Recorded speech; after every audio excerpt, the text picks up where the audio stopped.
Good morning, pickleball fans, and welcome to day 3 of the Elite Island Resorts Antigua and Barbuda English Open, powered by APP. It's singles day here today, and we've got all age categories in action as the senior men's and women's kick us off this morning.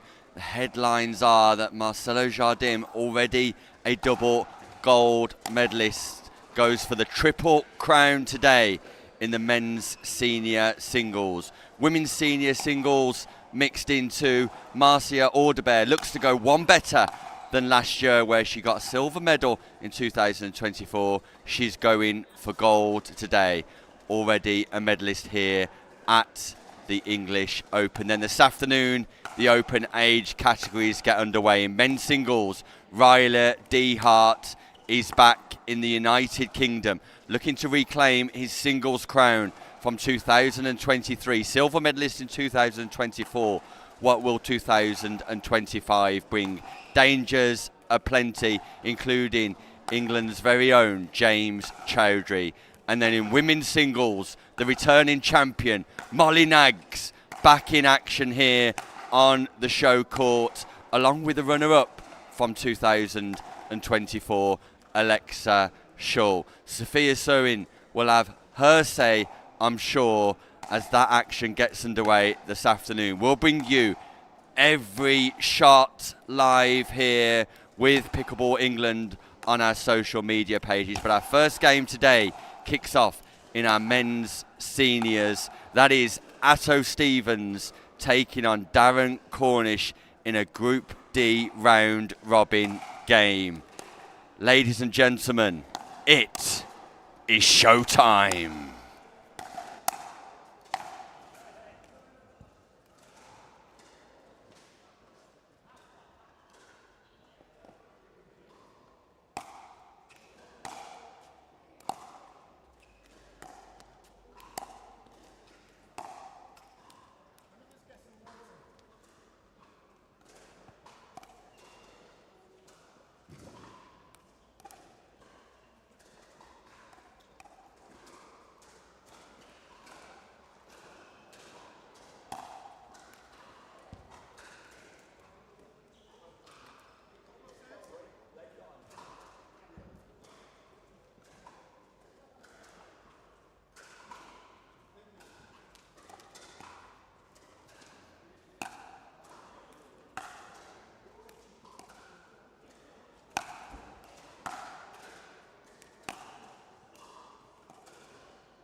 One minute.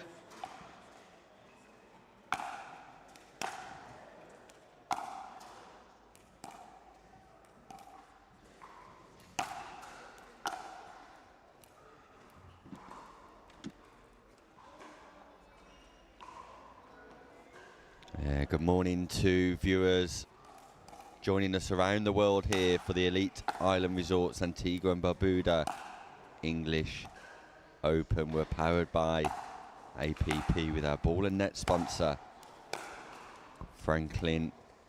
Big thank you to all of our sponsors, Simmer Biomet, Diadem, Head, Notties, Pickleball Nuts, UK Pickleball Shop, Pickleball 15 United, seconds. Scan, Owl and Paddle Tech for all of your support. And it's singles day here, day 3 at the Elite Island Resorts Antigua and Barbuda English Open, and we're about to get underway in our men's One senior. game to 11. Change ends at 6. Time in. Featuring 0-0. Atto Stevens and Darren Cornish. Highly competitive Point. stuff, and as I remarked in my intro today, 1-0. Marcelo Jardim aiming to be a Triple Crown winner in this division. Point. 28 players going head-to-head in the men's senior singles, 5 groups, 10 seeds, Called. of which Darren Cornish is the number 7 seed, so very much the favourite to beat Atto Stevens here. Side out. There's Darren. 0-1.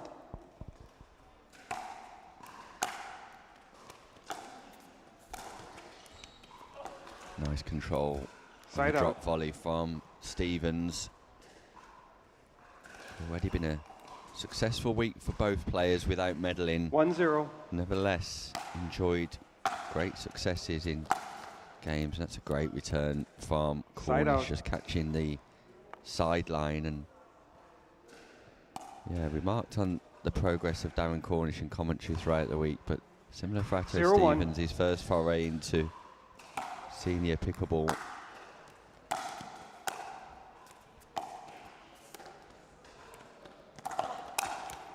Once more, the drop volley Side out. causing Cornish to go for a jog. Excuse me.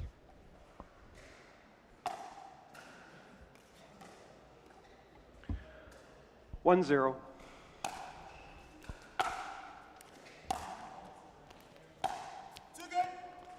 That's a great Side out. shot by Cornish, utilising placement over power, and ball placement in singles critical 0-1.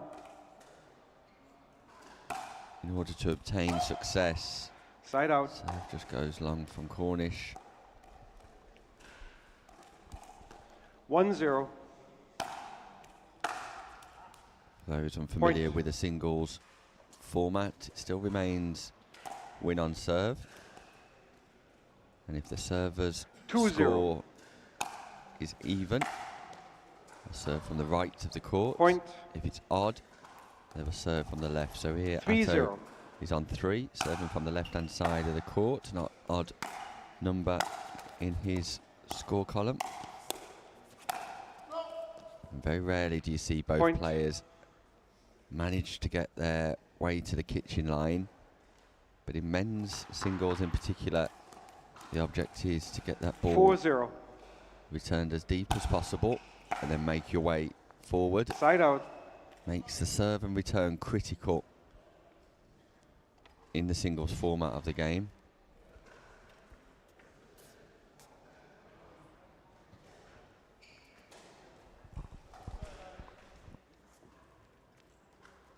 One second.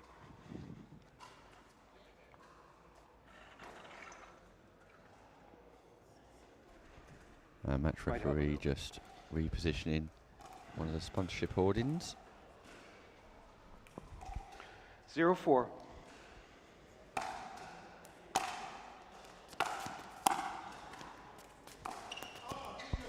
Yeah, Stevens coming in off the return, but the return's loose and Cornish just able to take advantage 1-4. on the third shot. See if you can get a better return again this time, slightly better.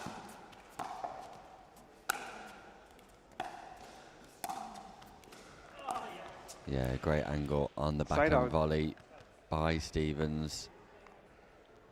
Just lifts that ball up nicely, creates a good angle. 4-1. Very taxing, energy consuming here at the start Side out. of day 3, and Stevens berates himself after a fairly straightforward ball hit wide. 1-4.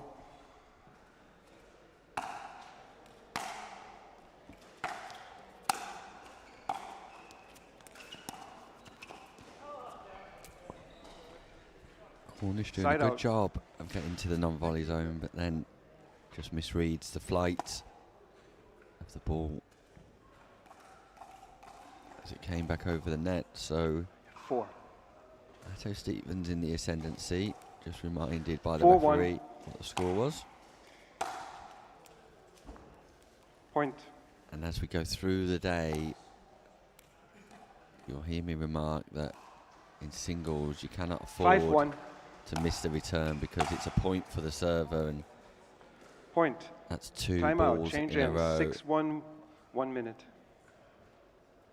And in a race to 11, a short format, you cannot afford unforced errors, particularly when Stevens is not putting too much on that serve at the moment. Cornish has to, at the very minimum, get the ball in play. Albeit Cornish possibly attacking on the return of serve, looking to get that ball deep. Of course, 15 seconds. the aiming singles, not only to get that ball deep, but to give yourself time. So hitting it hard Time and low, in. sometimes not the best 6-1. strategy in the singles format of the game. So Stevens taking a big step away from the baseline on his serve. Misses an easy Side volley. out. Gets to the non-volley zone in no time at all, but misses an easy volley. 1-6.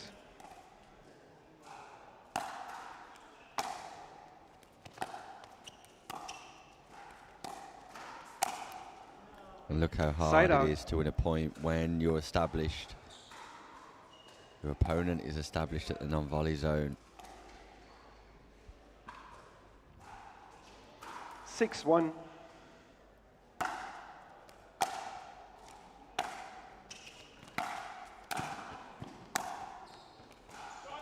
Yeah, great Side out. single-handed drive on the backhand side by 1-6. Cornish, just causes Stevens to hit up on the ball.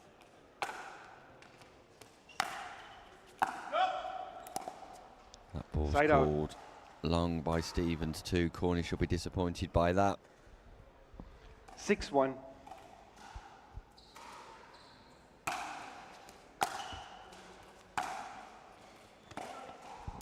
That ball's also called long, Side and out. called long by Stevens himself too.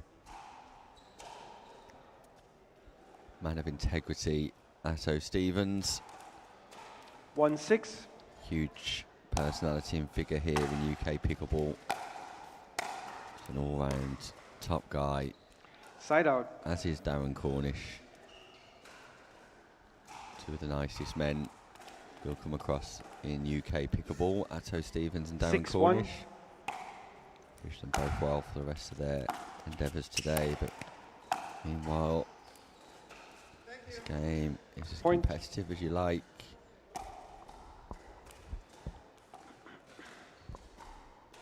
That ball 7-1.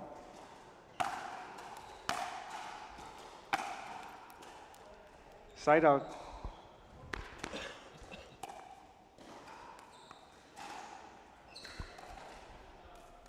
One seven. David Spearman, previous winner of the senior singles last year, not in action. Side out. 2025, not over from the States to retain his crown. So there'll be a new winner today. Will it be Marcelo Jardim 7-1.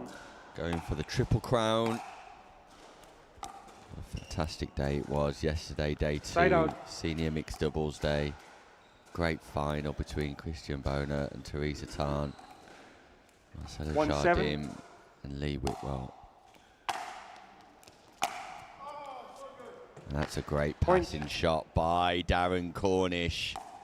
Recognises Stevens still on the move as he's about to strike 2-7. and just goes in behind. No split step from Stevens on the approach. Side out. This time gets away with it. 7-2.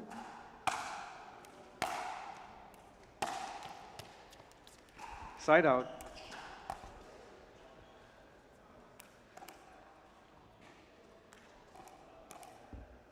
Two seven.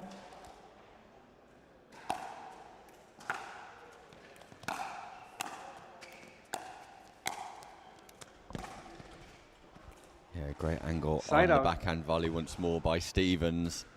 And it's his energy, athleticism and enthusiasm here that sees him 7-2.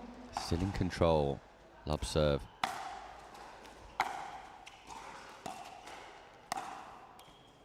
Nice placement Point. on the forehand volley too.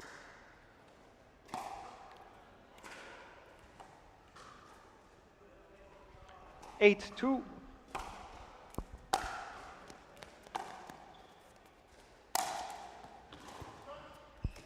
It's Side a out. return by Darren Cornish. Deeper and wider. And Stevens couldn't attack 2, 8. the return on the third, which meant Cornish was in control to play a winning shot on the fifth. Side out. Yeah, an agile Atto Stevens at the non-volley zone. 8, 2. Just mops up the high ball.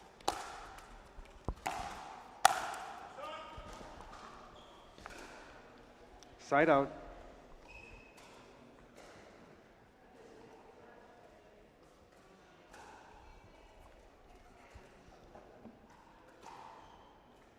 Both players here will be looking to manage their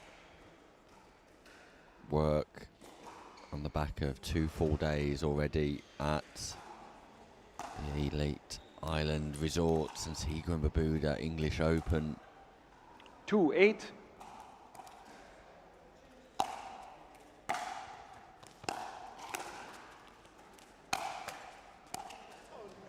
Little bit of fortune Point. from Cornish, but Stevens still frustrated, wasn't able to adapt. 3, 8.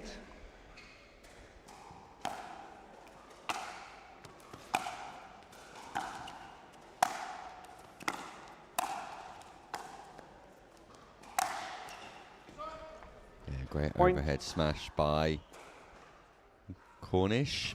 Other players in Group D, such as Colin Corbett 4, from 8. Northern Ireland and Juan Carlos Hince Martinez.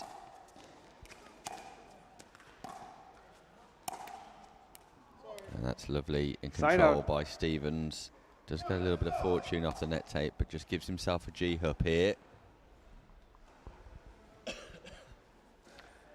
8, 4.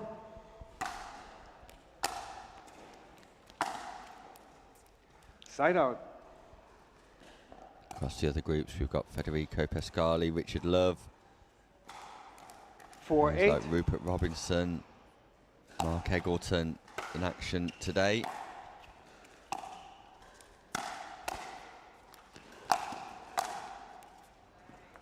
Side out. Good coverage by Cornish, but Stevens always in command of that rally.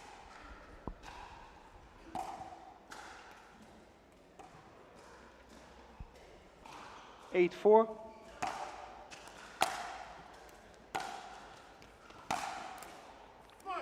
Point. Stevens working the angles nicely.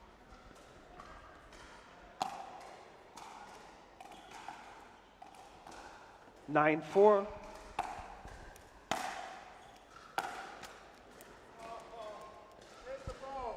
Side out.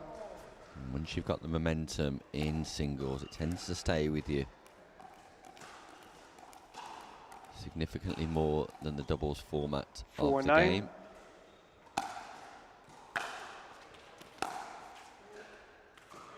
Side out. Good return by Stevens, puts pressure on the backhand of Cornish. You have 9. 9, 4.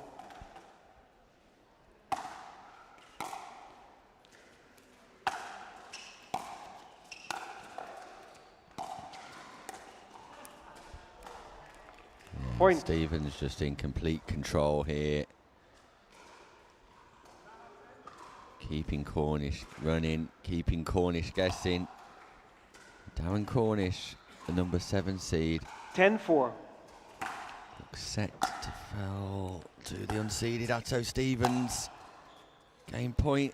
Point. And there it is. Game match. Atto Stevens 11, 4. gets his day off to a winning one in the very first game Quick, of day 3 here on singles day. Congratulations to Stevens. Commiserations to Cornish.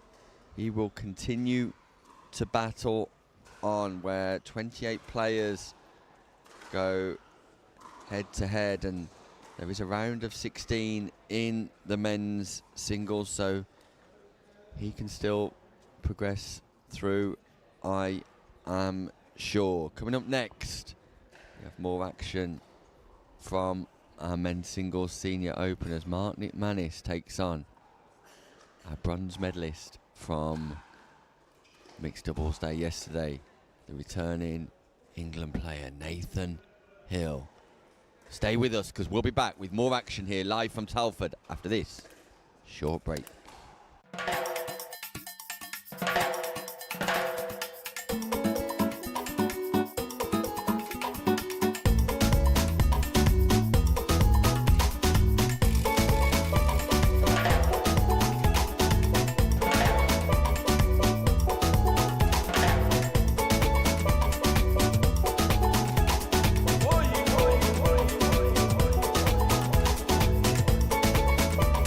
Antigua, our beauty.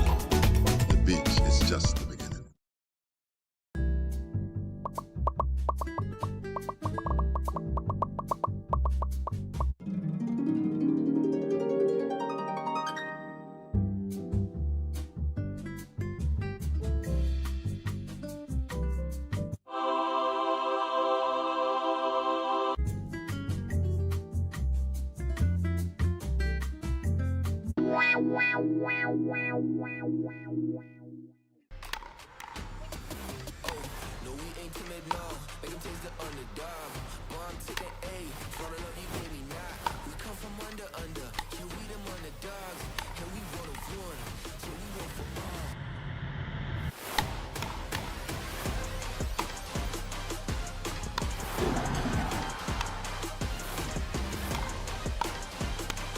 Come on, finish that.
15 seconds. Welcome back to the Elite Island Resorts Antigua and Barbuda English Open powered by APP, where we're underway here. Day 2 of 1 game to 11, change entered day 6. 3. Time in 0-0. Behind myself. Day 3, game 2 here in the men's singles senior, and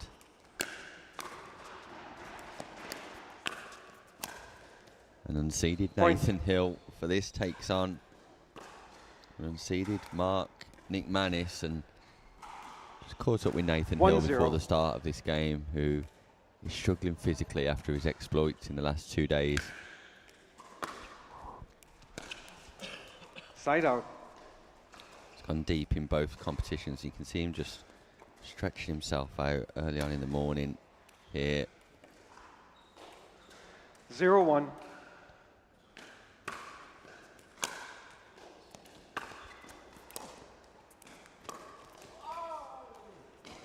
It's a great drop and pick up from Hill, who just grimaces, and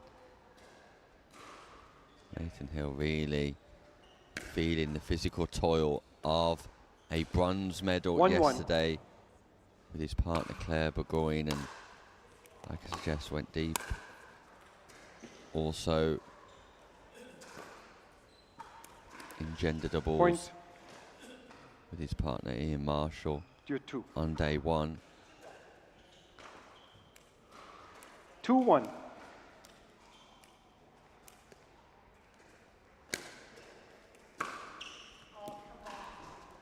Point.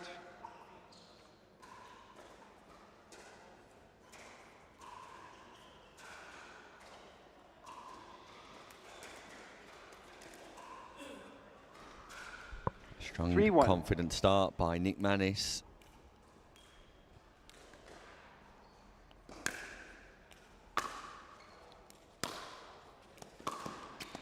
Applauded by Point. Rob Nunnery for his unique double backhand style. 4-1.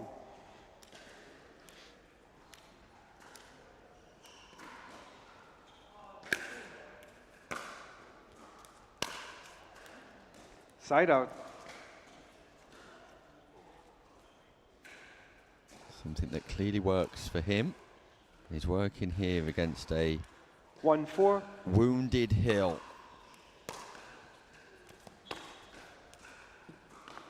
Side out. And with third shots like that, it could very much become an uphill battle for Nathan. 4-1.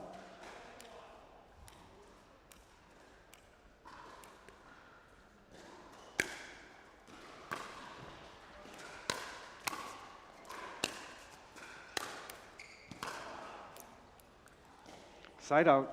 Yeah, McManis going for the lob attempt in singles, which we might see a little bit more of today. 1-4. Nathan Hill at 6'1", 6'2", probably better place to deal with that. That ball catches the line. Great return by McManis, and it's McManis in control of the 4-1. encounter.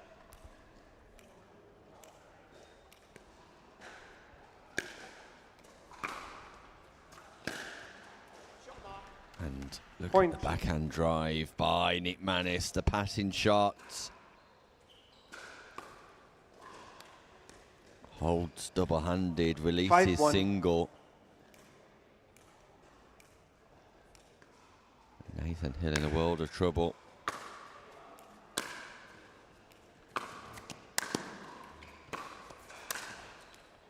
He will tell you himself, Point. though, he's Timeout. Change ends. singles 6-1. game 1 minute. nowhere near as strong as his doubles game. Hill, not something he practices too regularly.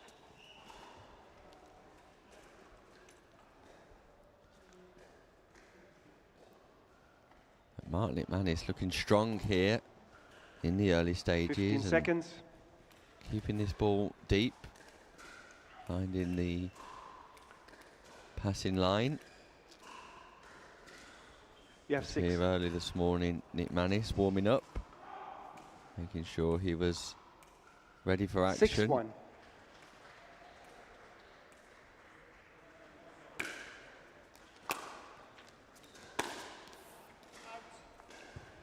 Side out. That ball just misses the line. Tight call. Very tight. 1-6.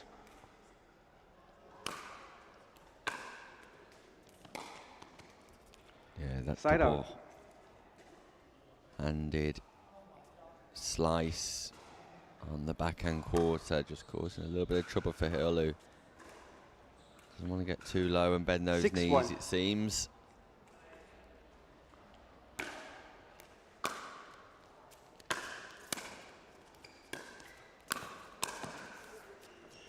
Side out. Better return from Hill, who manages to get forward. 1-6.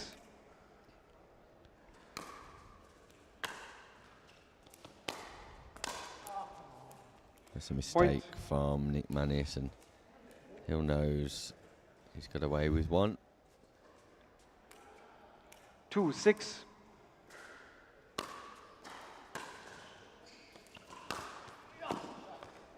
Great passing Point. shot by Nathan Hill, just showing a little bit more intent here.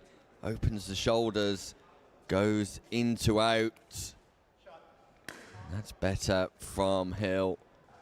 Might just be 3-6. warming to the task.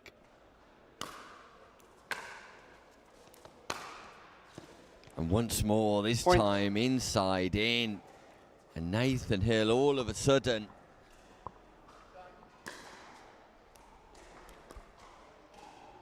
is back in this 4-6. match from 6-1 down. Now only 2 points the difference. And Hill is hitting this ball Point. as cleanly as anybody else has done so far today. Finding the lines, that's 3 passing shots in a row, all on the forehand side for Hill. Something for McManis to consider on his return, because 5-6. Hill's forehand on fire. Another forehand drive that causes a volley.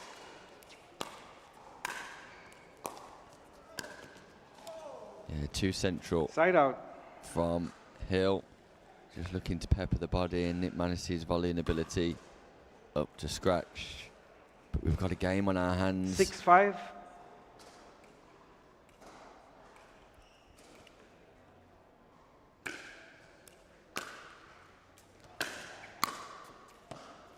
We Side out. have a game on our hands because the points that were coming freely for McManis have just dried up somewhat.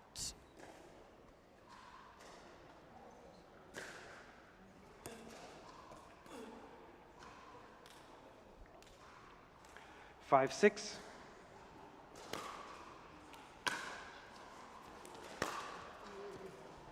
Once more, Point. Hill on the forehand side, and McManis has to recognise that Hill on the forehand 6-6. side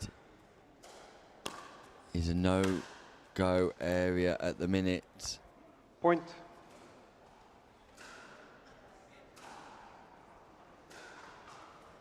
Missed return by McManis, 7-6. and for the first time in this game, Nathan Hill takes the lead. Point. Miraculous turn of events. 8-6. It's a better return by Side out. McManis. That is the return he needed. Hill not able to move his feet around to get to the forehand drive, 6-8. and forced to play the backhand, which clearly isn't as strong.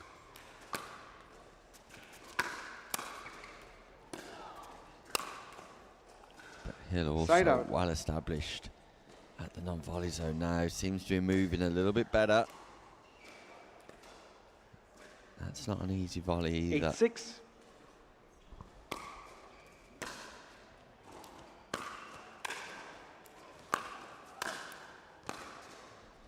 Yeah, it's 2 central Side on out. third by Hill.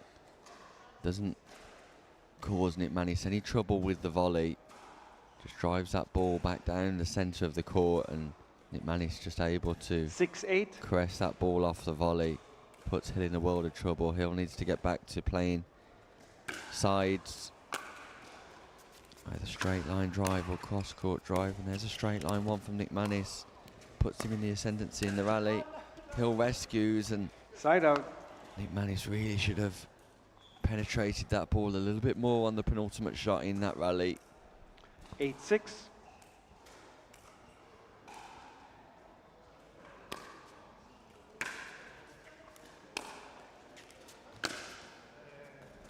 Yeah, good Point. leave by Hill, but once more the return was central by McManis, and normally that reduces the playing angle for your opponent in singles, but the way Hill's been 9-6. striking the ball on his forehand side, I'd definitely be looking to avoid.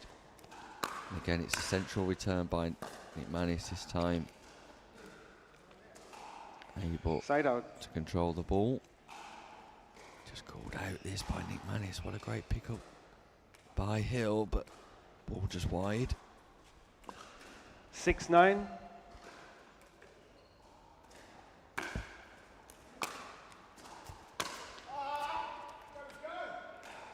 Point.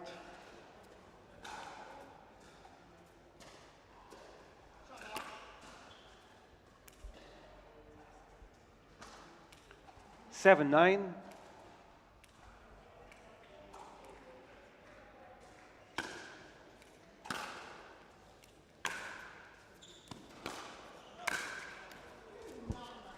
Yeah, that's Point. good play by McManis, who has now won the last 2 points in a row. 8-9.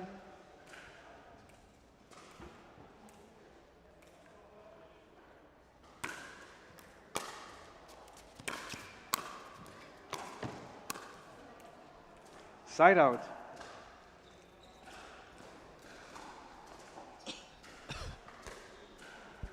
Hill's athleticism getting him forward. So non-volley zone able to dominate 9-8. on the volley, and don't really want Hill established at the non-volley zone. Point. This time it was Hill able to get forward off the approach, and it's match point. 10-8. Nathan Oh, Hill I recall the score. 10-8. stops to do his laces, and here we go. Goes Side out. for the inside out forehand drive, just misses wide. Second chance for McManis to close 8-10. the gap.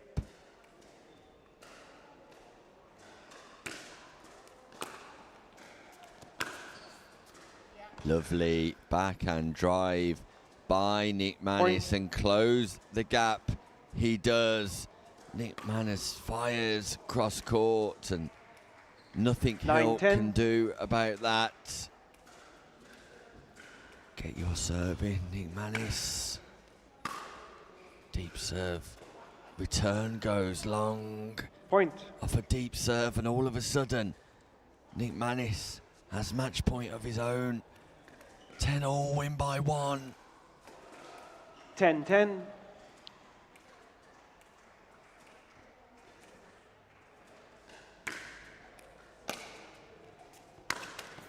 Loose return, net Point. cord, Game match. the ball drops 11-10. in, and Nathan Hill cannot believe it, walks away completely despondent, frustrated, shaking his head. What a way to win the match. McManis with the drive just catches the net tape. And if ever you needed a little bit of fortune, it's on match point. Congratulations. There we see that winning ball once more. Congratulations to McManis. He records his first victory of the day.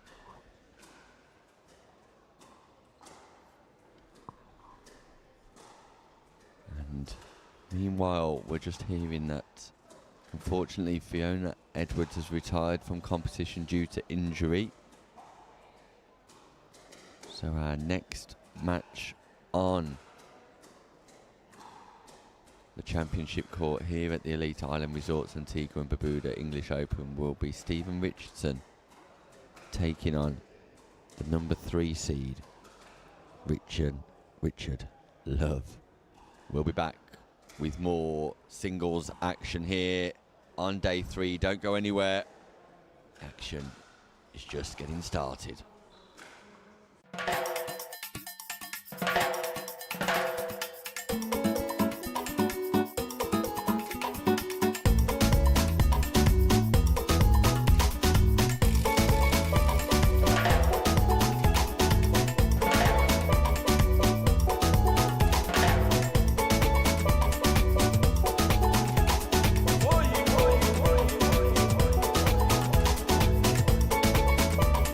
Antigua, Barbuda. The beach is just the beginning.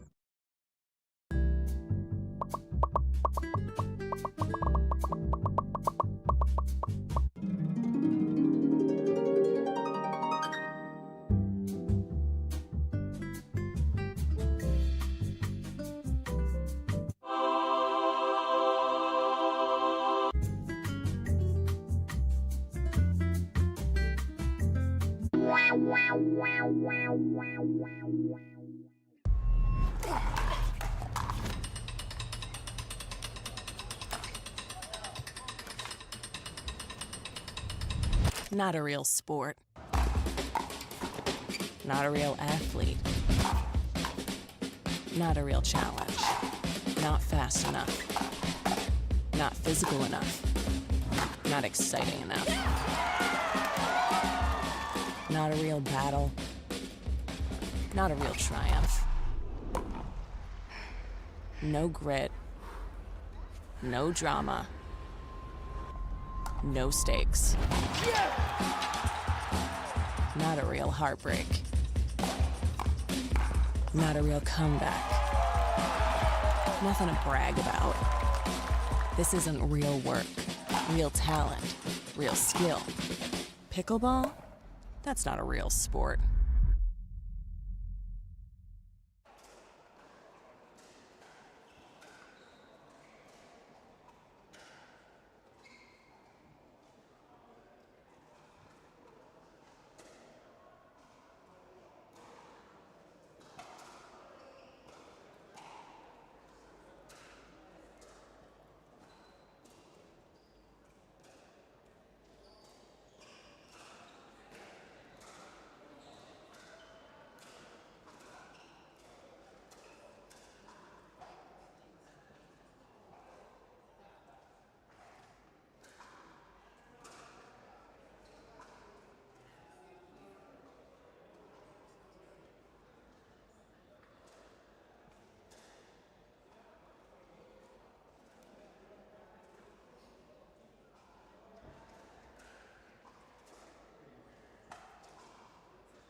1 minute.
Warm-up time is up.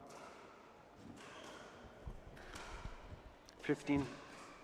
Welcome back to the Elite Island Resort. 15 seconds. Barbuda English Open powered by 1 game to 11. Change the ends at 6. Time in. 0-0. Stephen Richardson taking on Richard Love. Richard Love's first game Point. here today. And there's an ace from Richardson. 1-0. A rarity in pickleball, but in terms of explosive starts, that's it. Point. Another lovely backhand cross court by Richardson too. So Richardson has already beaten John Banks 2-0. 11-4 in Group C.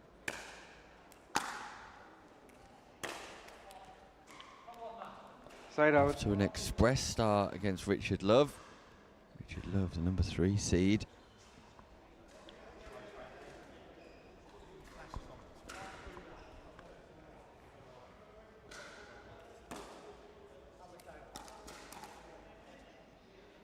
Zero two.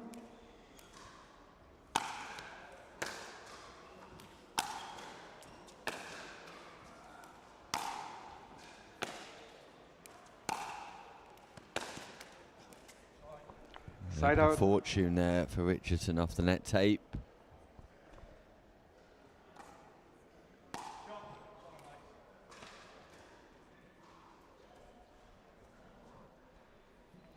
But what can only be described as a 2-0. frustrating week here for Richard Love, especially mixed doubles day yesterday. Started off problematic. Both players staying baseline here. Richard Love comes in, nice approach. Side out. Leaves the lob. Ball goes long and not too sure if that's the right tactic for 0-2. Richardson, staying back against Richard Love. One of the great ball strikers of the game. Point.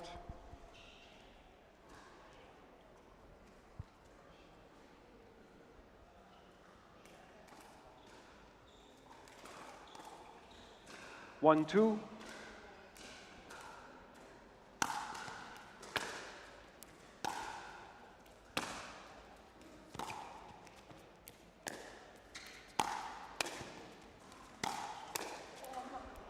Yeah, this time Point. Richardson does establish himself at the non-volley zone, but misses the easy volley.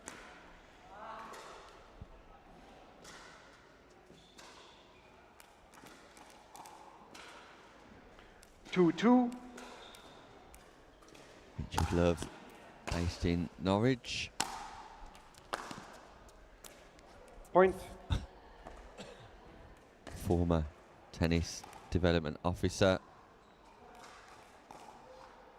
Now an 3-2. IPTPA certified coach educator. And senior England team captain. Great rescue by Richardson. And sometimes you Side just out. need to make your opponent play one more shot, because by putting the ball back in court, you never know what will happen. Well, there, Love netted the 2-3. easy winner.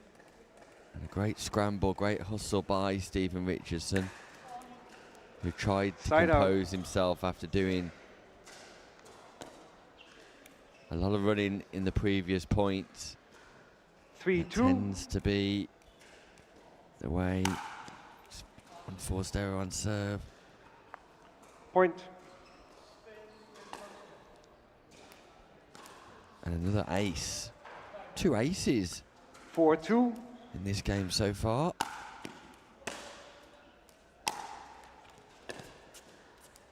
A third of the points have been aces. Wow.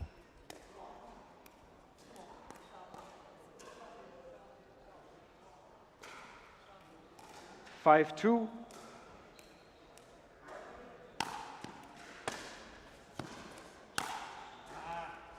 Richard Love Side goes out. big on the forehand, sends it wide.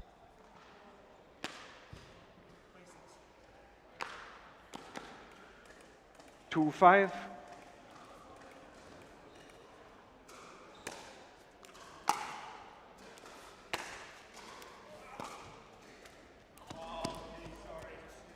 Side More out. fortune for Love.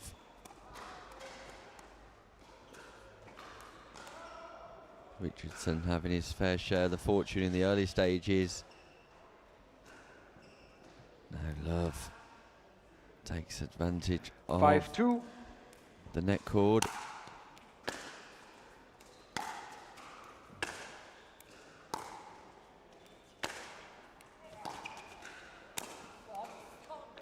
Lots of backspin Point. on that Time shot out. by Change ends. Richard Love. 6-2. Richardson in a place to play, but doesn't read the backspin and just hits that ball right into the net. Richardson's men's doubles partner, Peter Diffie, just offering him words of advice. Good to see an exchange between the two players, Love and Richardson, at the turn of ends. And Peter Diffie just offering Stephen Richardson a little bit of a towel down and a drink, and Love and Richardson managing to exchange a few words with each other.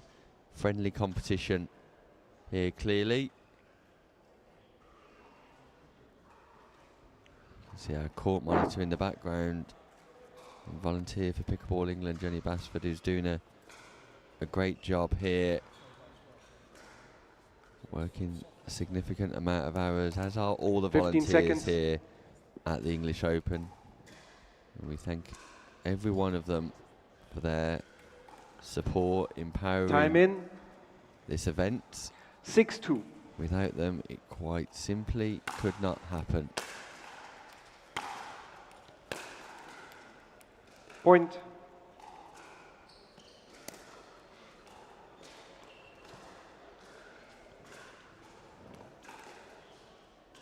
Seven, 2.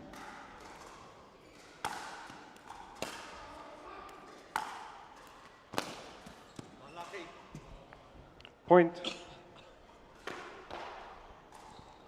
Yeah, Stephen Richardson here not managing to get forward off the return, and as a result, 8-2. Love is just starting to dominate.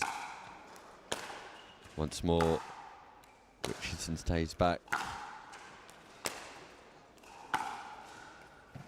Single hand, backhand from Love.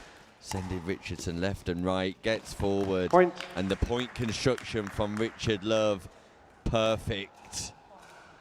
Richardson on the move, and he allowed Love to play the approach shot and get forward and dominate 9-2. from there. Richardson choosing to stay back and choosing to stay deep as well.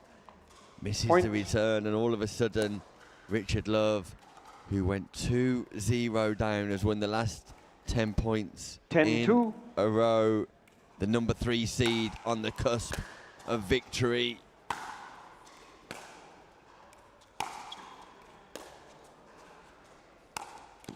And victory Point. Game is match. signed, 11-2. sealed and delivered for Richard Love.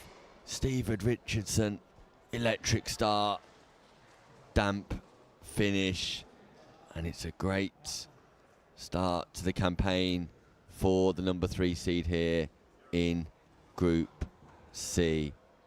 differing strategies from Richardson, just costing him maybe, and something for him to reflect upon as he looks back. I'm sure he'll continue his efforts. But coming up next here on the show court, we've got Mike Gaunt taking on Mark Egleton in a Group A men's singles round robin game. Don't go anywhere, because the action continues here live from the Telford International Arena after a short word from our sponsors. I need a Caribbean vacation with my feet in the sand. Antigua gives me good vibrations. That's where I belong. Come feel the warmth and touch the blue sea. Now that's you and me. Whoa, whoa. Follow me. No reason why your footprints shouldn't be in the sand. Antigua's your destination. Are you ready for this? Are you ready? Are you ready? Are you ready for this? I run the space, I run the scene that light up your face.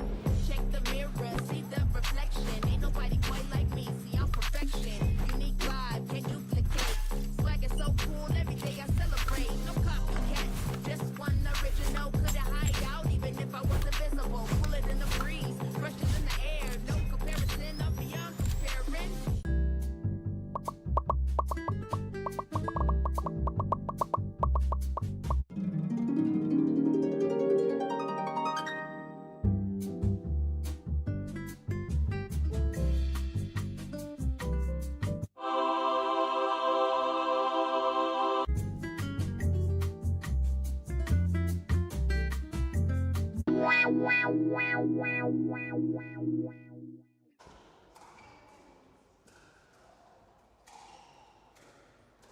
Testing, testing.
15 seconds.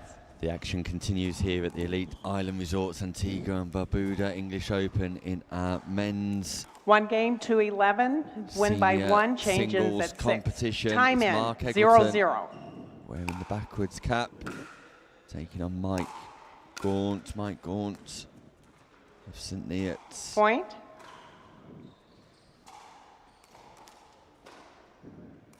Born 1-0. living in Southend.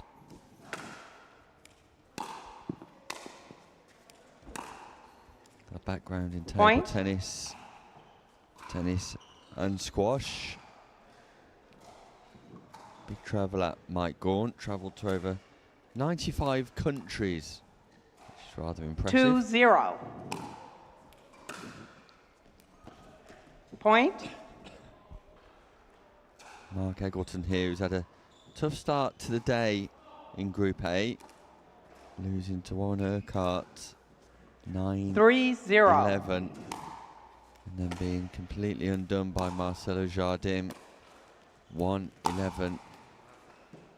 Is to have Side out. any hopes of progressing through Group A, must win this 0-3. fixture, and I know Mark's really been looking forward to the singles in particular. Side out. Big good morning to Rob Nunnery, who dropped us a comment on one of our live feeds.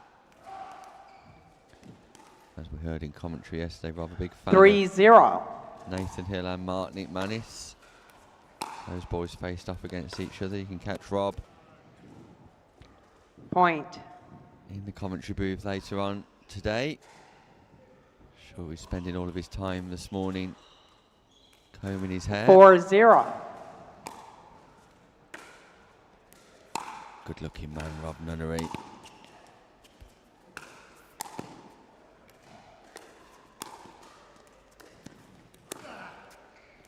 Meanwhile, a little bit of cat and mouse here at the non-volley Point. zone, and Egleton just gets the better of Gaunt.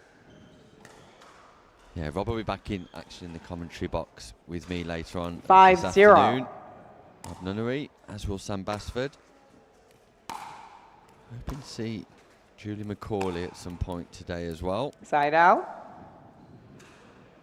Who impressed on her commentary debut in the Premier Pickleball League earlier on this year, so nice to work with Julie McCauley. 0-5. That's a fault. Side out. Mike Gaunt serving before. You serve during the score call. And Mike Gaunt possibly 5-0. just falling foul of never being played on a court Point. where there's been Timeout. match Change referee. ends. 6-0. And a 1 fairly minute. simple start here for Egleton, who races into a 6-0 lead. There's a minute timeout, and there's no messing around from Egleton, who just wants to get the job done. 15 seconds. Gaunt himself already losing 2 matches here, once to Marcelo Jardim Time in. 2-11. 6-0. and also to Neil Bevan. Side out.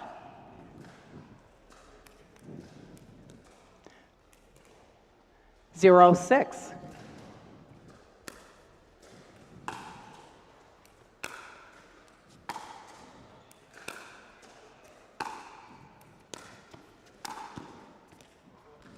Yeah, Gaunt doing a great job of just Point. keeping that ball tight in between the hips of Egleton on the drive. Egleton not able to manoeuvre himself to play an effective volley. 1-6. So Gaunt's underway.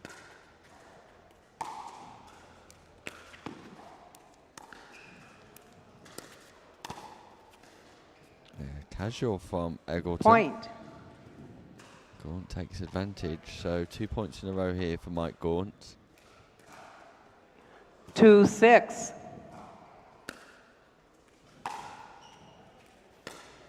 Deep return from Ah. Egleton. Point. The call was out.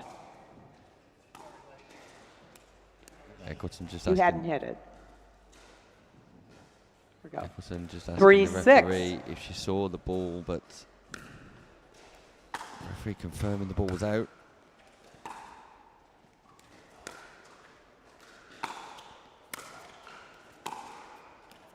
And that's also out. So Mike Gaunt from 0-6 at the turn 4-6. is now 4 points in a row.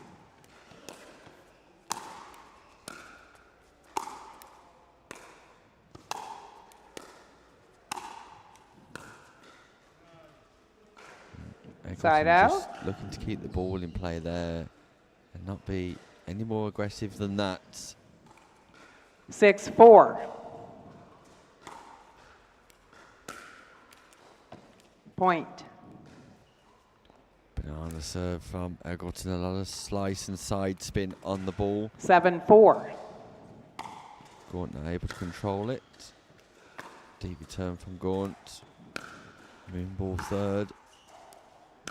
Both players staying back.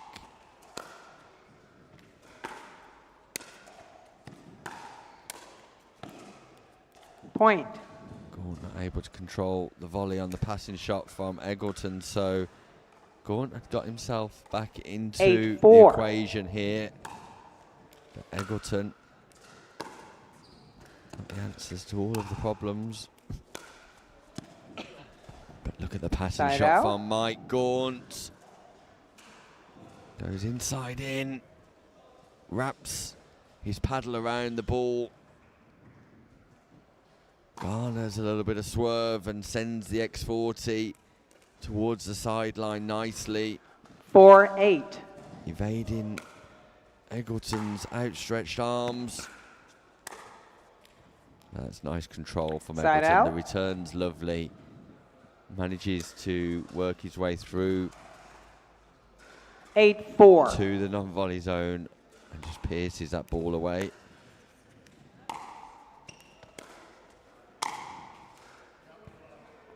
Point. Ball was good. Ball hits the baseline and Gaunt just not doing enough on the return. 9-4. Making it easy for Egleton to get forward. And as the returner in singles, you're very much in the ascendancy.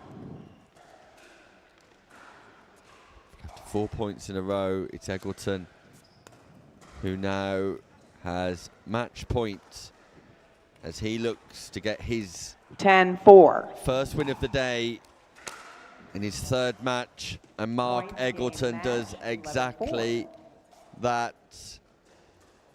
An underperforming Mike Gaunt suffers a loss to the hands of Mark Egleton, who records a victory, a needed victory, a required victory that keeps his hopes and dreams alive of progressing through to the round of 16 here, live from Telford.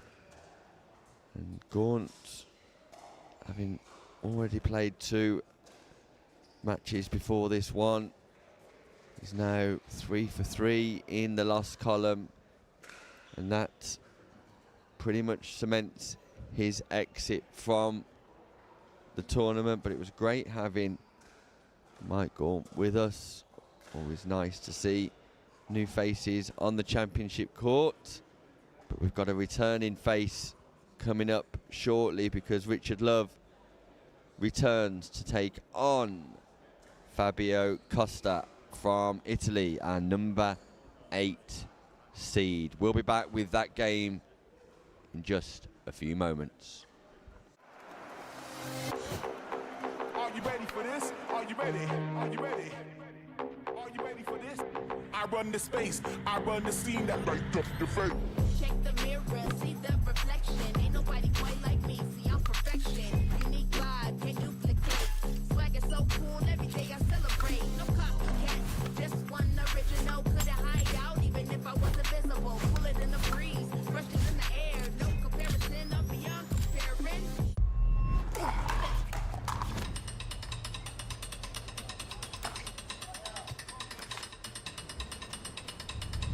Not a real sport. Not a real athlete. Not a real challenge. Not fast enough. Not physical enough. Not exciting enough. Not a real battle. Not a real triumph. No grit. No drama. No stakes. Not a real heartbreak. Not a real comeback. Nothing to brag about.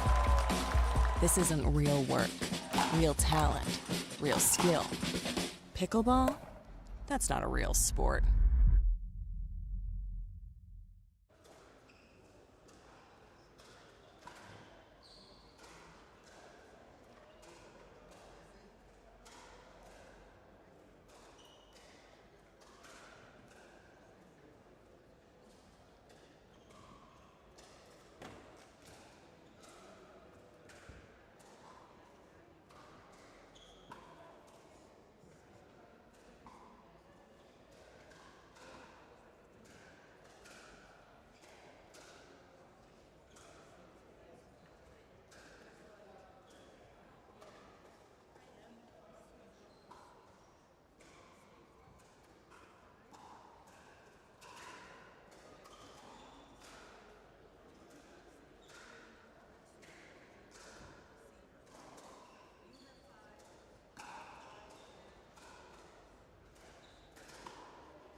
15 seconds.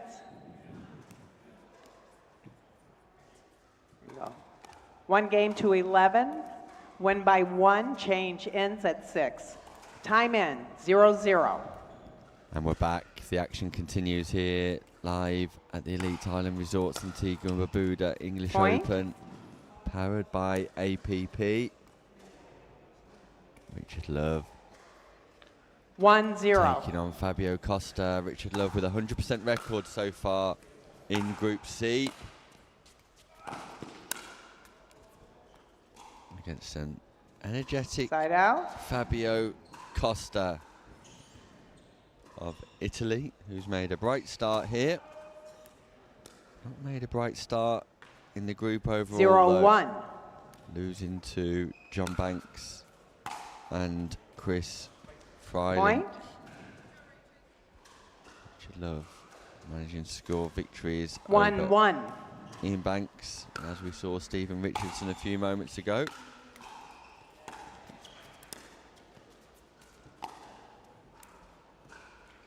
Side out.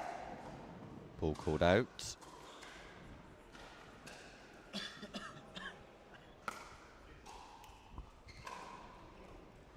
One.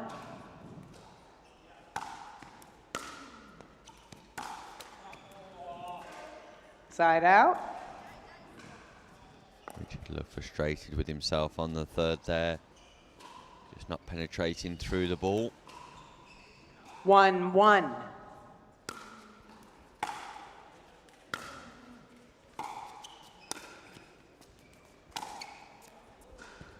Yeah, Side out. a single hand of Richard Love. The backhand drive down the line. 1-1. Already working well for him today. That continues here. Point. Fabio Costa not able to pick up on the backhand side, so Richard Love already in the lead. 2-1. Number 3 seed against the number 8 seed.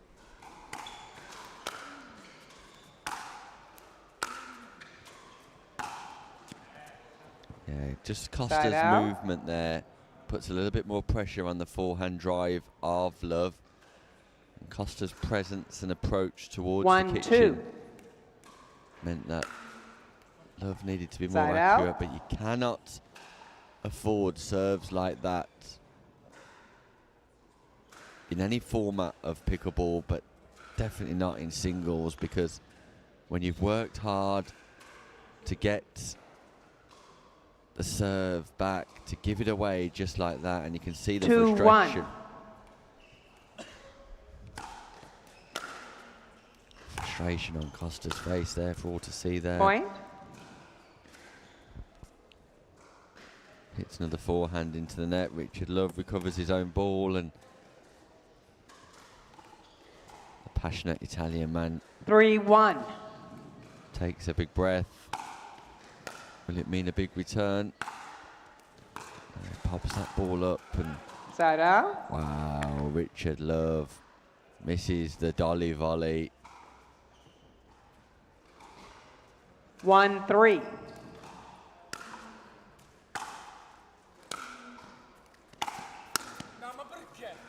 Side out.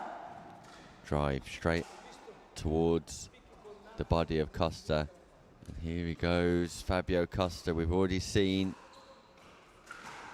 quite an enigmatic character,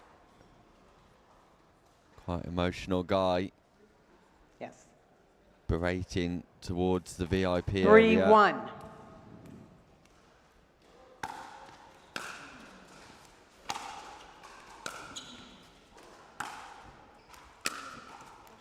Point. Again, misses the forehand, and Costa walks away once more, frustrated character talking to himself. 4-1. Another big breath. And a missed return, and this time frustration 5-1. continues. Love just wants to get on with it. Costa's got no time to berate himself, but there we Point. go. Hands on Time the hips, out. it's Change teapot in. time. 6-1. 1 minute. Costa yelling into one or two of the early arrivals in the VIP section. Walks over, towels down, and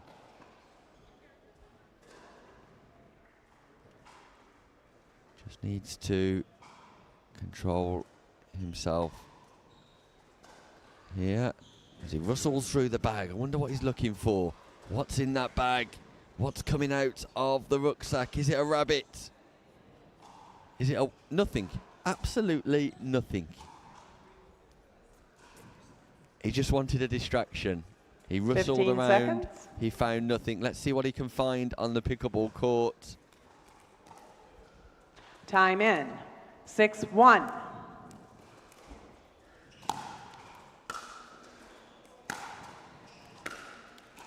Point. The frustration continues, and sometimes it's just a mindset thing, really. Psychological 7-1. components of playing top-level sport mean any level of frailty will be exposed, and Point. Richard Love is exposing Fabio Costa right before our very eyes. Great pickup, great angle. 8-1.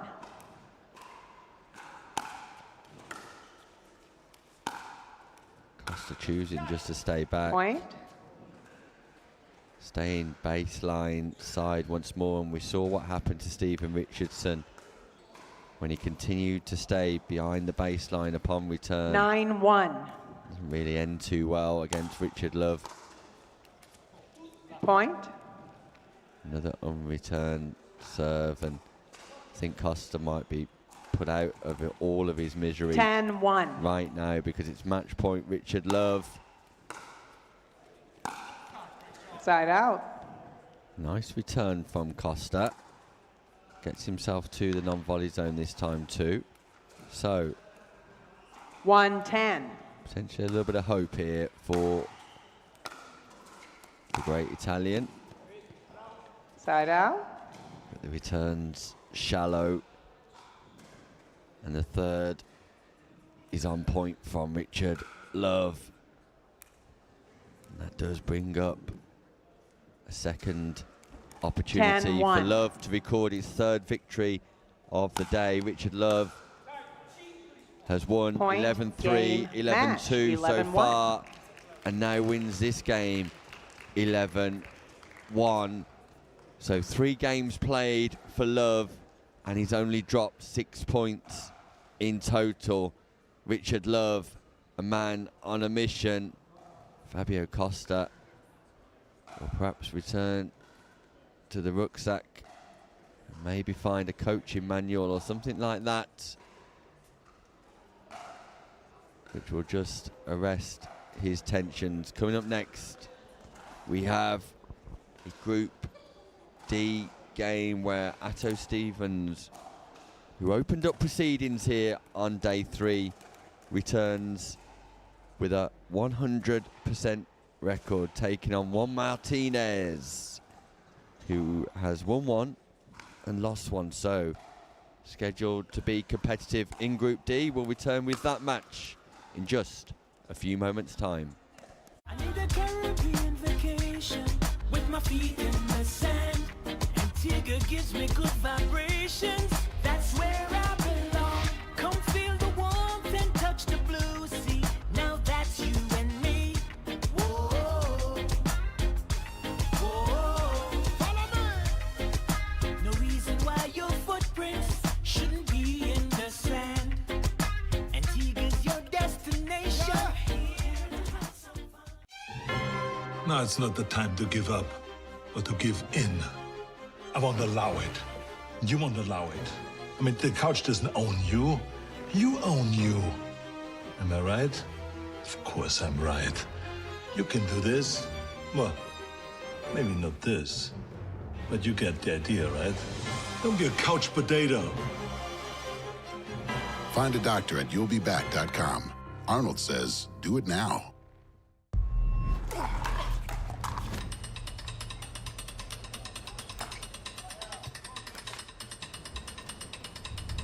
Not a real sport.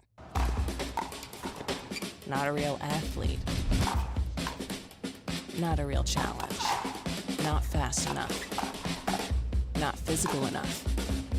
Not exciting enough. Not a real battle.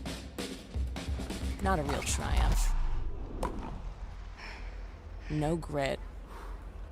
No drama. No stakes.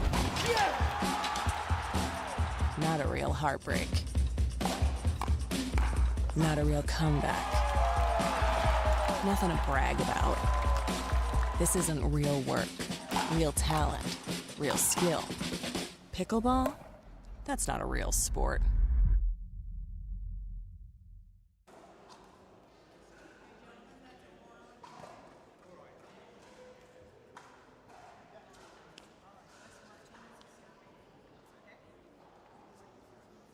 Fifteen seconds. Welcome back to the Elite One Island game to Resorts, 11, Antigua and change ins Barbuda at English 6. Open, powered by Time in, APP. 0-0. Number 4 seed, Juan Carlos Martinez in action against Side out. Atto Stevens. The unseeded Atto Stevens with a 100% record in Group D, whereas Juan Carlos 0-0. suffered one defeat so far to Darren Cornish, managing to beat Colin Corbett Point. rather impressively though, 11-0. There's a great drive by Stevens. 1-0. Martinez not making too much of an effort to recover that ball. Side out. Juan Carlos from Spain. 0-1. Inters here with the duper of 4.8. Nice Side volley out. by Stevens, and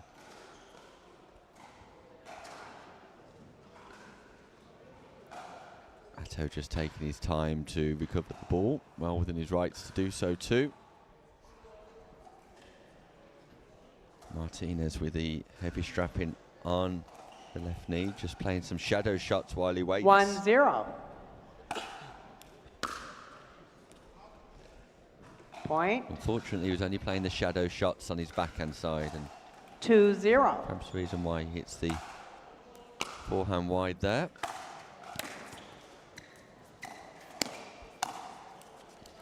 Yeah, Stevens Point. all action here, and Martinez jokes with Stevens to say you should have gone the other side.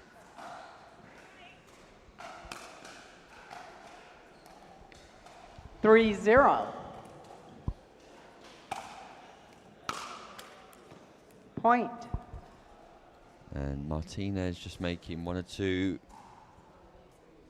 return errors here. In fact, he's made 2 return errors, and you can see the way he gives the ball back to Stevens, slightly frustrated. 4-0.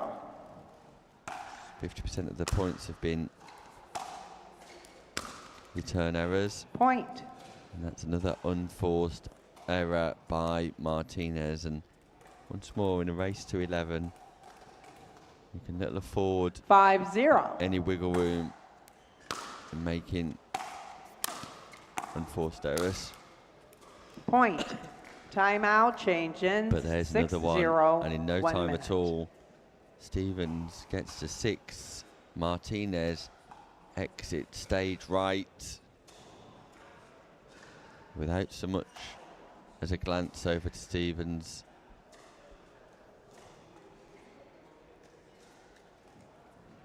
And it's a frustrating start here for Juan Carlos.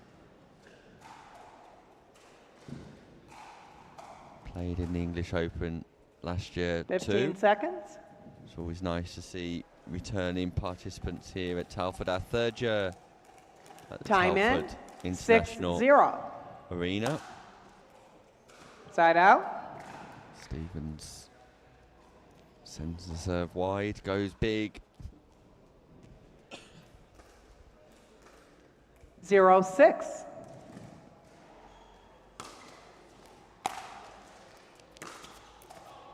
Side out. Martinez just not connecting with the 3rd shot. Completely annoyed with himself. 6-0. Side out. It's a deep return, and Stevens tries to slice the backhand back into play, catches the net. So can Martinez trouble the scoreboard 0-6. here?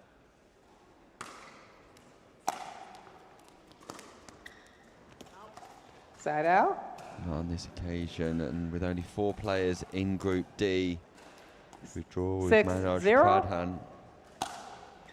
Means that Stevens will progress as winner of this group.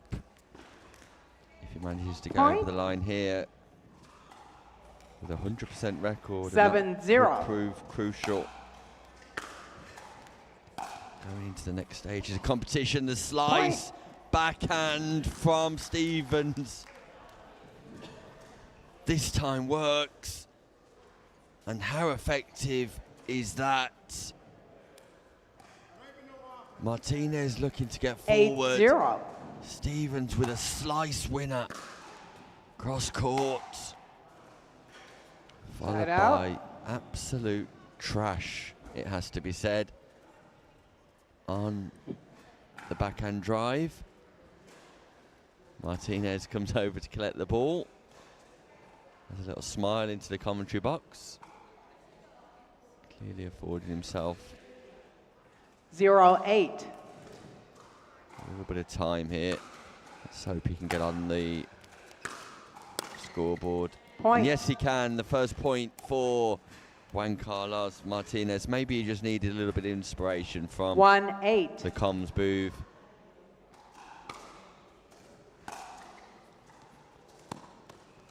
Point. Just like a London bus here in the UK. 2-8. 1 brings 2. Just when you've waited a while. No look forehand. Ball's called out by Stevens. Martinez asks the referee if she saw it. Tight call. Tight call. 8-2. Stevens suggesting there's a VAR. Not today, my friend. Side out. Martinez gesturing with his arm and not entirely sure that that 2-8. is allowed. Could be considered a hindrance there, which would be a fault. Side out. In pickleball, and Stevens just suggesting to himself, come on, let's go. 1 or 2 distractions here. 8-2. Referee took a look at the action of Side out. Martinez. Martinez making more of a fist of it since the change of ends. 2-8.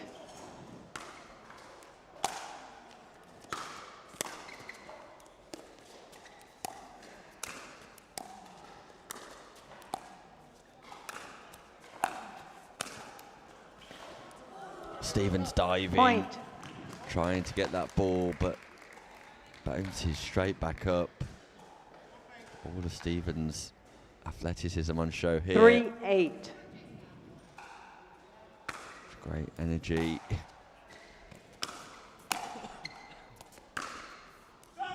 But hints say Martinez is playing pickleball.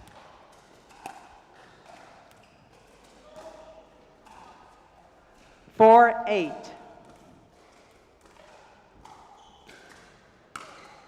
Sure, Stevens would love a timeout, but there's no timeouts here in round robin pickleball, and all of a sudden, Stevens is under pressure.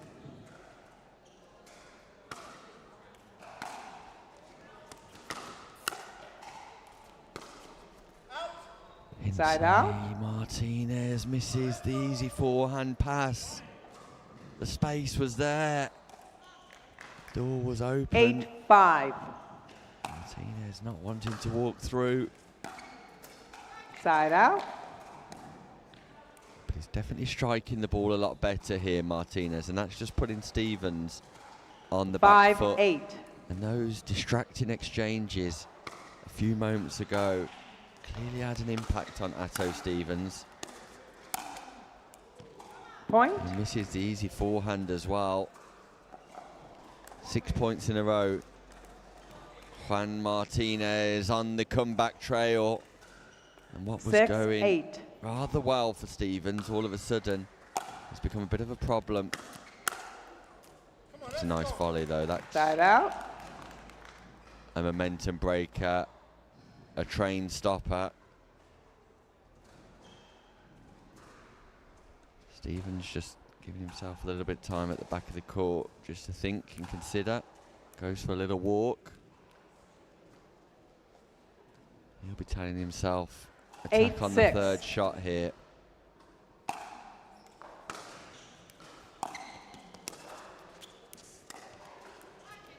Side out. That ball should have gone down the line.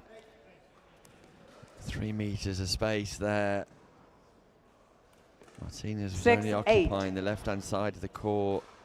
Stevens went body rather than space. And it's an Point. unreturned serve again. And how the tide 7-8. has turned. A recall. Martinez just wants to towel himself down. 7-8. Utilising on-court experience here. It's a great return from Stevens. But the passing shot Point. is good from Martinez. Stevens not doing anything with the volley. And what was a 8-8. foregone conclusion earlier on. We're now tied at 8-8. And in nonchalant fashion, Juan Carlos No timeouts. Sorry. Martinez punishes that ball onto the forehand side. Stevens asks for a timeout. Asks for a timeout. Referee says no. Timeouts in round robin 9-8. stages. Side out. Unforced error. Martinez, who's been striking the ball well in the last few plays. Unforced error. Martinez has the lead for the 8-9. first time.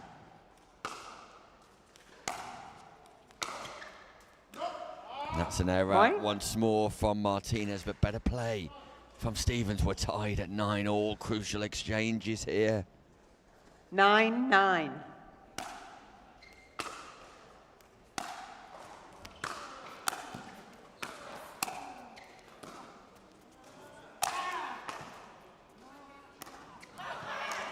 Side Stevens out. tries the drop volley, puts it into the net.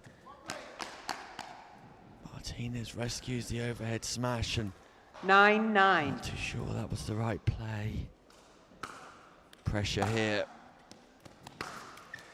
Side out. Martinez can't find a third.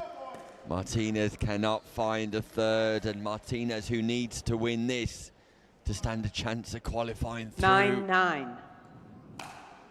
is now on the back foot.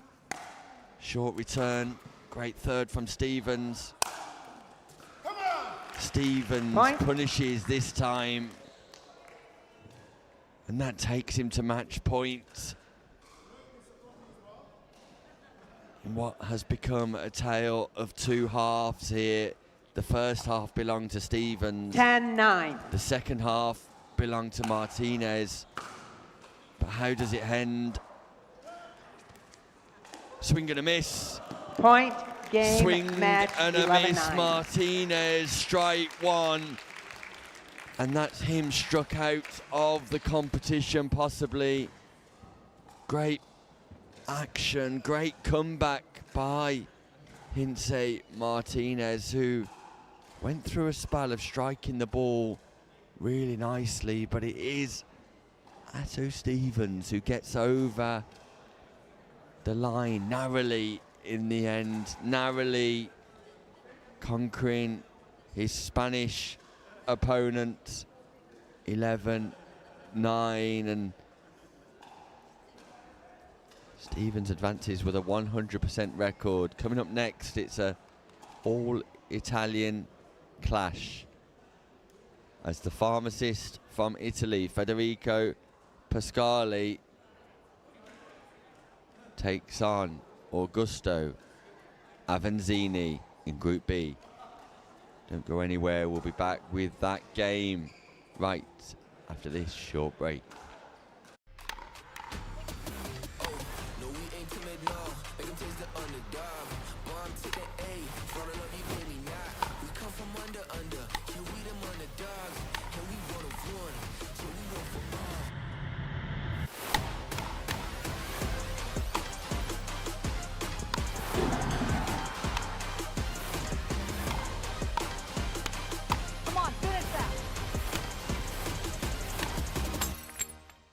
I need a Caribbean vacation with my feet in the sand. Antigua gives me good vibrations. That's where I belong. Come feel the warmth and touch the blue sea. Now that's you and me. Whoa, whoa. Follow me. No reason why your footprints shouldn't be in the sand. Antigua's your destination.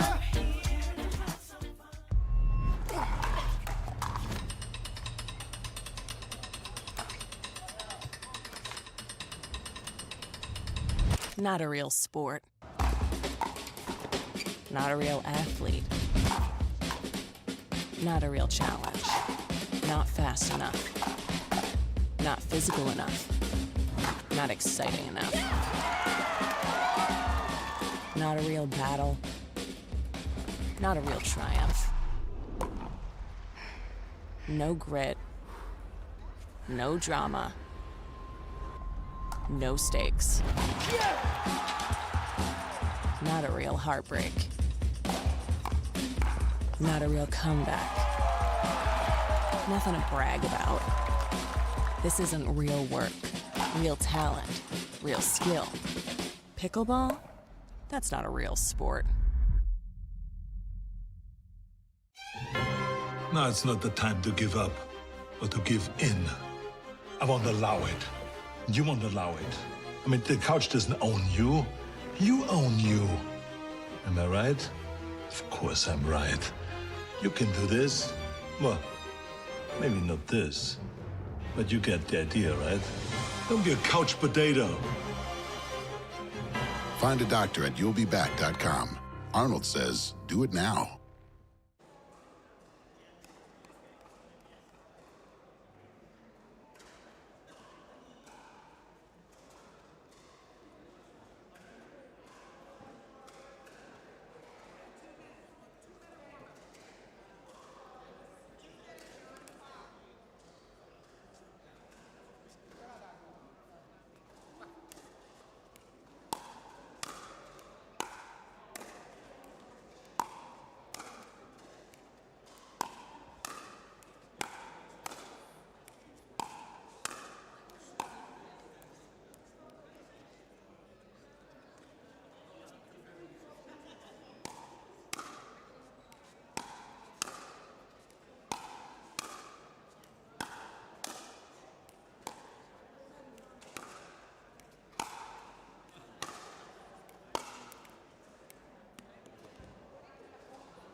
Welcome back to the Elite Island Resort. 15 Antigua and seconds. Barbuda English Open One powered game by to 11. APP. We've Win got by an all 1, change Italian ends at 6. clash here.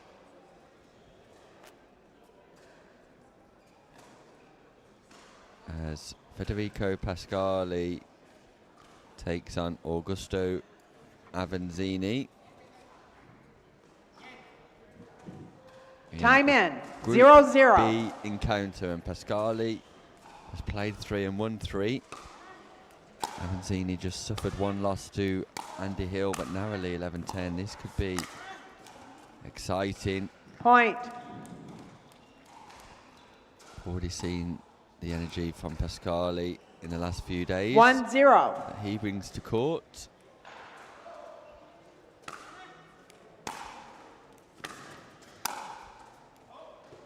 Point.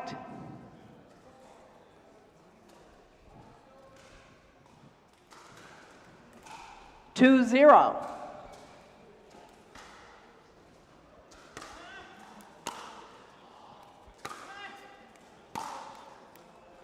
Point. A fast start here from Pascali, who also elects to choose the single backhand swing. 3-0.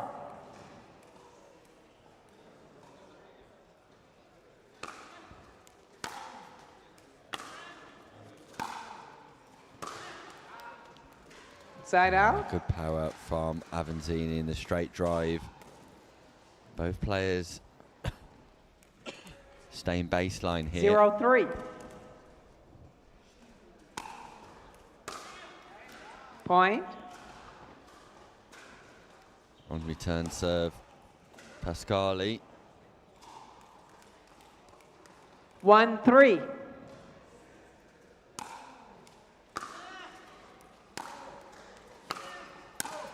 Football. Side Football out. called by our match referee. Aanzini's just placing his foot into the non-volley zone 3-1. as he played the ball.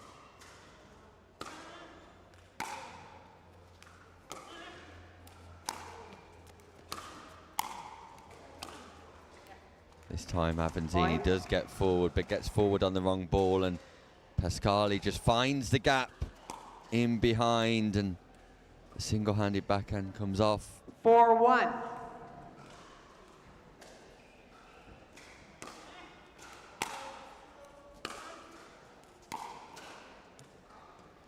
Point.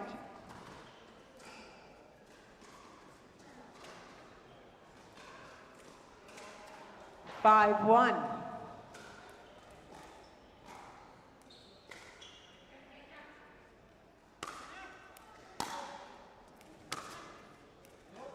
Does that catch the That out? line? Ball's just called out. Pascali The ball can't was believe in. it. That's a point. Referee overturns Timeout. the Change call. in. 6-1. From 1 minute. Aanzini. Augusto Aanzini calls the ball out. Referee overturns the call. Had a clear sight on the call. Pascali asked for the advice of the referee. Referee overturning that ball. So change of ends, and here we go again. Something comes out of the rucksack this time from an Italian man. Pascali with a bright yellow towel, just mopping himself down. Players have 1 minute at the change of ends just to do as they please, really. Most players use it as an 15 opportunity seconds. just to hydrate, and Aanzini has just made his way to the opposite side of the court and stands ready and waiting. He'll look to improve upon Time the in. first half of the game. Let's see if the change 6-1. of ends has an impact.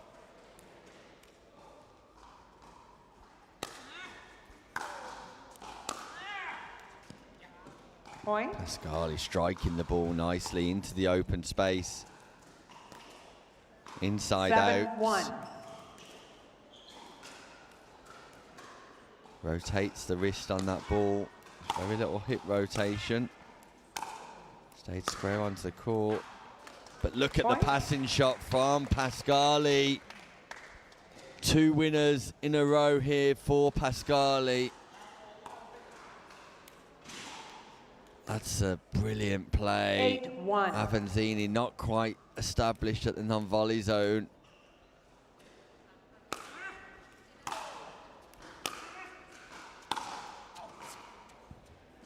Point.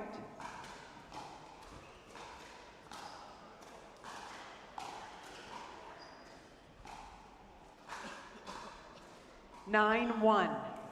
And what was scheduled to be a tight affair, the Battle of Italy, pretty much a one-way show. Side out. As Pascali dominates, only needing 2 points for victory, but Aanzini will hope to close here.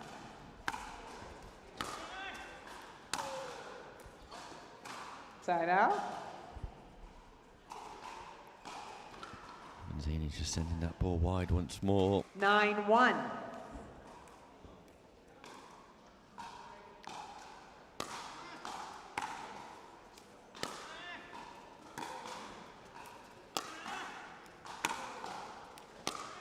Both players staying back. Aanzini wraps that left Side out. hand, forehand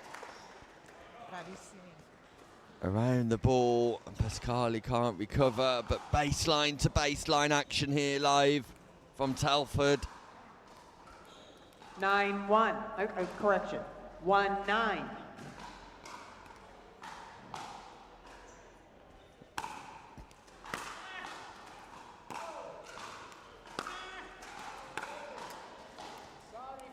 Net tape. Point. Net tape. Helping Aanzini out, and at this stage he needs all of the help he can get. Raises his hand to 2-9. apologise with a big smile on his face.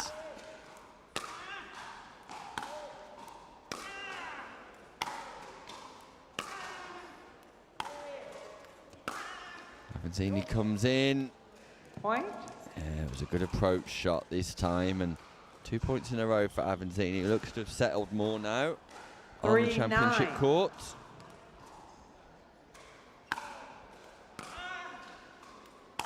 Good serve to the backhand side of Pascali.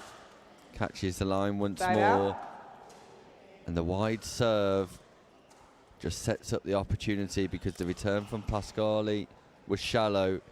Aanzini went back on the backhand side 9-3. with the third, and then wins the rally on the fifth. So good point construction from Aanzini, Point. but this time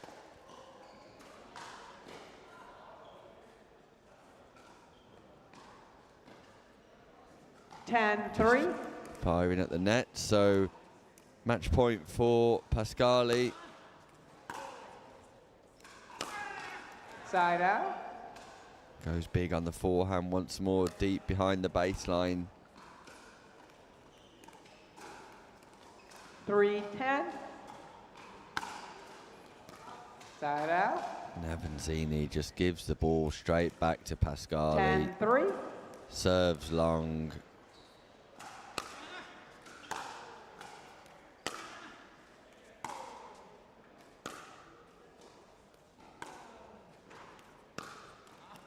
Side out.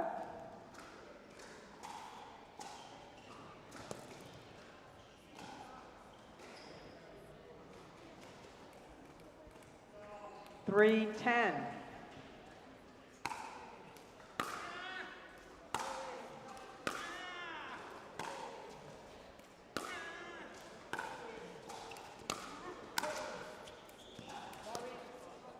Point. More support from the net from Aanzini.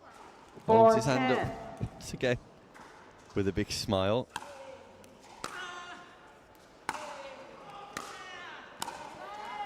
Side out. That's a lovely backhand counter by Pascali. That ball dipping below the height of the net into an awkward volley in space, and Aanzini stretching, cannot pick that up. So, second match point. 10-4. Federico Pascali.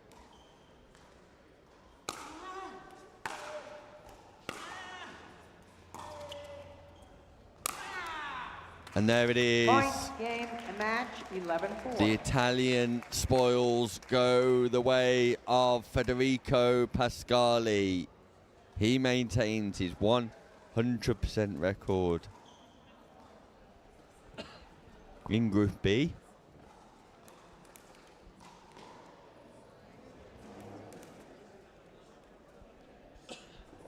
Aanzini still got hopes of progressing through, but Pascali just too good for Aanzini. Coming up next, we have our first look at Tara Jones and Marcia Orderbear in our women's singles senior open. Marcia Orderbear, silver medalist last year. Will it be gold this year? Stay tuned to find out.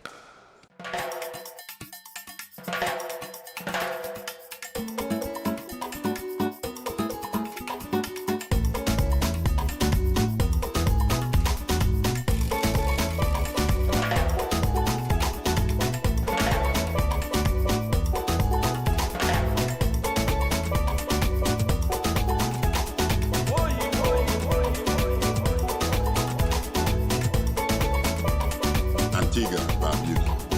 The beach is just the beginning. Now it's not the time to give up or to give in. I won't allow it. You won't allow it. I mean, the couch doesn't own you. You own you. Am I right? Of course I'm right. You can do this. Well, maybe not this. But you get the idea, right? Don't be a couch potato. Find a doctor at you'llbeback.com. Arnold says, do it now.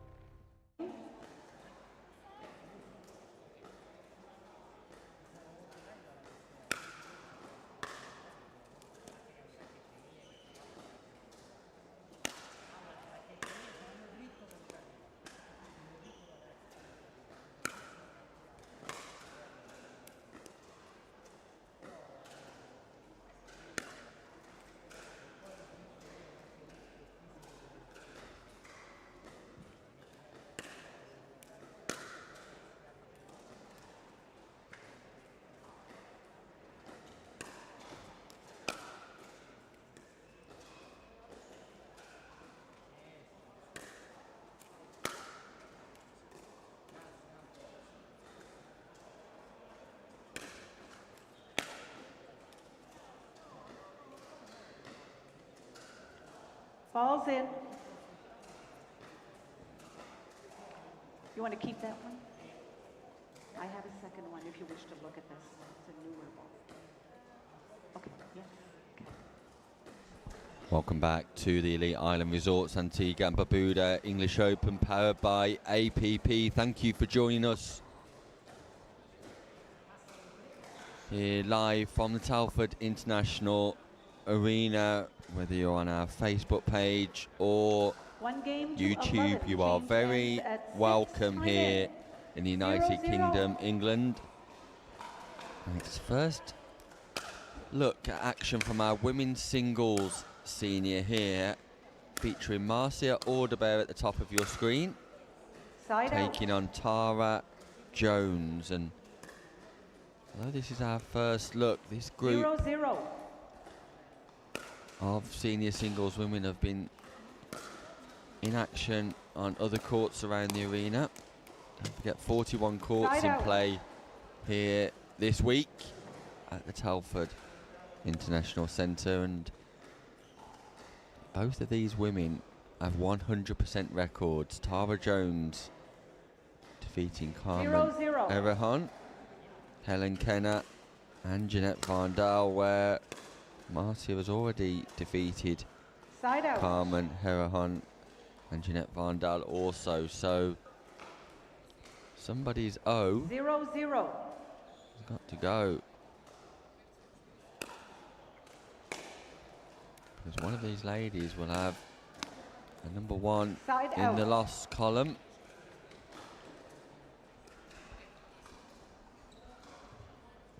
Marcia Orderbear, silver medalist in 2024. Can she go one better this year and win gold in the singles? And that catches the line. Lovely on the backhand side by Orderbear. Already a medalist here this week. Marcia in the women's doubles on Wednesday, taking home silver with Federica Mondula of Italy. So looking to become a dual medalist today at the 2025 Elite Island Resorts Antigua and Barbuda English Open,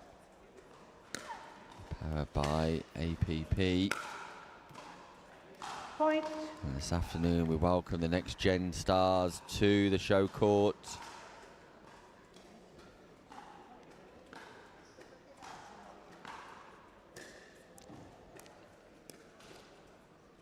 Two zero.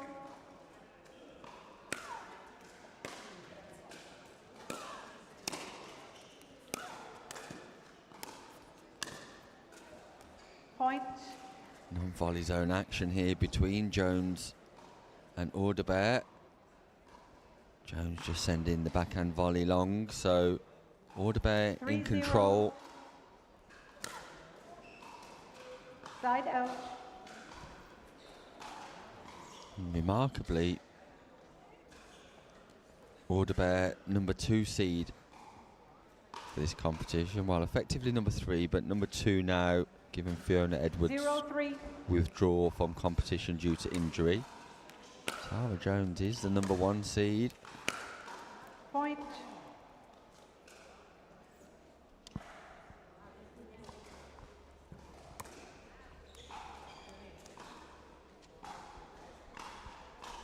One three.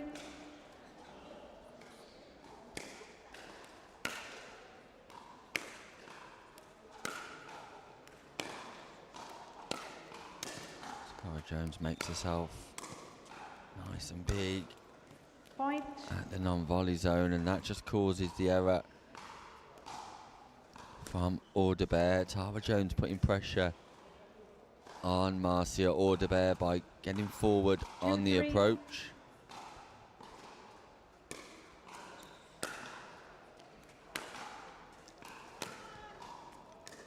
That ball just called long by Orderbear. But look at the intention from Jones once more. Correct. Play deep, get 3-2. forward, dominate from the kitchen.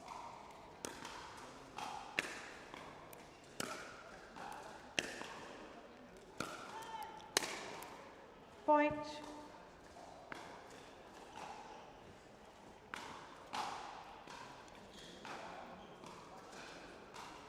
Ball called long by Orderbear again, and a tight tournament call.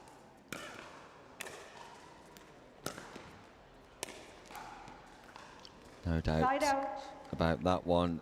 Once more, Jones dominant from the non-volley zone. Orderbear just choosing to stay back on the baseline, and will hope to become more accurate with the passing shots. Speaking of which,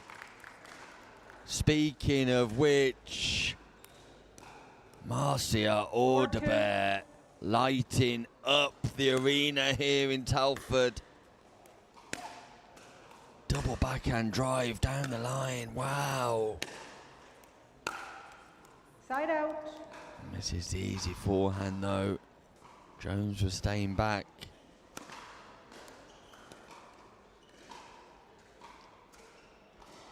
Two four.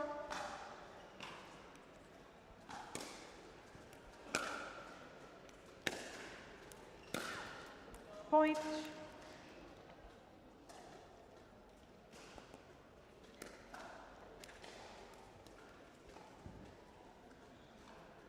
Three four.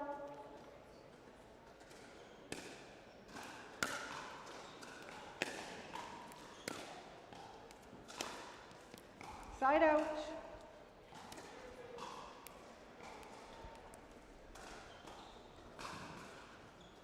4-3.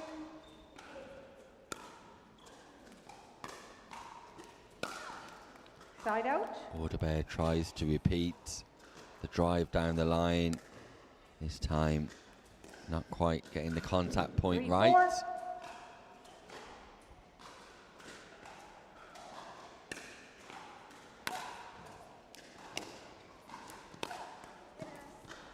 Gets the contact right there, though. Right at the head of the triangle. And just nurses that ball into the open space. Tara Jones too central from mid-court. Point. Sends a return long also. So Orderbear 5-3. just re-establishing more of a comfortable lead.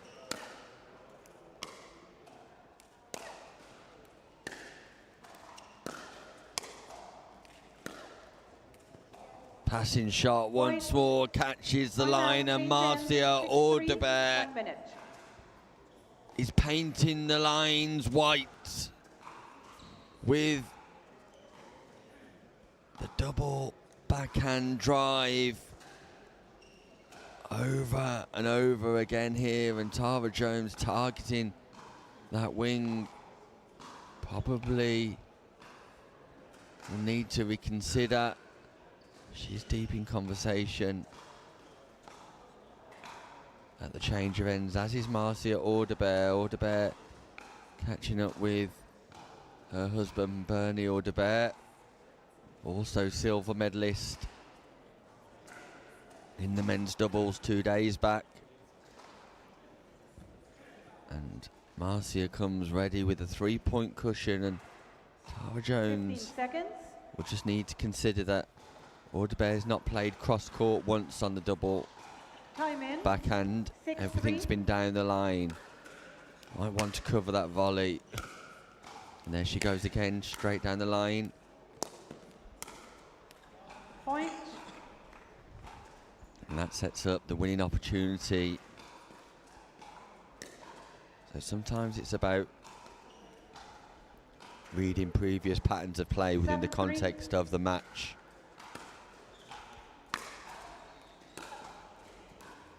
It's clear that Orderbear favours the straight drive on the backhand side as opposed to the cross court, although this time does go cross court. And great athleticism from Tara Jones. Orderbear somehow keeps that ball in play. Tara Jones rescues and plays into the open space. So it's a winning exchange for Jones, not a winning point. Can she get herself off 3? Ball in hand on serve.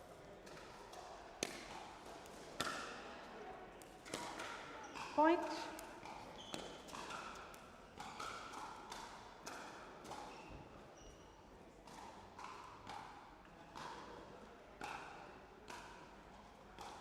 Four, 7.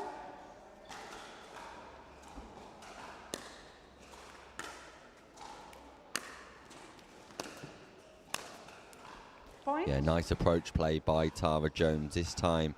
It's a little bit more power on the approach shot. That goes deep and wide. Orderbear has to rescue rather than play. Jones with the forehand volley.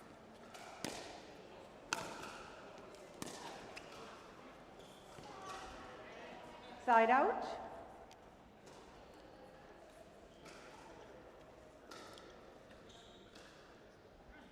Seven, 5.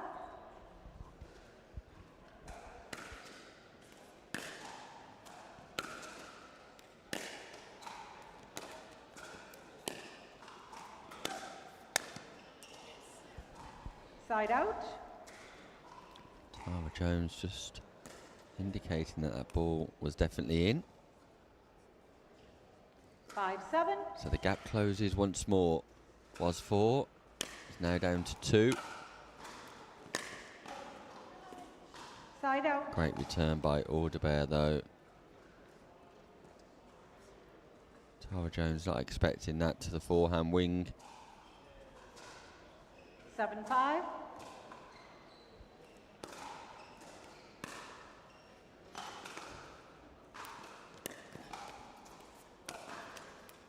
Side out. This time Jones does read the play. Orderbear just catching the net tape. 5-7.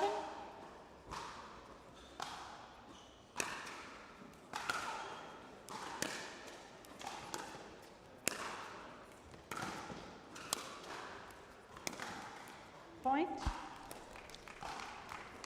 Yeah, good hustle by Orderbear, but just not managing to keep that ball in play. 6-7.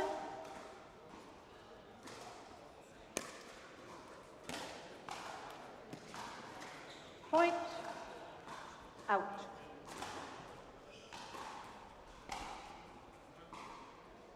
Seven, 7.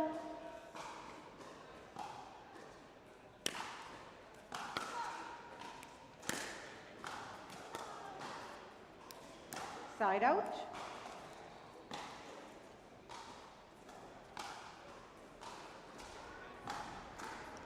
Seven, 7.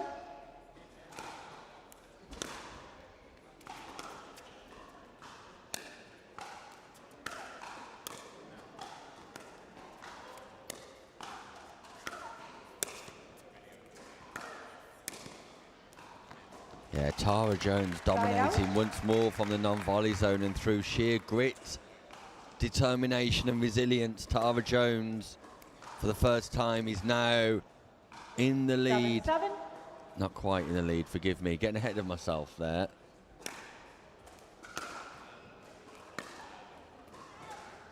Side That out. ball goes wide, so yeah, definitely not in the leads. Forgive me. We're tied at 7-7, but either way, the comeback from Jones, impressive. 7, 7.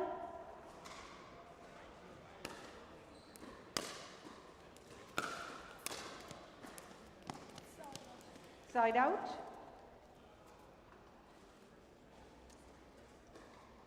A little bit of support from the net tape does now give Tara Jones the opportunity to take the lead for the first time. 7, 7.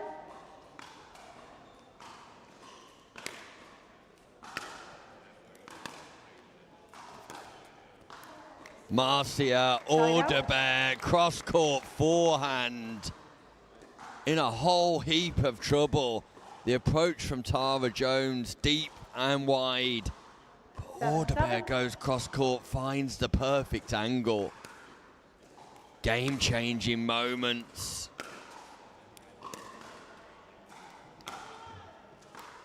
Point. Ball goes wide from Jones as well.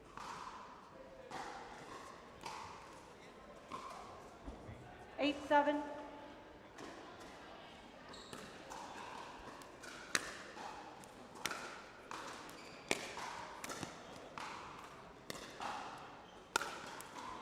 Nice angle on the smash from Orderbear. Goes right, goes left. There's the dynamite on the overhead smash, and Orderbear, who was in trouble, is now tied.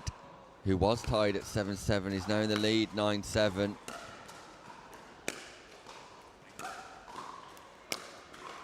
Point. And this will be a huge scalp for Orderbear in her quest for gold, because Tara Jones is a fierce competitor. It wouldn't surprise me to see Tara Jones on the medal podium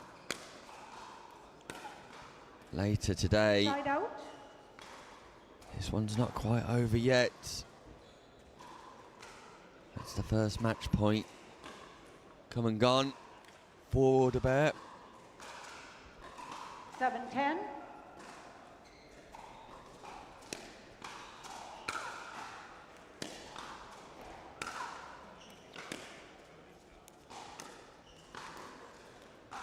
Point. Orderbear tries the delicate drop. Just catches a little bit of side spin, and that sends the ball swerving out of play. 8, 10. So, can Tara Jones find something here? Point. Yes, she can. It's an error from Orderbear. Tara Jones with ball in hand will just not go away, will not give up. Looking to send a clear message to Orderbear that she is the #1 seed.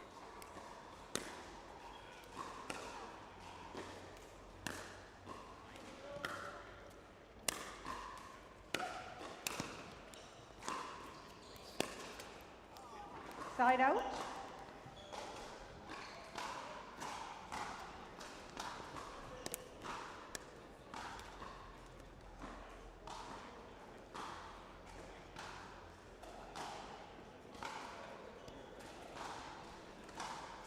(10-9). Second match point, Marcia Orderbear composes herself. Goes cross court this time. And Jones just calls that ball out. I saw that ball in. The referee I saw that ball in. Yes. has confirmed Point that she game match. saw the ball in. And there it is. Marcia Orderbear on an overturned call by referee Van Bergen gets the win, inflicts defeat on Tara Jones, who loses her 100% record, the #1 seed. And Marcia Orderbear maintains her perfect start to the quest for a gold medal in the women's senior singles. A tight affair, a competitive affair, with neither player wanting to give an inch there. They're likely to meet in the knockout stages at some stage, I'm sure. Coming up next, the entertainment continues, because it's the passionate man from Italy, Fabio Costa, taking on Stephen Richardson, and we'll be back after a short break, so don't go anywhere, because passion all the way here at the Telford International Arena.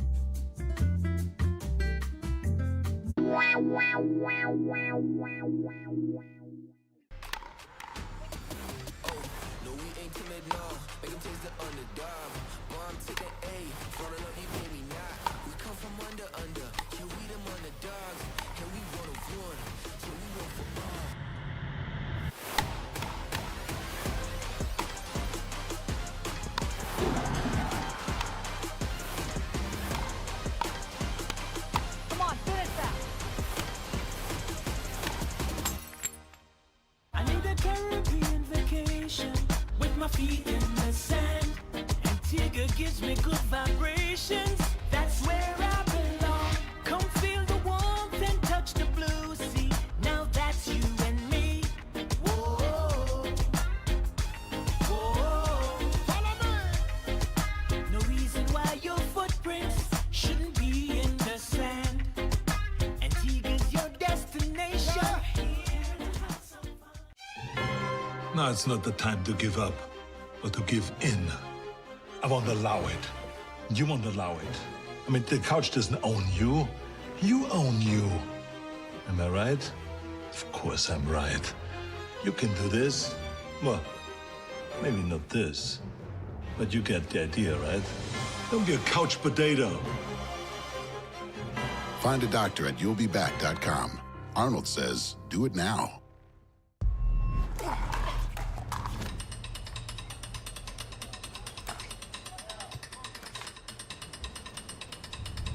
Not a real sport. Not a real athlete. Not a real challenge. Not fast enough. Not physical enough. Not exciting enough. Not a real battle. Not a real triumph. No grit. No drama. change ends at 6. Time in. 0-0. Welcome back to the Elite Island Resorts Antigua and Barbuda English Open. Side out. Van Bergen referee gets us underway as Fabio Costa, 1-0. Correction. Italian man at the top of 0-0. your screen, takes on Stephen Richardson.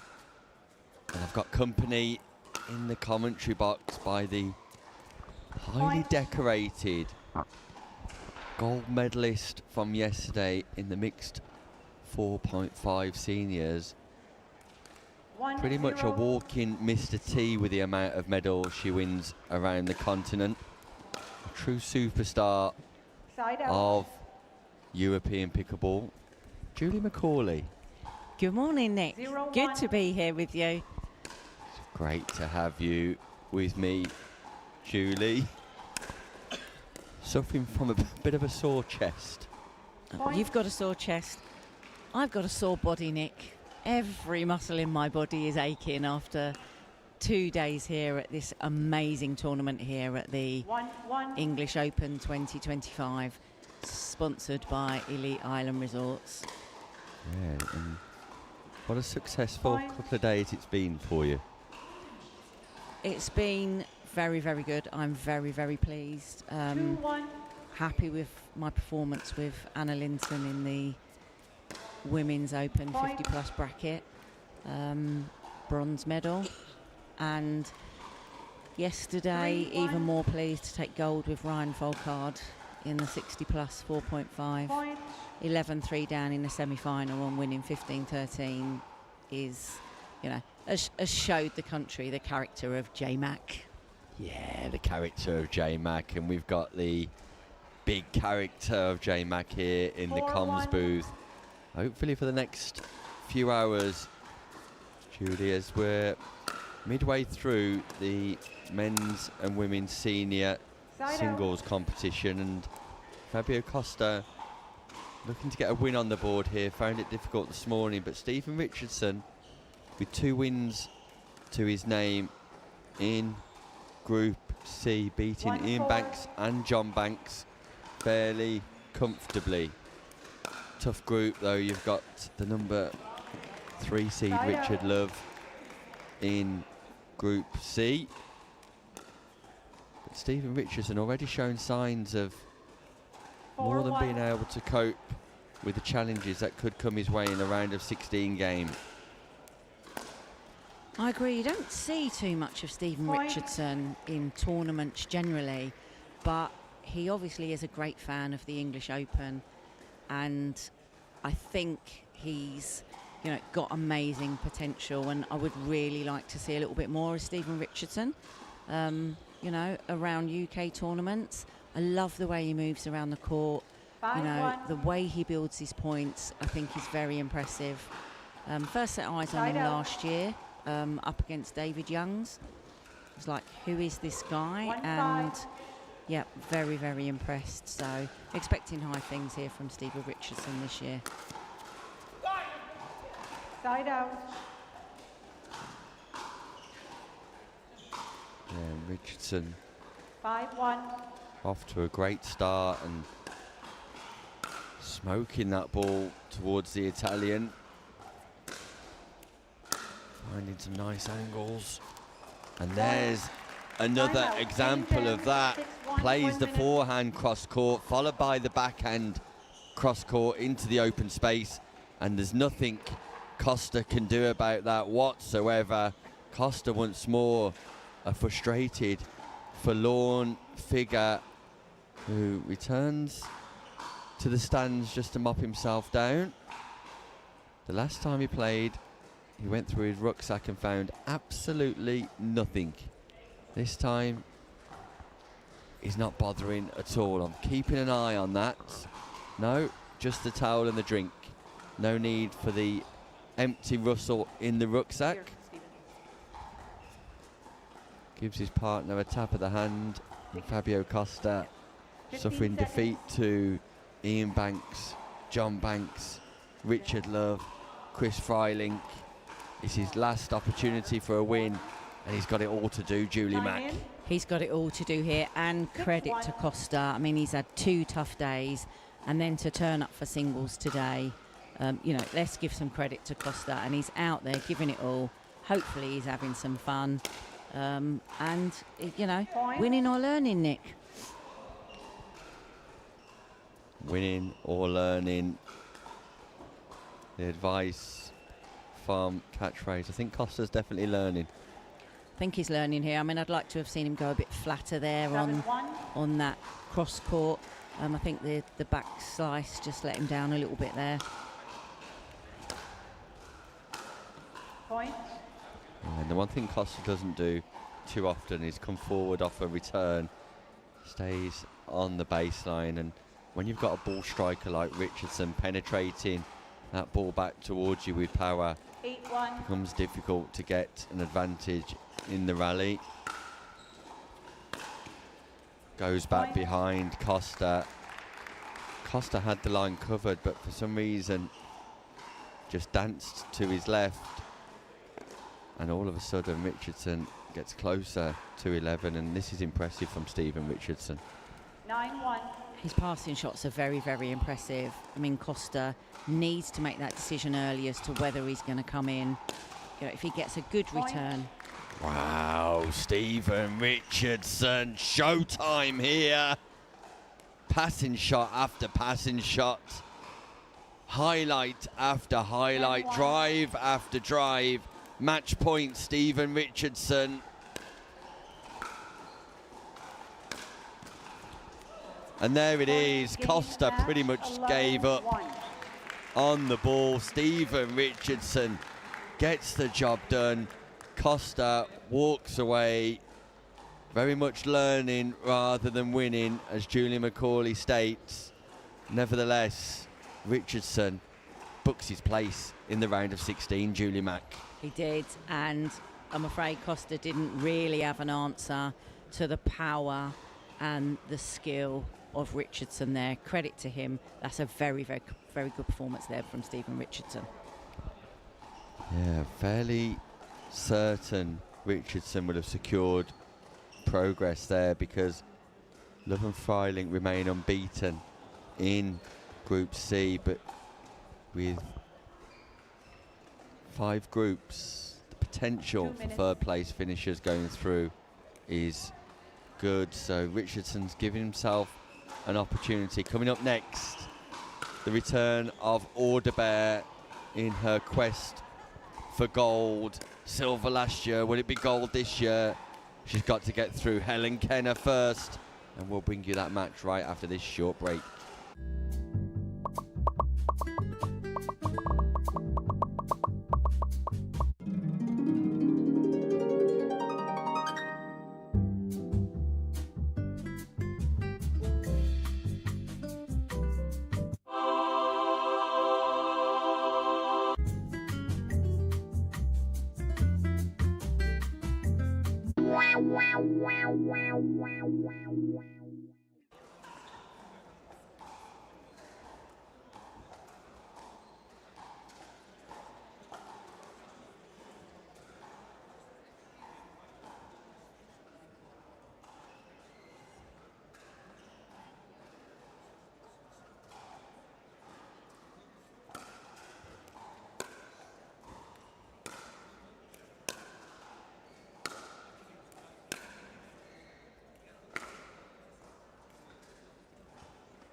Ball in. Marcia, you are the server. There's the ball you practiced with, and this is the other one. Okay, thank you. Welcome back to the Telford International Arena here 11, change ends at 6. with Time Pickleball in. England 0-0. for the Elite Island Resorts Antigua and Barbuda English Open. And as promised, Orderbear's back in action. Only one medal she's after today, and that's the gold. Point. And with defeat of Tara Jones, the number 1 seed in the last game that she played on show court, she'll be entirely confident of being able to cement that later on in the knockout stages. Helen Kenna stands in her way here though. Helen Kenna recently selected for Team England, Julie. Yes, and I think that's a good selection. Very, very solid player. 0-1. Doesn't overcomplicate the game, gets the ball over the net, and yeah, very, very reliable player. I think she's going to be for Team England. Side Her out. daughter in action this weekend too. I'm very excited to see Evie. I mean, I've known Evie for a few years now, since before she went off to the US, and yeah, I'm hearing great things about, you know, Evie's level and the amount of time that she's getting to play. 1-0. So very, very excited to see Evie Kenna back at the English Open. Yeah, as Point. are we all. And once more, what's becoming the trademark shot from Orderbear, the double backhand down the line. Doesn't play that cross court very often, Julian. I just wonder if players are going to start to Side out. try and read that or predict that that's where the ball is going, because it's a highly effective 0-2. shot, and as it currently stands, there isn't an opponent who's recognised Side that out. 9 times out of 10 she plays it down the line. Yep, and I think it's been very interesting, and took me a while to work it out, Nick, but Marcia Orderbert's double-handed backhand is definitely stronger than her forehand. So, you know, everybody says, you know, keep it on the backhand, keep it on the backhand. But I think with Marcia, I think you've got to take a risk and put the ball on her forehand to avoid that amazing double-handed backhand down the line. So a bit of conversation here between Orderbear You didn't call it out either. and Van Bergen, where the ball did bounce out. Van Bergen suggesting that the ball hit the paddle first, and as we saw in the replay, that ball definitely bounced out. Let's just take another look here. Ball bounces out, then hits the paddle. But referee suggesting that she didn't call the ball out in time, Orderbear. That's not what I. Yeah. Yeah, and that's quite common, and a lot of players I don't think understand that if the ball is going out of play and it hits your foot or your paddle, then the point is given to the opposition unless you very clearly call a side out. I'm going to allow the out call. Well, so Van Bergen here just confirming she's going to allow the out call.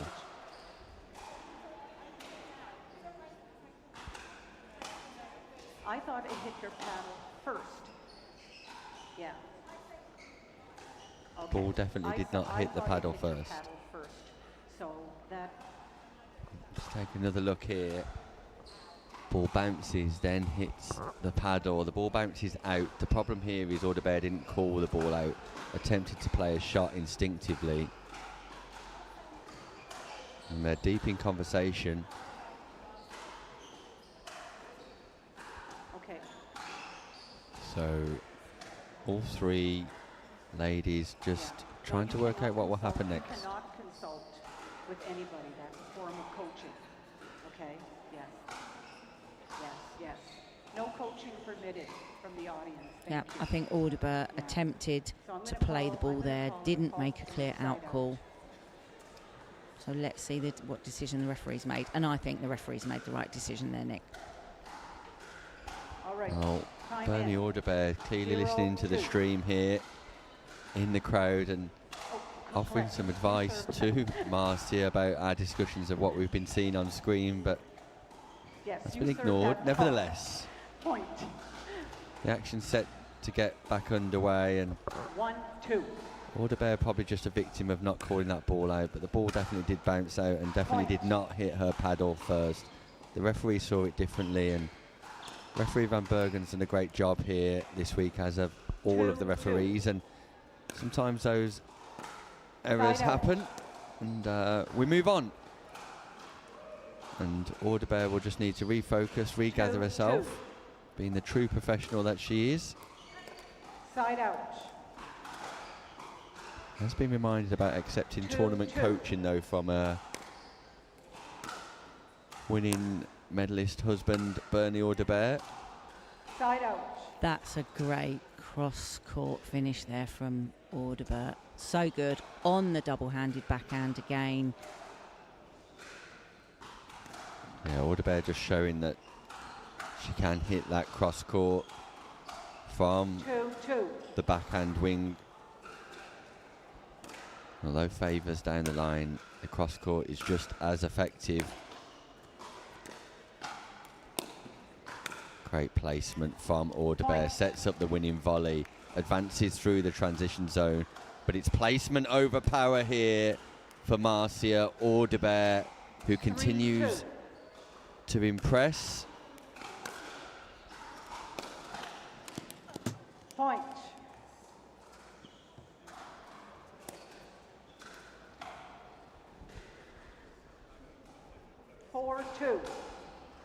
Orderbear opens up a slight cushion over Kenna.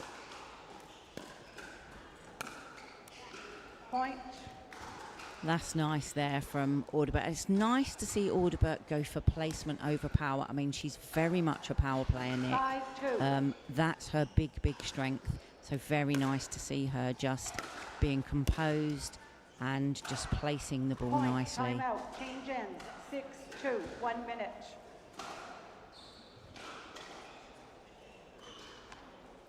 Yeah, Marcia Orderbear competing in the senior singles division at the English Nationals, but also the open age division, also managing to medal in both rather impressively too. Just taking a drink here, where during the timeout I believe she's allowed some tournament coaching, so Bernie just offering some words of advice. But 15 seconds. we return here. Helen Kenna, a little bit of work to do, but 6-2. it's difficult to get yourself into rallies when you're playing against an opponent who strikes the ball as well as Orderbear does. Look at the double backhand once more from Marcia Orderbear. Recognises there's no space down the line this time. Goes cross court once more.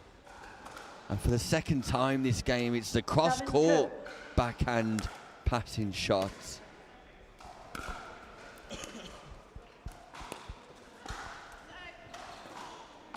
And again then, she went for the cross court again. Kenna read it that time and got the ball back over the net, and then unfortunately Orderbear hits the ball out there. There we go again. That's the third time this match where Orderbear has played cross-court winners, demonstrating to all of her opposition that she can open up on both wings here. And Marcia Orderbear is impressing. The quest for gold, the journey towards gold is gaining momentum. And gaining momentum in a fast way. 9-2.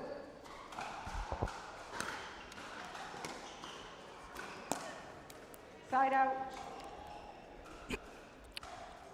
Oh, that was interesting there. See, she's gone for the forehand cross court there, and it's not been as successful 2-9. for Orderbear as those double-handed backhands.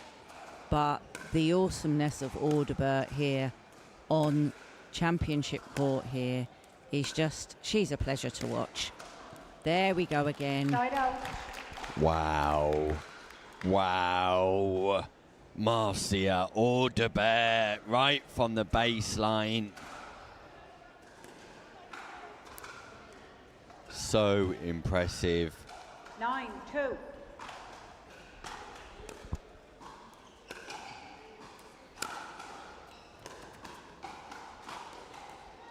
Point.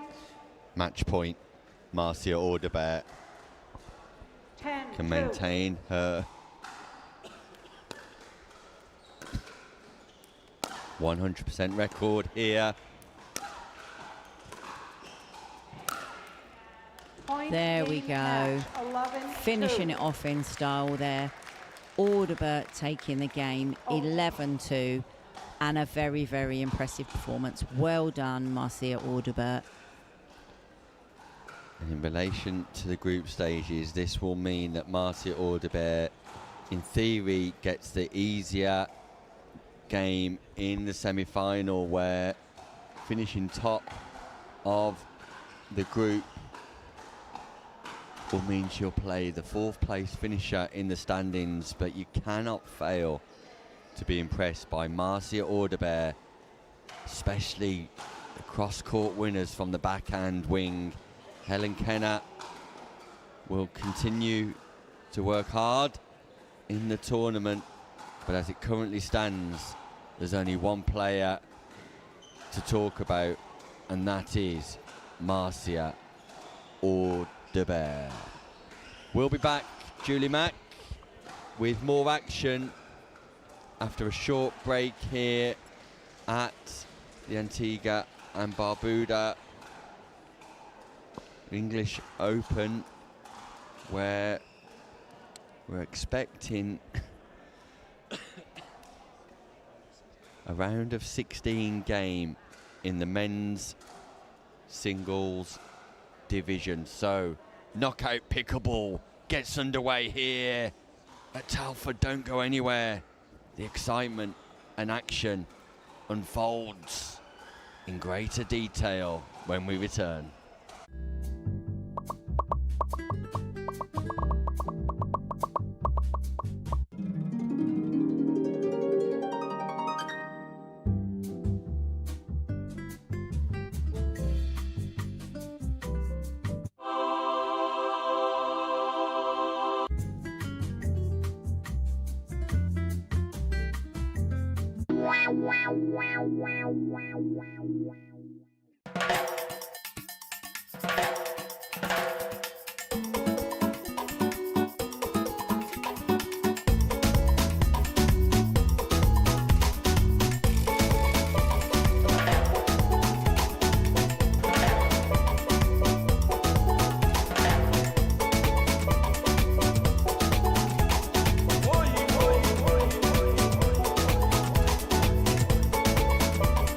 Antigua, Barbuda. The beach is just the beginning.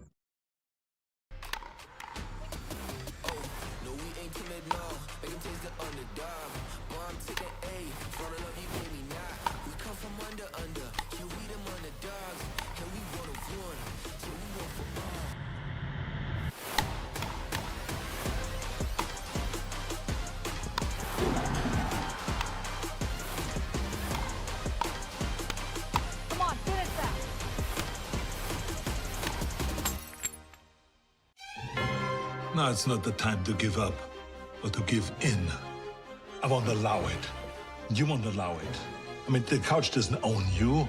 You own you. Am I right? Of course I'm right.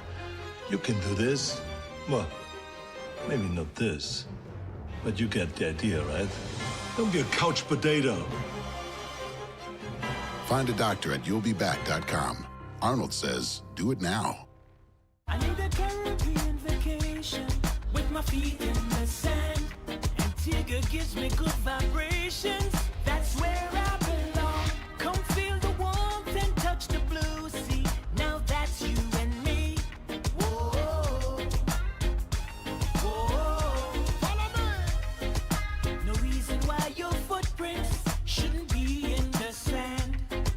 Antigua's your destination.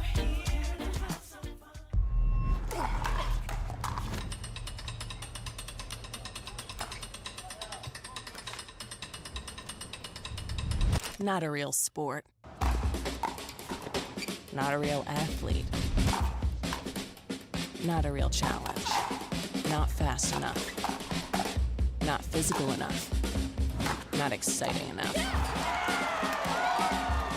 Not a real battle. Not a real triumph. No grit. No drama. No stakes. Not a real heartbreak. Not a real comeback. Nothing to brag about. This isn't real work, real talent, real skill. Pickleball? That's not a real sport.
man awesome, mate. So good in the clutch as well.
Ball in.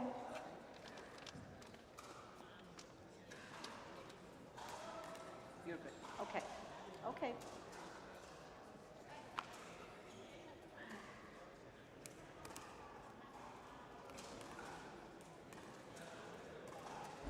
Game to 11 change ends at 6. Time in. 0-0. Welcome back to Telford, and we're underway Point. with a surprise match here, a bonus match 1-0. featuring Carmen Erhan Point. and Jeanette Vandal. And it's a case of 2-0. winning you in for Erhan.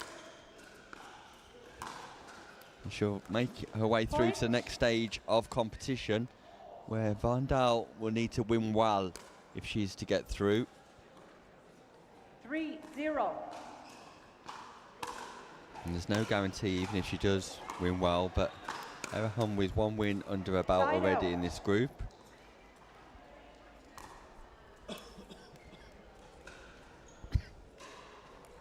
Zero, 3. And you're suggesting, Julie, that Erhan's got a paddle background? Point. Yes, seen quite a lot of Erhan in tournaments across Spain. Paddle background, very good paddle player. Lovely, lovely person, very humble.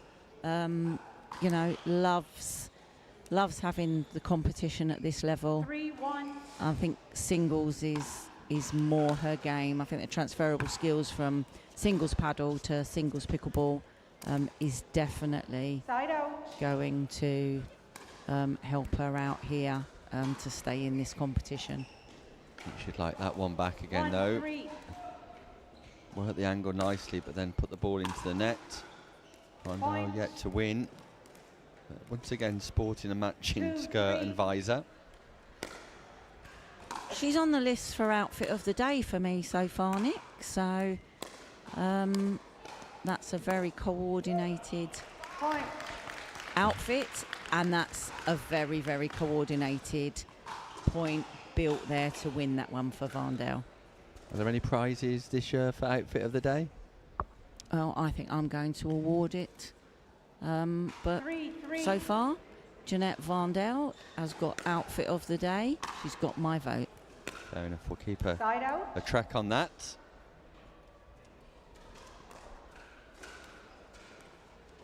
Can't be easy getting the matching visor to the skirt, that's for sure.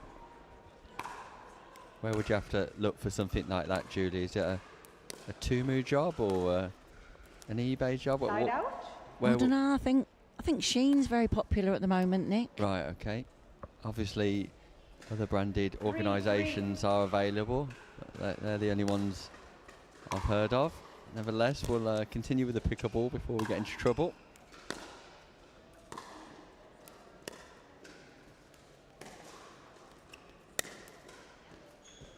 And Vandal is putting up a scrap here. She wants to stay in the English Open. 4-3.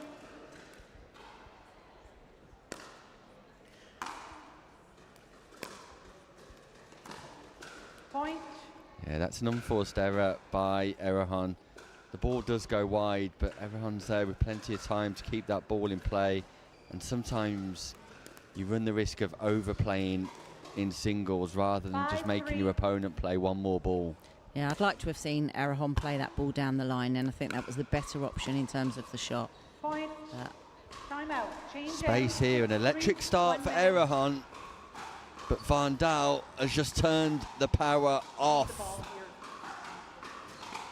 because it is Jeanette Vandal, the well-dressed Vandal, who enforces the change of ends, gets to 6 first.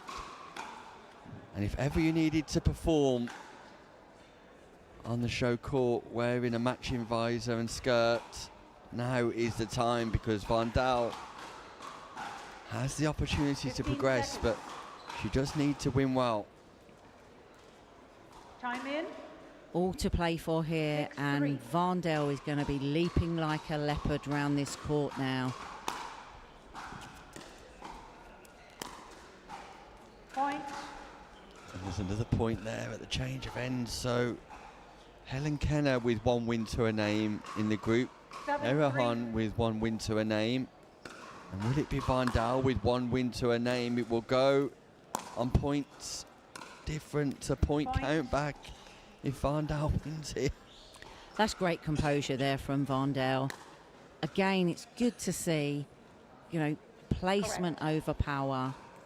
Good composure there from Vandal. And she's currently serving here at 8-3. Point. Make that 9-3. Errant Erhan 9-3. cannot keep this ball in play, and it's to the advantage of Jeanette Vandal. Point. And that goes cross court, and Vandal is playing some lovely singles pickable here. Looking lovely, playing lovely. It's all about Jeanette Vandal, and it brings up match point.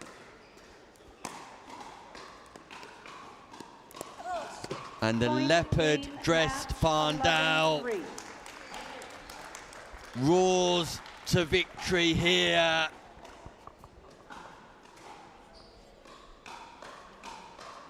And what a victory it is, because that could be good enough to put Vandal through to the next round. Congratulations to Vandal. Impressive, Julie. Very, very impressive. Very, very good performance there by the leaping leopard, Jeanette Vandal. Well done, Jeanette. Yeah, congratulations to Vandal, and we will be back with that round of 16 game as promised previously, where Chris Freilink takes on Andy Hill for a place in the quarterfinals, where Marcelo Jardim awaits the winner. Don't go anywhere, because we'll be back with more action after this short break.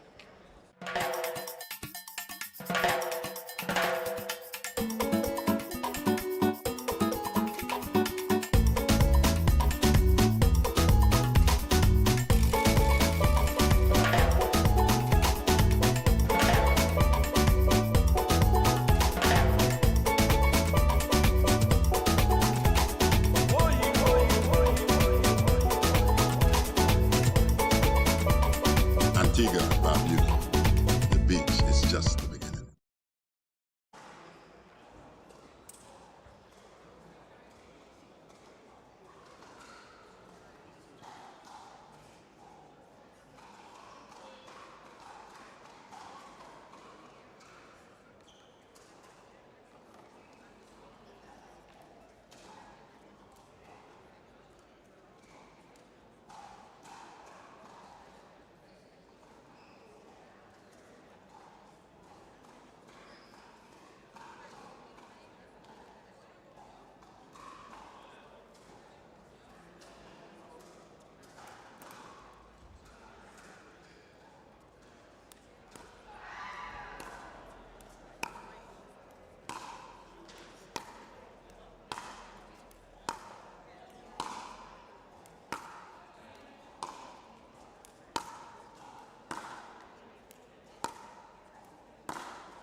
One minute.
Welcome back to the 15 Elite seconds. Island Resorts, Antigua and Barbuda English Open, powered by APP in association with Franklin. We're pleased to reach knockout stage pickleball.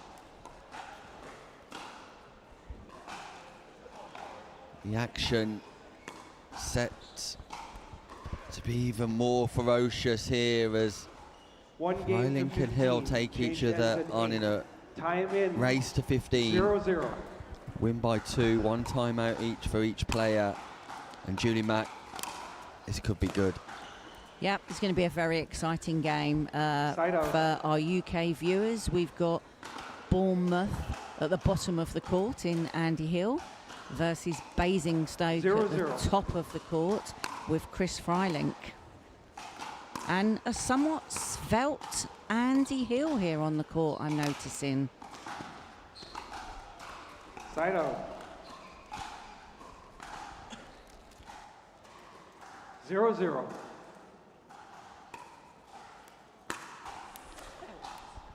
Point. Yeah, both these players 1-0. progressing through out of the groups, and a matchup against Marcelo Jardim awaits. Andy Hill with a big background in tennis, former county tennis player. In fact, I still think he plays tennis to a high level. 2-0. And Chris Freiling, as we know, hits this ball so nicely. The amount of backspin on that ball just causes it to die in the non-volley zone, and Hill 0-2. not able to rescue. Big serve from Freiling out wide. Return from Point. Hill goes long, but that's a huge serve, Julie. That is a huge serve, very much a power player. Chris Freiling here. You know, he's got a great drive on him. What a pick-up from Freiling. Point. Got a great drive, but great mobility too. All action here from Freiling, who digs that ball from his toes. Cross court, Hill can't rescue. 2-2. Freiling will appreciate Julie Mack saying that was an absolute lekker shot. Great overhead smash as well. Point. And Freiling started well. Freiling's come out of the blocks on fire. 3-2. Elsewhere in the Point. quarterfinals, Atto Stevens currently taking on Rupert Robinson. 4-2. Devon Cornish taking on Federico Pascali in a round of 16 game. Warren Urquhart is taking on Christian Bonert for a place in the quarterfinals against Richard Love. Freiling continues the onslaught here, striking the ball nicely on show court. Great hustle by Andy Hill, who finds the passing shot. He'll be pleased with that. That is a hustle there from Hill. 2-5.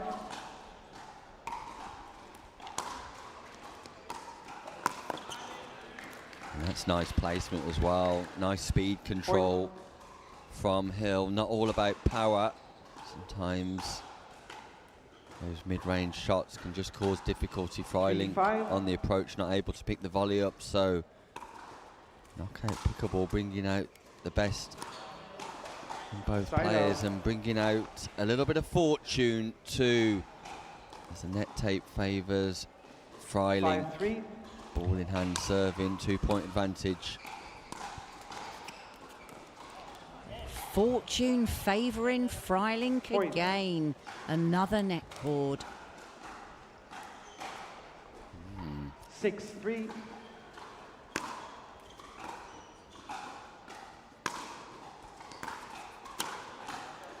Nice control on the backhand volley. The approach is good. The movement through to the non-volley zone and able to execute the backhand volley slice.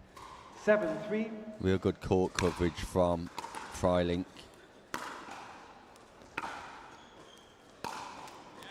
Single hand Side out. drive on the backhand side. Just catches the net. There's Atto Stevens just getting ready for his quarter-final. Marcelo Jardim looking on with friends in the crowd. He'll play the winner of this game. Wow, Freilink just catches the top edge of the paddle, sends that into the VIP section. 4-7. Right idea though, I like that. You know, if you build the point, you know, and the execution's not quite there, then there's work that can be done there, but then Freilink hitting the ball out there, so just needs to breathe and believe now, just take his time before 5-7. coming back to receive this serve from Andy Hill.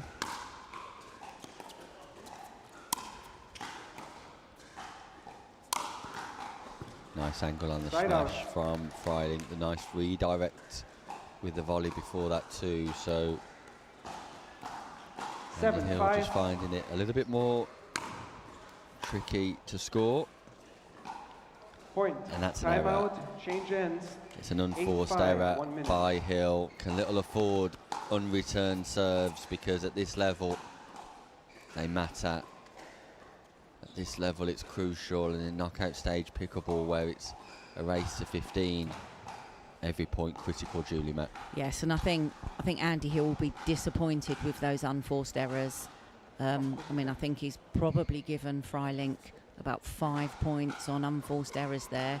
So let's see if at the turnaround here, Andy Hill can reduce those unforced errors.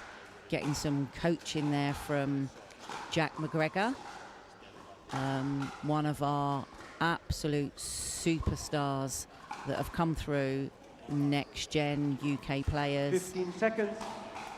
So let's see if the coaching that Jack McGregor's providing can help Andy Hill to turn this around. Yeah, Jack McGregor in action later on this afternoon in the men's open singles division.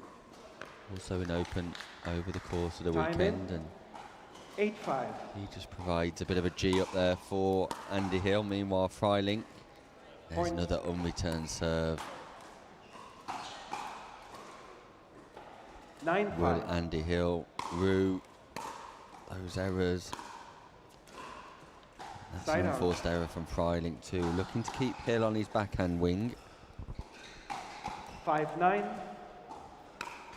And Hill cement a comeback, but Point. once more an unreturned serve, and Freilink just gives Hill one back.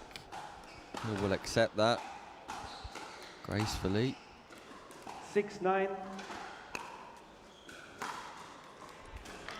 Wow, Point. 2 unreturned serves in a row this time from Freilink. That brings Hill back into 7-9. the game. Just goes to prove, Nick, that it's not over till the fat lady sings. Side out. Yeah, I'm not too sure if either of these players are singing at the minute. Frustrations from both. 9-7. Big serve. A missed volley Side from out. Freilink. I'd like to have seen him just roll that volley over the net. He'd done the hard work, he'd created the space, just needed 7-9. just to roll that over the net and not go for power there, Freilink. Great return from Side out. Freilink. Andy Hill just narrowly misses the passing shot, so stuck at 9-7.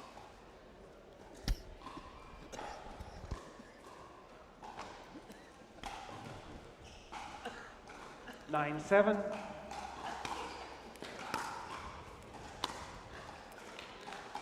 Side out. That's a nice cross court there from Andy Hill, forcing it onto Freilink's backhand. 7-9. All to play for here in this round of 16. Point. Unforced error there from Freilink, so Andy Hill's back in the game. 8-9. He's not ready to go home here, Andy Hill. Point. What has Jack McGregor said to Andy Hill at that timeout? Definitely given him some good coaching points. And he's turned this game around here. Point. And for the first time in this match, Andy Hill takes the lead, serving at 10-9. Yeah, 10-9. big turnaround here for Hill. Side out. But he'll be frustrated with that. Fortune for Freiling once more. 9-10. Fortunate Freiling. That's a nice Point. into out forehand though by Freiling. Just opens up the shoulders. Goes back behind Hill. 10-10. Hill just applauds in recognition of the quality of the shot, but error. Side out. Freiling once more. 10-10. No, he's taking a risk going for the low percentage serve out wide. Great passing shot. Fairly Point. straightforward from Hill too. The return from Freiling short opened up the space on the close side of the court. And Hill just exploits that. Goes cross court with the forehand nicely. Positioning the ball 11-10. pretty much where he wanted to. Race to 15. Good leave. Andy Point. Hill, great leave. Freiling had rescued. But it was a great leave by Andy Hill, and it could be 12-10. a bit of a shock here.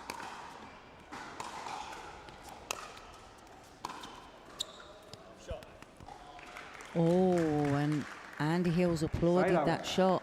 That's a great shot. Painted the line there, Freiling.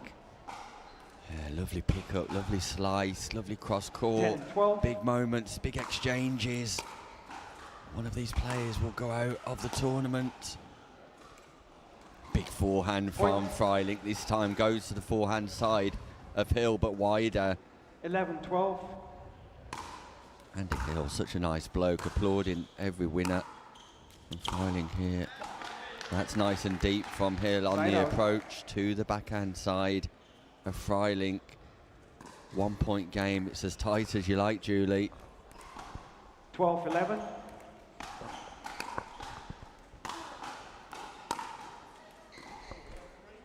Serves called out. Side out. Andy Hill asked the referee to confirm. Referee confirms that the ball was out. 11-12.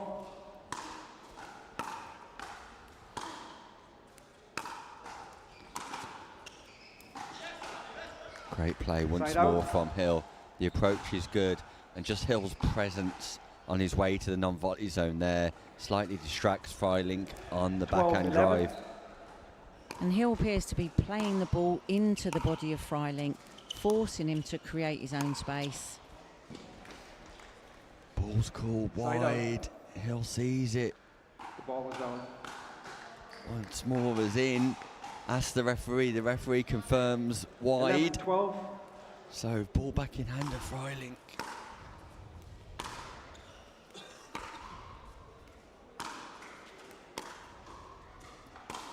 Baseline to baseline action. Neither player can get an approach. Freiling Side out. puts the ball wide too. Expected Freiling to come forward a little bit earlier in that rally, 12-11. Julie Mack. Yeah, I'd have liked to have seen him come forward a bit earlier then. Side out. That's a big error at a crucial stage. And Rob Nunnery would 11-12. say that's a non-negotiable.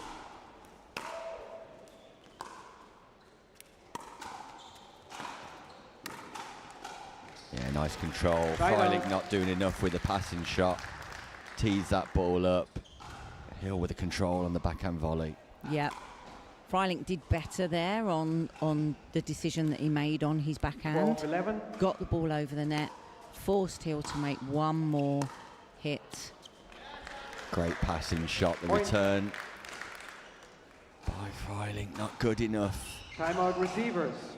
13-11. 1 Centre minute. court which is not a bad ploy, but it's centre court it needs to be based on. It does cut down the angle when you return in the centre of the court, Julie, but if it's mid-court centre line, you're going to be exploited because he'll had time to set himself, pick his point, early preparation, and then delivers the blow. Jack McGregor talking to Andy Hill once more, and the last time they had this intervention, Andy Hill went on a little run. He went on a little run, and yep, Jack McGregor has definitely given him the right information there. Andy Hill has gone out and executed the information that Jack McGregor's given him, 15 seconds. and it's game on here. Remaining timeouts. Receiver, Game 0. on indeed, server, as 1. Freiling has a chat with his wife, also working hard behind the scenes here. You've married him off to somebody else there, Oh, have I? Nick. You've Forgive just me. married 11. him off to Dione Robertson. Robinson. I do apologise. Nevertheless, let's get back to the pickleball. Sorry for that, Chris Freiling and Dione.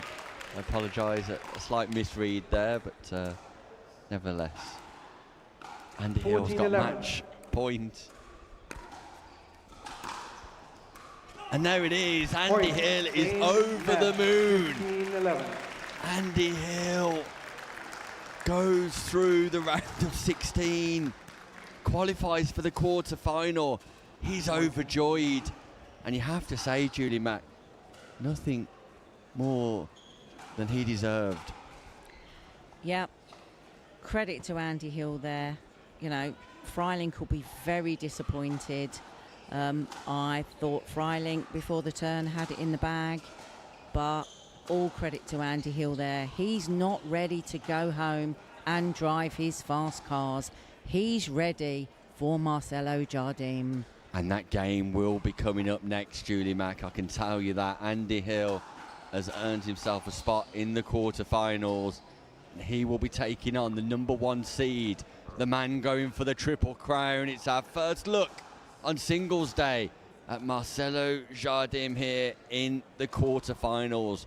Don't go anywhere, because after I head over and apologise to Chris Freiling, we'll be back with the action here at the Telford International Arena. I need a Caribbean vacation with my feet in the sand. Antigua gives me good vibrations. That's where I belong. Come feel the warmth and touch the blue sea. Now that's you and me. Whoa, whoa, follow me. No reason why your footprints shouldn't be in the sand. Antigua's your destination.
1 minute.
Time.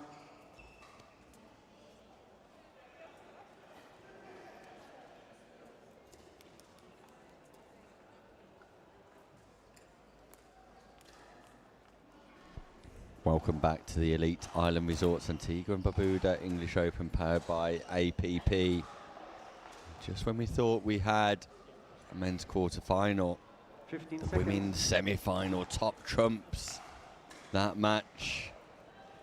And after victory in the final group stage, Jeanette Vandal did in fact qualify through and secure enough points to send Carmen Erhan out of the competition. So, 1 game to 15, semi-final action. Tara Jones, the number 1 seed, taking on Jeanette Vandal. Place in the final awaits. Clearly the favourite will be Tara Jones, but the way Jeanette Vandal was striking the ball in her last group game makes you believe that this won't be straightforward. So Jeanette Vandal at the bottom of your screen, Tara Jones at the top, and great passing shot, not once, not twice, but 3 times a lady. Jeanette Vandal springing into action here. Before we continue, Julie Mack, Tara Jones, a contestant for Best Dressed here today? Well, I think Tara Jones is definitely a contestant here for Best Dressed Female on Court. Loving the outfit. Always matching, always coordinating. Tara Jones must have a drawer full of sweatbands. She's definitely got a great forehand. A picture of a pickleball paddle and a ball on a sweatband. And nicely designed. Even the watch is matching, the watch strap. 1, 2. And the paddle. Look at this coordination here from Jones on court. Yeah, it's impressive effort. Side out. And that's what you'd expect from a number 1 seed, not the net, but the style. The style. She'll be disappointed there with that backhand slice, but she's built that point there very, very well. And that's, has that painted the lines, or is that, no, that has indeed. Yeah, she's just caught the line there.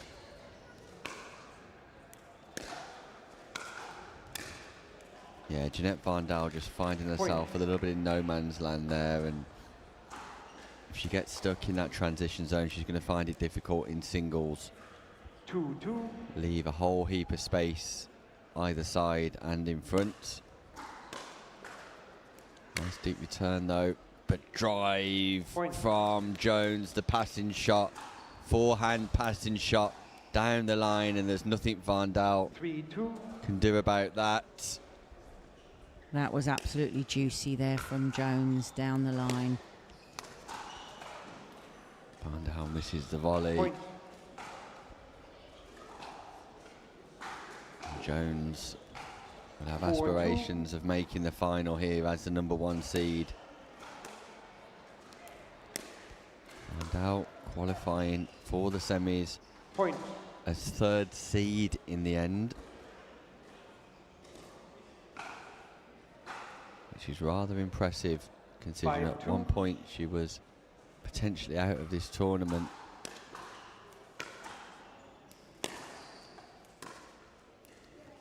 Nice pick up and drop from Vandal. Good power 2-5. control. Just takes all of the heat off the ball and drops that ball into a irretrievable position.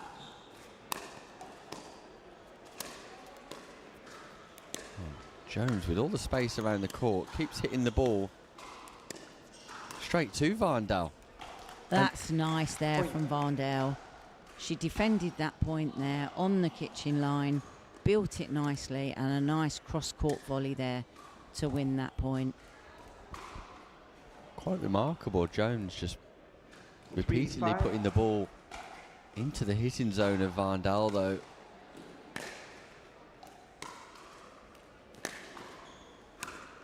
Nice approach, Vandal. Good hustle from Jones. There's the overhead smash, and Jeanette Vandal very much in this semi-final. 4-5.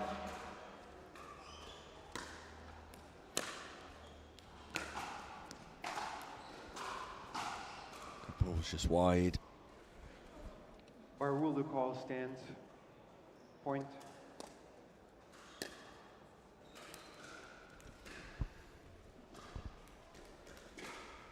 Five. Vandal back in the game here at 5-5.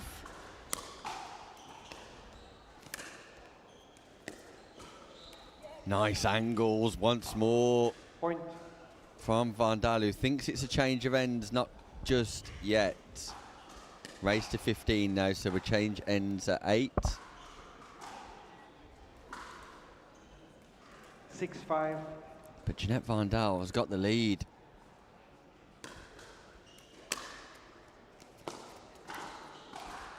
Side out. Nice return though from Jones, targeting the backhand quarters of Vandal. Not as straightforward as perhaps what Jones might have liked, Julie. No, Jones was out of the blocks, pretty hot in pink, but Vandal's got herself back into this game. The Pink Princess versus the Leaping Leopard here on centre court. I'm sure they'll appreciate those nicknames. Side out. We can change their names on the scoreboard.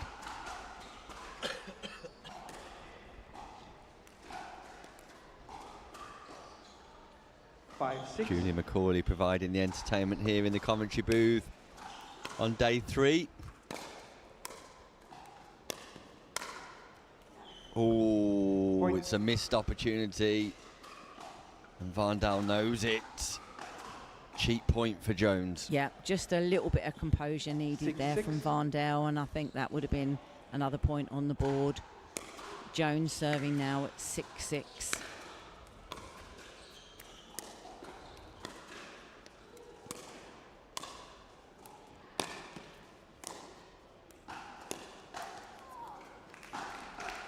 Side out. Vandal doing a good job of getting to the non-volley zone. 6-6.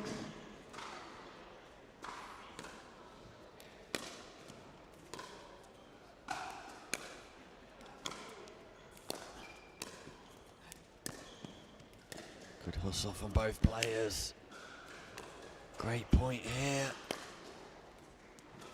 Jones with the cross-court passing shot, but both players enjoying success at the non-volley zone before Jones whips one cross-court. I'd just like to have seen Vandal just get into the net there. I think if she'd have got in there, I think she might have got a paddle on the end of that winning shot there from Jones. Yeah, very much come forward, then backed off again And that's long Side from out. Jones, and Jones just making one or two unfamiliar errors here. 6-6.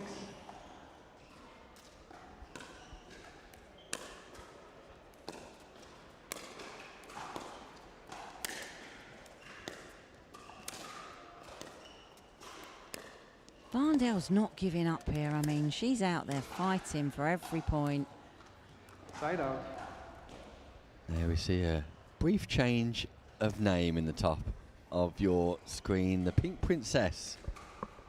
6-6. It's the Leaping Leopard. Our technical team, a great job of responding to Julie McCauley's entertainment here. Point.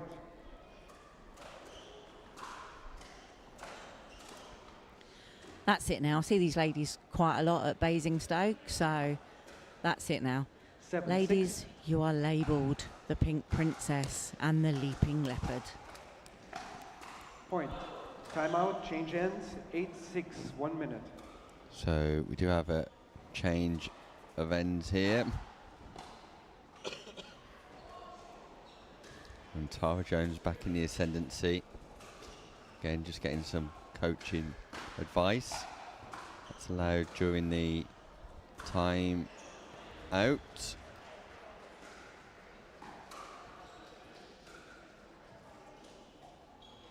And Jeanette Vandal putting up a great fight.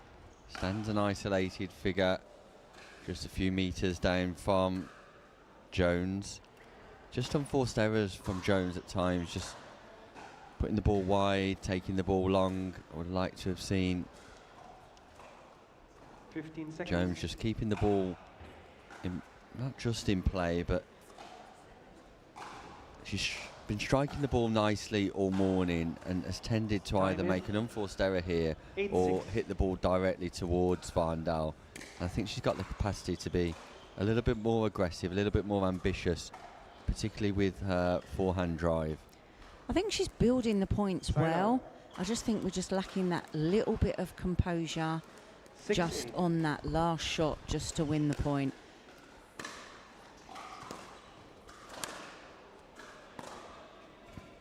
That's good there from Jones.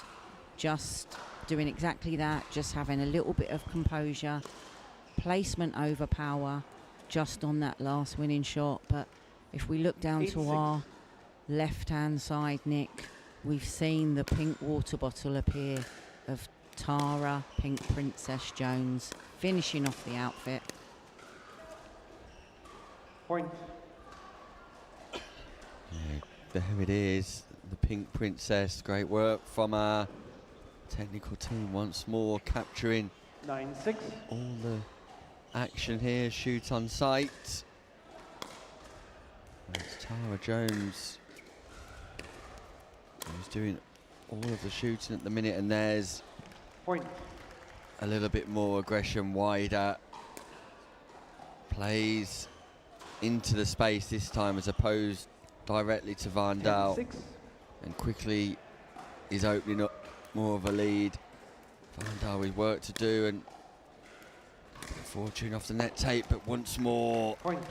The forehand drive from Jones out wide, effective. Yep. I don't know what 11-6. her professor of sports psychology husband, you know, gave her the tips during the timeout, but he certainly helped her to turn this game around here. Seeing a lot more composure here from Jones and taken a very impressive 12-6 lead here. Point. And that's wide also. So 2 points from victory here for Tara Jones, the Pink Princess, as Julie McCauley calls her. But that's nice from Vandal.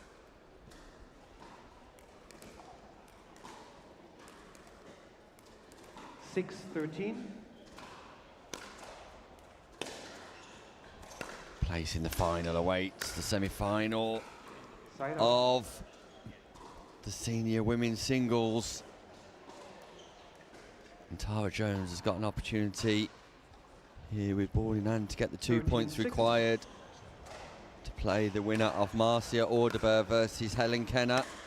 That semi-final currently on one of the other courts. Tara Jones, match point for the Pink Princess. Tara Jones, it's an opportunity for her to force her way into the gold medal match. And there it is, Tara Jones makes her way into the women's singles senior open final.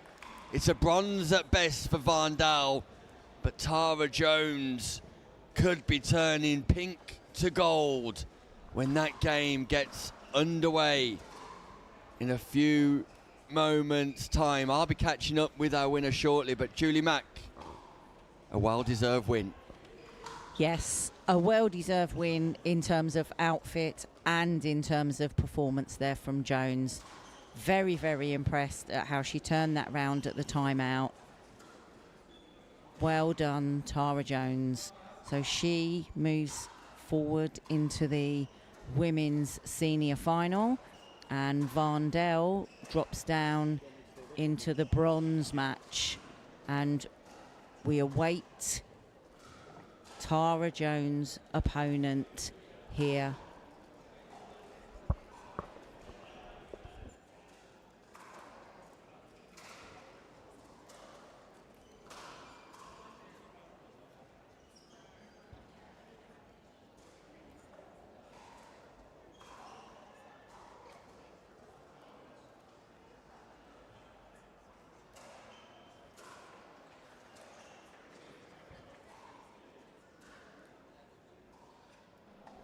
Welcome back to the Elite Island Resorts Antigua and Barbuda English Open. I'm joined by Tara Jones. You're in the final, Tara. It's very exciting. Yeah, congratulations to you. Just talk me through how you feel about making the English Open finals. Yeah, I'm really excited. I just love playing singles. It's so much fun, and that was a tough game, and I'm really glad I followed exactly what I wanted to do, and yeah, it worked. Yeah, in the second half of the game, you seemed to open up a little bit more aggressively, driving the forehand shot. Was that something you had a discussion with your coach at half-time? Yeah, my husband, Graham. Your husband, Graham? Yeah, and just about being confident, because we all know if you're confident, you're going to play more aggressively and better and think more clearly. So, yeah, it's definitely doing some of that as well. Well, you are our number one seed, Tara. I don't know if you was aware of that or not, but you're seeded number one for this tournament. Does that bring around... Clearly doesn't bring around any pressure at all, because you wasn't aware. No, I wasn't aware, so no, it doesn't make any difference. Yeah, I'm just here to play as well as I can and really enjoy it, and I am doing so far. So. And we're enjoying watching you too. What a great performance, Tara Jones. You are one of our women's finalists. Congratulations. Thank you so much. Thank you. That was Tara Jones joining us here. The proclaimed Pink Princess makes her way into the final, where she will meet she will meet either Helen Kenna or Marcia Orderbear. Coming up next, we've got a quarter final for you as Marcelo Jardim takes on Andy Hill. I'm off for a drink of water.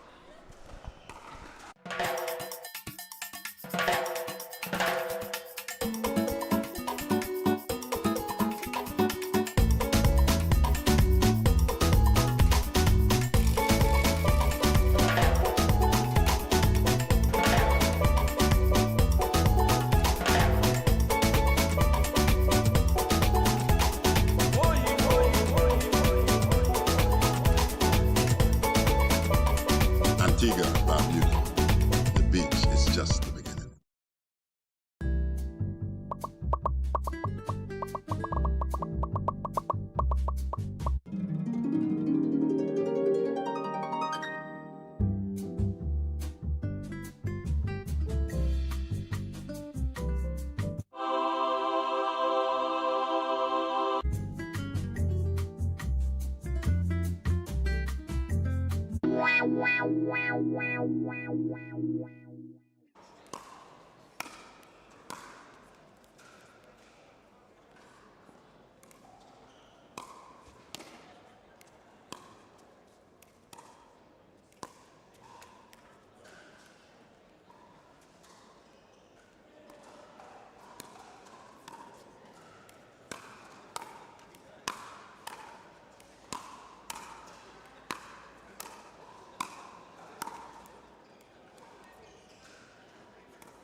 All in.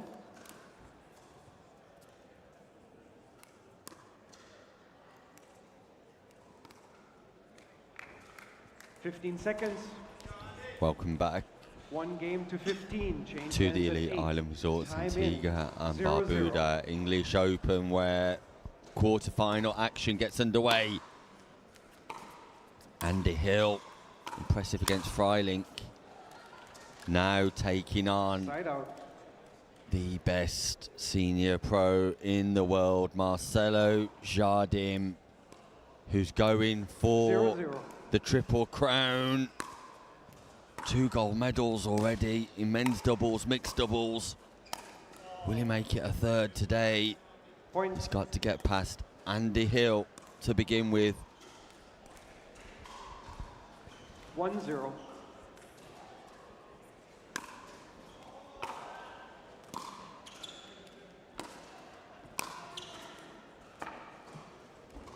Point. And it's an impressive start here 2-0. for Jardim.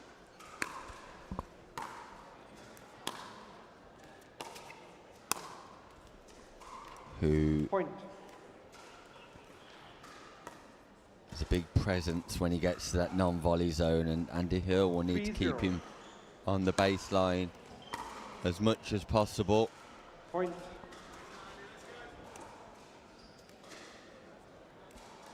Four zero.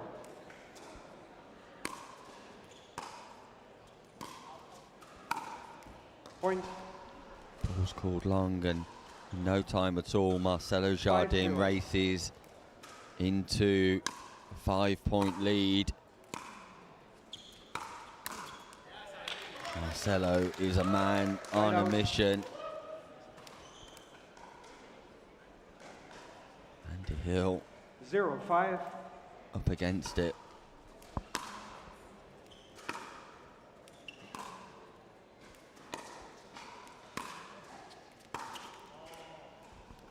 Side out. Single hand backhand against single hand backhand, and slight grimace from Hill, who just begins to 5-0. understand the task in front of him.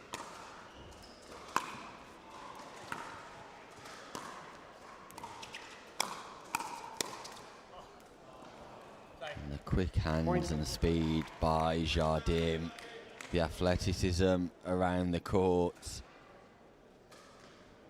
It's impressive to see. 6-0.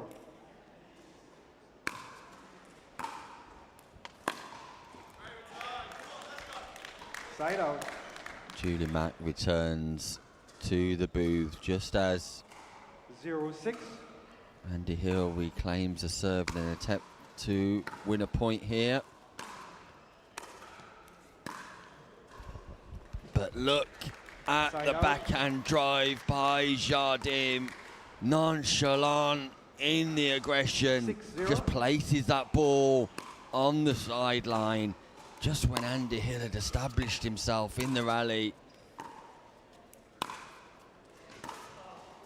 And Andy Hill Point. is playing so well, but nothing he can do against the talent, against the athleticism, 7-0. against the pure ability of Marcelo Jardim. Yeah, I had a chat with Andy after his win against Chris Freiling, Point. and Time he out. said Change hands. to me, 8-0. I'd set 1 my minute. target on getting to a quarter-final and having the opportunity to be on court with Marcelo Jardim. He said, I'm probably not going to get a point, but I'm going to go out there, I'm going to do my best, and I'm going to enjoy the occasion. So, well done, Andy Hill. Here we can see Jack McGregor, though, giving a little bit more advice, and I'd just like to see Andy Hill striking the ball a little bit more firmly and attempting to play a winner. I know it's difficult, I know it's hard, but just a little bit of belief can breed success sometimes, and just having confidence in his own ability is a very well deserving I know. quarter finalist. Out there and give it your all against Jardim. We're talking about the best 15 pickleball seconds. player at senior level in the world in the male category. Time in. Brazilian-born Jardim, 8-0. residing in Bilbao but playing on the APP tour in America. Significant success in paddle Right out. around the world. And is this the moment for Andy Hill to 0-8. attack Julie McCauley? Yep, I think this is an opportunity. Let's see what Andy can do here. Look at the Right hands, out. look at the control, look at the finesse. And Jardim just takes it all in his stride. 8-0. Just making it look very, very simple out there. Point. Hill there, playing the right shots just to move Jardim around, but 9-0. unfortunately couldn't execute that shot. So is that the information that my fellow J-Mac, Jack Point. McGregor, has given to Andy Hill during the timeout there? 10-0.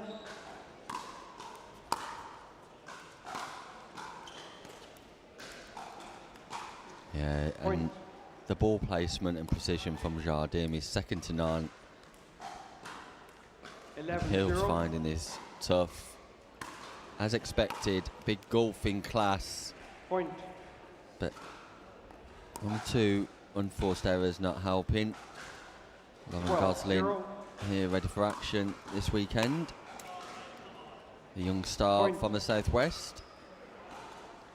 And 2 points here from a pickle in the quarter-final. And I think there's a bit of tiredness setting in there for Andy 13-0. Hill. There's a couple of return of serves that he's put into the net.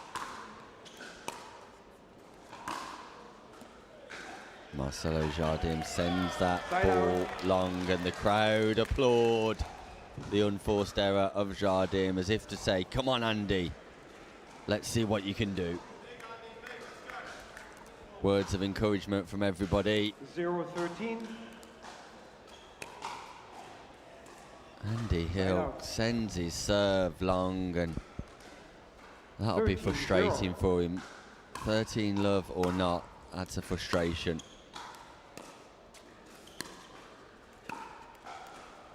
Point. Match point, Marcelo Jardim. Quest for the Triple Crown continues. Is the boy from 14-0. Bournemouth going to be bageled here? Yes, he is, Point. and what a Game way to match. win it. Marcelo 15-0. Jardim inflicts the pickle on Andy Hill, the duck egg, the bagel. But the headlines continue to be written by Jardim, who's fully in control of his own destiny in his quest for the Triple Crown here. I'll hope to catch up with him shortly. In the meanwhile, Julie McCauley. A very, very impressive performance there from Marcelo Jardim, just making it look easy. His execution there was second to none. One unforced error, I think, in the whole match. A very, very impressive performance there. Well done, Marcelo. So we now await Marcelo Jardim's opponent here in this men's singles 50+ Senior Open at the English Open 2025. Is it going to be Richard Love? Is it going to be Federico Pascali, the bouncy Italian, versus the boy from Norfolk? We'll be back shortly.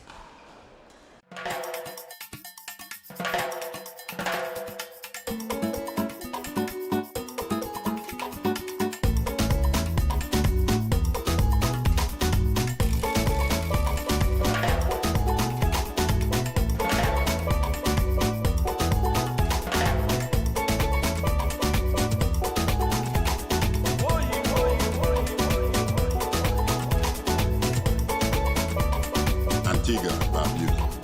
The beach is just the beginning.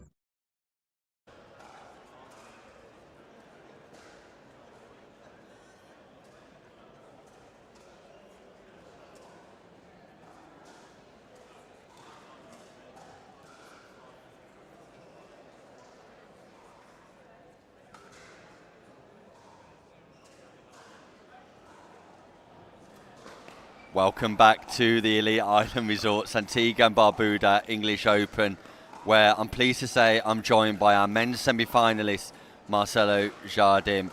And Marcelo won't forgive me for inviting him for another interview, who continues to be frustrated as he talks a whole variety of languages, but very little English, he tells me. So, Marcelo, congratulations. Thank you very much. Here we go again. Another interview in English. Another interview in English, and we do applaud you. Your words in English are just as good as your shots on court. You're going for 3 gold medals. Yeah, but I have to play now the semifinals, and then if I win the match, so I will think about the final and the gold medal. But now I'm just have to play the semifinals. So. Well, in no time at all, you absolutely dispatched Andy Hill with backhand winners, forehand winners. Is there a secret? No, I have a background of tennis and paddle, and I think that I have this. I can hit the ball this way because my background. Well, it's very effective, very impressive, and we're overjoyed to have you here at the English Open. Congratulations, we wish you all the best in the semi-final. Thank you very much, man. Thank you to Marcelo Jardim. Impressive off-court as he is on-court. His English, he tells me, not great, but it sounds pretty good to me, as is his pickleball. He'll move forward into the semi-final, and we'll be back with more action as Richard Love takes on Federico Pascali, live from the English Open.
15 seconds.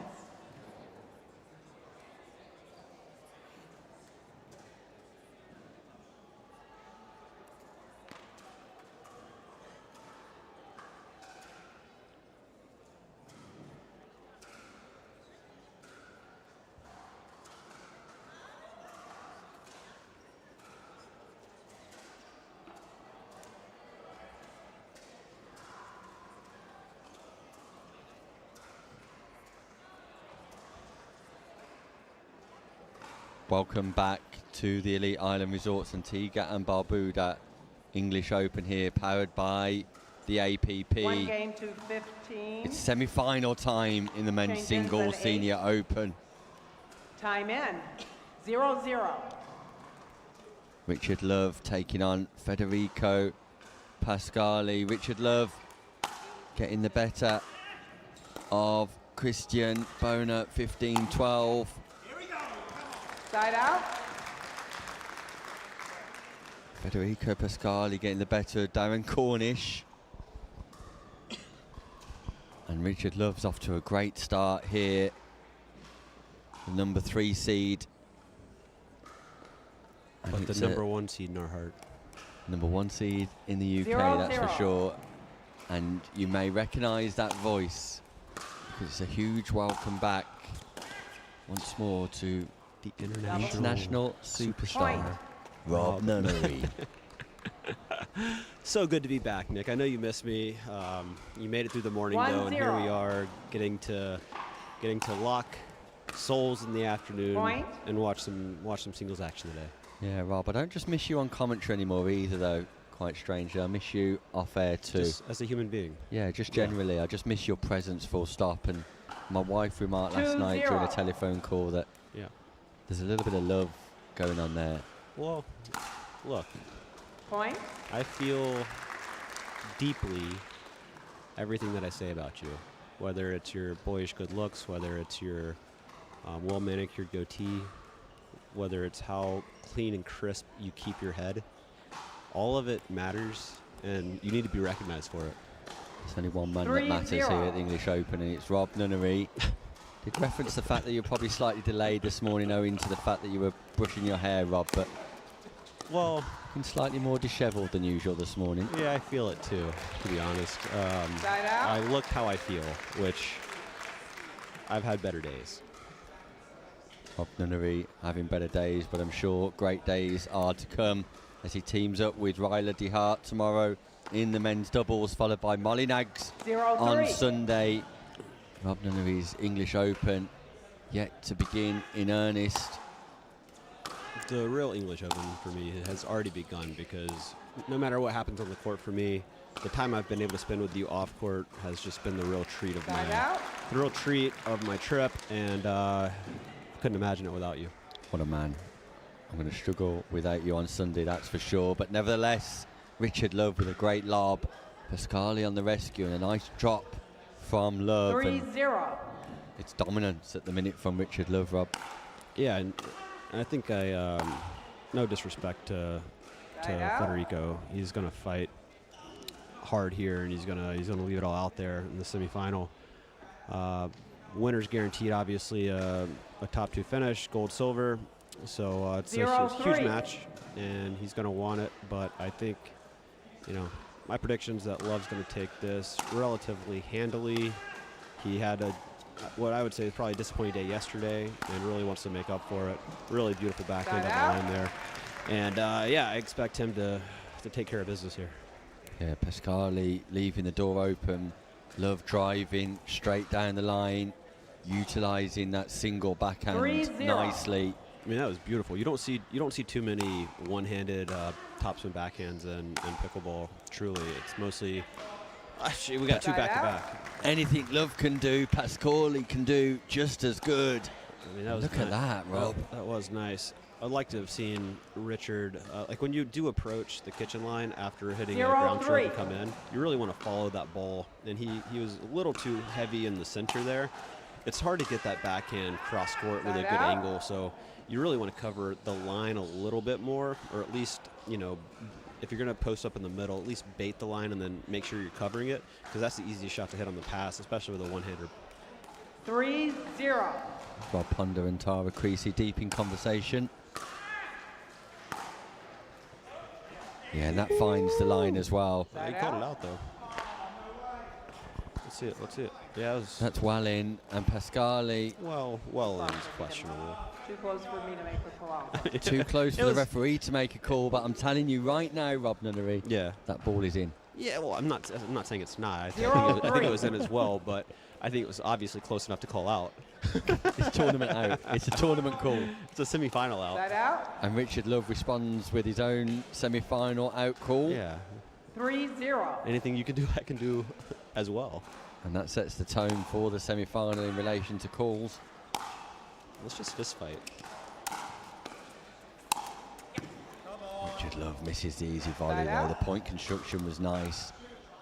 Afforded himself the opportunity for an easy volley, what I'd describe as a dolly volley, and just put the ball into the net.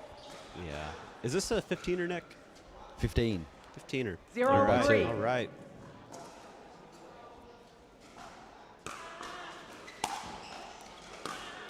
Great serve there, though. Psychologically, Rob, when you remain on 0, particularly in the singles format of the game, does that just play on your mind continuously that you're looking to get off the mark? I think, honestly, whenever you're stuck on any number for a number of side outs and service points where you just can't get on the board, it annoys you for sure.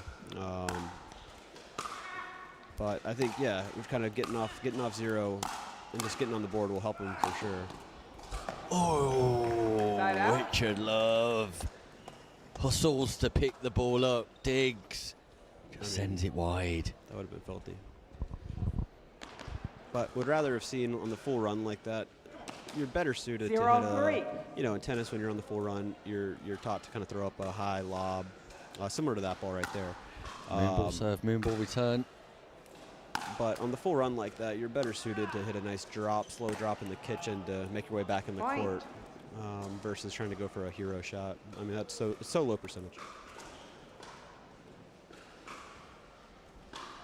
Yeah, we've already heard this week Rob Nunnery talking about percentage play pickleball, making quick fire decisions, and again, Pascali just choosing to slow this game down.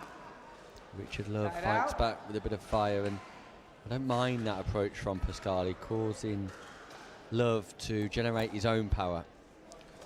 Yeah, Pascali feels like he's trying to do a 3-1. lot. And like we talked about, like just playing clean, making a lot of balls. Obviously, Richard's a big presence physically, but he will make errors. So you just want to keep that ball in and not give him anything.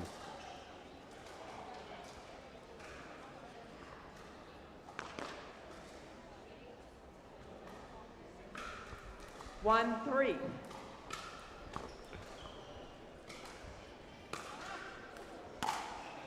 There we go. There we go. Point. Yeah, it's an unforced error from Love. And we've remarked earlier on today that in order to win tournaments, unforced errors need to be reduced. The return of serve in singles particularly, a critical shot. That out? Yeah, serve return singles is so huge. By rules of call, stand. It's worth going really big on your serves because you can get so many free points off the return by doing it. And inversely, you want to really hit solid returns, nice and deep. More so nice and deep versus hard and deep, because you want that time to come to the kitchen line and really establish yourself for the fourth shot. 3-2.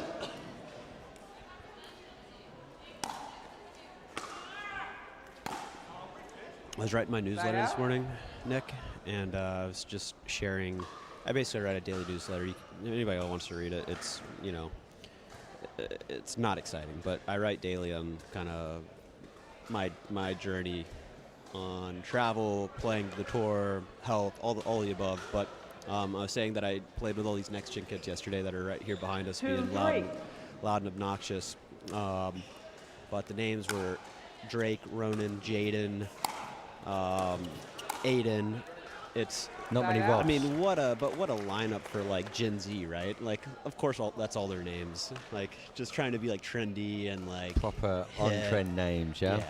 Aiden, Jaden, Ronan, Drake. Like 3-2. Nothing wrong with Rob, though, my friend. Where do we find the newsletter? Look, Rob and Robert, it's classic. It's a classic name. Traditional. Just like Nick. Traditional names. Just robnunnery.com is where you can find my newsletter. That's more on the life personal side. I also do a pickleball newsletter with a daily tip at picklebrief.com. There you go. Picklebrief.com and robnunnery.com for information to the personal life of Rob Nunnery, who tells a great story, not just on his website and newsletters, but also through his social media accounts as well, about the challenges, daily challenges of travelling the world, being on tour, health-related challenges too, and that story, an inspiring story for all out there. So be sure to tune in, but also, as you've heard on commentary, the tips from Nunnery, second to none. So great opportunities for listeners there to take advantage of the international superstar, Rob Nunnery. And believe it or not, Nick, in the pickleball newsletter, I actually give pickleball tips. You know, contrary to what I do in commentary, which is more talk about, you know, how beautiful everybody is, I actually talk about pickleball. Yeah, and those tips will be well worth. I think today's tip might be on Nick Manis's backhand. Just breaking it down technique-wise. Did you see the game between Nick Manis and Hill earlier on? Yeah, that's the one I think chimed in on the Facebook commentary. I didn't see who came out on top, but 10-all, Nick Manis, net cord winner. No. Yeah. God, that's just good karma. He's doing something right in life. 4-4. But Hill 4-4 here. Honestly, Hill's my guy too, though, because you know he said thank you after one of the matches because he listened back to the commentary and watched one of his past matches and was just like, you know, you kept saying just make balls, keep the ball in, don't try to do too much, and he implemented that and they got that upset. Yeah, I know that Nathan Hill's been listening back and really appreciating. 5-4. So he's my guy. Words of wisdom. He's your guy. He's my guy. So Pascali's actually got the lead here now and just hitting the ball a little bit firmer, being more aggressive, as detailed on that serve, and just going for a little bit extra sometimes can pay dividend. Slightly risky at times, but actually sometimes you've got to put yourself out there and try something different when your back's against the wall and you need a change of fortune. Just putting a little bit more effort into the forehand 6-4. particularly can pay dividends. Yeah, and singles is an interesting. It's a little. It's different than doubles in a sense. You know, a little closer to tennis, where singles is kind of the primary event. But you're problem solving out there and really figuring out what's working, what's not. Nick, you mentioned getting stuck on a service number earlier, and you know how frustrating is that, and how do you get out of that? 4-6. And it truly is problem solving. You know, we saw lob serve, lob return earlier. You're basically just trying different things to figure out what's working. That's a ridiculous backhand on the rise. Like, I can't tell you how tough that is to hit it on the rise like he did right when it was coming up. Yeah, Pascali takes that really ball impressive. early. Really impressive. You don't see that much in pickleball. Usually you see, it's something I actually coach on quite a lot, is how to take balls on the rise, because if you can take it early, you're taking away time from your opponent, especially in doubles getting to the kitchen line. So that was really nice to see, because honestly, it's not something you see at the pro level very often, is somebody coming in, taking it early, and rolling topspin cross court. Really, really good stuff. Yeah, impressive stuff here from Federico Pascali. Richard Love will stick in there. And honestly, both these guys have the right idea. It's basically who can come in. I mean, we've seen some nice backhands, but it's really who can come in deep on the backhand, force a tough passing shot. 5-6. That's really what this is all about. So what I'd like to see is like some really heavy returns to that backhand side. But Federico's hitting that well behind the baseline and not moving through it. So one thing you want to always do in pickleball, whether it's doubles, whether it's singles, is start deep into the court, move forward into that serve, and actually run through the return. There's not many shots in pickleball. Actually, it's the only shot in pickleball I recommend running through, but that's the return. You want to have a short backswing, run through it, and all your momentum is going to carry you forward to the kitchen line. 3 points in a row for Richard Love, and all of a sudden, Pascali calls a timeout.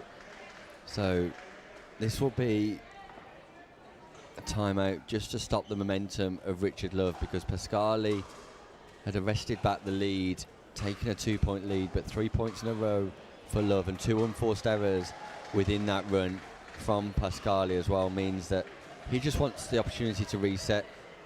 And after 2 long days of doubles action, clearly this will be physically demanding too on these players, Rob. Yeah, they've had a long day up to this point. You can see Federico there is looking pretty winded, but almost to the 15 seconds. switch mark, Timeout switch sides mark, remaining. and we'll have another little Receiver, break here in a second. 0. Server 1. But it's part of it, especially in singles. Fitness and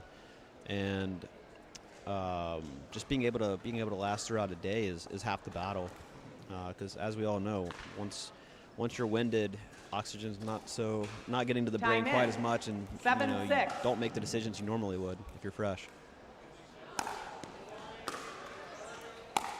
Yeah, meanwhile, we know that Marcelo Jardim will play Rupert Robinson in the other semi-final, and Richard Love does enforce the change of ends. So we have another timeout now as the players turn. Richard Love getting to 8 first, and Richard Love looking to get into the final in order to confirm and guarantee his first medal of the Elite Island Resorts Antigua and Barbuda English Open. He would have been hopeful at taking home at least 1 medal at the very minimum, but things not gone his way this week. There was a tough call yesterday at 13-13 in the mixed doubles game where the push-off. There was a push-off fault not identified by the referee, and that changed the momentum of that game. And did you talk to him about that? Does he know about it? He knows, and he's frustrated. Oh, I'm sure. That's a tough one. 15 seconds. That's typically on the lob when a team's at the kitchen line. That's typically the first thing that the refs look at is where the feet are, because it's such a common foot fault to step forward and then push back, because it's basically how all tennis players are taught to hit overheads. Time in. It's that's a really common one. It's got to be a tough, frustrating missed call, but nonetheless, you can't control that. So got to focus on what you can control, and that's him getting through this match and getting into the final on singles day. Yeah, control the controllables, and that's what Richard Love has done today. Everything that he can control today, that's within his power. He's managed to execute successfully. Nick, if I had 30 seconds with Federico right now, I would put a fair amount of money on him winning the match. I just need him running through the return. Watch, he's staying back, not moving through it. He really, if he could just start deep, close to where the court meets the cement back there, like really deep, and just run straight through that return to the backhand side of Richard and take the kitchen line, he's going to make it really hard, just like that, just like what. Oh, that's a great shot. But again, like I said, going cross court on that's so tough, so I'd like to see Richard cut off that line a little bit more. Yeah, Richard Love just failing to follow the ball, as you suggest, Rob, and he keeps on providing 50% of the space on the left-hand side and the right-hand side, where you're looking for 60-40, 75-25 maybe there. Exactly right. If you can hit that ball cross-court with a sharp angle and topspin, you just say good shot, but certainly don't just give him the line. Great job on Federico coming on. That's the right ball. You got a chip from Love and had a good look at a volley and just dumped it in the net. But the right play. Yeah, better intent from Pascali, trying to get to the non-volley zone. But again, deep here, stuck in his stance. Yeah, just stays back deep though. And Richard just cannot give that up as an unforced error. He has to get, he's not coming in. Federico's not putting any pressure on him. So you don't have to do much with that ball other than get it in and deep. It doesn't have to be super low margin.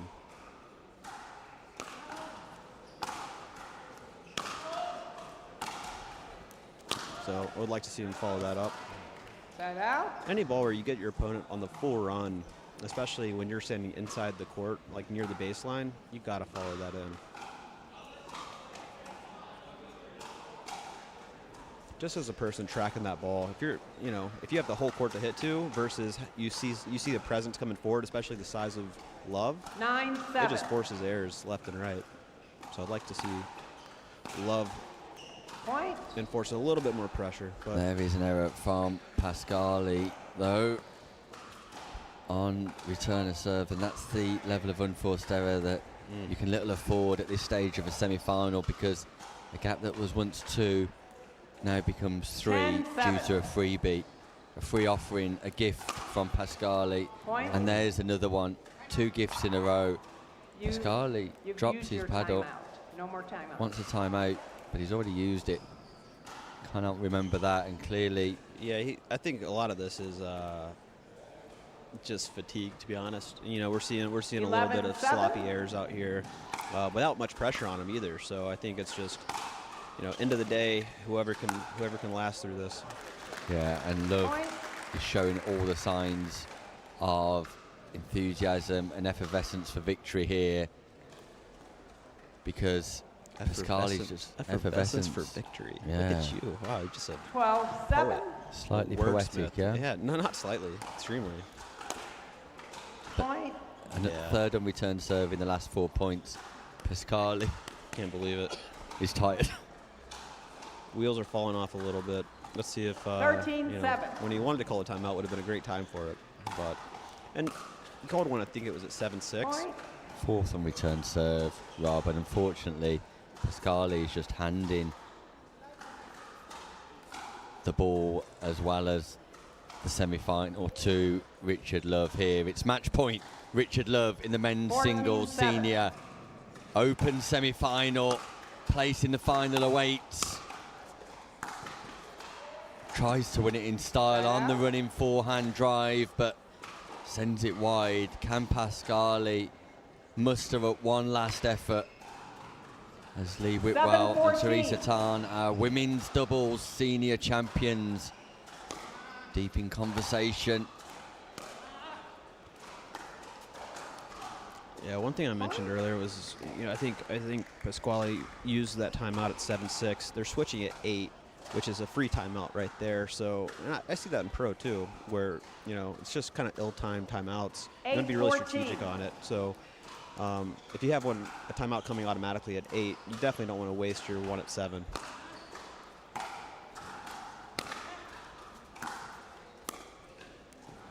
Nice drop volley from Pascali. Good hands, but good presence at the net. And again, there's some inconsistencies in approach to coming forward and staying back. Yeah, it feels a little just disjointed, not knowing what the actual correct strategy might be. Obviously, there's a lot of fatigue creeping in and some frustration on missed returns. But we'll see if he can make a last run here. It's definitely still fighting. Great single hand Point. drive on the backhand side. And Richard Love 10, this time 14. The ball's going calls 1 minute. a timeout. Good and timeout. Good timeout. Pascali's found some energy here from somewhere. And Richard Love's talking to the English Nationals champion, Ellie Tominson, who will be in action later this afternoon. Ellie Tominson just offering some words of advice to Richard Love. Maybe it's just compose yourself. Compose yourself. Think about executing the basics here. Meanwhile, Pascali looks like he's getting ready for a photo shoot, maybe. Like a director. On Vogue. Yeah. Wow, I love that outfit. Look at that. Sweet hat. The cowboy hat. Is it cowboy? It looks, yeah, I guess it's cowboy. I would say 15 like seconds. it's really more like an Timeouts Indiana Jones, remaining. like Mr. Sheriff of the English Open. Yeah. You can go sheriff. Yes. Yeah, what a man. Great outfit. Like Timeouts the t-shirt remaining. too. Receiver Looks 0. fantastic. Server 0. So Pascali with ball in hand. 4 points the Time difference, in. and those 4 10-14. unreturned serves change his score to 10-10. Yeah. It was a tough stretch. Point. Okay. All right. All right. We'll put a little pressure on Richard here. Feels like game on here, Rob Nunnery. Richard Love trying to G himself up, but Pascali taking his time. Yeah. Tie the shoes. Where's the towel? Where's my towel? 11-14. Cannot receive coaching during match play. Just saying hello to his friend. Uh-oh. Wow, Oh. 2 unreturned serves. Uh-oh. It was 14-7. Uh-oh. It's now 14-12. Richard Love is wobbling. Just 12-14. and not really making him work for it at all. Like I'd like just at least let's make him play, make him hit some shots. And it's not like he's going in off the return, so it doesn't need to be that good. That ball goes wide as well. one. Wow. I think we're a win by 2, Rob Nunnery. I'm not entirely sure. That information's not come through to me. That ball might have caught the line, you know. Tournament out. But I think it might be a win by 2. I sure hope so. I don't understand this golden point stuff. They do it in India too. 13-14. And pickleball should be win by 2. It just, especially if you're playing one game, should just be win by 2. It's my thought, my belief.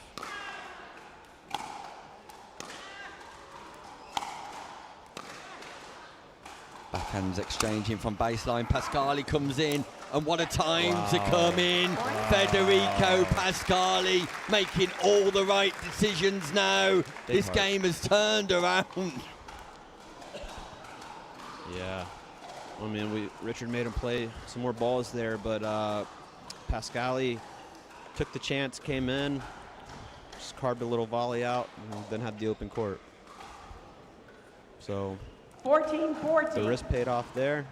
Let's see if Love plays to not miss here or plays to win.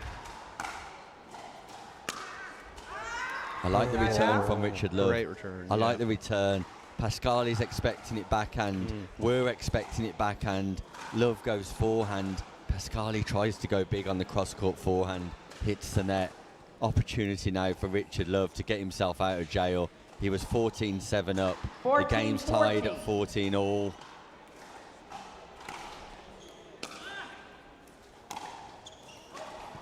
Just doesn't have to be that good. Wow. Just need to bake in some margin here. Just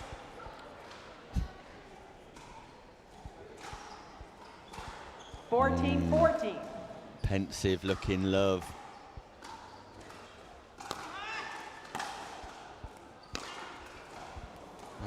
Sails. Wow. This is battle of attrition right now. I think both guys are pretty tired 14-14. based on how loose the unforced errors are. Psychological battle too. Yeah. That does not find the line. Pascali looks and keeps on looking. Great pressure. That's but what he can you look got to do. as long as he wants. That ball's gone wide. Tominson just getting her nutrition right before heading on court this afternoon. But match point, Richard Love goes big again. Richard Love goes big. Can't Margins, Rob Nunnery. Yeah, you gotta just make him play. It doesn't have to hit the baseline. Doesn't be a foot. Like, just needs to just make him feel your presence on a approach shot and make him hit a good shot. That's the key here. Make him play. Ball serve. Just that ball goes wide. Probably not the best strategy here. Richard Love's been playing tight. Just gave him time on the return of serve. Yeah, you just want to make each other play, and you could tell it's. You're right. When it gets to this point, it's really a it's a mental battle more than anything. It's you're just trying to survive a little bit, figure your way out of this. Yeah, it's good pressure coming in off the backhand. That's what you got to see. Yeah, I'm surprised Richard Love didn't try and get forward sooner. It's a physical battle. It's a psychological battle. 14-15.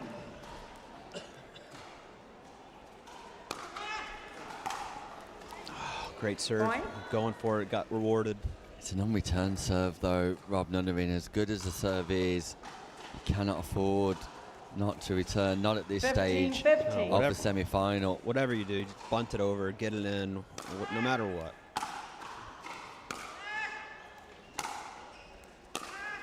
There's that inside-in forehand by Love. This time gets it in.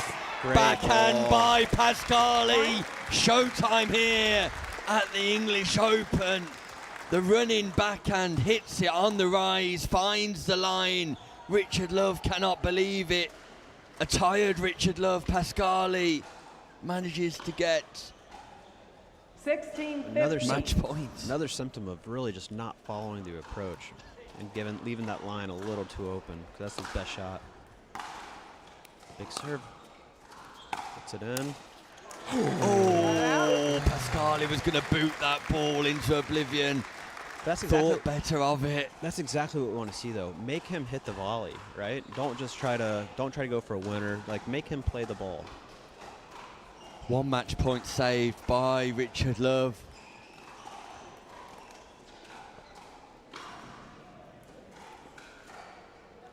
Seems a long time ago when Richard Love had his own match point. That was at 14-7.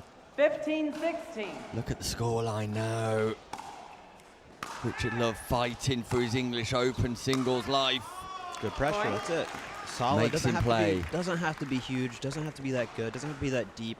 Just a solid ball where you can come in and get settled and put a little pressure on. 16-16. Just make balls here is the message. Just make balls, make your opponent play. That's it. Great job, that's it. Doesn't have to be that big. Just place it nicely to the backhand, come in. I'm surprised Pascali didn't go line again. The line drive was on. Yeah, and chipped it as well. Didn't go over it, but the ball stayed pretty low on the approach, so good job by Love there. 17-16. Second match point, Richard Love.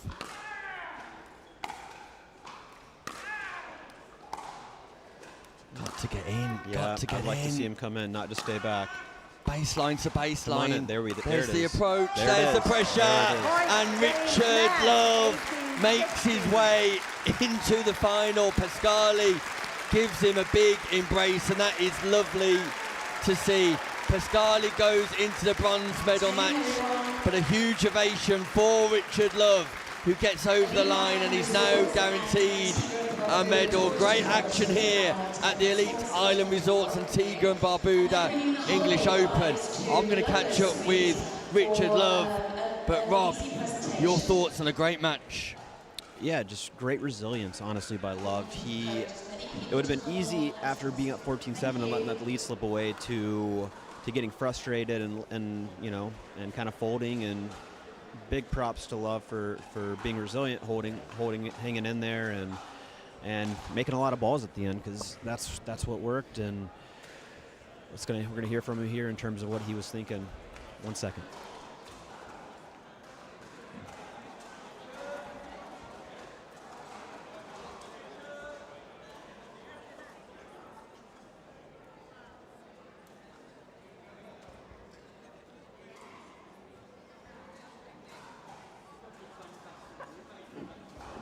What do they?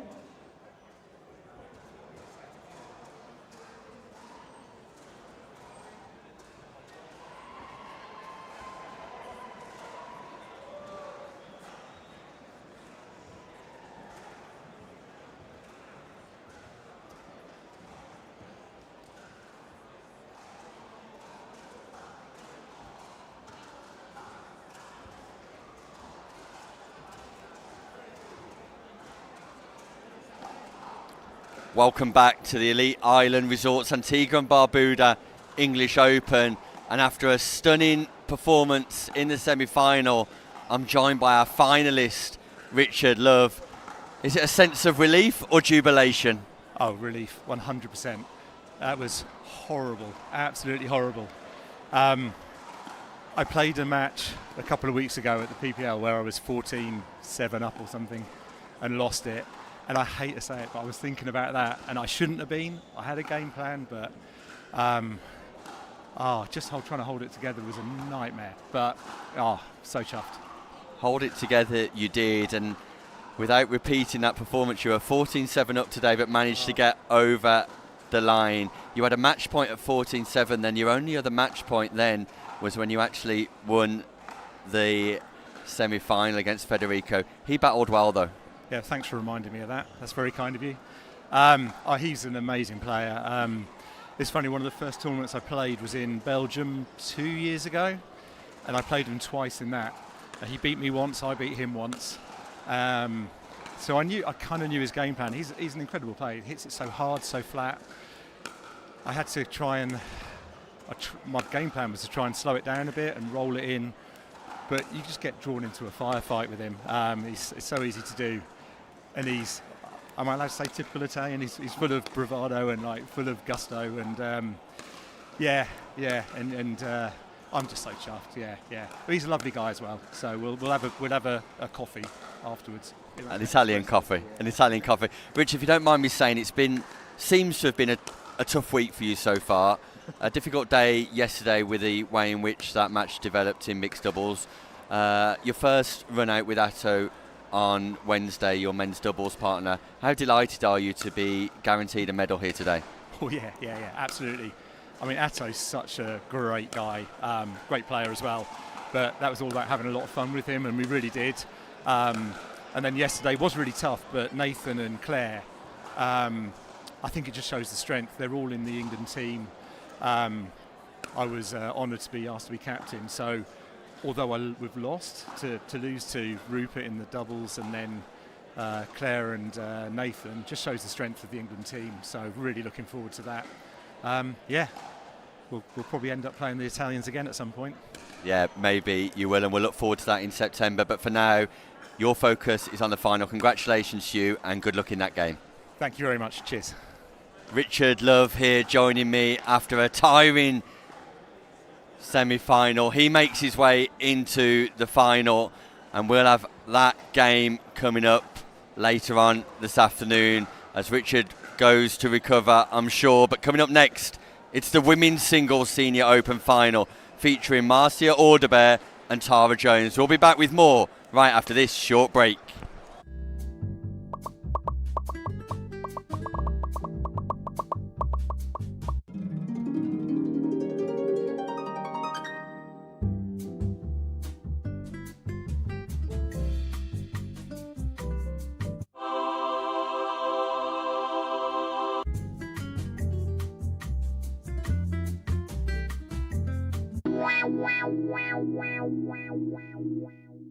I need a Caribbean vacation with my feet in the sand. Antigua gives me good vibrations. That's where I belong. Come feel the warmth and touch the blue sea. Now that's you and me. Whoa, whoa. Welcome back to Side out.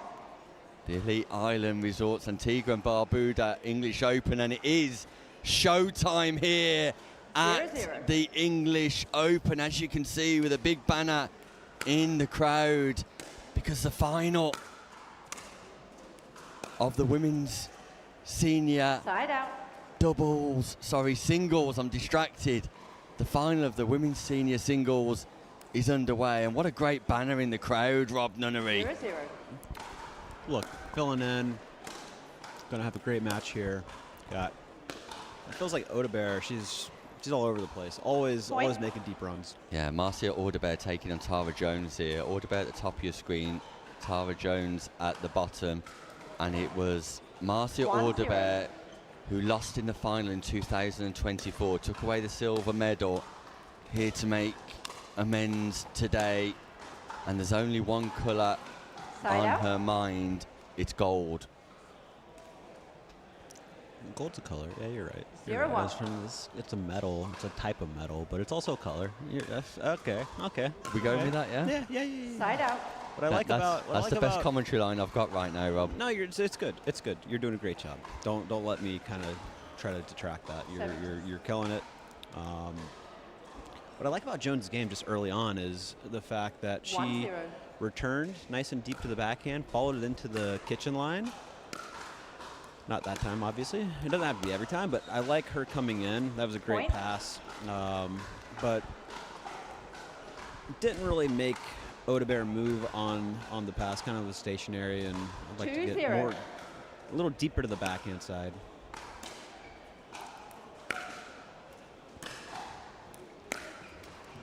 Side out. Yeah, Marcia Orderbear defeating Helen Kenna 15-1. Tara Jones defeating Jeanette Vandal 15-6 in their respective semi-finals. It's number 1 seed Tara 0-2. Jones against number 3 seed Marcia Orderbear. Effectively number 2, Fiona Edwards, a number 2 seed, withdrawing due to injury. And news of our bronze as Jeanette Vandal, who only scraped through to the semis by the skin of her teeth, 1-2. has beaten Helen Kenna 11-4, 11-6 and walks away with a bronze medal. Congratulations to Jeanette Vandal. We'll catch up with her later. But meanwhile, look at the double-handed cross from Marcia Orderbear. We see that on the slice return as well, right? If you approach with a slice, you're just kind of inviting a nice topspin roll. It just makes it a little easier to hit that topspin roll. So I'd like to see a little bit of a flatter topspin approach versus the slice. Point. But big respect to Jones for coming to the kitchen because, you know, as we saw in the last match with Love and Pascali, the player that made their way in and cut off the ground strokes was typically the player that won the point. Yeah, looking forward to seeing the outcome of the other semi-final between Rupert Robinson and Marcelo Jardim to see who will take on Richard Love in the final.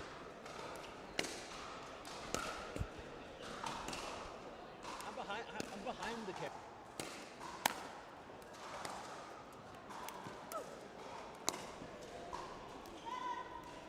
Point. So Orderbear in control here.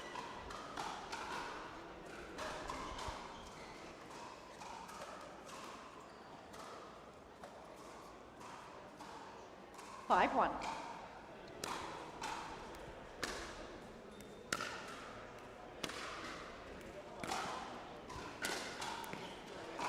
Side out. Great approach there.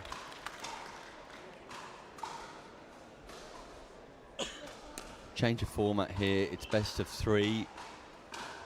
Win by 1-5. 2, I believe. Let's hope so, Nick. I think it's definitely best of 3. For the sake of all things pickleball, let's hope it's a win by 2. Side out. Good pressure there on the approach by Orderbear, forcing errant pass. 5-1.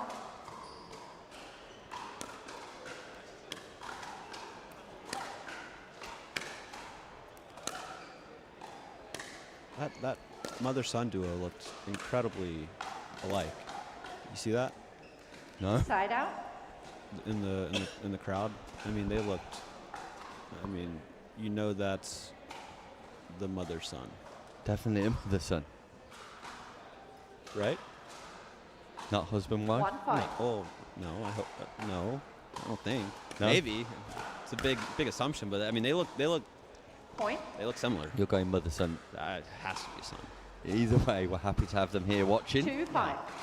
Not entirely sure who they are, but they're wearing nice shirts and glued to the action here. Just like us. Yeah, we can't get enough of the Antigua and Barbuda English Open here with Elite Island Resorts. 3-5. And we are seeing here, whoever's coming in on a decent ball is enforcing the pressure on the pass is winning a lot of these points. So let's see. Jones is thinking about it. Not quite a good enough approach yet. Orderbear with the approach. Great high volley to place, just takes it wide, but the correct play to come in and put some pressure. Earn the high volley, just got to execute on that. But great Point. setup. 4-5.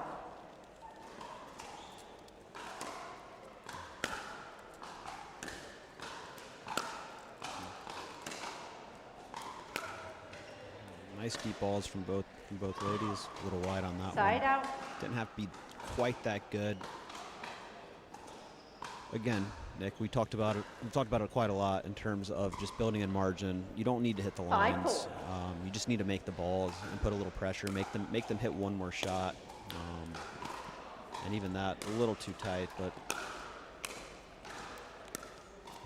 got to do a little bit more with that volley. Just Point. place it in the middle of the court for Orderbear to come in and hit the pass. So, well-constructed points. Just, I would say, not giving themselves quite a bit enough 6-4. margin. And eclectic crowd here today at the English Open. Love to see it. Point. 7-4.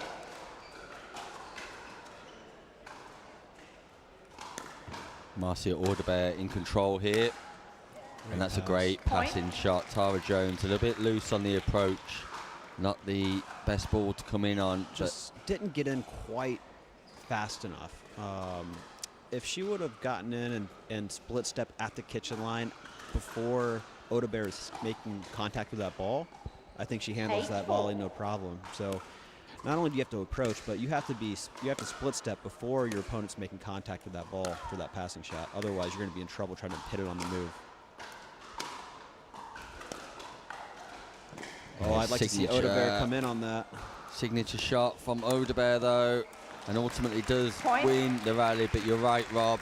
Maybe an approach shot worthy of Orderbear making her way to the kitchen, but nevertheless, that double hand for all of you singles players out there, whenever you have your opponent on the full run and stretch like that, always make your way in, because they have no choice but to kind of pop that next ball up. It's going to be really hard to hit a good pass on that. Side out. Speaking of passing shots, the running forehand pass by Tara Jones. Painted the line. Painted the sideline and the baseline, maybe. 4-9. Tara Jones fighting here, the number 1 seed.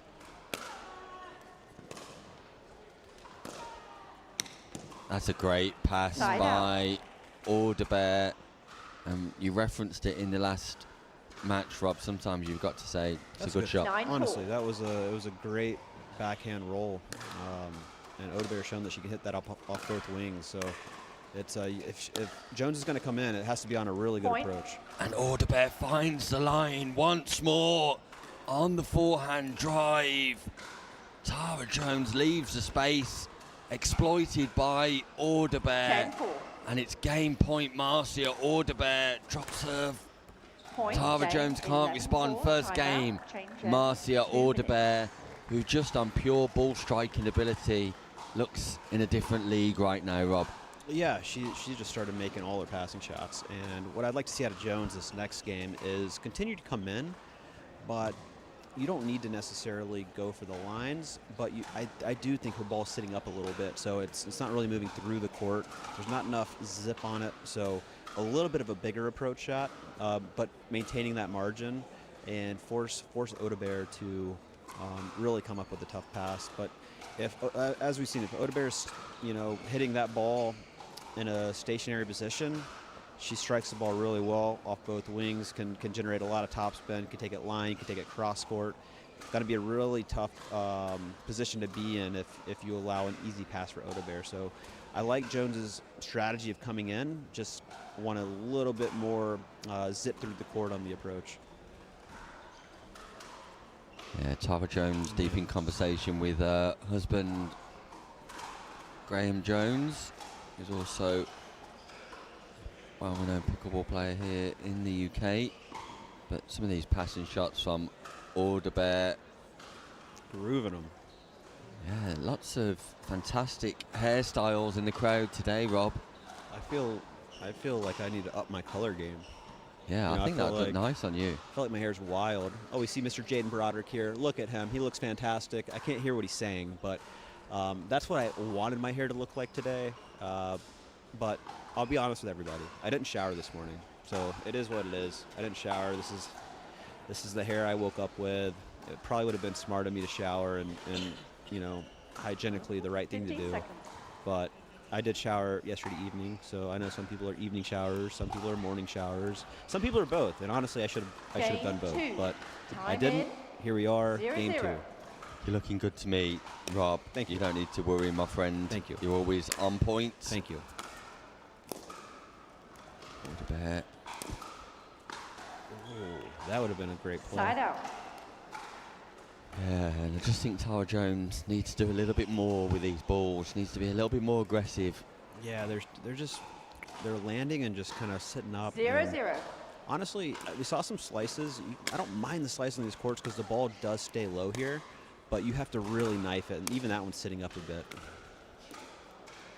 Yeah, missed time on the backhand this time from Orderbear. And I think the key here, Nick, with Jones trying to solve this riddle with Orderbear is on the approach shots, 0-0. maybe stay back until you get Orderbear on the run. If she's on the run hitting a ball, I think she'll make some more errors, but if she's stationary, Man, she can just groove both sides, and it's going to be really tough. So, yeah, she's just able to be there. I mean, it paid off there. Good pressure, but again, it's a scary approach because Orderbear has shown that she can hit winners, line and cross there. So it's a tough ball to cover. And not the best approach, but 1-0. Paid off there.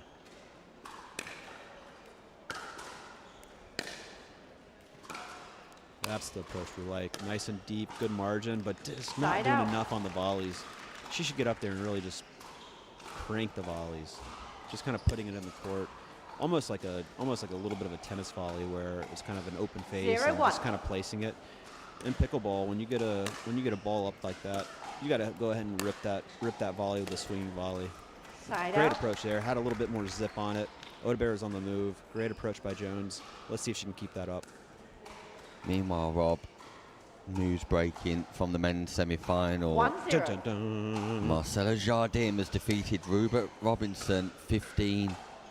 Yeah, I think that's So the final will be Marcelo Jardim taking on Richard Love, and I believe that will be coming up right after this very match. Oh, I'm excited. I'm excited to see do my first Marcelo match today because he's 0-1. Well, first off, he's just a lovely human being.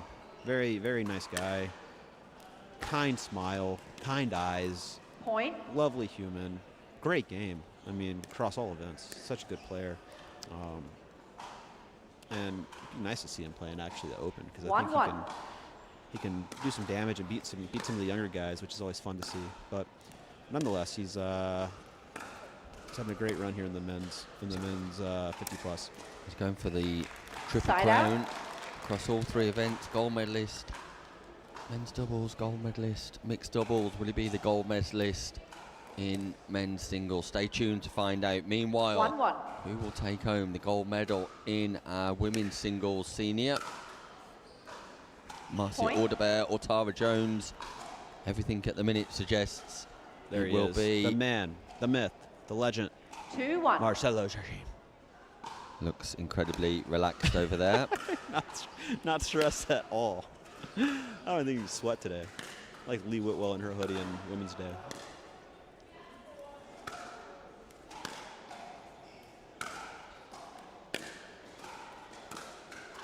Okay, down the line. Ooh, I wouldn't approach cross court there, but it worked.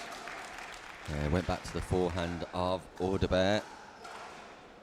There's Lee Whitwell and Teresa Tan, our women's doubles champions. Lee Whitwell also taking home gold medal in the mixed doubles with 3-1. Marcelo. Two great players of the game.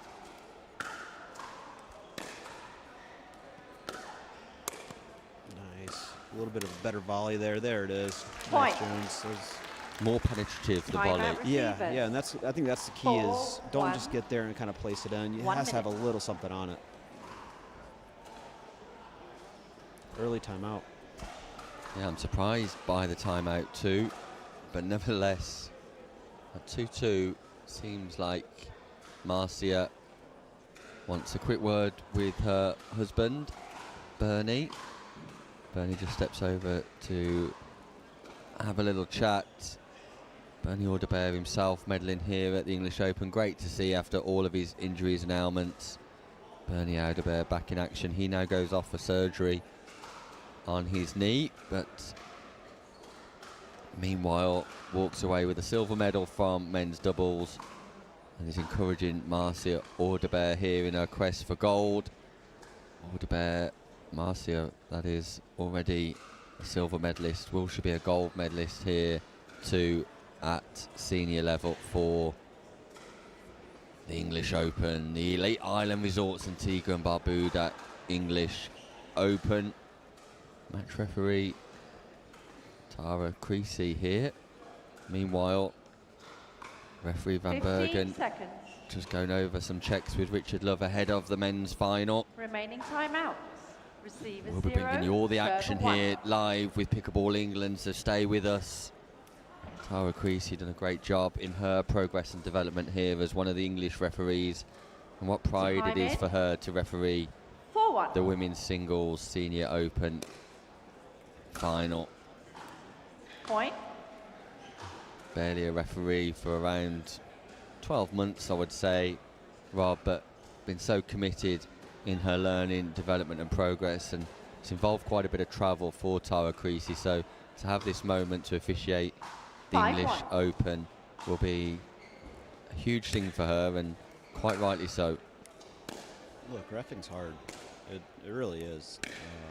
You got a lot to track, a lot to manage, a lot to cover. Great volley by Jones there, and yeah, a lot of credit go to the refs. It's long days. They're on their feet a lot, and we talked about this the other day. You know, when I'm on my feet, even just like coaching for a day, 4 hours, 5 hours, like I really feel it, and it's a underappreciated job. So big thank you to all the refs out there at the English Open. Side out.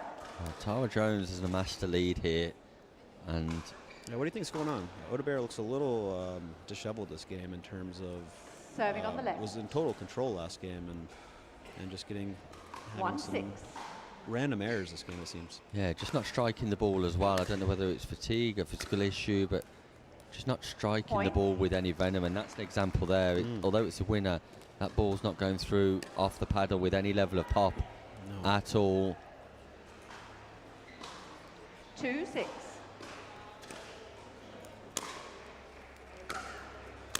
We're seeing Jones hit some Side better out. approaches here, some better volleys, and obviously putting a little bit more pressure, not making it easy on Orderbear, but still a little surprising with this score line based on the last game. 6-2. But good adjustments by Jones.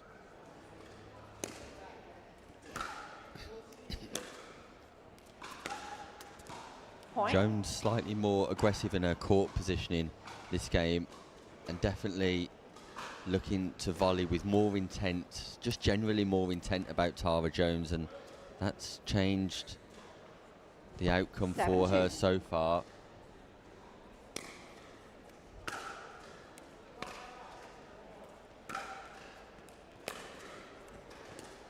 Crowning 4 gold medalists today, Rob, here at the English Open. Great passing Side shot out. from Orderbear.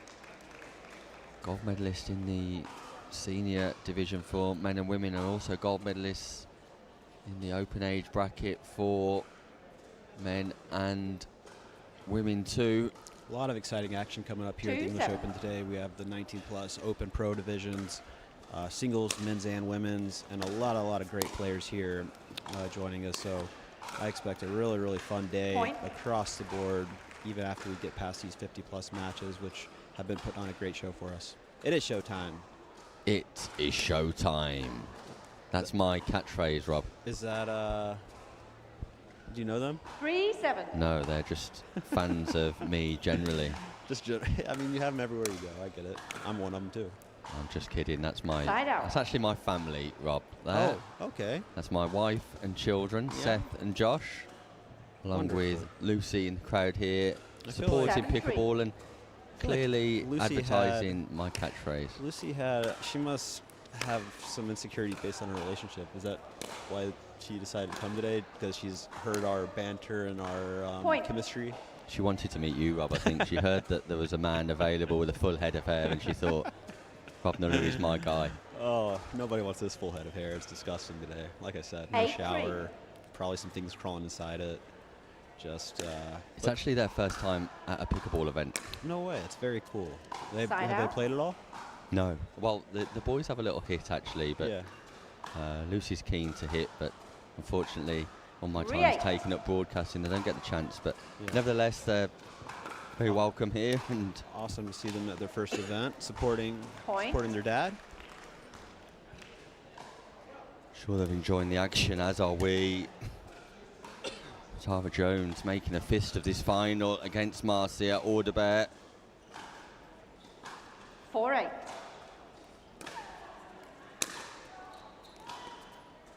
Point. Looked a little tight, but must have been 5-8. That ball Side goes out. wide off the serve, and Orderbear's just inching back into this second game. And I think it feels like she this is the game for her to get it. I don't know if it's 8-5. fatigue. I don't know if it's just a long day, but definitely it feels like the levels dropped this game versus the last. So I'm sure she wants to get this done Point. in 2. I think the longer the game goes, the more in favor of Jones it seems to be. Yeah, just rare errors from Orderbear. Must be a level of physicality just taking its 9-5. toll from the last 3 days, but equally Tara Jones been in action too, so those are the demands of tournament play. It's a better volley. Oh, great pass Side though. out. That was what we're used to seeing in the first game, is those dippers. Nice cross-court dippers off both wings, and really great shot by Orderbear. We'll see if she can make a little mini run Receiving here on to the get back left. in the second game. 5-9.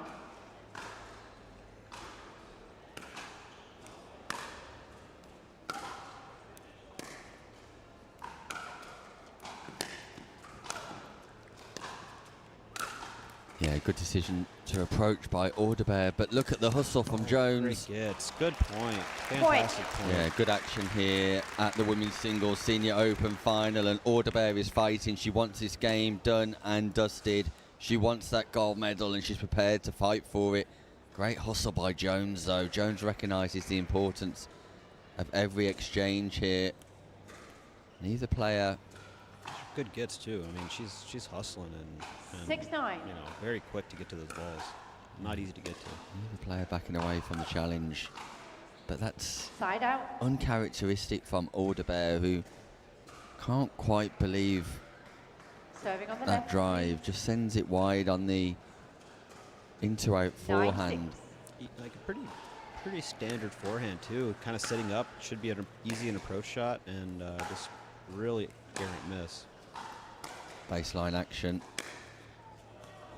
Tara Jones Side out. just Looked like she was trying to approach on that one, and that was just too deep of a ball to try to approach on. took the ball on pretty much the half volley there. Receiving on the Tough right. to keep control of that. So scoring opportunity. 6-9. Marcia Orderbear.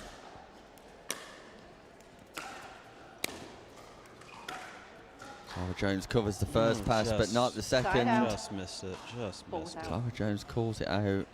Orderbear asks referee Creasy for her observations, confirms. I think Orderbear is just more annoyed that she missed it. I think she knows it was probably out, but it's a tough one because the court was open. Great deep return. Great pickup by Orderbear. I didn't see. By rule, the call stands. Hard to see for us from here, but I Point. thought just based on the trajectory, it looked like it was going to drop in. Tara Jones calls to return out. Referee didn't see You it. Orderbear asked the referee to double check the call. Orderbear's not Okay. happy at all. You wonder if we have a appealed to me. replay of that from our I said elite I did not production see. crew. By rule, the call stands. Said they're not elite today, so. Referee just repeats 10-6. what she said previously, and that's a frustration for Orderbear. Game point, Tara Jones. Side out. This could fire Orderbear up, Rob. It could, yeah. It absolutely could. Could deflate her, too. 6-10. We'll find out. But Jones has been doing a much better job hitting through the ball, hitting through the court, getting a little bit more on those balls. Point. I've got a feeling this is going to get tight in the second game. This is going to get tight. Tara Jones has already had game point. Marcia Orderbear 7-10. fires back here. And I think Orderbear is going to go on a roll. Fortune off the net. No, Side out. I'm wrong. No, I just had a feeling she you're was not going to get wrong pumped up, Rob. You're not wrong yet. Yeah, it's a missed. You're still here. It's a missed shot. Second game point, Tara Jones. 10-7. Well deserved second game point as well. A lot more intent from Jones here. Stays back on that. Comes in on that one. Great ball to come in on. Just doesn't do a lot with the volley. Again. Orderbear's fighting, scrambling, but cannot scramble for Point. that one. Game. 11-7. And Tara Jones Timeout. takes Change ends. the 3 minutes. second game, and we're going all the way in the Women's Singles Senior Open Final. First game, Orderbear. Second game, Jones. Rob Nunnery, who takes the third? Honestly, I think we're gonna have a battle. I think you are right that Orderbear is a little annoyed with a couple close calls, and I think it will fire her up. And we just basically saw a big lull and some odd, random, unforced errors, but she played much better towards the end of that game. And, third game of the final, it's going to come down to heart. Who wants it more? It's going to be a little mental warfare. And I think it's going to be really important to see who gets off to a good start here. I think whoever's leading at the switch on this one is likely going to take it because of pure attrition. And I think Jones still looks pretty fresh, to be honest. I mean, I thought she played much better that second game. She hit through the ball a little bit more, didn't just kind of push it in, did more with her volleys, hit through the approach shots better, and was really controlling the points. And again, Orderbear gave some free points, so I think if you can clean those up, it's going to be a real tarn burner in this third game. Yeah, there was a real role reversal. Hang on a minute. The cakes are out. South Suffolk Pickleball are providing the confectionery here, but there's nothing coming over to the commentary box. Wow, interesting to see. Anyway, back to the pickleball. Yeah, it's interesting to see a bit of a role reversal because in the first game, there they are, look, under lock and keep. In the first game, it was Orderbear with all the intensity and all the intent. That reversed in the second game, and Tara Jones injected more intensity into her game, meant her shots a little bit more, delivered with a bit more authority, and it was Orderbear who backed off. So physicality key, but I sometimes feel that even when you feel tired, the psychological attributes of athletes in big matches oversee and supersede the physical nature and the physical demands of playing at that level. So it's a psychological battle for me from here on in. 15 seconds. Yeah, it sure seems like that. And it seems, I'd have to give, just in terms of demeanor, energy, it feels like Jones has all the momentum going into this third game, which makes sense considering she won the last game. Pretty obvious insight there. But even just demeanor and the way they look, I'd like to see Orderbear really come out firing here and show some, assertiveness and good energy just to show Jones that she's not going anywhere. And she's hitting with a little bit more authority here, so we'll see. Yeah, I don't mind that start by Tara Jones. The great return, and then stop showing us the cakes. Just They're white little knuckling them too. French sponges. Look at those jam, cream, out in your mouth stuff. Point. Big serve, nice deep serve. Got some good stuff happening here.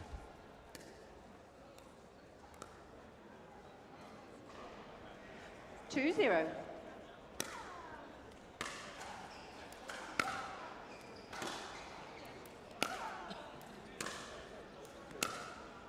I mean, Orderbear couldn't dream up a better start to this third game, going up 3-0 really quickly, playing much cleaner than she did in that second game.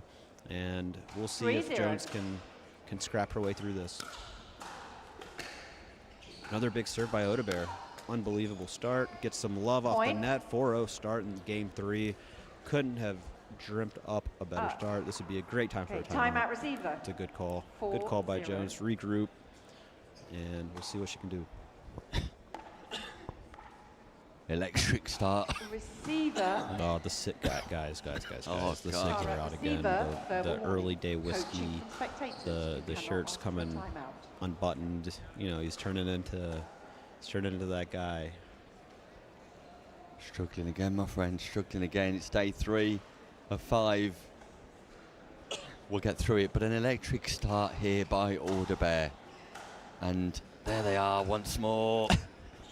Give us the cakes. We want the cakes. Send them this way. She's like, no way, dude. Mine. Anyway, Orderbear striking the ball so well here. 15 seconds. Remaining timeout. Receiver 0. And I don't mind whether that ball's going in or out. I just want that intensity back from Orderbear. Yeah, don't push. Don't try to. Yeah, you really want to see that, and especially game 3 in a tight game 3 final, is just swing through the ball. Let it rip. Don't go out. And there it is. Orderbear's letting it rip. And this time down the line, look at the aggression. Orderbear's back. I mean, I don't mind the approach, right? Because it worked all game 2 for Jones. So I think you're gonna have to get back to really picking your spots to come in. And we got a 6-0 start. Timeout. Change ends. 6-0. Wow. 1 minute.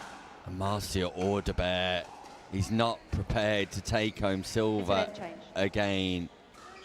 I don't think anybody saw that start coming in game 3 based on game 2. I certainly didn't. So we'll see how Jones handles this. Definitely needs to just get more balls in play. Maybe go a little deeper into the rally before she picks her spot to come to the kitchen line. Gets Orderbear on the run a little bit more. But in all fairness, Orderbear was missing those in game 2. But seems like she's adjusted, and we'll see if Jones can adjust to what Orderbear's doing in game 3 here. Yeah, I did predict it, Rob. I saw it coming. I saw it coming. If I saw the intensity from Orderbear. If anybody would, it would be you. So that's not surprising.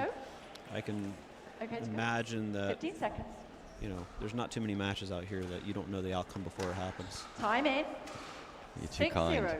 The intensity, just the intensity at the end of the last game changed from Orderbear. And Jones is making mistakes now, owing to the pressure. She hit a great return and then just pushes that volley too long. And if there's one area of Jones' game that she probably needs to work on, it's her volleying capacity. Yeah, just too many free errors right here. 8-0. Wow, look at the fine. 8-0. And when you have a run like this, you know, Orderbear is ready to serve that next ball. I'd be going to the towel if I'm Jones, tying my shoes, kicking the ball, kicking rocks, you know, tripping on my own, just anything to stop the momentum and slow things down.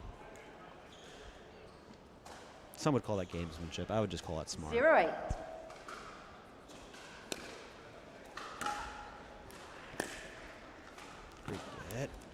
Point. Nice get by nice Jones. Get by Jones. See if she can build off that, get some momentum going here. You know, if I'm Jones, I am trying to hit through it, go for some bigger serves, see if we get some free points here.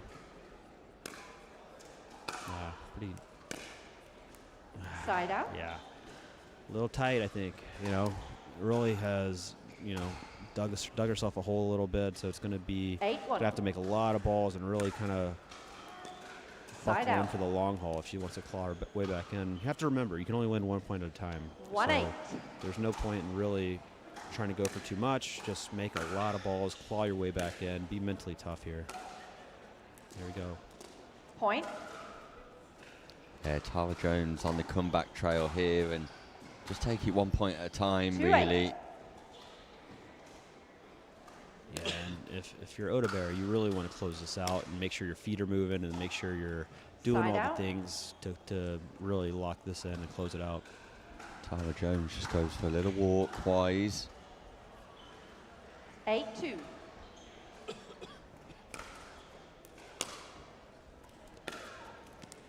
Side out. Orderbear just missing 1 or 2 balls again now, so opportunity for Tara Jones. Can she take advantage? 2-8.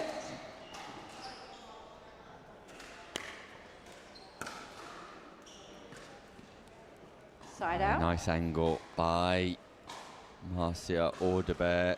So 3 points from victory here. Marcia Orderbear in her quest for women's singles senior gold.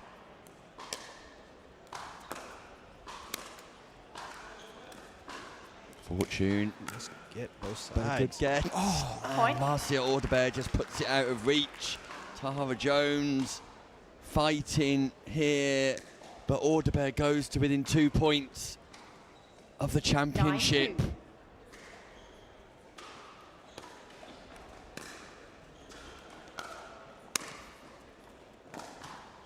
It's a good volley. Good volley. Side out. Full run. What you want to do. Put some pressure on. Orderbear just trying for too much on the forehand drive, cross court. So Tara Jones, ball in hand, needs to make some waves.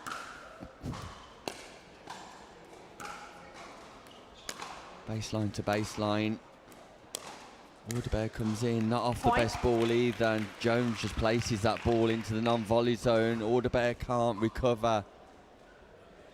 So slight movement on the scoreboard here for Tara Jones, and small steps, but steps that might make Orderbear nervous. The ball catches the baseline. Yeah, good depth on the approach shots from Orderbear. First one set up the second approach, and then she was there at the non-volley zone just to volley that ball away. 9-3.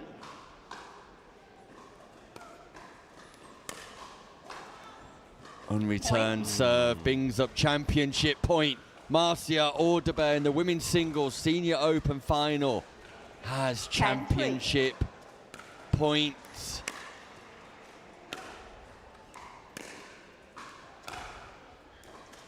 Great approach. And there it is, Marcia Orderbear is your women's singles senior open champion. It was silver last year, but Orderbear avenges the disappointment from 2024 with 2025 gold.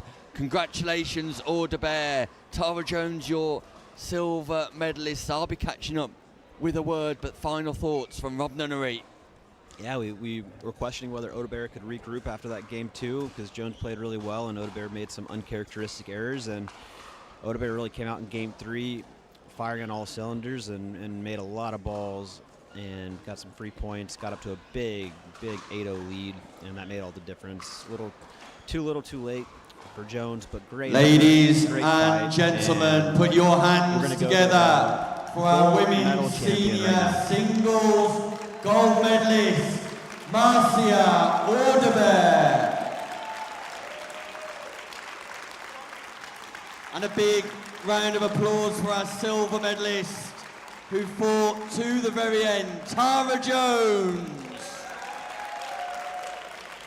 Marcia and Tara, if I can just invite you over for a few words. I appreciate you're both incredibly tired after such a great final, where you've entertained everybody watching at home and live here at the Telford International Arena.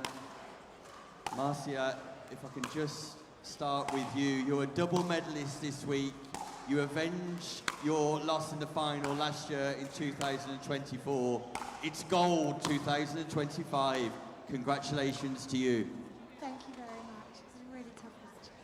It's really good to get gold. Just talk me through what was going through your mind, because Tara put up an incredible fight there, particularly in the second game, reversing the role from the first game where you were dominant. Tara got off on top of you in the second game. What were your thoughts going into the final game? I had to be really aggressive and hit the ball really hard and solid, or she would come in on it, and I wanted to keep her back. It's tough to keep hitting and hitting, but it was a really good match and it was a good outcome. It was a fantastic match, and Tara, congratulations to you, a silver medal at the English Open. Just summarise to us what that means to you. Yeah, it's fantastic. Don't get opportunity to play many singles matches and tournaments, and it's just great to be able to, and it's a great game and really enjoyed it. And yeah, Marcia played so well, and you definitely were more aggressive in the third game. And just a quick word, how did you bounce back after that first game? We saw you having a chat with your husband Graham there, also a renowned pickleball player here in the UK. We saw you having a chat with Graham. What were the messages going into that second game? Well, staying confident, and that I could still win and take it to 3. Just a couple of things about trying to keep it deep, because if you put it too short, Marcia will knock it away. So yeah, there were a few things like that we were talking about. So. Well, it was a fantastic effort from you, Tara, but the final word goes to our gold medalist, Marcia. You're a double medalist this week. You must be overjoyed with your English Open this week. I'm really happy. I just love this tournament. They put on such a good show, so it's great to be here. Thank you. Ladies and gentlemen, put your hands together for our gold medalist, Marcia Orderbear, and our silver medalist, Tara Jones. I can also give you news from our silver medal match, where Jeanette Vandal defeated Helen Kenna. So a round of applause for Jeanette Vandal. We'll be catching up with Jeanette later on. But as you can see, on court, it's time for our men's senior singles final. First of all, introducing Richard Love.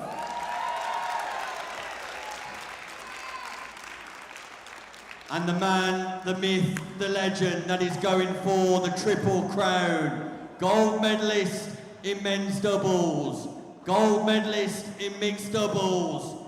Will he be gold medalist in men's singles? We're about to find out. It's Marcelo Jardim. That final gets underway in a few minutes' time, where it is showtime here, live at the English Open. 2 minutes.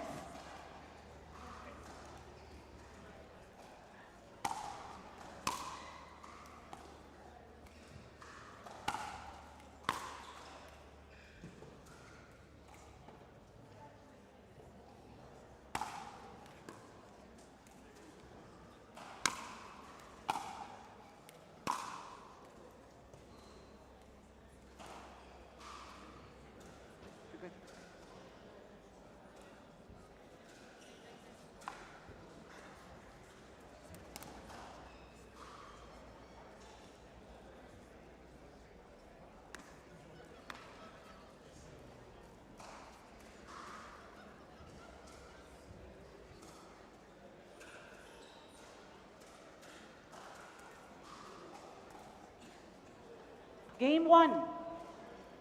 Time in. 0-0.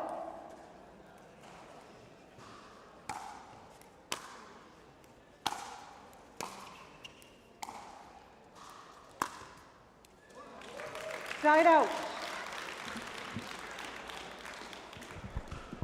Welcome back to the Elite Island Resorts Antigua and Barbuda English Open, where the men's final in the senior category gets underway. Marcelo Jardim and Richard Love, and joining me, Rob Nunnery. I think we've got a... Oh, Richard gave up on that. Marcelo's going to get everything. You cannot give up on... No way. You can't...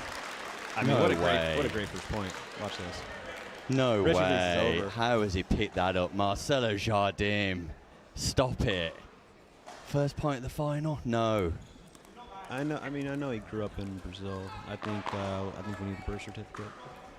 I'm calling for a birth certificate. You're calling for a birth certificate, Yeah, right? I yeah, mean, no look at the 50 plus is doing athleticism. that. No, come on.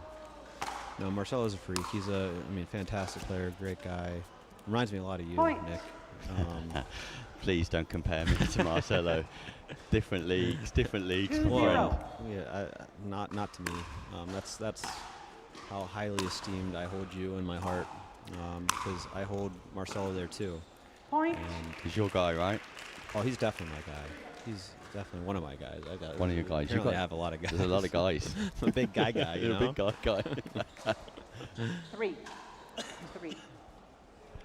Yeah, Richard Love's got it all to do 3-0. here. Marcelo Jardim setting the tone, and that catches the line, but that should be... that's out. If that catches the line, that's out. that was Not out. for the referee to call, though. Is it not? No, it's Richard Love. I mean, but... Richard Love needs to call that ball out. If it catches the line, which is a slight nuance in pickleball, off the serve, if the ball catches the non-volley zone line there, the service line, it's called out. Yeah, but where if it's every the other baseline, line, it's yeah, good, or the yeah, sideline. that's right. Yeah. Marcelo's just like, let's trade some backhands. This is kind of cruisy. I guess I'll come in, put it away. It was great Side ball out. by Richard to keep it nice and low, but Marcelo picked it up no problem. 3-0. Guy's just he's a tough out. So if I'm Richard here, Point. Can't afford to waste balls. I know Richard Love's going to want to be tight and try and keep Jardim pinned, but you've got to make balls. Again, he needs to 4-0. do what I wanted Pascali to do earlier in our other semifinal, is run through that return and come in and put some Point. pressure on him.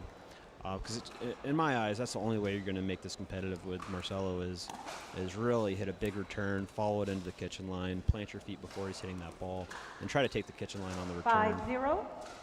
He's too tough to stay back with. See, he's going to come in, cut that off. Richard Love's trying, Point. but trying in vain, because Jardim is just an absolute monster. But Love, if he were able to really take the return, move in off of it, get established at the kitchen line, force Marcelo to hit some nice passes. 6-0. Add a little pressure to him. But right now, he's not going to feel any pressure, just with the Richard staying back. So, got to come in. There you go. What you want to see. Great drop volley. Wow, what a point. Jardim once more. Love goes for the lob, and that's not coming back. Great pickup once more by Jardim. Love responds with his own pickup, and I think Love just needs to enjoy the fact that he's sharing a court with Marcelo Jardim. Oh, you've given up already for Love. A bit like I'm enjoying sharing the comms box with you, Rob. I'm giving up on you. You've been here long term, but hey, never say never. I mean, look. We could be the international broadcasters of pickleball, right? It feels like we should be, based on just how easy and natural this feels. I don't know if anybody else agrees with us, but at least we agree with each other. We think so.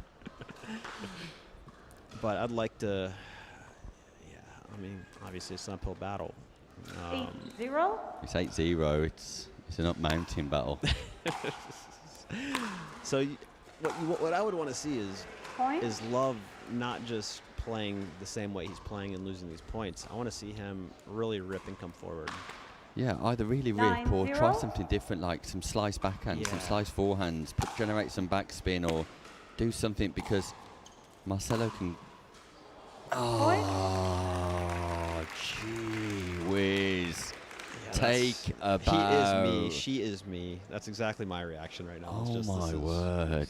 Just a different league. What are we watching? Some of the best singles pickleball we've seen here in the UK. Marcelo Jardim goes to game point with a single backhand drive like you've never seen before. It's absolutely unreal stuff. And there it is. 11-0. Marcelo Jardim putting on an absolute show here in Telford. Richard Love, the number 3 seed and number 1 senior player here in the UK, has got no response.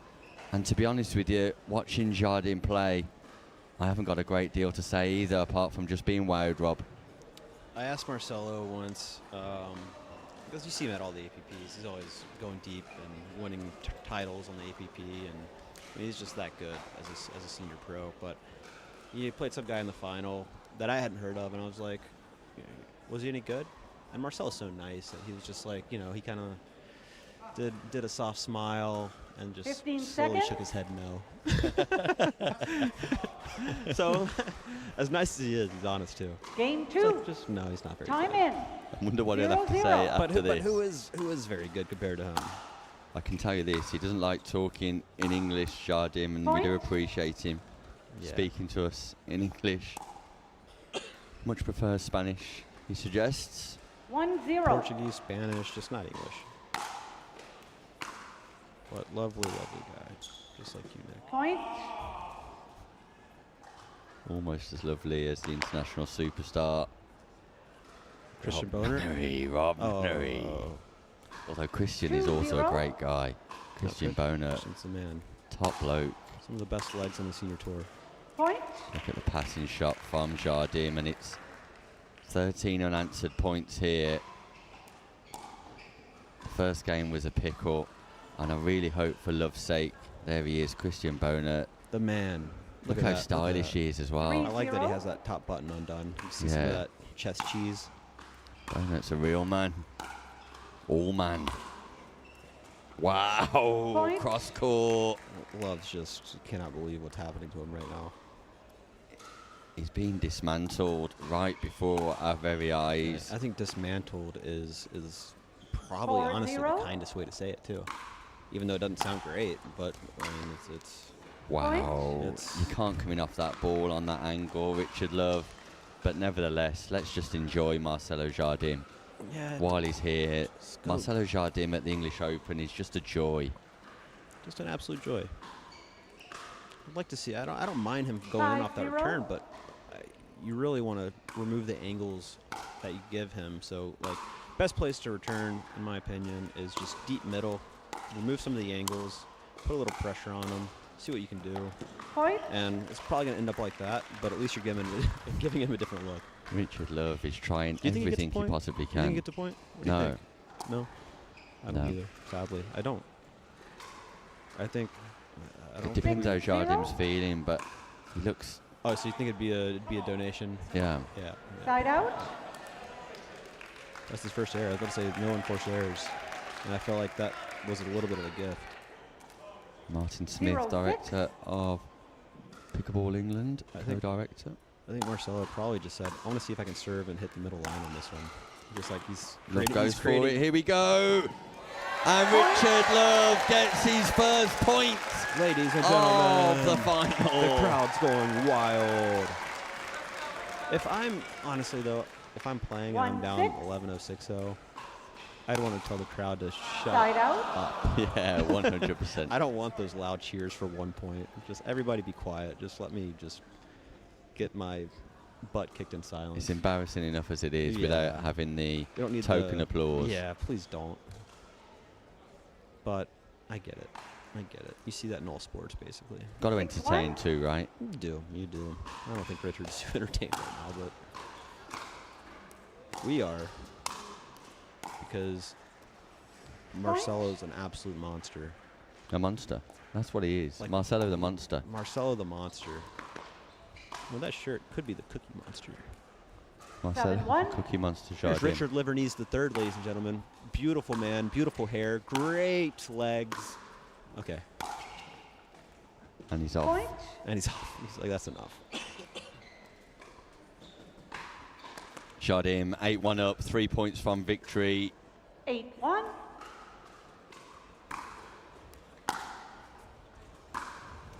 Side out. Nice return. Nice, heavy, deep return. I think Marcelo is just, trying to extend this a little bit, so it's not too... Not too worried about the swift. time schedule, is he? Oh, he's certainly not, but he's definitely getting us back on schedule here. 1-8.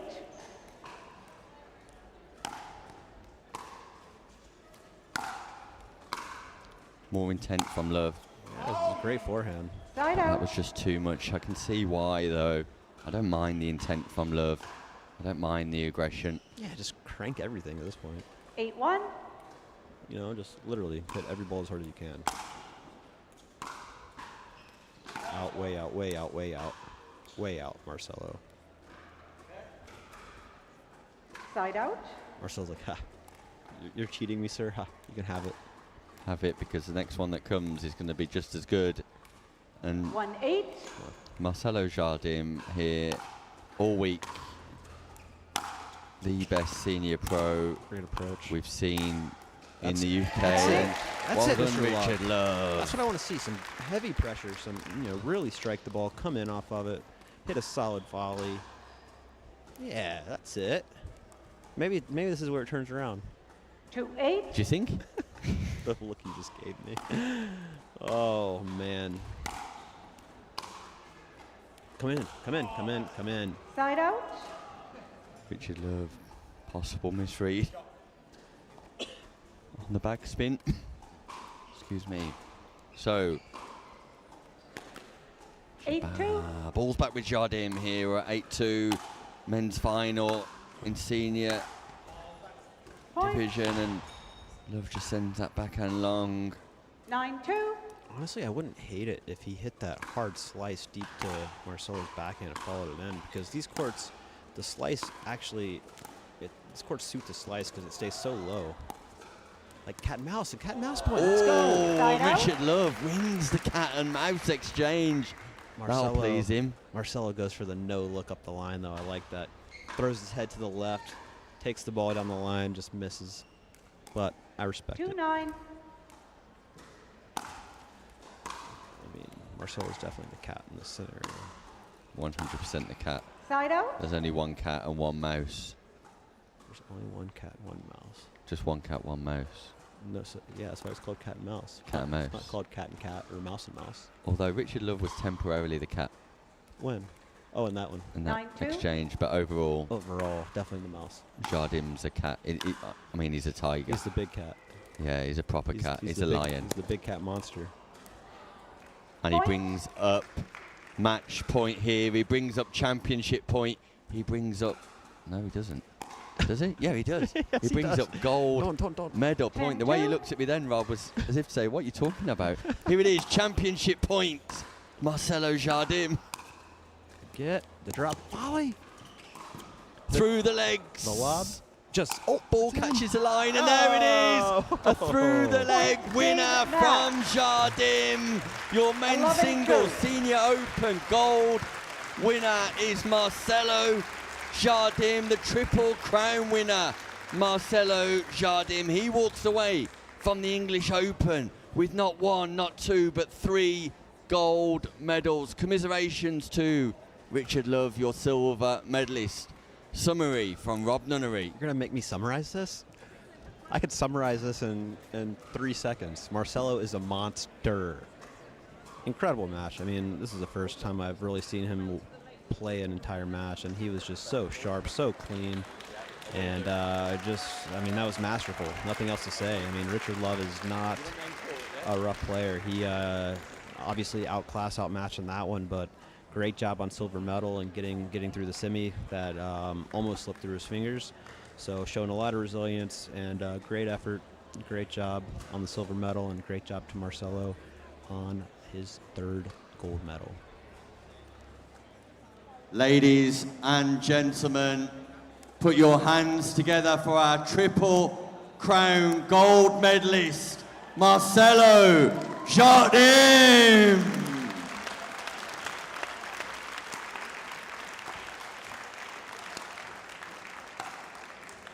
And our runner-up, silver medalist, a valiant effort, Richard Love.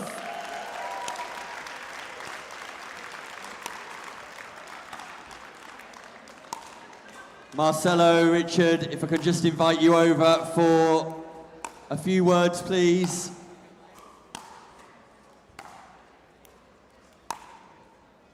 Marcelo, I promise this will be your last interview in English. Just one question, right? That's what you always say to me.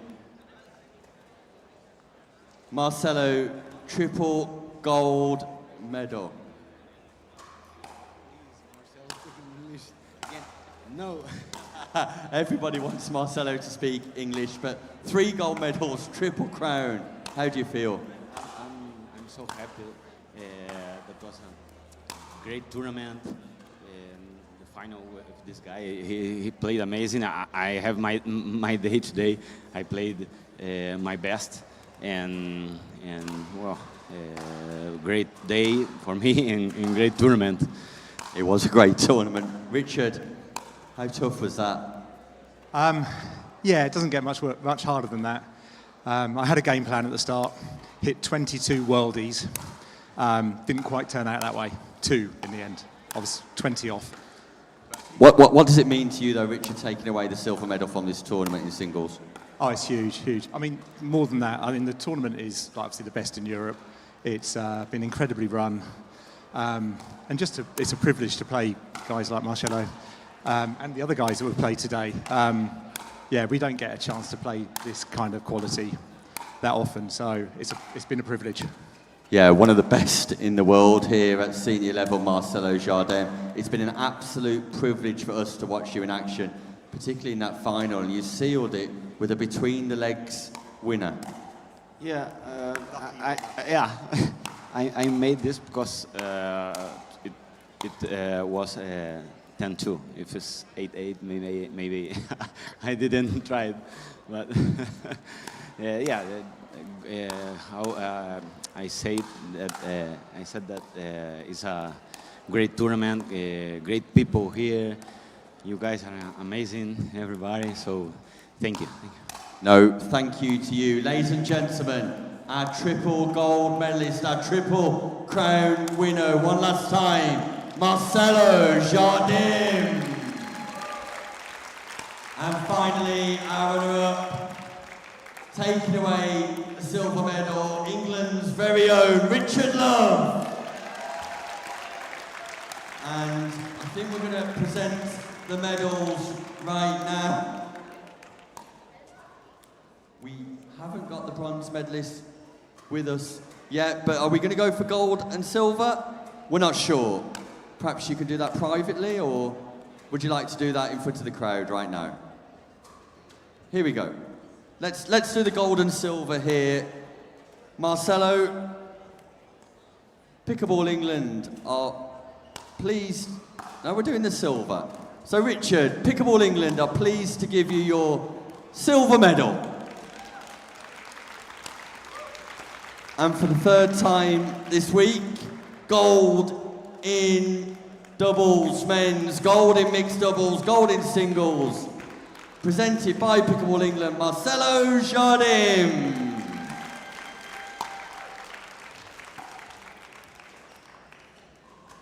Meanwhile, coming up next here in the arena, the open age categories get underway. And it comes no bigger than the 2023 singles gold medalist, the 2024 silver medalist, aiming to recapture the title. Give a big warm welcome to the international global superstar, that is Revalta Dihart. He'll be taking on one of the brightest stars in the UK, the developing champion in waiting. Ladies and gentlemen, it is Jamie Champion.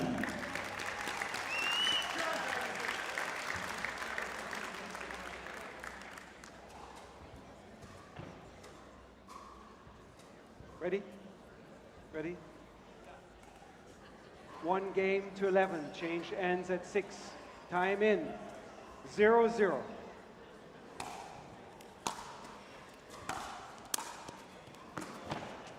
Side out.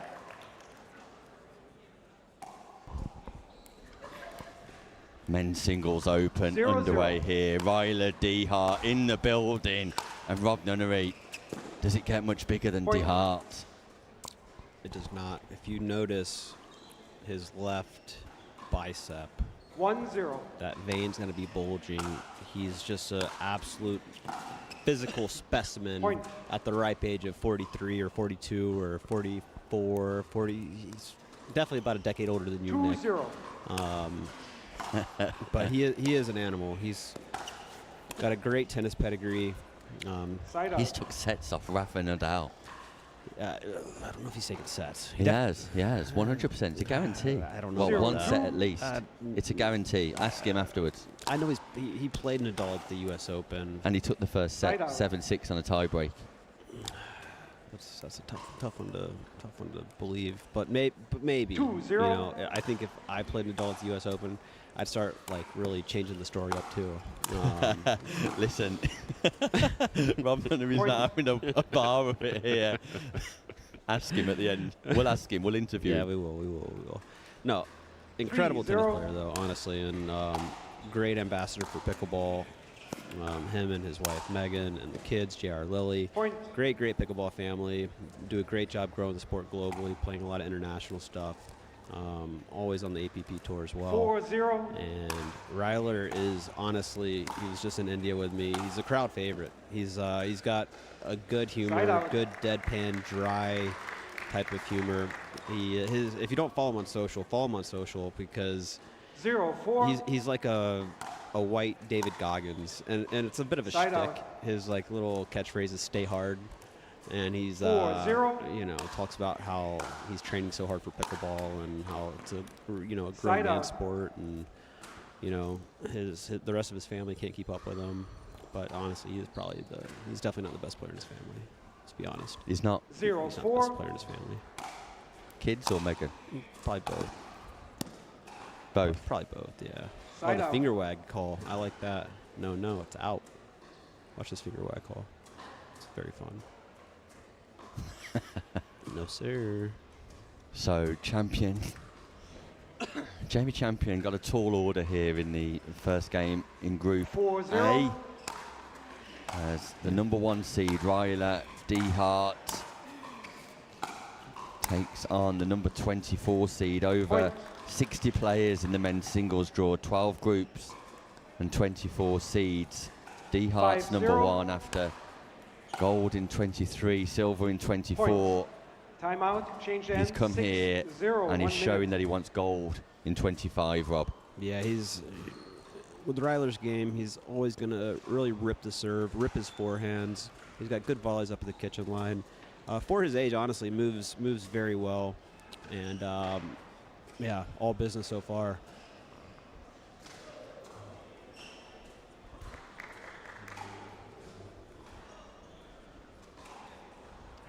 $15 seconds. Nick, what do you know about Jamie? I'm going to be able to bring a lot of insight into the Americans and their games and their 6-0. styles. I'm very curious on kind of the up-and-coming guys in the UK and around Europe that we have on the docket today, 7-0. and excited to see more young guys getting into the sport and playing at a high level, and it's just such great exposure to be able to play against some of the top Americans.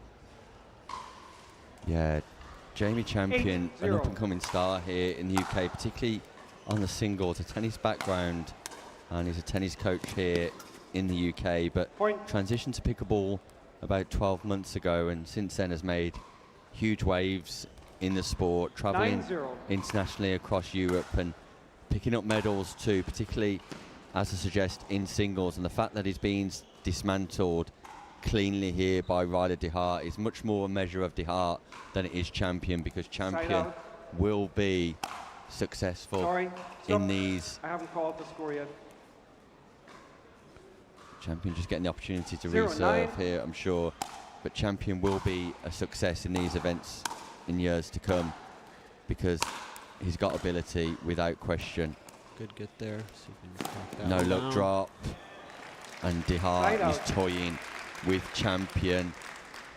Yeah, he's just, Ryler's got such good reach on that forehand, and not just good reach, but even when he gets to it, he gets a paddle on it, he does something with it. 9-0. Which is tough to do. He's got a really strong wrist, really far away from the body. There's another player in Group A. Let's just talk about match point first, because there's another player that I want to reference in Group A, but I'll do that at the culmination here, because it is match point to Ryder de Hart, and Ryder de Hart gets his tournament underway with an 11-0 victory over Jamie Champion.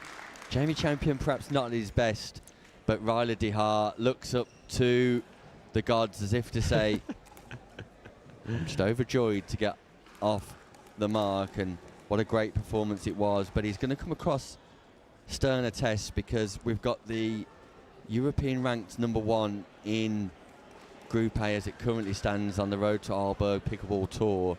Balint Bako from Hungary is in Group A, and that'll be a tough run out for Ryder de Hart, I'm sure, and will perhaps give him a little bit more of a test. I don't know. Coming up next though, Rob, 2 minutes. we switch over to the women's singles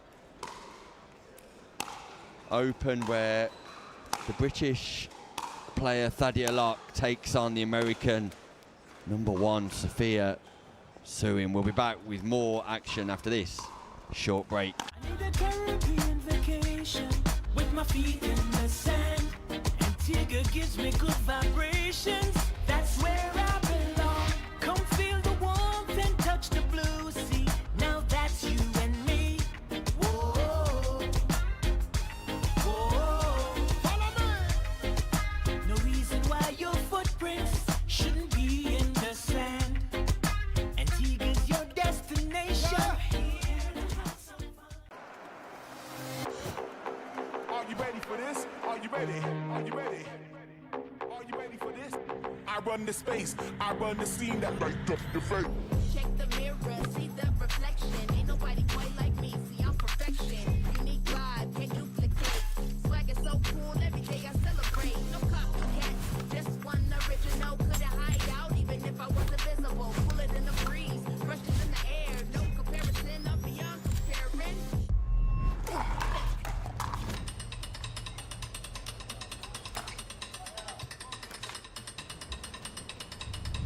Not a real sport. Not a real athlete. Not a real challenge. Not fast enough. Not physical enough. Not exciting enough. Not a real battle. Not a real triumph. No grit. No drama. No stakes. Not a real heartbreak. Not a real comeback. Nothing to brag about. This isn't real work, real talent, real skill. Pickleball? That's not a real sport. Now it's not the time to give up, but to give in. I won't allow it. You won't allow it. I mean, the couch doesn't own you. You own you. Am I right? Of course I'm right. You can do this. Well, maybe not this, but you get the idea, right? Don't be a couch potato. Find a doctor at you'llbeback.com. Arnold says, do it now. 1 game to 11, change ends at 6. They will turn this Welcome off. back to the Elite Island Resorts Antigua and Barbuda English Open here, powered by the APP. Time in, 0-0. And we're underway in the women's division here Side as Thadia Locke takes on Sophia Suin of the USA, the #1 seed. Sophia Suin playing out of Florida, 0-0. born in Miami in just 1999. Sophia Suin with a professional tennis background. This could be tough for Thadia Locke, the UK #1 doubles player, highly ranked European player. Thadia Locke, well travelled internationally this year as well, part of the Australian PPA and MLP tour. Side out. And that'll give Thadia Locke lots of confidence there. Rob, what can you tell us about Sophia? Yeah, she's come on really strong in the last year. Honestly, I was talking to Megan Fudge about this just last week in India, and 0-1. I would say Sophia, not just on the APP, but I would say globally, Side regardless of tour, PPA, APP, international, I would put Sophia in the top 10 of all women's singles 1-0. players. So she's that good, and she's still pretty new to the sport, I would say. So the fact that she's this good this early, Point. I mean, she can just crush the ball. Obviously, gets a ton of spin, and has all the weapons that she needs to really compete with anybody in the world. 2-0. And her results have shown that. Yeah, just been playing for 14 months. Point. Sophia retired from tennis due to a injury and won her first APP gold singles 3-0. medal in February. She's got desires to be ranked #1 across all 3 divisions on the APP tour. And Thadia Locke finding the line with a forehand drive. I thought it hit the line. Yeah. Side out. Yeah, looks like it just caught. Great shot by Thadia. And again, tall task for Thadia, but she's striking the ball really well. 0-3. I think she's going to have to go for her shots. No point in playing it safe in this group stage match. I would anticipate these two ladies getting through. I thought that was a little wide. Side That out. ball was called good. Thadia thought it was good. The referee thought it was good. I thought it was good. Thadia thought it was wide. Thadia thought it was wide. She pointed it out. I agree with Thadia. I thought she went So 2-2. flat hand. Me and Thadia. Oh, I guess 3-2. Fair enough. You win. We'll go out. Okay, dominant Sophia is at the kitchen line though. Yeah, just solid swinging volleys. No chance that ball's coming back. As we see, I mean, that's how you gotta hit them. You can't have the tennis volleys where you're just kind of punching them. If you get a ball up above the net cord, you gotta take a swing at it. Really put pressure on. 5-0.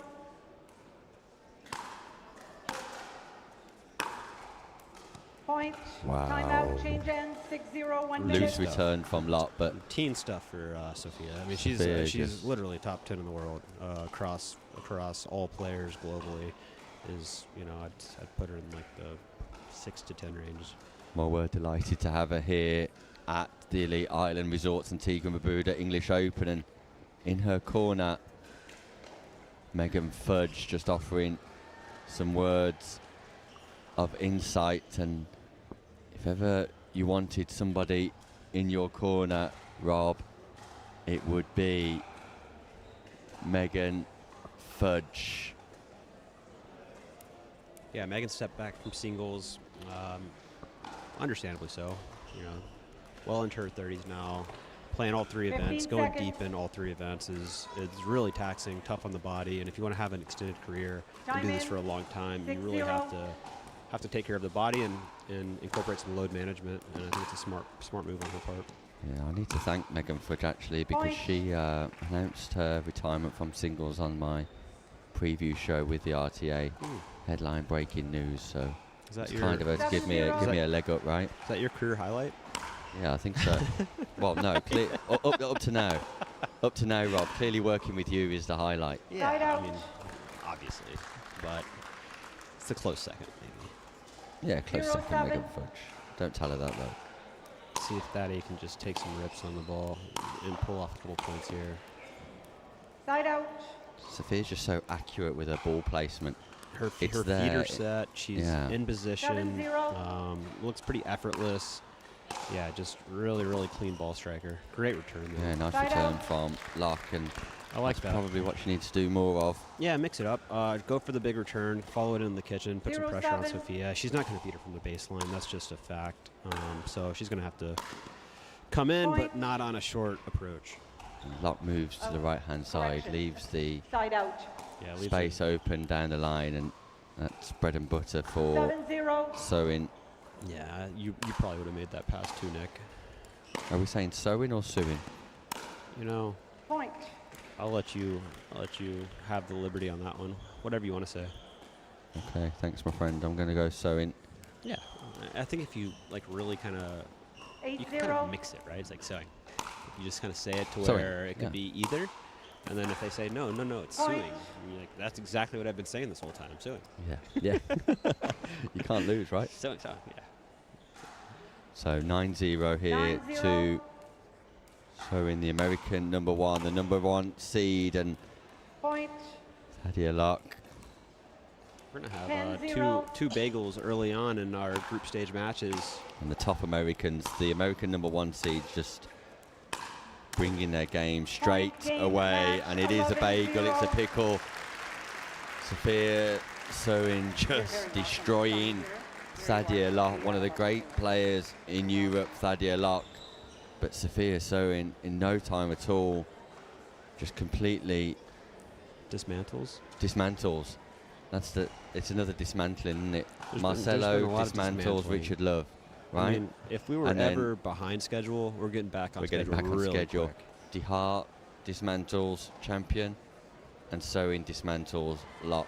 3 dismantling games. We have more to come. We have Chowry playing Santiago. That's quite a mouthful of a name. Yeah, I think he likes to be called Yuri Santiago, but James Chowry, one of the top single players in Europe. Yeah, he's got the highest Duper rating in Europe. He's the only player in Europe with a Duper rating of above 6. Yeah, and we get to see him in action shortly. Chowry versus Santiago coming up here on the show court. I need a Caribbean vacation with my feet in the sand. Antigua gives me good vibrations. That's where I belong. Come feel the warmth and touch the blue sea. Now that's you and me. Whoa, whoa. Follow me. No reason why your footprints shouldn't be in the sand. Antigua's your destination. Now it's not the time to give up, but to give in. I won't allow it. You won't allow it. I mean, the couch doesn't own you. You own you. Am I right?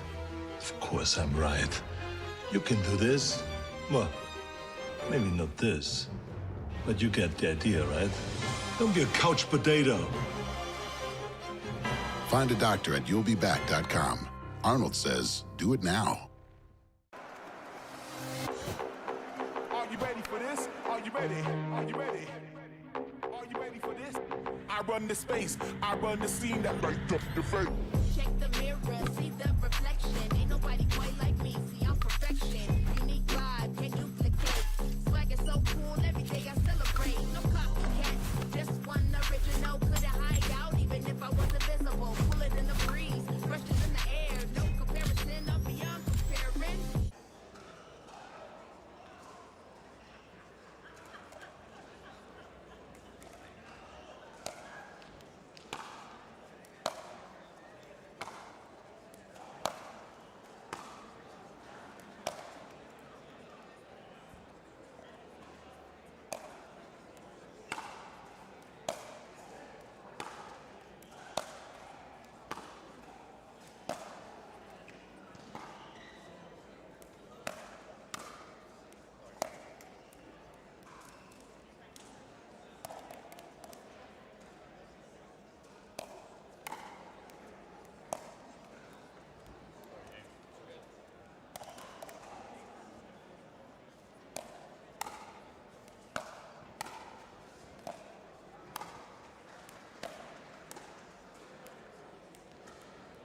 1 minute.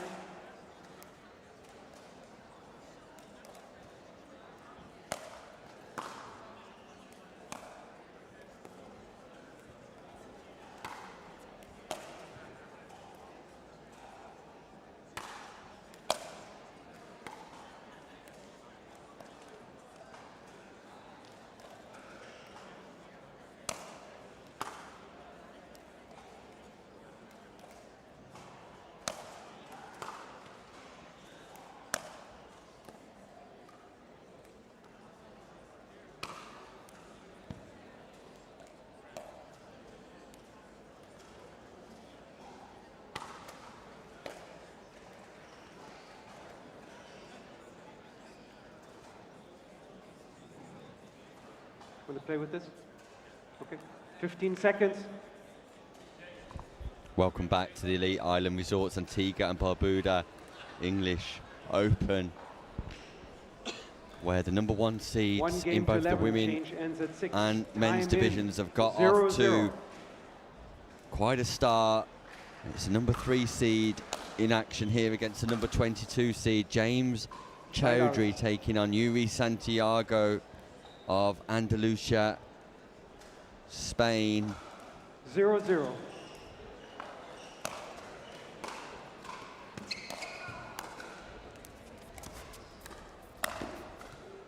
James Chowry just firing that ball wide from Southampton, England, a former tennis player, retiring at the age of 23 due to injuries, but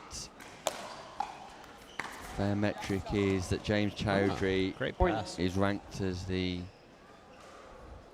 top player in Europe on the singles court.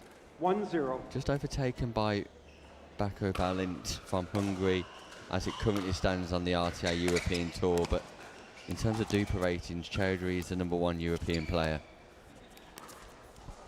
I'm pretty impressed with Santiago so far.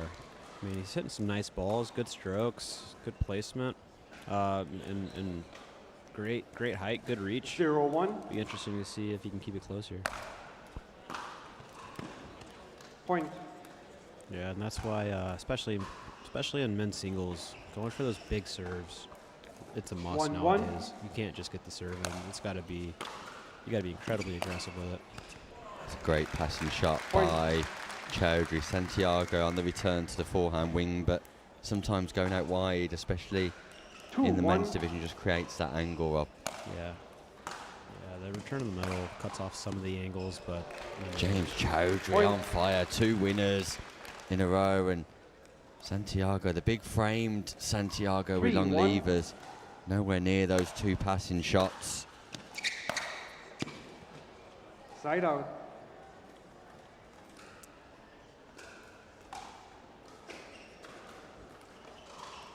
Yeah, that paddle's wild. It's the same color as the ball.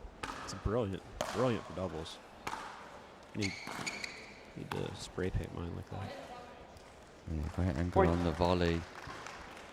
Possibly not allowed. I mean, are you allowed to wear the same colour top as the ball in pickleball? I think it's up to the discretion of the tournament directors. I think how they left it. Paddles, I don't think you're allowed to have the color, especially the middle of the paddle, the same color as the ball. But we do have paddle testing here, and it must be approved. It must be passed because he's playing with it. So 3-3. More power to him. Looks like it's got some good pop on that thing too. Side out. Good return. This is the first competitive game we've seen in a while, Nick. Yeah, there's been a lot of pickles around, a lot of duck eggs, a lot of bagels, but duck eggs. Yeah, duck egg, the big duck egg, the big O. What about side out? Like quail egg. Quail egg, possibly. Yeah, ostrich egg. Any egg you want, really. There's been a few of them around. But why? 3-3. Huh? But why? Like get bagel just or the shape donut. of the egg representing the 0. Point. But it's not a circle. It's close to it. Okay. Don't kill me live on air, Rob. But we've worked so well together. And I also don't understand when people say you get pickled, which means you got 0 points, because a pickle. Oh, look at that! 1 second. Look at that from Santiago. No, great pass. Silly dip on that. Got around the outside of the ball, was able to curve it around. Really good stuff. Santiago's impressive so far, honestly. 5-3. These short games race to 11 as well. Quick winners from the pros. Yeah, you don't see a lot of long points in singles nowadays. The paddles are Point. just too Timeout, poppy, too change hot. ends. 6-3, 1 minute. It used to be a lot more cat and mouse where you have, you know, kind of longer strategic points. But now you can get so much bend and dip on the balls with passing shots. That's a crazy volley, actually. That's a great reach and able to get that solid angle on that replay. Yeah, impressive stuff by Santiago so far. We'll see if he can keep it going in the second half of this game. Yes, Yuri Santiago lighting up proceedings here at the English Open. James Chowry would have been very much favourite to win this group. James just made a face like, what's happening out here? Time in. This guy's where's this guy coming up with these shots? See if Santiago can keep it going. Great approach. Oh, just miss it. Easy high volley. But great setup. Nick's over here flustered. He's throwing papers are falling all over the place. He's wheezing and can't breathe and coughing. He's got a whole pharmacy over here with dry time cough medicine and syrup. Got notes everywhere, Rob. Yeah, do you know, like, this is great volley, man. He's got long reach, getting a lot on the volleys, making it a nightmare for James. James Chowry ranked above Jack Monroe here in the seedings. Yeah, not surprising. Not surprising in singles. Just being dismantled at the minute, though. Well, another dismantling. Would you call this a dismantling? No, this is not a dismantling, is it? Close. It's not. Not even close. It's not a dismantling. But no, Yuri Santiago is playing incredibly well. Oh, he's super impressive. I mean, just 7-3. Just ripping the ball. I mean, that's just. Oh, he's missing some. Missed the volley. Missed the volley. Interesting volleys. So I like the play from Chowry though. The running forehand down the line just makes Santiago need to play a decent volley. But Santiago's strokes are they're nice. Good returns. Just third volley we've seen that just he's missing. It doesn't need to go with two hands on that, in my opinion. Just carve that into a corner somewhere. 4-7. You can tell he's definitely probably a better singles player than a doubles player, Santiago, just Side based out. on some of the routine volleys he's missing. His 7-4. ground strokes and serve and returns are sharp. I mean, that's a big serve. Got lucky on that volley. Yeah, a little bit of net tape coming to help Santiago. What did it do? There. Did it tickle? Tickle. A little net tickle. A little net tickle. A net tickle. Nothing better than a net tickle. 8-4.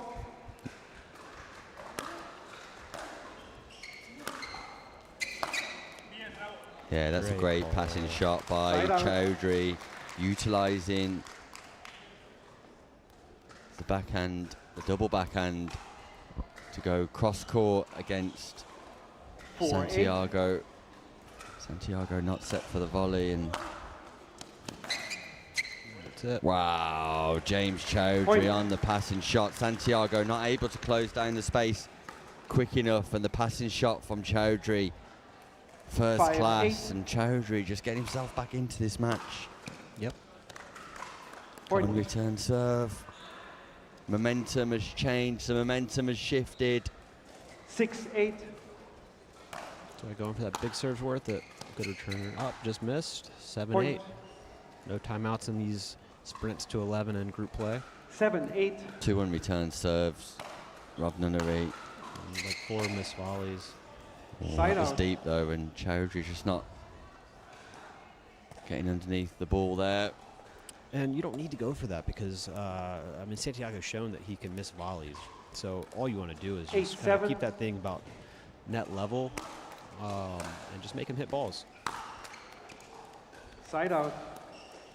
All right, well, the door is open for Chowry to make a little run here and get right back into it.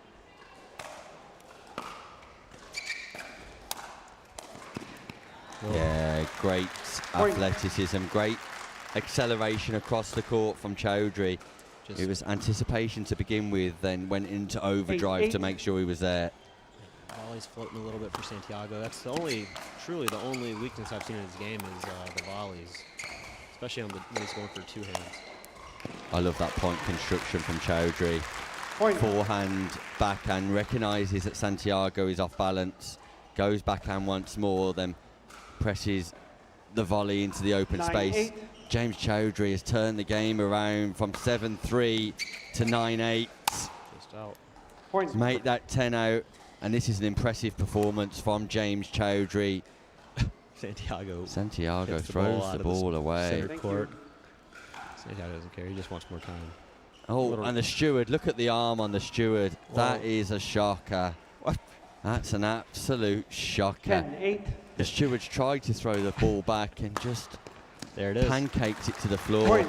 But Game match. nevertheless, 11-8. James Chowry, an impressive James Chowry, fights back from 7-3 down, takes his first group game 11-8, and some of the passing shots, some of the drives from Chowry off both wings were impressive and will leave him in good stead for the rest of his round-robin games. An impressive Santiago sort of fell apart towards the back end of that game, but he'll be back for more, as will we, where the former champion now, the current champion, Molly Nags, takes on Ellie Tominson. You've got English Open 2024 champion taking on English Nationals champion here. Nags and Tominson will be back after this short break. Are you ready for this? Are you ready? Are you ready? Are you ready for this? I run the space, I run the scene that light up the face. Check the mirror, see the reflection. Ain't nobody quite like me, see I'm perfection. Unique vibe, can't duplicate.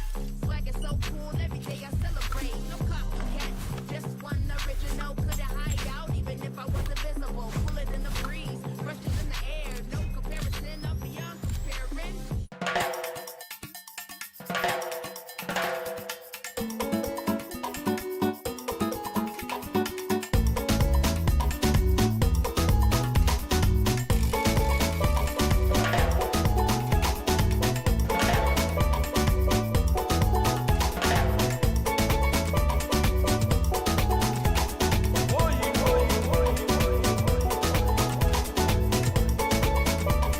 Antigua, my beauty. The beach is just the beginning.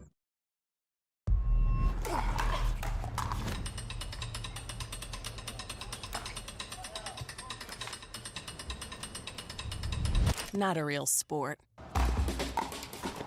Not a real athlete. Not a real challenge. Not fast enough. Not physical enough. Not exciting enough. Not a real battle. Not a real triumph. No grit. No drama. No stakes. Not a real heartbreak. Not a real comeback.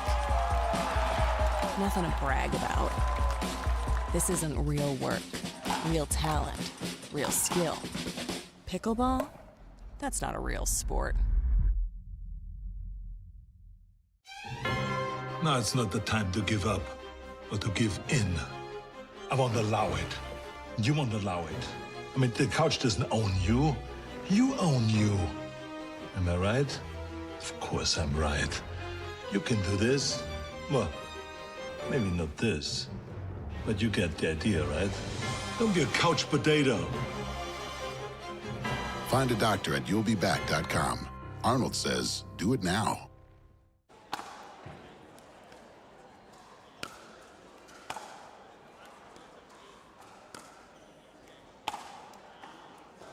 Ball's in. Welcome back to the Elite Island Resorts Antigua and Barbuda English Open, powered by APP. And the action is fast and fierce here at the Telford International Arena as to 11, change the ends current at 6, time English in, Open 0-0. champion Molly Nags takes on the current English Nationals champion Ellie Tominson, and this will be a baseline to baseline fight between two great ball strikers. Molly Nags at the top of your screen, Ellie Tominson at the bottom.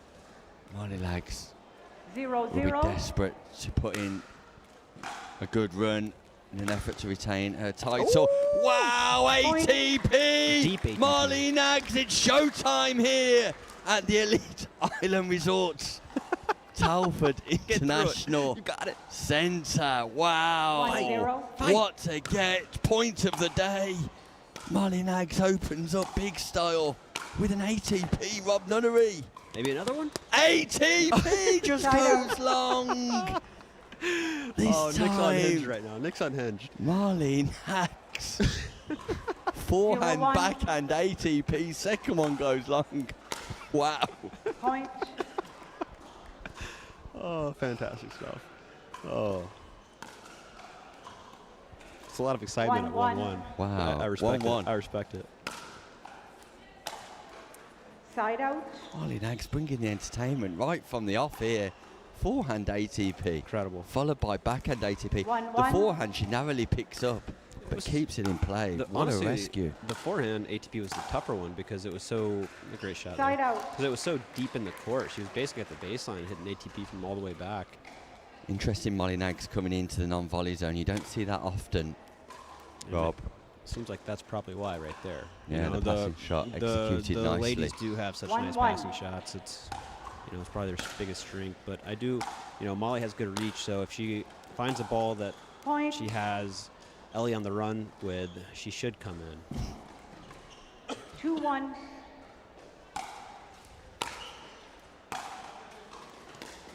Nice approach. That catches the line. Wow. Big That one forehand too. from Nags. Nigs. You said It's lags Nags. earlier too. Did but I? Yeah. But it's okay. It's You'll okay. forgive me, right? Look, we're in this together. I can't imagine all the things I've said 1-2. that have just not been correct. Everything's been on point, my friend. I mean, we talked Point. about suing. Turns out it's 7. 7, 2-2. yeah. Sophia 7. Appreciate Casey Diamond on the call out there. Yeah, we'll take that. Just means somebody's watching or listening. So that's also That's Point. great. That's a yeah. positive. That's a positive. Anything else we've got wrong, just let us know. Yeah, no, the list will be too long. Just anything we're getting wrong, just 3-2. keep it to yourself. If anyone's got anything nice to say, let us know. Yeah, that'd be nice. good, That'd wouldn't be it? nice. Or any kind of pastries or anything too. Side out. Yeah, we already had donuts brought to us this morning by the guys running the Shackle shop, the t-shirt shop here, one of the vendor stores. 2-3. How kind's that? It's very thoughtful, honestly. Feels like something that you would do for Side me. out. 100%, whatever you need, mate. I mean, I've got all sorts of medicines here if you need any of that. You indeed do. It's quite the setup, and you 3-2. have papers strewn all about. You have throat Point. and chest. I thought it said throat cheese. Throat 4-2. cheese. That's throat and chest. Yeah, the medicines to sort out the throat cheese. What a hit Point. by Marley Nags. Look at the power. Look at the drive, and Marley Nags hits this ball hard. Well, quite a few balls going off the back here. I think we need to shut down that little area. Shut Unless down you the want to corner. see some more of the security guard's arm. I do not want to 5-2. see that arm. I've never seen an arm like that from a grown adult. Point. Timeout. Change ends. 6-2. 1 minute. Marley Nags, the English Thank you. Open Okay, leave it there. champion for 2024, on top of the English Nationals champion here, Ellie Tominson. We have some tough group stages here. Yeah, some big matchups. Nags and Tominson being in the same group's tough. Seving and Locke being in the same group's tough. Tominson is not even seeded for this competition. 8 seeds, 21 players in the women's draw. Nags come in at seeds number 4. We've got Roos van Riek hailing from the Netherlands, playing out of 15 seconds. Australia. Roos van Riek here this weekend. Dominika Turkovic of Croatia, but of course based in the Time USA. in. And then Molly Nags in at 6-2. number 4. We've got Katie Morris from the UK as well, back from Australia. And Alexa Shaw, last Point. year's silver medalist, is also in action, Rob. We're going to have fireworks the rest of the day. Absolute fireworks. 7-2. Molly in Point. full control of this game now. Really ripping serves, hitting the ball big, putting a lot of pressure on Tominson to come up with some shots. Just too many unforced errors at this point. 8-2.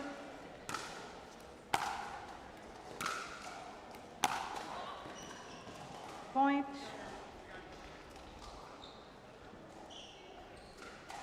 So tell me about the English Open versus English Nationals. 'Cause you said Tominson's the reigning English Nationals champion. 9-2. So that's only within. So did she beat Nags at that event, or did Nags Point. play? Nags did not play in that event. There was actually an English national singles event only this year held over at Loughborough University.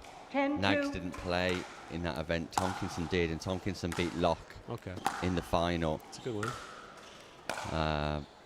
And that's restricted Point game match, for 11-2. English players only, but Molly Nags, they're just demonstrating her prowess and her intent this year to continue to hold the English Open title. There's a look back at ATP, that's crazy. Molly Nags, absolutely brilliant. And Molly Nags, not just a top pickable player, but also top coach as well. An inspirational profile here in the UK for women and younger players especially. So we wish Molly Nags all the best in her quest to retain her title. Congratulations to her for getting underway in the most positive of starts. Tominson will bounce back, I'm sure. And coming up next, Jaden Broderick from the USA taking on Freddie Powell, also based in the USA but very much English. You can't have him, Rob. He's very much ours, and we'll be back after this break.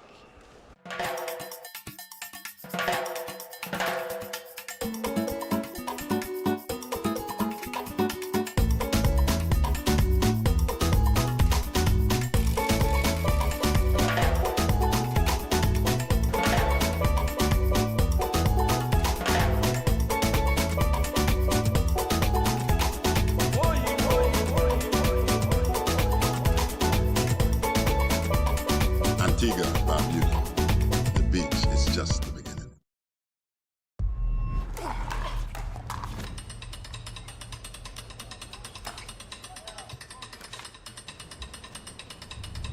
Not a real sport. Not a real athlete. Not a real challenge. Not fast enough. Not physical enough. Not exciting enough. Not a real battle. Not a real triumph.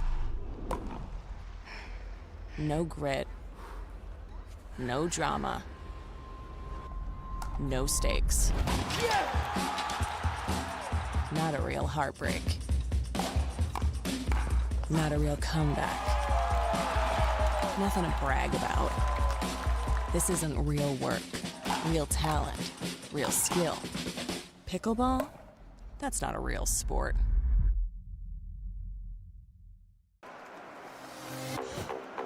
Are you ready for this? Are you ready? Are you ready? Are you ready for this? I run the space, I run the scene that light up the face. Check the mirror, see the reflection. Ain't nobody quite like me, see I'm perfection. Unique vibe, can't duplicate.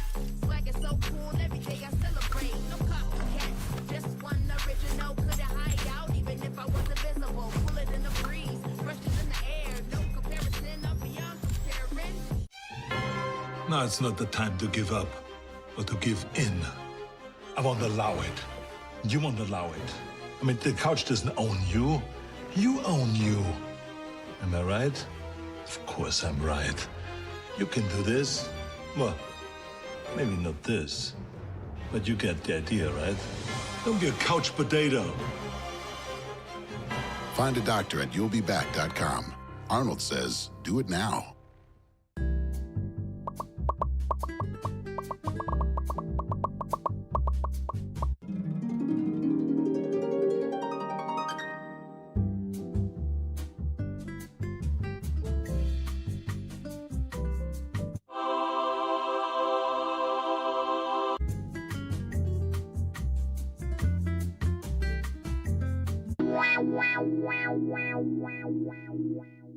I need a Caribbean vacation with my feet in the sand. Antigua gives me good vibrations. That's where I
fluent in Dutch.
Welcome back to the Elite Island Resorts, Antigua and Barbuda English Open, powered by APP, and we're warming up for another women's singles game here in Group B. It's Rose Vanri versus Brooke Revalta, but before we get there, I'm pleased to say I've been joined by another distinguished guest here on Co-Coms, an international global superstar, Coco Lococo, all the way from Australia.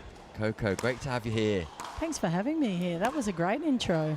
I might join you more often in the booth. Well, what a superstar you are. An absolute trailblazer in sport generally, and you join us with a whole host of decorated titles.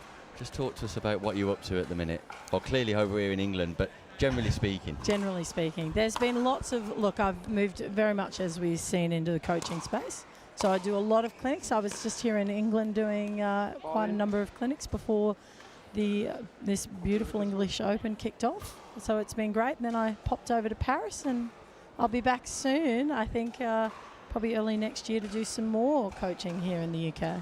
Fantastic. Well, we're incredibly fortunate to have you, not only here in the UK at the English Open, but also in the comms booth this afternoon, providing great insight and analysis here on all of the action at the English Open. And there's no better start than with Rose van Rijk, who hails from Netherlands but very much plays out of Australia, and it's a player that you'll know very well.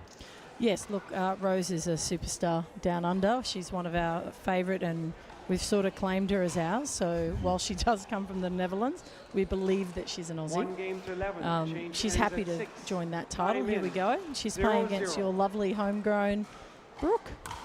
Brooke Revalta, coming out of Miami, Florida, here in the USA, and action gets underway. And you're familiar with Revalta as well from the World Pickleball League, where once again you're leading the pathway with the only female coach over there at the World Pickleball League. Congratulations on all you achieved there, and give us a little bit of insight into Brooke Revalta as well for us. Brooke's great. So I watched her play. She didn't play in my team, but she definitely played in the WPBL.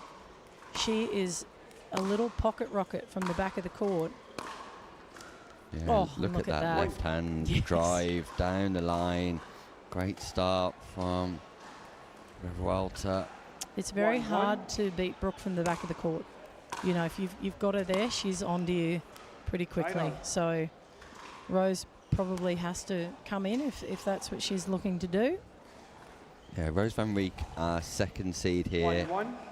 Revalta, our 7th seed. So high-profile stuff earlier on in the group stages in Group B. Yep. So that was good.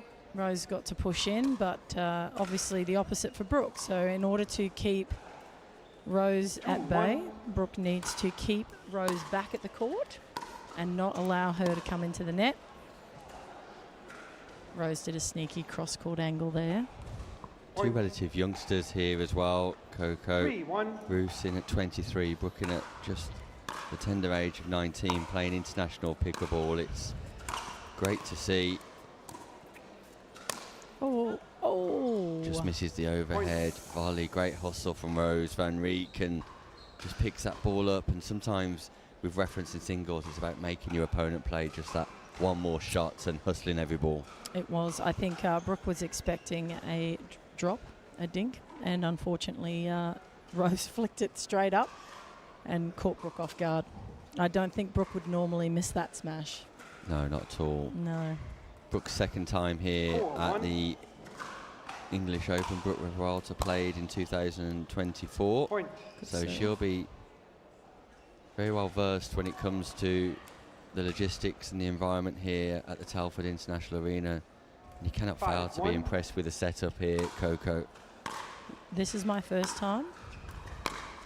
It's great to have you. Just forcing the ball a bit long there. So both players are obviously looking to keep it deep at the moment. Rose looking to come in. Brooke preferably likes to grind from the base.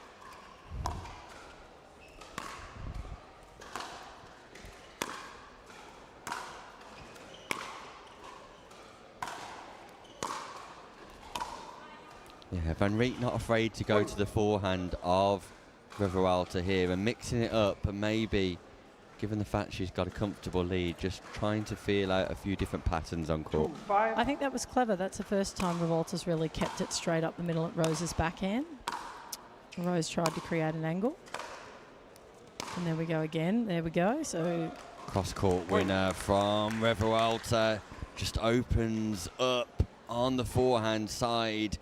Revalta just demonstrating here that unless the approach shot is on point, she's got the ability to pass you on both wings. 3-5.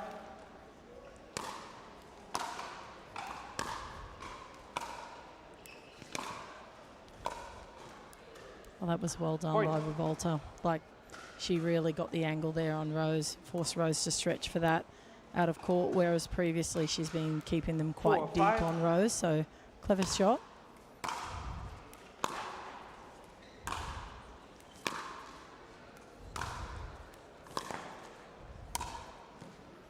Yeah, that's it. And Vanri hasn't missed anything from the net, I don't think, yet when she's come in. Yeah, when she's established at the non-volley zone, Vanri looks to be in command. 5-4.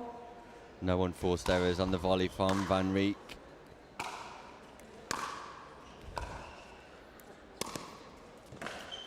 Yeah, great point construction from Revalta. Goes to the Vanri backhand, then opens up, goes to the forehand, executes nicely, and competitive stuff here.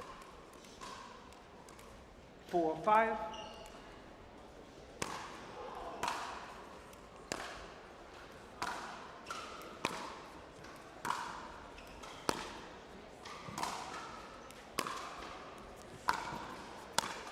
Well done. I think Van Riek's got to understand at the moment, grinding at the baseline isn't going to work against Revalta. Like, she's just going to come in and do that. I think Revalta could stay at the back all day and have a great time. Yeah, would you encourage Van Riek just to be a little bit more aggressive on the return perhaps, and let that be the approach? Van Riek, you can see, is hesitating. So she's hitting a great deep shot like there, and she hesitates coming forward. So just out. A ball called wide, and Revalta asks the referee for his observations. Side out. Referee confirms that the call stands. Tight enough, but definitely tournament out, Coco. Definitely out. It's so close, though.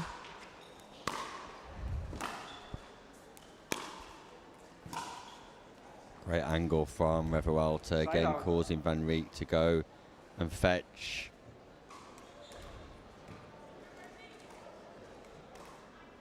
Five. Highly competitive stuff, Revalta, Van Riek.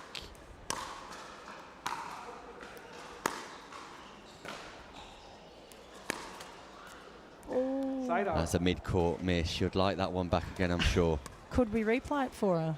That'd be great. Let's rewind. Just give it to her again. I don't think she'll miss another one of those, but I feel like she changed her mind, and hence the miss.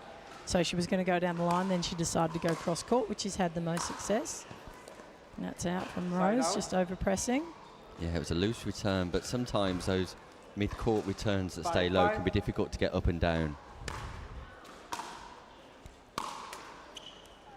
Oh. Fortune. Point. Timeout, Net cord, change it's a ends. net 6-5, tickle, and 1 minute. Revalta causes the change of ends here. Coco, and is there anything standing out for you that either player could do to just impress themselves on this game a little bit more, because it's been very much back and forth between the two players and no real momentum or rhythm. Chad Edwards in the corner of Revalta. If you're in the corner of Vanri now, what's the advice? I'm saying come forward. Stop hesitating. Stop waiting back. You're hitting such deep shots, and if you've pushed that opponent, especially any player, behind that baseline to hit a ball, you're in a commanding position if you can get forward. Every time Vanri has come forward and been at the net, I don't think she's dropped a point thus far. So it's really important that she remembers to get up. And sometimes it's that about position and poise on the return of serve. If you're walking forwards into that return and almost meeting the serve rather than letting the serve come to you, you're on the front foot ready to move. I believe so, and I think also it's a bit about confidence, right?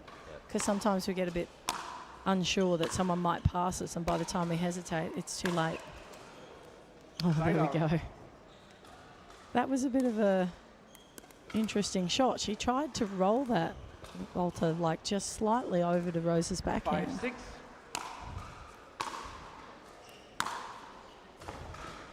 Oh, big hit from Vanri.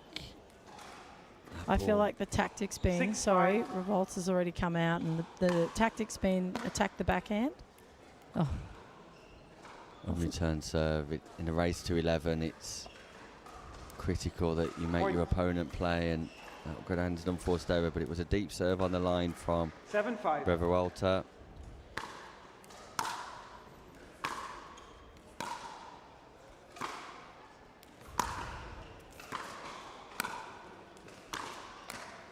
And Revalta looks set here to continue her 100% record in Group B already. Wins over Leah Torba and Alicia Garcia Alvarez.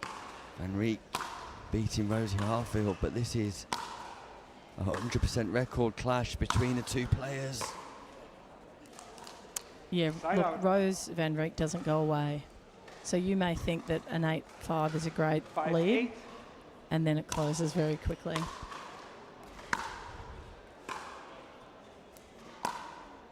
So you'll just notice there that Vanri has won 2 baseline rallies in a row. So she's feeling more confident, a little bit more in the groove maybe. She's also kept the ball straight ahead, which has handcuffed Revalta a bit. So she's kept it straight up the middle of the court, not giving her as much angle to play with and forcing her to create something.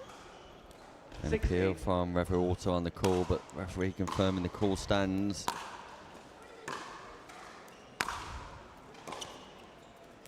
And there we go from Vanri, and it was the presence of Vanri at the non-volley zone that puts the pressure on the back end of Revalta early on in the rally. Vanri's listening to Coco Lococo here at the English Open. I think she's got an earpiece in. That's a smart shot. Comes in on the forehand rather than the backhand and controls the volleys, and once more it's impressive from Vanri at the non-volley zone. Yeah, I think at the moment it's working. Vanri is going from one side to the other. It's quite hard to cross your midline as a player. I don't know how often you play, but I know it's difficult. Yeah, it is, 100%. Oh, that was out. Side out. And we're tied. Serve out wide. 8-8.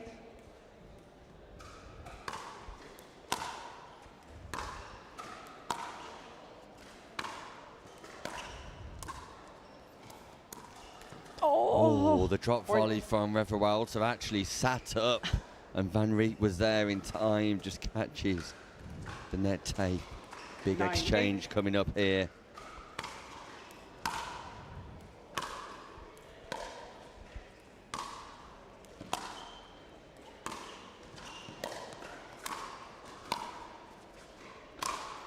Oh, good Yeah, smash. great angle from Revalta, and that brings up match point here in our Women's Singles Open Group B encounter. And we have no timeouts. Rose Van Riet looking for a timeout, not in quite the, rightly looking for a timeout, but there are no timeouts in round robin pickleball at the English Open. Knockout stages only. Not doing round Van robin. Riet sets herself. Revalta, ball in 10-8. hand. Tight contest.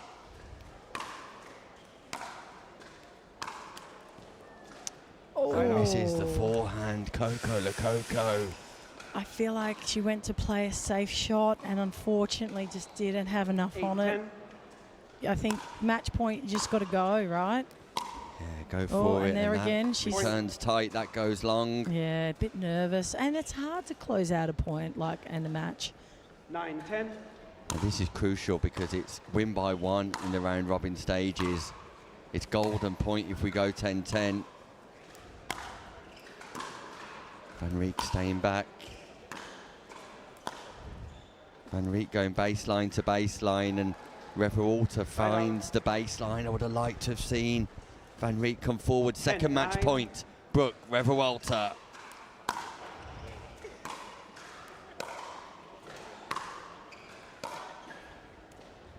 Ball's called long. Wow. Opportunity knocks here. Oh, Van Riet doesn't waste points, so we'll see how we go.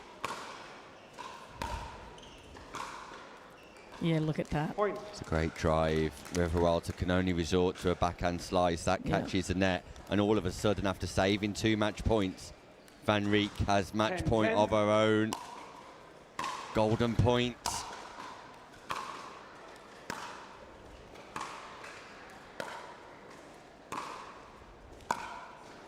That goes long, does it? Van Riet cements the comeback. 11-10. And in Coco Lococo's first game on commentary, the Australian player gets the job done. We'll take it. We'll take whatever you say. She took it. She took it. Didn't matter. The win is there. Van Riet. Look at that. I tell you what, if ever I'm under pressure, like I want Van Riet's attitude. She just lifts. Commitment, resilience, determination. She just doesn't pay attention to the scoreline. How that's not easy to do, right? That's a great mindset to have in any sport. Yeah, just follow the ball and don't get caught up. And I feel like Brooke had her opportunities. She definitely could have taken it away, but I feel like she just, and it happens to us, right? We just think we'll just play safe. We either do one or two things. We blaze or we play safe. Brooke, in this case, tried to just play safe, and that's not enough. Van Riet will come and get you. So play it like the first point. Got her. Van Riet got her. Van Riet gets over the line, keeps her 100% record up. We'll be back with more here at the English Open. Coco Lococo joining me, Nick Hobbs, as Freddie Powell takes on Jaden Broderick in a Group G game in the Men's Singles Open. Don't go anywhere because we'll be back after this short break. I need a Caribbean vacation with my feet in the sand. Antigua gives me good vibrations. That's where I belong. Come feel the warmth and touch the blue sea. Now that's you and me. Whoa, whoa. Follow me. No reason why your footprints shouldn't be in the sand. Antigua's your destination. Are you ready for this? Are you ready? Are you ready? Are you ready for this? I run the space, I run the scene that light up the face. Check the mirror, see the reflection. Ain't nobody quite like me, see I'm perfection. Unique vibe, can't duplicate. Swag is so cool, every day I celebrate. No copycat, just one original. Couldn't hide out, even if I wasn't visible. Pull it in the breeze, brushes in the air. No comparison, I'm beyond comparing.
Welcome back to the Elite Island Resorts Antigua and Barbuda English Open, powered by the APP. 15 To be seconds. joined by Coco Lococo here, giving us fantastic insight and analysis all the way One game from to 11, Australia. change ends at Coming up 6. next, Coco, we've Time got in. men's 0-0. singles game here in Group G as Jaden Broderick Side out. at the bottom of your screen. The tall frame of Jaden Broderick taking on Freddie Powell. Broderick, 0-0. aged 18, hailing from Greenville, South Carolina, taking on Freddie Powell. And look at the single-handed backhand drive from Powell. His signature shot straight down the line. Coco, I wouldn't mind that's that. nice. Yeah. Where did we get hold of that? That'd be great. Side out. Former college tennis athlete at Drake University, Freddie Powell, hailing 0-1. from Britain but now coaching over in America.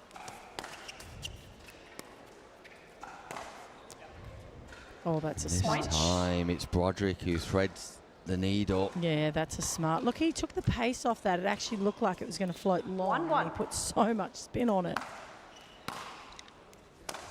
Big serve from Broderick.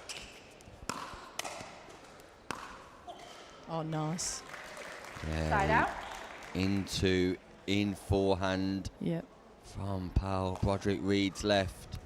Should have gone right because Powell again just 1-1. picks the pocket of Broderick.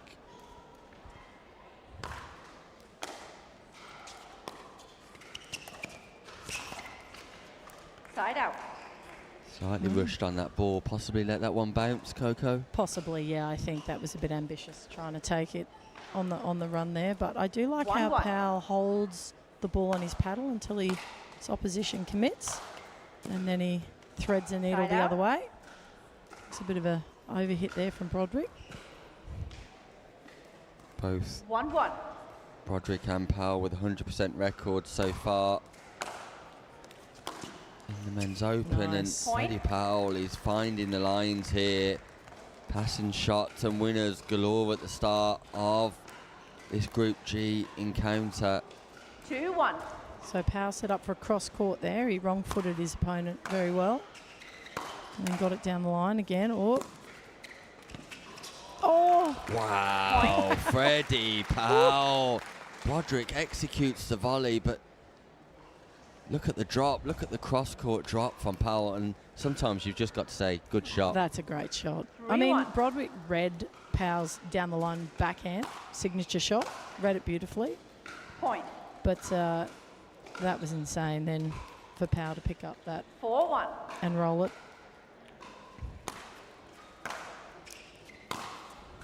Again. Point. Wow, Freddie Powell completely opening up on the young American here. Jaden Broderick, part of the next gen APP squad. 5-1. I'd like to see a bit of slice, I think, on Broderick. If he's going to hit it into Powell's backhand, rather than top spin it Side there, out. I'd like to see him slice it to really force Powell to get well underneath it. He'll have to lift it 1-5. then. Yeah, possibly a change in strategy required for Broderick. Point. That ball just goes long on the return, so 2-5.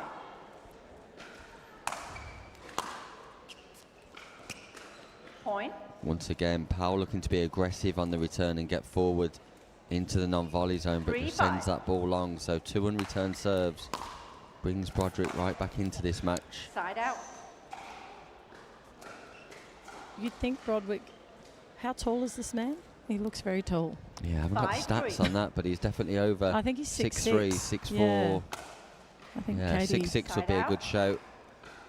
he looks very tall, but this surface, you know, it's not bouncing as high, which means that it's not favouring Broderick as much, being so tall. 3-5. So important for him to get low. You see everything hitting the net at the moment. If you can, there we go. Point. Look at the into-out forehand Yeah. drive Look at the here. sink. Boom. That angle's not easy to find because the return from Powell was central, and you very much got to find your own angle there when the ball's central, Coco, and just expresses himself through that ball. 4-5.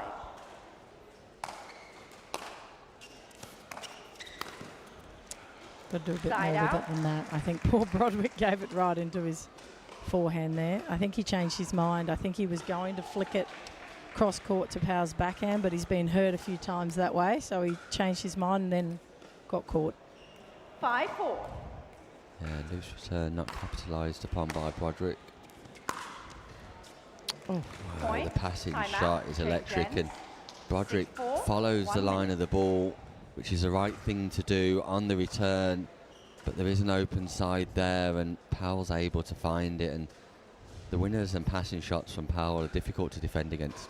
They're hard because Powell's not, he's hard to read. Whether he's going to go cross court or down the line, he's positioned his body so well, he could do either easily, and I think that's what Broderick's struggling with. Previously when Powell hit a winner down the line on him, and then this time it's gone cross court. Yeah, he's very athletic, Freddie Powell, around the court, and that early preparation clearly You put that on the other. aiding him. But, I mean, how well is Powell hitting those? I mean, Broderick, as we just discussed, is 6'6". His wingspan is insane. And he's still getting past. Still getting passed by Powell. Powell's just on fire here in 15 Group seconds. G. Already recorded 2 victories against Shrey Mishra and Martin Bailey. Broderick got off to a great start as Time well in. with a pickle over 6-4. Shrey Mishra too. So both players on form, but it's Freddie Powell who is pinpoint Point. in his accuracy, and Broderick will need to execute volleys like that if he's to stay That's in his this first match. cross court 7-4. backhand, right? So it's hard because Broderick was expecting that down the line. Oh, nice touch. Oh. Powell resets. Point.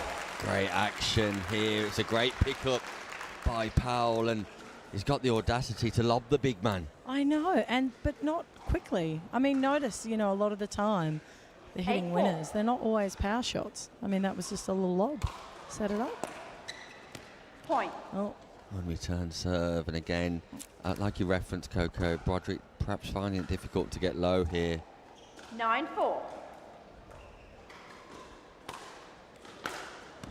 oh, again. He's just so keen. He's trying to push Point. now, Time Broderick. out He receiver. knows he's got to get in. 10-4, 1 minute. He's thinking of the next shot, not the return of serve. So And referee it's difficult. Creasy is allowed timeout here, Coco, but there's no timeouts in round Oh, robin formats, and this is a tournament change and a slight error by the referee. the players won't mind. The players won't mind at No all. one's gone, oh, no, look, mate. Sorry, ref, you need to continue. No one's going to fight Just it. means a slight delay for us leaving this evening, Coco. I've got time. How much time do you have? Yeah, very little. It's the start of the football championship here in Is the UK. it? Wow. Yeah. And Birmingham City Nine are seconds. playing, We so looked at Tickets, they're so Receiver expensive. 0, serve yeah. 1. I mean, for Compared our to Aussie Aussie dollar, rules, correct, no. possibly, yeah. Time in. You'd pay 10-4. £25 to go to a match. All right, okay, In yeah. Aussie. A little bit more expensive here in the UK. Anyway, Freddie Powell on match Side out. point just sends that ball long. He's just had a no-look flick and missed it. Yeah, always a lot of 4 flair men. and showmanship from Powell on court, especially when he's in a comfortable position like this. Oh, Great that volley, is Freddie beautiful. Side Powell, out. what a great volley. Hard out to the forehand wing, manages to redirect it to the backhand side, and that's great athleticism if nothing else. 10-4. Fantastic, isn't it? Just kept his paddle nice and balanced, even though he was running full stretch. Side out. It's the first backhand drive he's missed. Yeah, just catches the net tape. 4-10.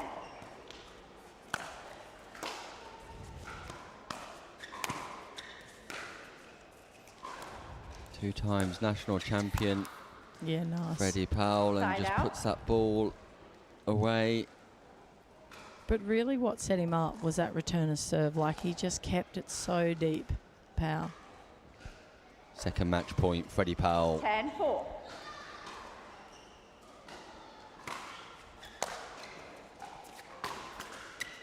Oh, There it is. A little bit of fortune, but nevertheless, it wasn't fortune that won Freddie Powell the match. It was all class on the forehand and backhand drive, passing shots and winners galore. And Freddie Powell, on his return to the UK, is looking sharp here at the English Open. Commiserations to Jaden Broderick. We'll be back, Coco and I, with more action here as the action continues at the Telford International Arena. Don't go anywhere. Now it's not the time to give up, but to give in. I won't allow it. You won't allow it. I mean, the couch doesn't own you. You own you. Am I right? Of course I'm right. You can do this. Well, maybe not this, but you get the idea, right? Don't be a couch potato. Find a doctor at you'llbeback.com. Arnold says, do it now.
Not a real sport. Not a real athlete. Not a real challenge. Not fast enough. Not physical enough. Not exciting enough. Not a real battle. Not a real triumph. No grit. No drama. No stakes. Not a real heartbreak. Not a real comeback. Nothing to brag about. This isn't real work, real talent, real skill. Pickleball? That's not a real sport.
1 minute.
All in.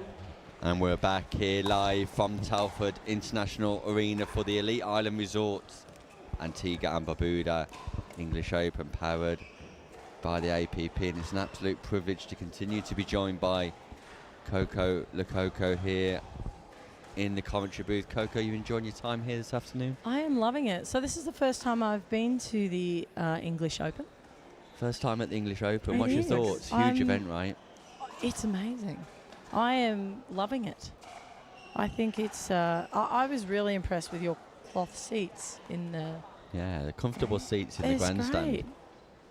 But I just love the vibe. I'm loving the people. Yeah, no, we're not looking at anyone sleeping in the crowd there. She's just resting because she knows that there's at least 10 more hours to go. Well, if ever there was a game to wake her up, it's this one. It's Jack Monroe against Aidan Shank. Monroe, the 4th seed from the USA, taking on Shank as well. Shank playing out of Portland, Oregon. So we've got Jack closest to screen serving. Yeah, that's Jack Monroe. Ooh.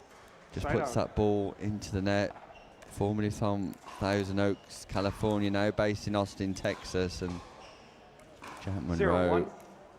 will be favourites with Megan Fudge to win the mixed doubles on Sunday at open level. Right out. There'll also be in action tomorrow, but in the meantime, it's a singles 1-0. focus for Monroe as he takes on Shank.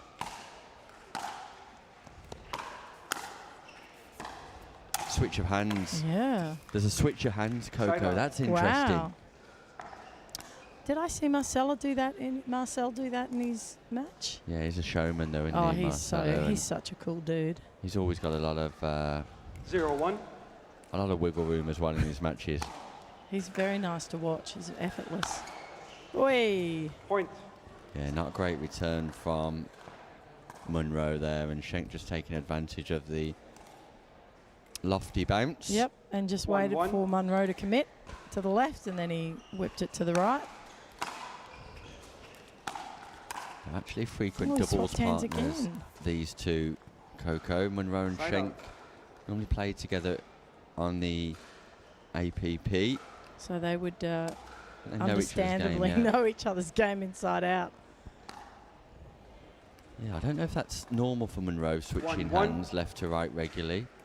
But is he going to serve with the right hand now? What?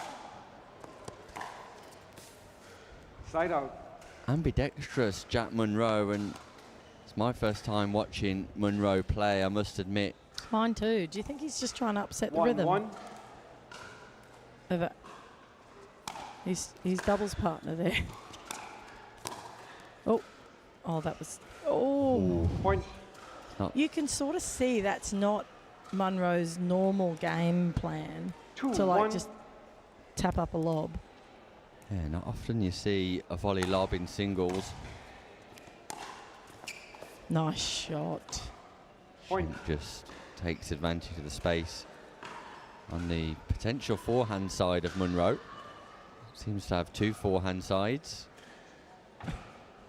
We'll call that the left-handed forehand side. The left-handed forehand side. But he served like that. That's not easy to do. No, it's rather impressive. Just trying to change the angle for something different for Shank to look at. Yeah, possibly.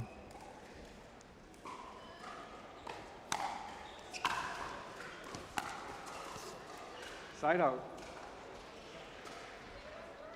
I would have thought doubles partners that have a bit more banter in Australia would be at each other. A little bit of sledging. You Aussies love a little bit of sledging, don't We you? do like it. I think that's all just part of it, right? Oh, did that catch the Ooh, line? I think it went out. Oh, no. Point is out. Ball was, Two, ball was out, three. yeah. Referee called point. He served right again. Yeah, he's ambidextrous, Point. Jack Monroe, clearly, and that's got the potential to cause a lot of confusion to players. Serving with the right hand here. 3-3. Driving with the left.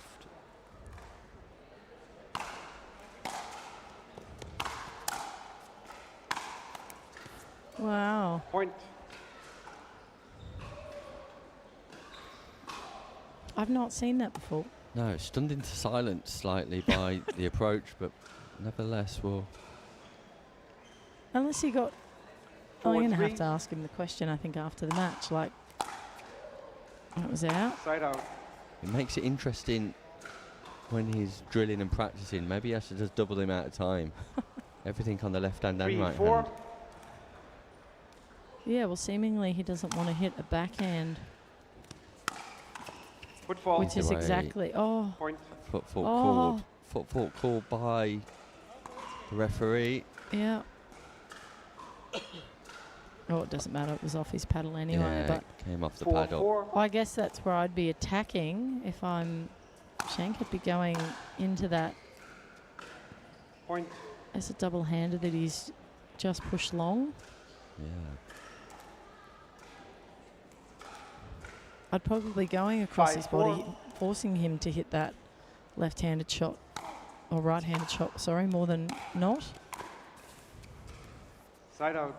Because that looks quite steady and stable, right? That doesn't look like there's going to be anything wrong there for Jack to have to do. But then if you hit it across his body, he's swapping 4-5. hands, which seemingly is a little more uncomfortable.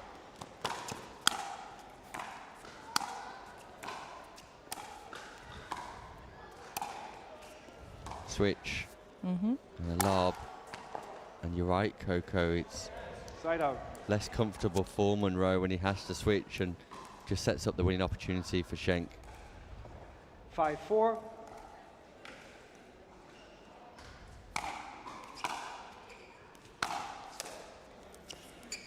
Point. Yeah, then again. Timeout. Here we go Change again. ends. So he's 6-4-1. 1 minute.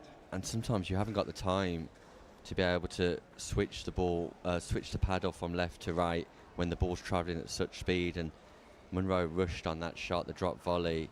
He's not there in time to play. So being ambidextrous does have its advantages, but definitely got its disadvantages too. everything's fractions of a second, right? Especially when you're up at that non-volley zone. So, yeah, I find if you're going to catch him, I would suggest that you're probably going to catch him more often than not on the right side. I could be completely off the mark here, but that's what I'm witnessing today. He might maybe just have an off day on that 15 seconds. right-handed volley. Yeah, quite possibly so. And Monroe will tell some interesting paddle skills let's here go, mate. Time in. from Shank, putting on a little bit of an exhibition for us there, giving us a few circus skills.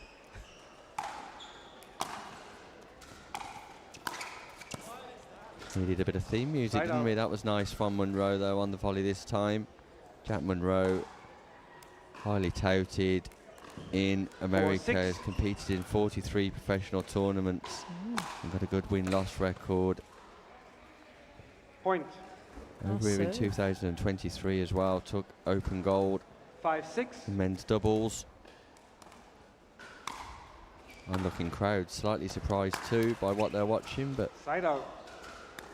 Could be to do, look, as I said, I don't know Jack Monroe, but it could just be to do with the angles. He obviously is ambidextrous and he likes different angles coming back at him. Like potentially that's why he serves right. But that's a great angle by Shank. Point. Just takes advantage of the opportunity to go cross court, take some of the pace off, good speed control, good paddle control, and just picks his point accurately. 7-5.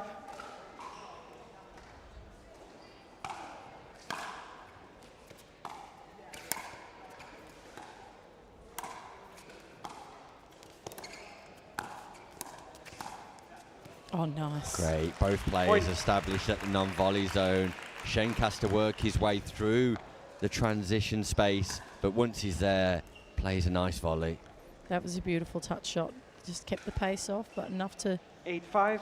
Keep Monroe in his corner on his forehand and then roll it across. Nice shot again. ATP attempt from Monroe, just catches the bracket, but Shank electric in his movement from baseline to non-volley zone, and once he's there, he's got a great touch. Oh, that would have been nice. Side out. Almost like a forehand scoop. Look at the touch on it though, there. just a bit too much. Yeah, just misses the white paint. So match point 10-5. here, Aidan Shank.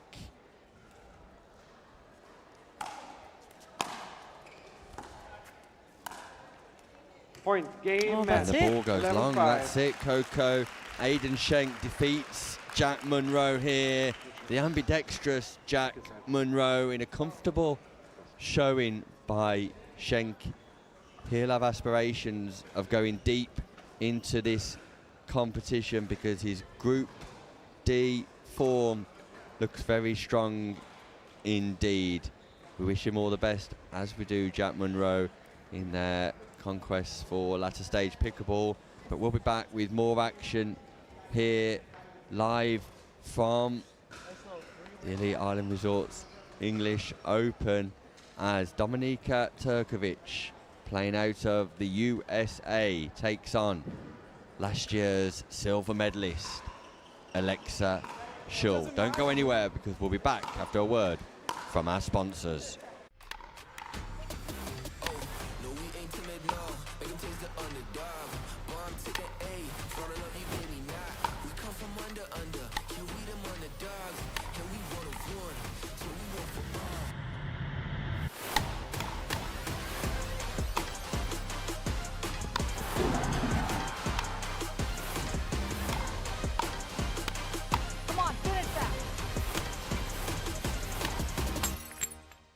I need a Caribbean vacation with my feet in the sand. Antigua gives me good vibrations. That's where I belong. Come feel the warmth and touch the blue sea. Now that's you and me. Whoa, whoa. Follow me. No reason why your footprints shouldn't be in the sand. Antigua's your destination. Now it's not the time to give up or to give in. I won't allow it. You won't allow it. I mean, the couch doesn't own you. You own you. Am I right? Of course I'm right. You can do this. Well, maybe not this. But you get the idea, right? Don't be a couch potato. Find a doctor at you'llbeback.com. Arnold says, do it now.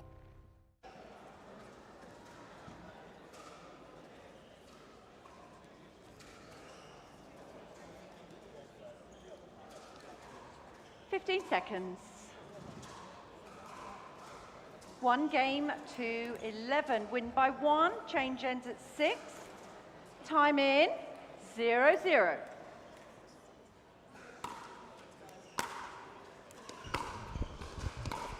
Action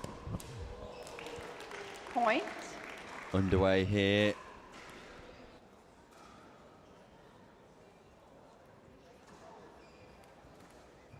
One zero.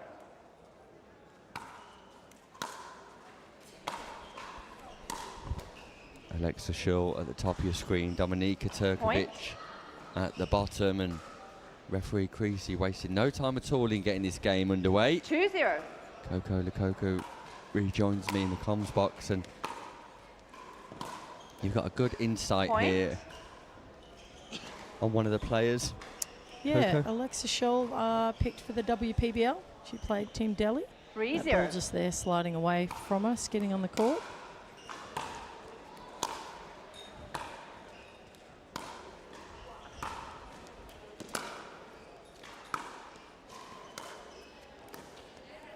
Oh, what touch. That's a great Point. touch, great pick up, Goodness. because that ball was bouncing right on the non-volley zone and turned it into a half volley shot for Turkovic, and she impressively dispatches that ball back onto the opposite side of the court. Well, You that's have out of the 4 points, 2 she's won with the touch shot. 4-0. Keeping Alexa back in the court and then dropping it in the non-volley zone. Oh, Point. good shot. And last year's silver medalist Alexa Schull is in trouble here. Group C. Yeah, this game can get away from you pretty 5-0. quickly. Alexa's just got to settle herself down and come back in.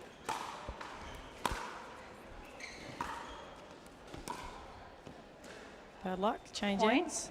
Timeout. So I didn't know change Alexa ends, very 6-0, well 1 in the minute. WPBL. Like, I didn't know her at all, actually, until I picked her. She was the #1 draft pick. I'm extremely impressed with this girl's work ethic. She's going places. Like, she gets up, hits the gym, you know, keeps on doing nutrition. No one's pushing her. She has such a great insight. Good head on her shoulders. Very young still, so lots to learn. But coming through, I think the scoreline Good to go. hopefully will reflect shortly. 15 Yeah, seconds. she's a 17-year-old Alexa, and that's great that Time she's in. got that self-determination and commitment and approach to professional pickleball, and I guess it just enhances Side your out. chance of success in the game. I would love to be 17 again. I'm nearly 0-6. 50, so that would be great if someone could just reverse the clock and let me play pickleball. No way you're close to 50, Coco. Oh yeah, thanks. Oops. Side out. No, I'll be hitting Masters end of next year. Senior pickleball, watch out, Yeah. because Coco Lococo is coming. 6-0.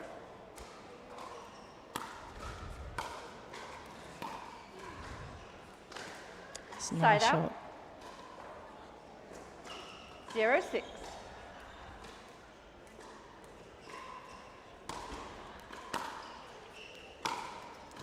Side out. Oh, again.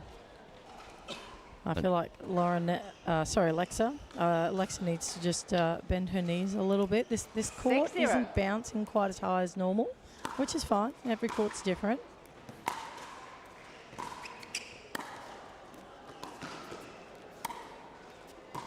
Great hustle by Yeah. Shaw, but look at the Point. point construction by Turkovic, playing into the open space on each occasion and not overplaying either, not looking to go low percentage play lines, just making balls in court and forcing her opponent to run and 7-0. chase. And as it stands, Turkovic, this is her third game. She's only dropped 1 point in the whole tournament.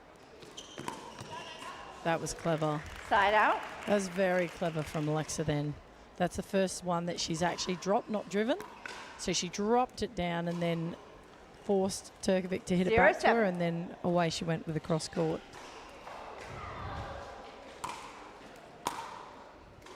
Oh, Side Wow, out. what an angle. It's a return winner from Dominika Turkovic, and it looked like it was going out. And it didn't even, it went a foot inside. that ball just dips. Must I have think generated she so might- much topspin. She's laughing. She's laughing, Potential I miss think. hit, do you think? Oh, it could be a A cracked change of ball. The Franklin X40 for the first Replay the point.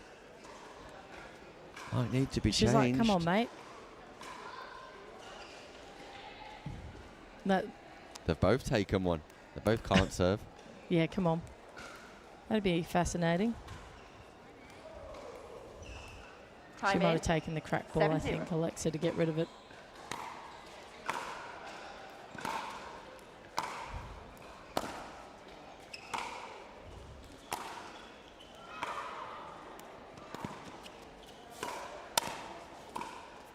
Oh, wow. Side out. Alexa Schull picking the ball up Oh. from her toes on the Almost. half volley. Not even a half volley. I'm going to call that a quarter volley. 0-7. And just directs that cross court. What a shot.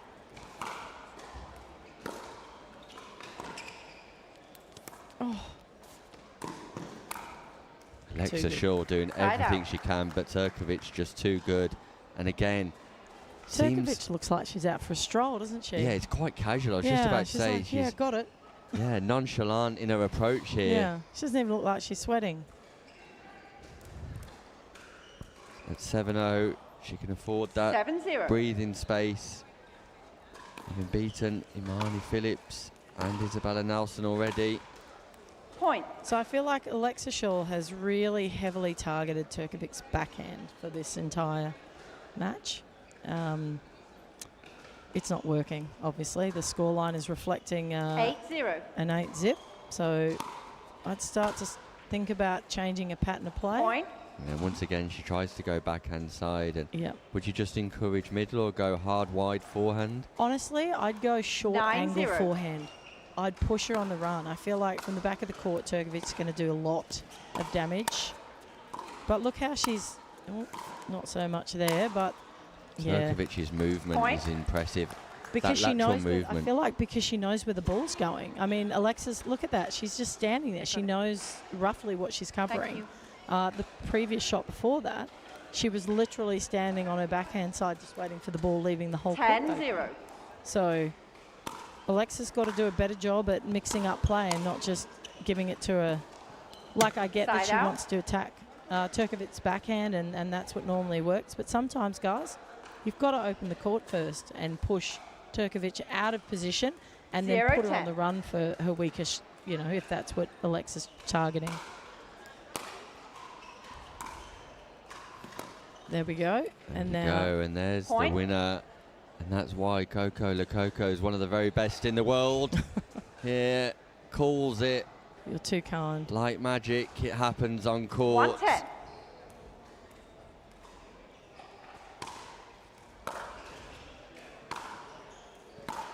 So I'd like to see a forehand shot there, but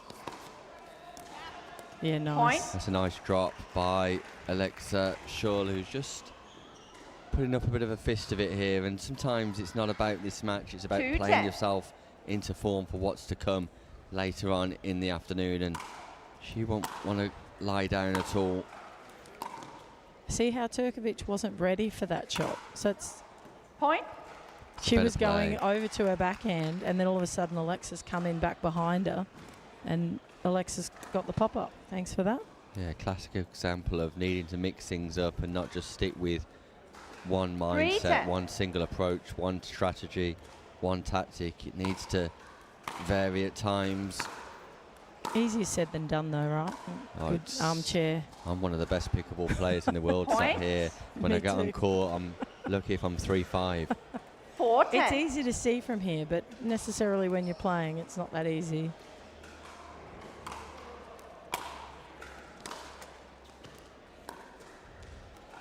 And again, pushing it out to her forehand and causing the error. Shaw's been lucky. She's got about 3 or 4 mistakes off that forehand. I'd probably start to, I'd continue to mix it up like she's doing. Keep her guessing. 5-10. Don't let her set Turkovic into play. Oh, great serve. Down the middle. Look at that angle now. There we go. Point. Yeah, utilises the space that she created herself with a big serve. Great angle out wide. Then was able to brush the forehand with plenty of topspin loop. That ball bounces in courts. Unbelievable point construction this time from Shaw. Nice again. Look at that short angle. And I think that's what we forget in pickleball. We all get taught to keep the ball deep and keep it heavy and keep it at the back. But especially on this court, I'd actually be looking to use all the angles and dropping it mid-court or 2/3 court. It's harder. They've got to move forward and create the ball. Whoops, fault. Yeah, all about pace control, speed control, tempo control to create those angles. And she'll be disappointed after working so hard to get back in the match. Just to give the ball back to Turkovic. 3rd match point, Dominika Turkovic.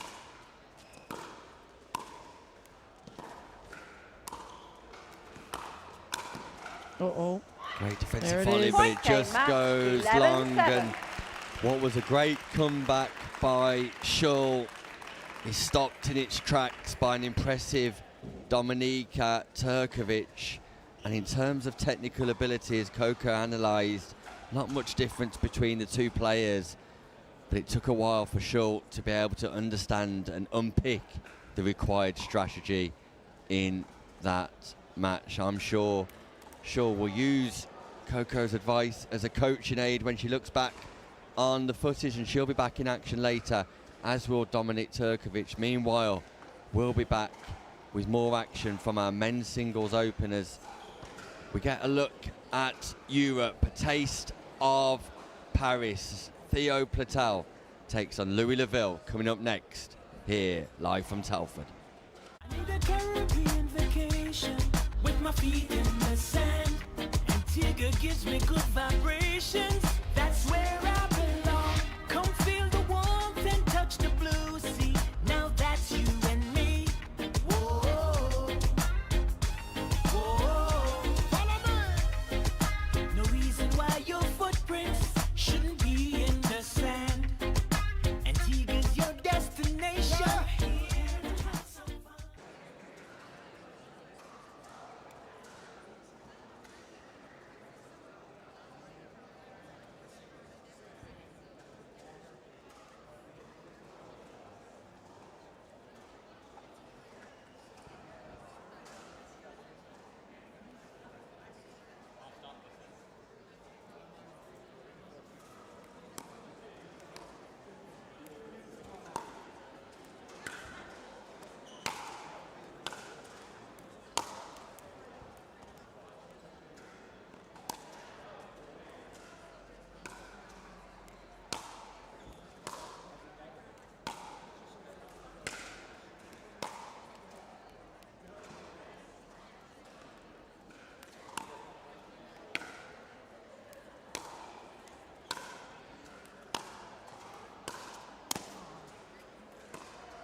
One minute.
Fifteen seconds.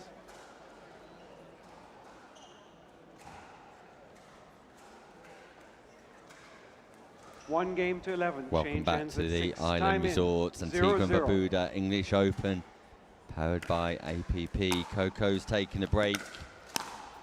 Replacing her is Side another out. international coach of superstardom, Sam Basford. Good afternoon, Sam. Good afternoon, Nick. Pleasure to be back.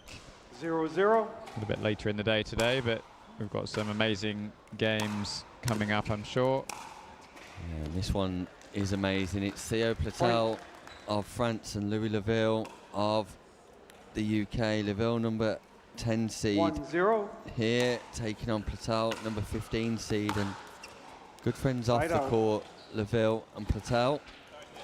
Enemies on it, I'm sure. They even travelled up together yesterday in the same car 0-1. from London. And they both got a perfect record so far as Point. well. Somebody will have a 1 in the loss 1-1. column shortly. Platel already beating Side Matt out. Lee, David Campbell and Emerson Gregory. In fact, 1-1. Platel beating Gregory and Campbell 11-0. Leville beating the same 3 Point. players as well. So this will determine who finishes top of Group J. 2-1. Theo Platel, the 22-year-old, number 1 Side on out. the RTA European Tour standings for doubles. 1-2.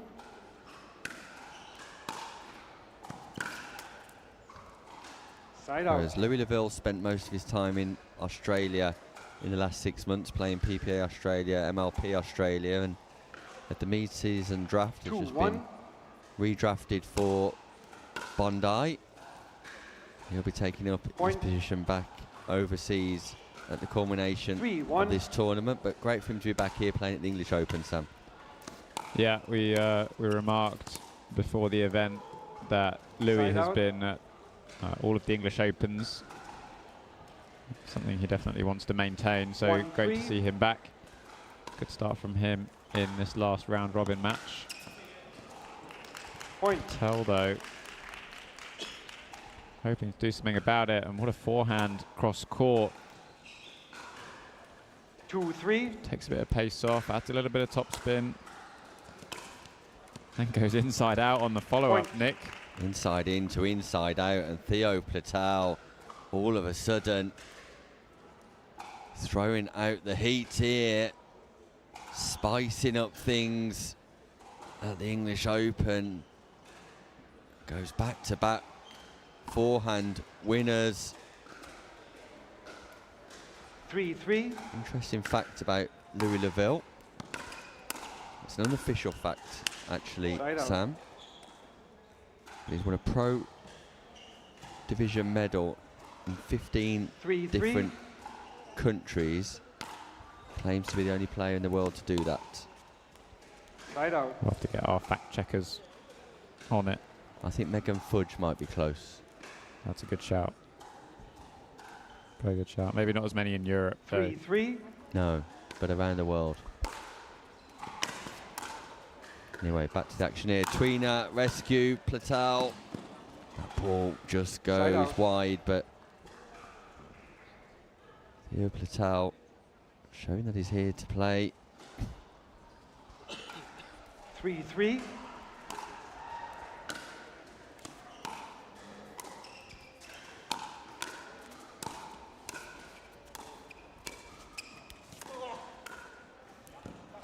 Very rare you see Side out. cat and mouse approach of 2 players establishing themselves at the non-volley zone in singles pickleball, 3-3. especially with the advancements of paddles and the power that players are playing with these days. But small Side out. exchange there.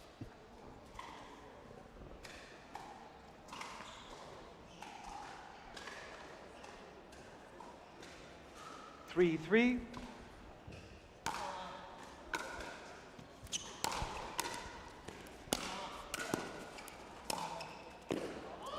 Leville just misses Side the out. sideline. Platel rescuing on the volley. 3-3.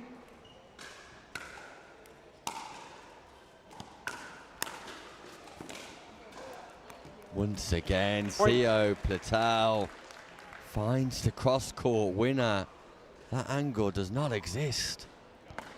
Absolutely doesn't, and I thought for a moment that the ball had gone wide on the 4-3. sideline, but applauded from Louis Leville. Good drop volley. Side out. By Leville. Soft hands, just keeps that ball tight to the net. Platel can't rescue. 3-4.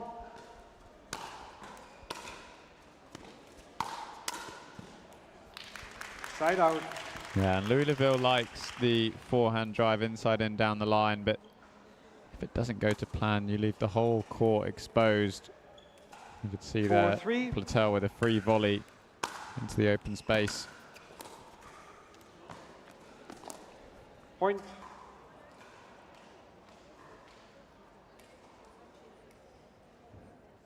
Five, 3.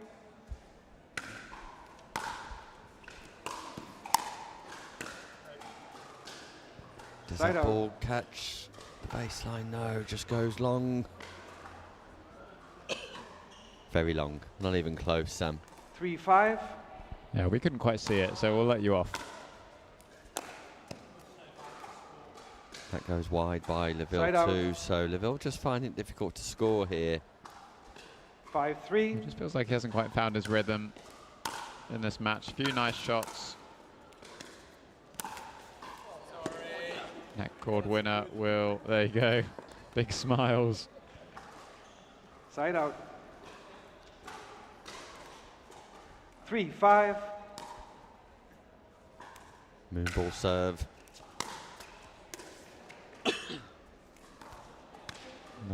That moonball serve is part of British pickleball folklore back at 4-5. Nationals 2023, I believe.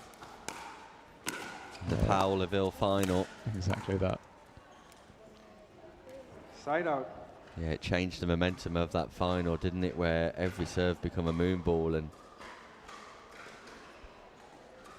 I'm sure Freddie Powell won't appreciate us speaking about it too much, so we'll move swiftly onwards. Freddie Powell was immense earlier on against Jaden Broderick. Nice hands by Platel. Point. Time out. Gets Change six ends. first, and 6-4. Platel is pumped and clearly wanting to finish top of Group J, and that will be the easier draw as we get to the knockout stages. There's a round of 32, a round of 16, followed by quarters and semis. Clearly, with 60 players in the men's singles draw, finishing top of your standing critical, Sam. Yeah, and Louis referenced it, I think earlier in the week, about you'd rather not meet, the winner of another group in your first knockout match. 15 seconds. You don't want to meet the 1 seed, the 2 seed really early on in the knockouts. So pivotal for both of these players if they want a better draw moving forwards, or the likelihood of a better draw.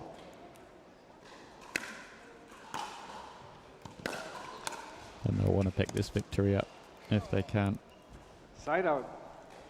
Leville seems to be winning most of those battles though when he's bringing Platel forward. Use of the drop volley doesn't allow too much room for Platel to manoeuvre. And absolutely fires an inside-out forehand, not hit with too much topspin. Sort of slides across the back of the ball. Finds the outside of the sideline. Unreturned serve. Platel not happy, but he got himself to blame there. 6-6.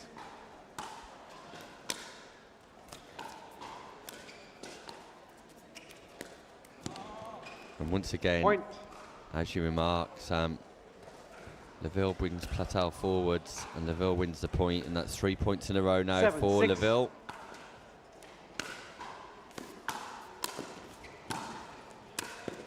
Yeah, nice volley from Leville, choosing to take that ball early, recognised the space was there, but only there for a split second, and Leville has got the momentum. 8-6. Yeah, absolutely does. Great reactions, Platel.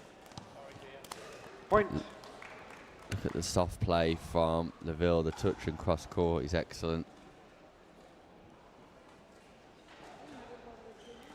having been 9-6. behind most of the game, including at the switch of ends, 5 in a row for Leville.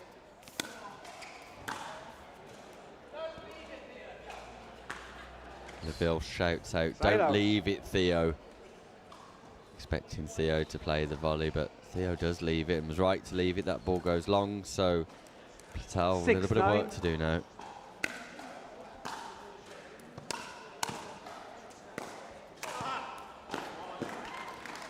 Side out.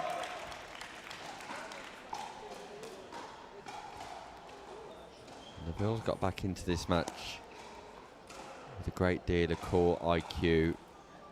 9-6. Great deal of pickleball intelligence, but I like the slice return from Side out. Platel deep to the backhand side of Leville. Just changing it up slightly, a good play. Yeah, first one of those we've seen. 6-9. Really heavy slice on the backhand side. ATP from Leville, Side out. showtime here, live from Telford. 9-6. On the backhand side, almost a no-look ATP as well, Leville. Point. By rule, the call stands. You called it out, correct? Call stands. Ball was called 10-6. out, so Leville, after a little bit of quality, brings up match points.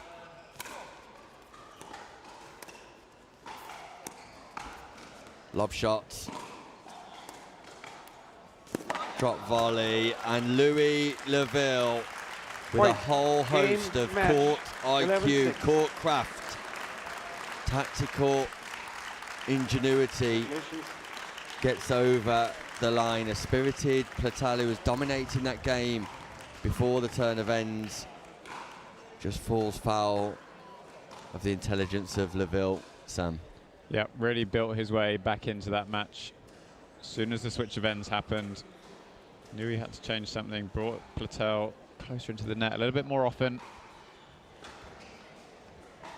Really intelligent play all round from Leville in the second half of that match. So it will be Leville who tops Group J in the men's singles. Next up on championship court, it's the return of Molly Nags following her victory earlier on here against Ellie Tompkinson. She'll be facing off against Katie Morris. Players are just warming up and we'll be back in just a moment. Now it's not the time to give up or to give in. I won't allow it. You won't allow it. I mean, the couch doesn't own you. You own you. Am I right? Of course I'm right. You can do this. Well, maybe not this, but you get the idea, right? Don't be a couch potato. Find a doctor at you'llbeback.com. Arnold says, do it now.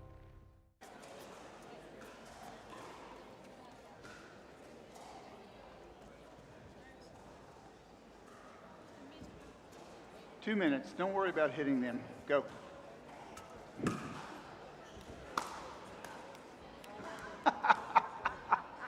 You almost got extra points, Molly.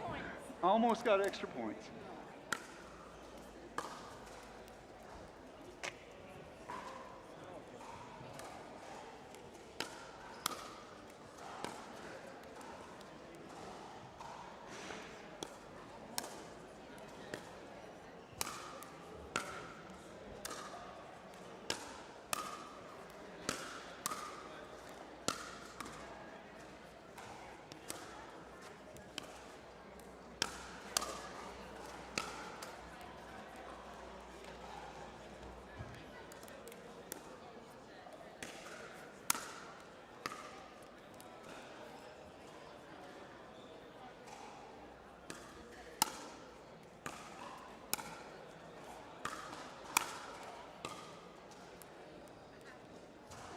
One minute.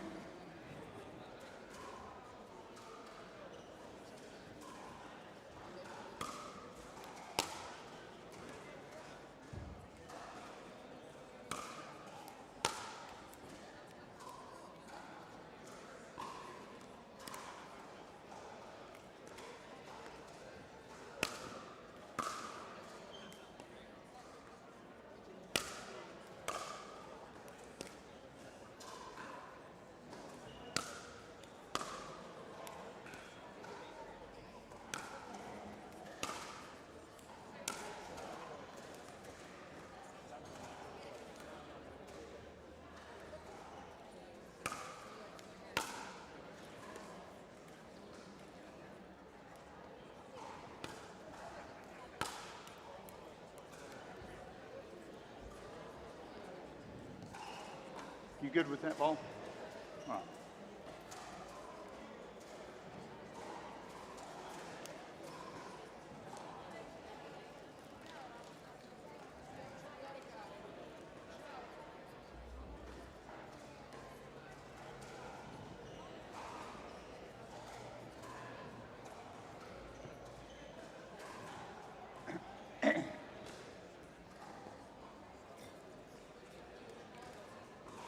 Game 211, change ends at 6. Time in, 0-0-2. And we're underway here for one of the last matches in Group D Side in out. the women's singles. And Nags starting as she means to go on with a huge backhand cross-court winner. Both of these players undefeated, so once again it will be the winner of this match that progresses through as the top player.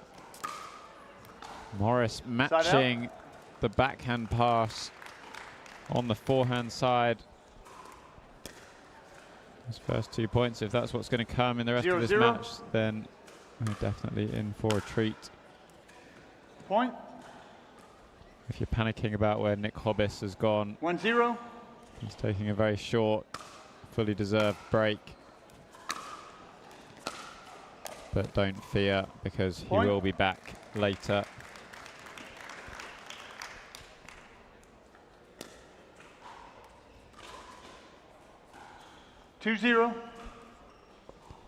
Morris, really nice touch on the volley. Takes an early lead. Point. Both Nags and Morris, very strong baseline players. 3-0. Morris also been playing out in Australia as part of the Major League Pickleball and PPA Point. Australia setup. He's definitely started quicker in this match. 4-0.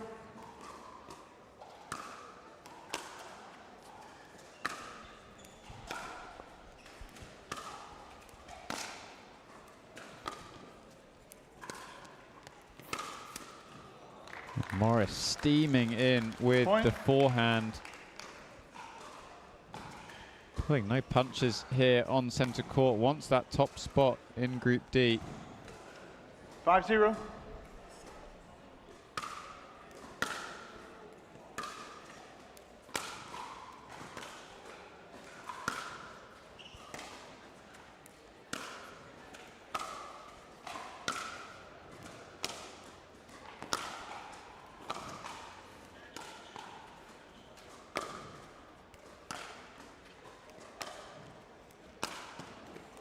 And it's Morris who comes out on top, baseline to baseline. Both ladies Point. pulling Time out. punches. Change ends.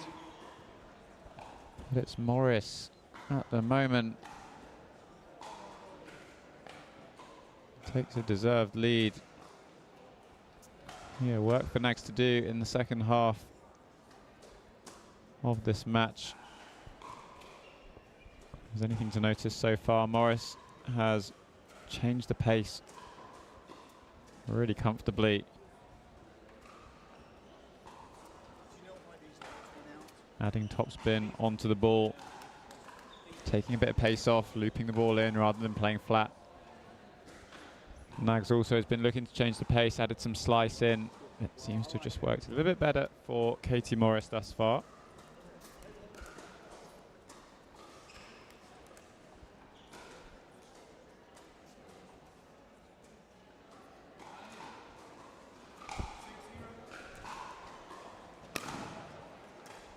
Side out. 0-6. Just what Nags would have wanted following the switch of ends.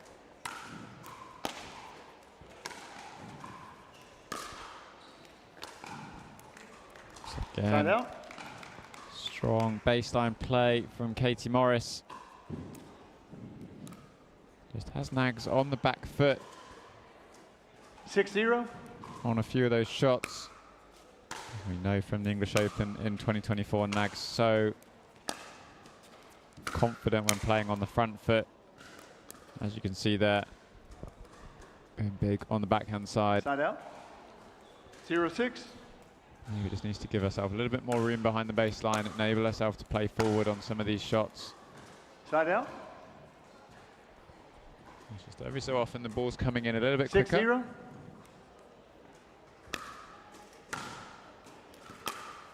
Just didn't give her as much time to set as she would like. Slice this time finds the net. 7-0.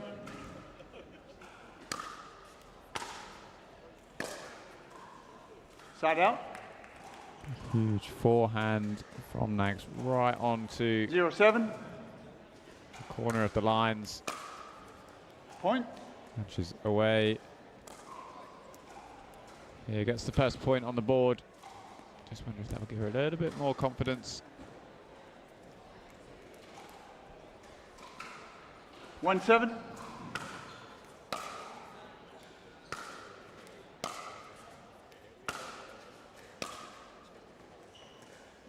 Point. It was good. Okay. Nags expecting that ball 7-1. to go long. Ends up landing right on the baseline. Yeah, and that's where we've seen her play confidently so far on the front foot. Having just a little bit more time to execute her 1-7. shots.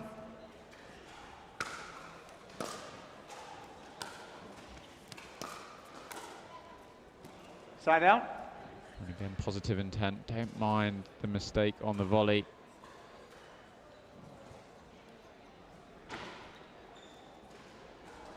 7-1.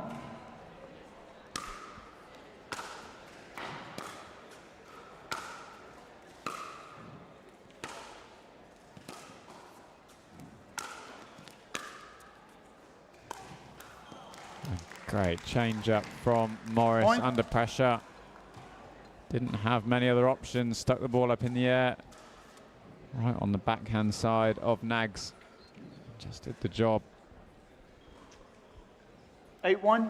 Puts herself within 3 points of first place in Group D.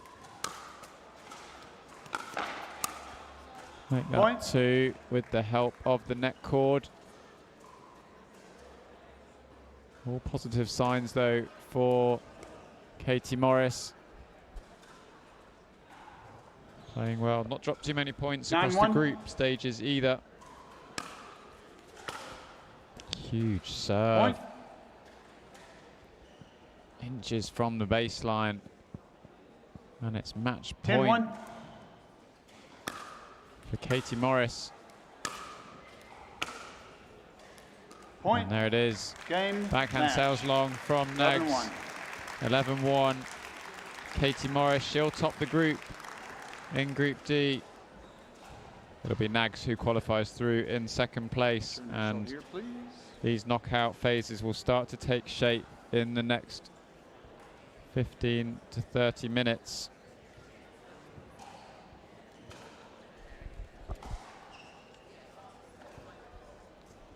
Next up, we will have our first knockout match in the men's singles. I believe it may be a round of 32. So stay tuned. We'll be back following this short break here at the Elite Island Resorts Antigua and Barbuda English Open, powered by the APP.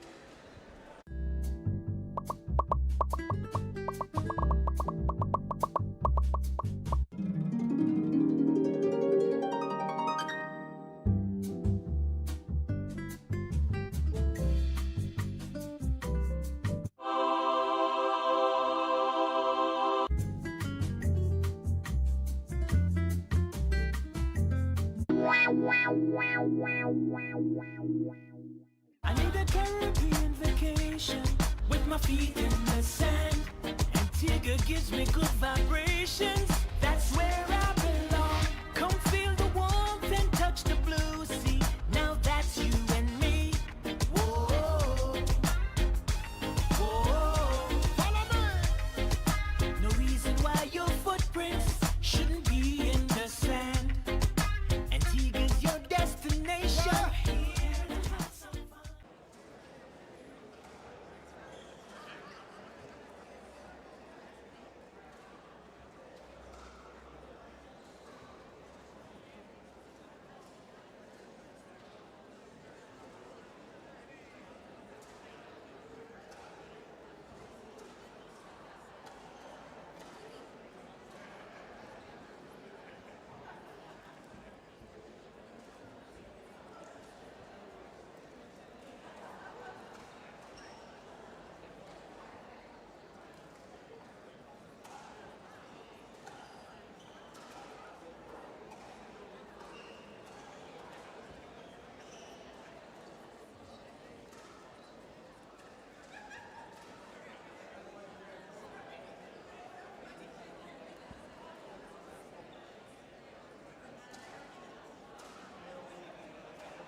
detto facciamo una foto insieme, una gli ho detto. Perché no? Scusa, mettiti vicino un attimo. Dai.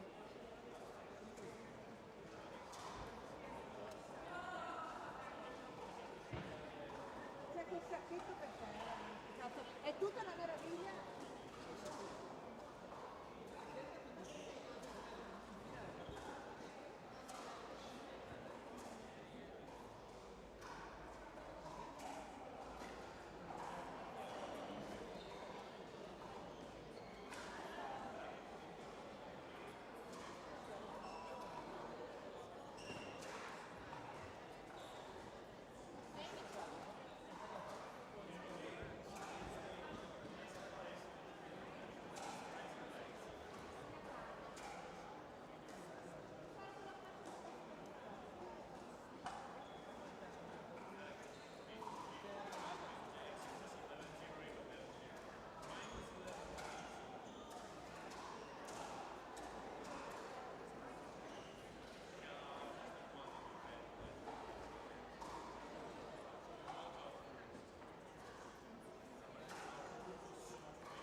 Welcome back to the Elite Island Resorts Antigua and Barbuda English Open, powered by the APP. And we're reaching knockout stage. Pickleball here for the first time today in our open divisions, and we'll be getting underway in the women's draw, where Molly Nags will take on Rose Vanri. Matches elsewhere include Dominika Turkovic taking on Thadia Locke, Katie Morris taking on Brooke Revalta, and Sophia Seving taking on Alexa Schull. So taking centre court here, we will have last year's winner Molly Nags taking on Netherlands representative Rose Vanri, currently playing down in Australia. And after a practice session this afternoon in readiness for his own tournament performance tomorrow in men's doubles, I'm pleased to say that joining me once more is the one and only international superstar, Rob Nunnery. Crowd goes wild. Great to be back. And we've got this is a serious quarterfinal. This is the first round of the brackets, right? First round of the brackets. This could have been semi-final, final onwards. Absolutely. This is huge. This is going to be a great match. I think we've got a 15er here. Refs look disheveled as all get out. But, Ron Ponder's in the mix. He's going to figure it out. He's going to get it together. We've got pens. We've got paper. We've got people. There's some highlighters over there. Highlighters. Yeah, multiple highlighters. Different color highlighters. We've got fanny packs. We call them bum bags over here. Bum bags? Yeah, bum bag. Bum bag. Yeah, I know they're a fanny pack in the US. I've actually but never heard bag. of a bum bag. No. Like, what do you mean? Like B-U-M? Bum? Yeah, or bomb? Bum. Bum. No, it's also odd. Not odd. It's just, I guess, a difference. But you guys spell mom, M-U-M. It's a mum. Yeah, that's a locational thing here, though, in the UK. Okay. Depends where you're they do from. it in Scotland, too. Yeah? Yeah. It's mum. Where's it mom in the UK? Is it mom? M-O-M somewhere? Mom in Birmingham, yeah. Yeah. Huh. How about that? We're not far from Birmingham here in Telford, centre of the UK. About an hour away from Birmingham. Speaking of Birmingham, Birmingham City tonight, right? Nick's been itching to really get this bracket going so he can watch some football tonight. Yeah, Birmingham City in action tonight, but it's not going to be anywhere near as entertaining as some of the stuff coming up here at the Telford International Arena. And crowd, they look alike too, huh? That's husband and wife. Yeah, but it's kind of like that thing where, sometimes people look like they're animals, like they're pets. Yeah? Like, I had a golden retriever. I would get compared to my golden retriever. And I think people also get into relationships with people that look similar to them because they like the pet. It's comfortable. No, the pet thing, I guess, didn't really make a whole lot of sense in terms of where I was going with it. But don't you feel like sometimes you are in a relationship with somebody that sometimes kind of looks like the female or male version of you because it's kind of comfortable, and you think you're attracted to yourself, and then you're attracted to yourself in another gender? You following me? This is going deep, Rob. Are you following? Do you see what I'm saying? You see what I'm saying at all, or is it just gibberish? It's gone over my head completely. Okay. Well, if anybody does know what I'm saying, agree or disagree, just let us know. And again, like we always say, if you have something good to say, send it over. If it's negative or a critique or anything like that, you can shove it. That's the basic principle. Be nice or don't bother. You thought I was going to say you can keep it to yourself. No, you can shove it. All right, here we go. Yep. Well, Action about to go underway. The players are certainly ready. I don't think the refs aren't. But 2 out of 3 games. All right, to 11. Rose Vanri, Australian-based Rose Vanri, taking on Molly Nags here. Women's singles quarter-final open draw at the English Open, the Elite Island Resorts Antigua and Barbuda English Open. And Rose Vanri in particular was incredibly good with volleying ability 1-0. earlier on. Yeah, she's a fantastic doubles player, and she really showcases her ability out of the air in doubles. She's got a great forehand put away there. I mean, can really flatten it out and put it through the court. But on the backhand side also, which is a little bit more rare on the female side, she has a really good roll and flick off that backhand wing. Really, really solid player. It's going to be a good match here. 2-0. Yeah, current English Open champion Molly Nags. I'm a huge fan of Nags, but I just think this is going to be tough for her. We see a lot of one-handed backhands here in the UK, and if you look globally, you don't see a lot of players outside of here that actually hit that one-handed topspin. It's tough to get the power on it, and see most players go with 2 off the backhand. This is not a great start for Nags, the number 4 seed. It's the number 2 seed, Vanri. Side out. Who's got off to a great start and in a 0-4 race to 15.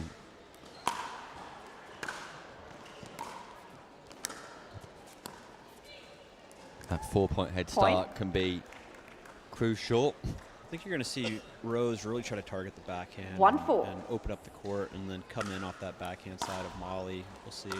Good return there to the backhand. Gets a short ball, goes right back at it. Good drop by Molly. Oh, Nags tries to find the angle. But I think that's just going to be a tough pattern for Molly to get out of if Rose can consistently get the ball deep to her backhand. 4-1. I'd like to see Nags go down the line rather than cross court there on the backhand though. We talk about previously in matches, that slice return really sets up the player for a big forehand. 5-1.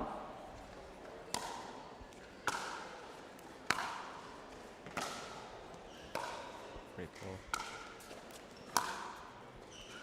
Nice, good pressure. Side gets out. in, gets a point, or nope, gets a side out. Sorry. Yeah, but having to work hard just for that by hitting balls right. Felt like a point. Yeah. How much work she Yeah, put she into probably it. deserves a point. 1-5.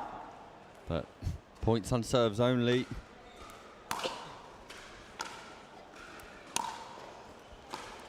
Rose going right back to the well. Great Yeah, angle. that's a great angle as well. Nags can't recover, but you called it, Rob Nunnery, and Van Riek's just targeting the backhand of Nags. Yeah, I think, like we talked about earlier as well, or maybe yesterday, is if you see a player struggling with a shot, we saw a couple early misses on the backhand side by Molly. 5-1. That's just an easy awareness of, okay, I'm going to keep going to it until she can prove that she can make that ball. I was playing a ball that looked like it was out. Whoa! Got it. Looks like she. Van Riek gets it. And look at the surprise on her own face. The drop volley from Nags was exquisite. But what a pickup, what a get. 6-1. It looked like it was 3 feet out, but maybe I just can't see. Tournament out. Point. Rose really just stepping it up here. Van Riek swinging at the kitchen. 7-1. Difference between a swinging volley and a drop volley right there. Yeah, you get a ball above the net level, you want to crank that thing. Nags finding baselines. Side and out. Look at the swinging backhand roll. She had a beautiful backhand approach on that one. Like really had a nice dip on it, got some, but she was really stable in stepping into it. I think some of the balls that she's taken on the 1-7. taken deep in the baseline that Rose is getting over there just makes it tough to pick up like that.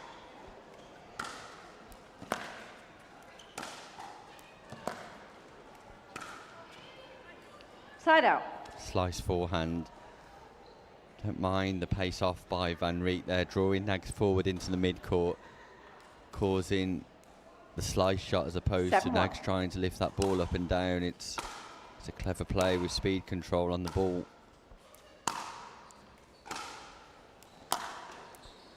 Side out. Just solid pickable from Nags, keeping the ball in play, making Van Riek play. Yeah, she's going to have to figure out a way to score here. Rose is making it 1-7. really, really tough on Molly's service points. I like that slice Point. there. That one really stayed low and she really knifed it. So I don't mind the slice, but it just can't sit up and float. Like if you're going to hit the slice, you really have to commit to it and go after it. The slice to the backhand out wide as well. And 2-7. that's where that ball went. So Nags fighting here. Good serve.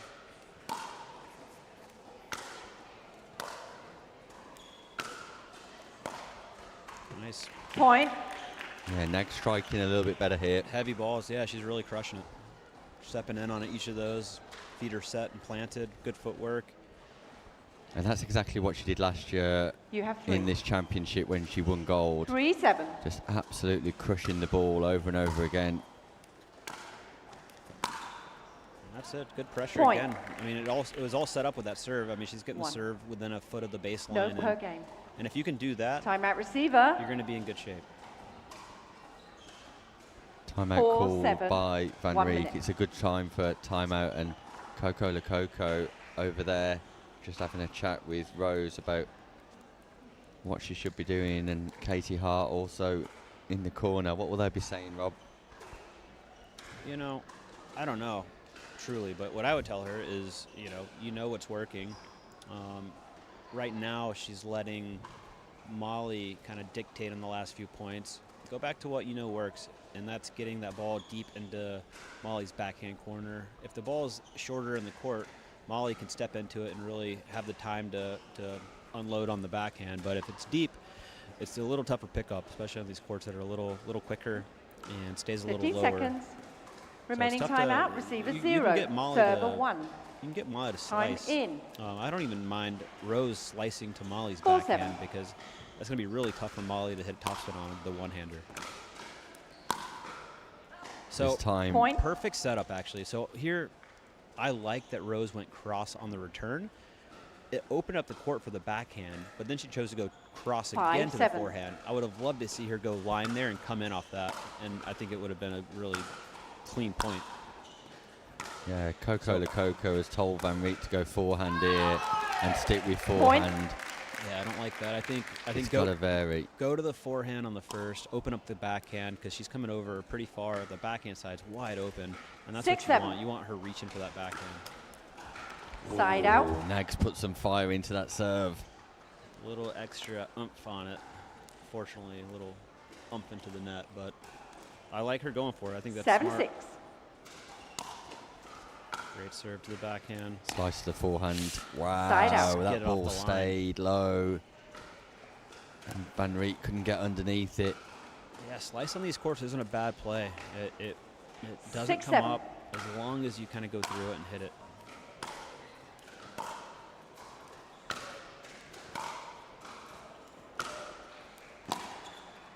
Really painting. Great ball. Yeah, great get from Van Riet. I Side just out. thought there was an approach a little bit earlier on. She hit the into Yeah, in that's a- forehand Nags, and I thought, can we get in? Can't approach on that one. The whole court was wide open, so she had to scramble to get back to cover the backhand side, leaving the forehand side wide open for Rose. But good to see Molly 7-6. playing much better the second half of this game. Or the end of the first half of this game. Forget it's a 15 game. 15 game. It's a leave by Nags, Point. and that ball goes in. Nags had the overhead smash if she fancied it. I thought Decided to I thought she leave. called it out. She gave a thumbs up, huh? Yeah, thumbs up. Yeah. 8-6. It's a bad leave.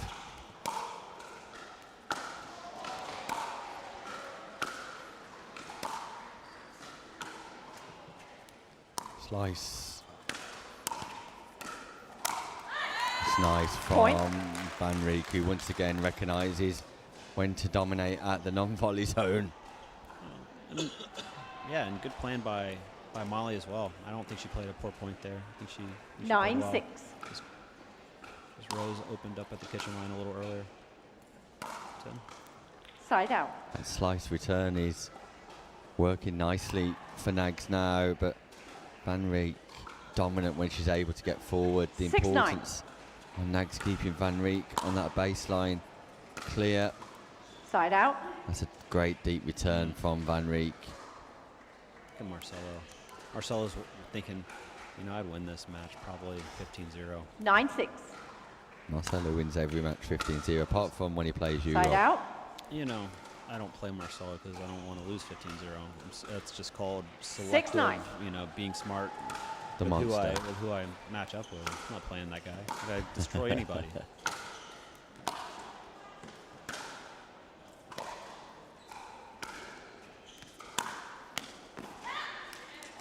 Side out. Yeah. Van Riet just doing a great job of, when she's under pressure, making Nugs play. Yeah, she's not necessarily going for winners on these passes, just making it a tough volley, keeping it relatively low over the net, dipping, not hitting huge passing shots, just making a challenging volley. Oh, I'd like to see Rose get in off that last one, in that one. She can cut off that backhand slice. Nice one, Nag. Side out. Gets forward, takes a little breather. Might be an opportunity for Nags just to call a timeout at some point. Not off the back of a winner maybe, but... Timeout server. There we 6, go. 9, 1 minute. Strange one off the back of a winning point when you've got Call me a little bit crazy. of momentum, but clearly a physical timeout here, Rob. Did I just completely space? Did they switch at 8? No. So what are we doing? Is it a 2 out of 3? No, it's a race to 15, but I think the referees got to call. Should we turn of tell them? ends. Well, like we should tell them. Right? They didn't switch, did they? Yeah. The production crew usually knows everything, so I asked them, but nothing. No, there has been no switch here. Anyway, not really for us to decide, but Rob's going to try and attract somebody's 15 attention. seconds.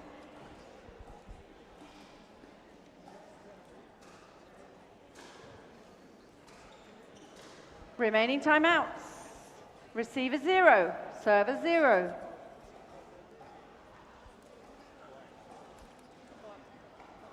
Time in. So we restart 6-9. here after a timeout called by Nags, just as a physical reset maybe. Side out. And all quarterfinals are normally a race to 15 here at the English Open with a switch of ends 9-6. at 8, and it's quite possible that... Point. Yeah, it's 2 out of 3. So there we go. It's best of 3 games. 10-6. We've just been told here, and information lacking to us in Side the out. comms box. Every other quarterfinal has been a race to 6-10. 15, so we've clearly got that wrong. That's nice Side out. by Vanri.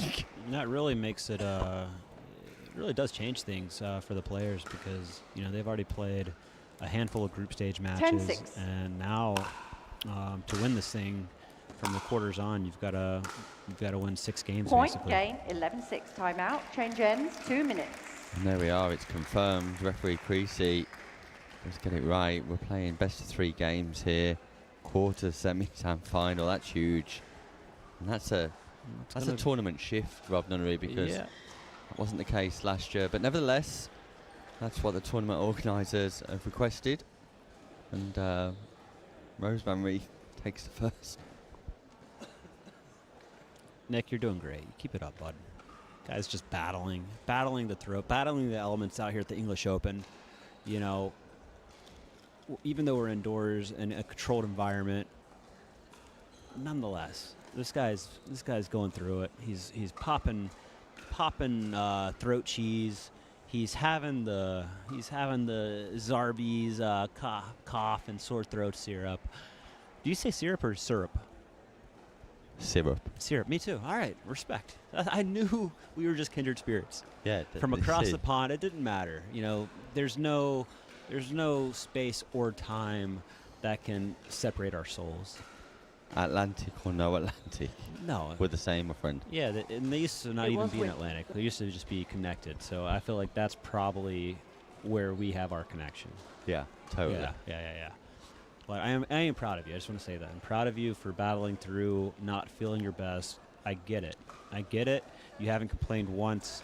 You've wheezed a lot, and you've probably made the audience uncomfortable some. You've made me uncomfortable a little bit, wondering if you're going to spread that junk to me. Game but 2. hey, I'm still here. Time I'm in. still beside you, and we're still 0-0. doing our thing. Back at it. Here we go. Glad you got my back, my friend. I got you. Second game of 3. Nags versus Van Rijk in the women's quarter-final.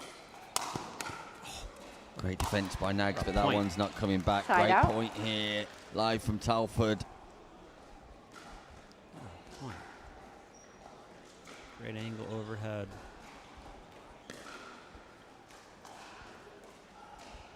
What do you think Molly has to do?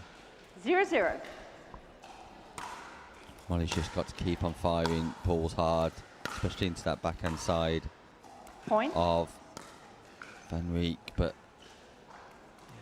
I need to see Nags getting forward a little bit more. Yeah, with her height and reach, I think that's going to be the play too. I think Rose is going to be very solid from the back. Point. I need Nags into the non-volley zone before 2-0. Van Riek gets there, because every time Van Riek's at the non-volley zone, she dominates the exchange. Here we go again. Side This out. time the ball goes long, but you kind of get the picture. Yeah, Rose could have put that anywhere in the court and probably won the point. Just missed a little long. 0-2.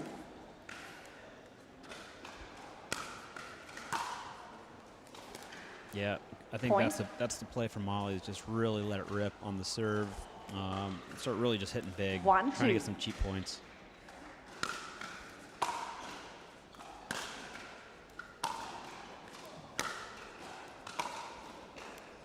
Come in on that one. I like her to come in on that one. Yeah, she went backwards there. Point. And Nags gets away with it, but that was a mid-court ball where she rips the backhand. Could have just come forward, followed the line of the ball in equally from the hitting 2-2. position, but decided to go backwards to the baseline. Yeah. And sometimes this is just a matter of comfort, right? She's probably more comfortable from the back versus coming in and volleying, but it shortens up the point for you. Great shot by Rose there. Second time in the game, Van Riek has utilised that lob defence. Just made it difficult for Nags to hit the aerial smash because it's on the backhand side, and it's a clever shot from Van Riek, who just gives her time to recover her position and then dominate the rally. 2-2. I like that. What'd you call it? An aerial smash? That's just, again, poetic. This is why you're going to be the global voice of pickleball before long. Point. That's my new mission in life. Forget my career goals. Forget my career in general. I'm here to serve Mr. Nick, to make him the global 3-2. voice of pickleball worldwide. Obviously, it's worldwide. I've said global, but you know, a little redundant. But that's why I'm not going to be the global voice of pickleball. That's why you are. You're my co-guy. Point. As we go global, Rob Nunnery, No, I'll be your acting as assistant. I'll be your agent here. assistant. I'm not going to last long enough to be on your level as a co-host. I'm going to have to bring you coffees and stuff. But 4-2. I'm okay with that as long as I get to be around you and your beautiful aura. You're there, mate. You're there. Without you, I'm nothing. Huge forehand Side out. from Nags, who, once again, we've asked for more power and pace from Nags, and when she brings it, it makes it difficult for Van Riek. Yeah. 2-4. Crushing the ball. Come in on that. Come in on that. That's such a good slice.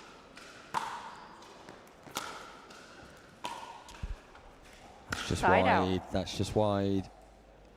Nags doesn't check with the referee. I think she knows herself that that ball's wide and gives the ball back to Van Riek. Sorry?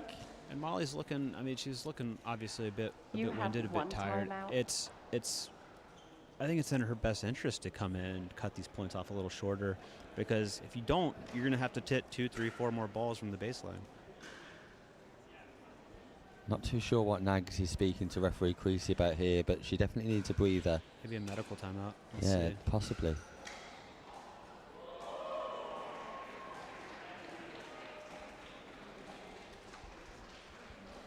And Molly Nags has walked off court. The referee's got the ball, and we believe there is a medical timeout here for Molly Nags. We'd like some confirmation from the referee if possible. Molly Nags just taking a breather in the stand. Let's see. Been no official announcement from the referee. Meanwhile, Coco Lococo having a chat with Van Riek. An opportunity for her to reset too, but Nags Looking slightly dishevelled in the stands. Still nothing from Creasy. Medical timeout was requested by Molly Nags. The score was 4-2. So we can confirm a medical timeout was requested by Nags. I'm guessing it was granted. Granted by the referee. Not too sure on what basis. But you have to, typically when you have a medical timeout, you do have to get treatment, and you have a certain amount of time to get treatment. So we'll see if any medical personnel come over to treat Molly, and hopefully she's okay. Because first and foremost, that's my mixed doubles partner, and I need her to be okay. That is your mixed doubles partner on Sunday. You're quite right, Rob. No, but I want her to be okay for her, and hopefully she can get through this match.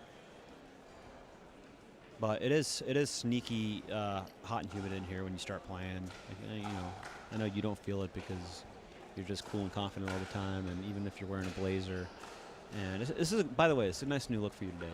I haven't really different blazer.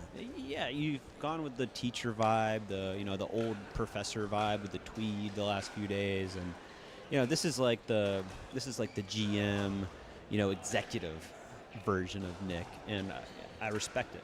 I respect it a lot. I'm here for 5 days. I've got 5 different jackets, Rob. Respect. I'm so excited for tomorrow. This see is what, like see every what day comes is tomorrow. Different coloured trousers as well. Okay, all Different right. coloured shirt. Yeah. Each day. Beautiful. This is exciting stuff. Excited. So there's no repeat outfits. No repeats, my friend.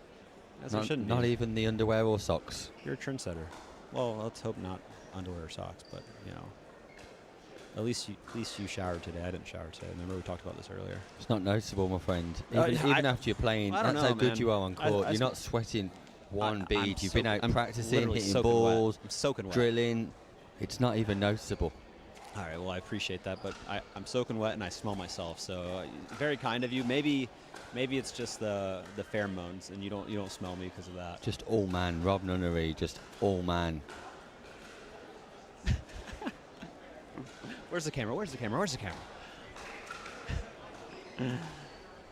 Yeah, everybody should see. Look at this blazer. I mean, look at my guy here. Looking sharp in the blazer, but unbelievable. Never as good as Rob Nunnery, rocking the Nathan Hill look here with the backwards cap. Hell yeah, yeah, the LA hat too. It's not just the Nathan Hill look. It's the LA, the whole vibe of Nathan. I had to channel it. Channeling his. Had to enter my channel. Remember? Yeah. Enter my channel. Yeah. Channeling his inner. So tomorrow, Rob, you and Ryla, how's it looking? We ready? I'm always ready. I'm here to dink. I'm here to hit some speed ups off the bounce. I'm here to flick balls at people. Don't go full farming on us. Do not go full farming. I won't do that. I won't do that. I will come to the kitchen line off my return. That Good. I can promise you. Awesome. I will play with a Selkirk just like farming though, so I can't say I'm not going to go full farming, but I will. We have a lot in common. We have a lot in common. Me and Farman, my guy, who subscribed to my newsletter today. And shameless plug, robnunnery.com. So should everybody else too. And all of a sudden we're appearing on camera. And look at the state of these earphones. It's the first time I can see them. The technical team here on site have provided me with the earphones. They're not earphones. They're headphones. Earphones. They're headphones. Earphones. Earphones. Yeah, why are you? What's this? Why What's are you going sideways? on? Look at this. Why is that? But look at the man here, I mean, Jack Monroe, trying to get in on the background. But there's only one person to look at. It's Rob Nunnery. What a man. What a figure of a man. What an athlete. What a pro. The international superstar. He's got wonky ears. The technical director's blaming my wonky ears as opposed to that the, has to be the it. earphones. Yeah, it has to be it. Do you have one ear that's like misshaped? Not misshaped. Everybody's unique. Just poor quality work, to be honest with you. Yeah. Fair. You get a commentator like me come in, you expect a little bit better. I wonder if we're going to get a medical update. That'd be useful, I think. Nothing coming from referee Creasy at the minute. Vanri could be looking to stay warm, I'm sure. I'm not too sure she's allowed on court to hit any balls, but she'll be looking to stay warm. Are you not allowed on court to hit balls? No, I don't think you're able to utilise the court during a timeout or medical timeout. Why, is the court hurt? That seems wild. Yeah, no, it's Coco Lococo there having a chat with Chad Edwards. Chad Edwards. Chadwick. Look at him. Look at him. Next Gen national coach here Look at with the APP Academy. Look at Marcelo, the monster. Just couldn't be less interested in all this nonsense. There's some great people in that one snap there. Oh, Look, God. Marcelo Jardim, Christian Bonart, Teresa Tarn, Lee Whitwell, Coco Lococo, Rose Vanri, Chad Edwards. Just some big names. Pickleball celebrities everywhere. Big names here at the English Open. Look at what we're attracting here. Look at Christian Bonert. Can't believe any of this. Look at that guy. Oh, he's having such a good time. Look at those trousers. Look at the trousers. I need trousers like that. I thought that next button was going to come on down. Just one more going down, you know. Another beer, I think it might be. Yeah. A little bit later on. Is it Oh. clearly a man who looks after the top of his head as well? Good. Look, Oh. yeah, there we go. There we go. Right on cue. Whoa. Man, you guys do have that in common. But yours, like, it looks like he needs probably a little bit of a fresher cut around the side and On the back, side, huh? yeah. Yeah. Is that That's what you'd my say? plan for tonight. That's what you'd say? Yeah, Do when you- I get so back you to do the your own hotel, hair? I'm going tonight. Normally, the wife does the hair, but Okay, but all right, tonight, all right. I'm flying solo. Ooh, So is it if I tough? come in with cuts and bruises tomorrow, you know what's happened. It's not been a drunken night out. You're going to wear a beanie tomorrow. Chopped up head. Here we go. We've got some medical support for Molly, Well, it Nags, certainly somebody wasn't- from the wasn't quick medical first support. aid team. No, it was slightly delayed, but I don't think it was an emergency call through. Well, let's hope not, because that's a poor response time if so. And I believe Nags is just holding the left hamstring, possibly. Yeah, saw some tape, looks like behind her Tape leg. around the knee, but Yeah. Let's hope she's good. Is she going to be taken away? I think she's going out of the arena here. And breaking news that Molly Nags is moving well, but clearly requires some medical intervention that needs to take place. Yeah. In a private assessment room. So Oh, maybe they're coming over here to see us. Maybe they want our medical opinion. Nags and the medical crew making their way. Tara Creasy, referee, following Nags here, and That's a full-on Clearly official medic outfit. Nags struggling. They make their way past. Yeah, and while that happens, instead of listening to the Rob Nunnery show, let's go for a break. We'll be back with more as the quarterfinal hopefully continues. It will. It will. In just a moment. It will. I need a Caribbean vacation with my feet in the sand. Antigua gives me good vibrations. That's where I belong. Come feel the warmth and touch the blue sea. Now that's you and me. Whoa, whoa. Follow me. No reason why your footprints shouldn't be in the sand. Antigua's your destination. Are you ready for this? Are you ready? Are you ready?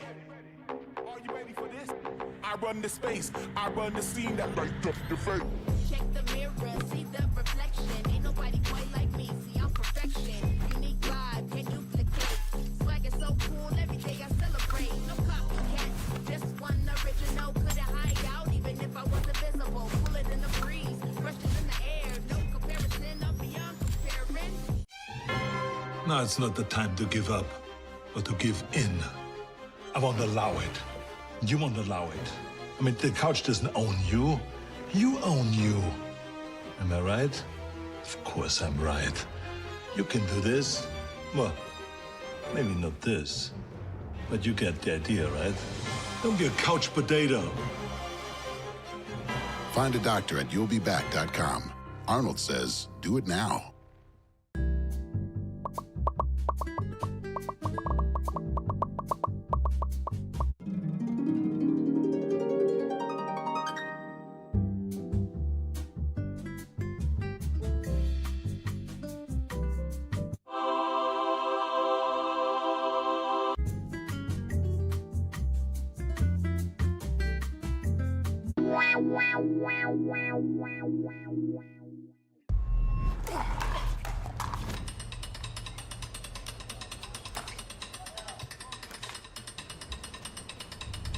Not a real sport. Not a real athlete. Not a real challenge. Not fast enough. Not physical enough. Not exciting enough. Not a real battle. Not a real triumph. No grit. No drama. No stakes. Not a real heartbreak. Not a real comeback. Nothing to brag about. This isn't real work, real talent, real skill. Pickleball? That's not a real sport.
Antigua, our beauty.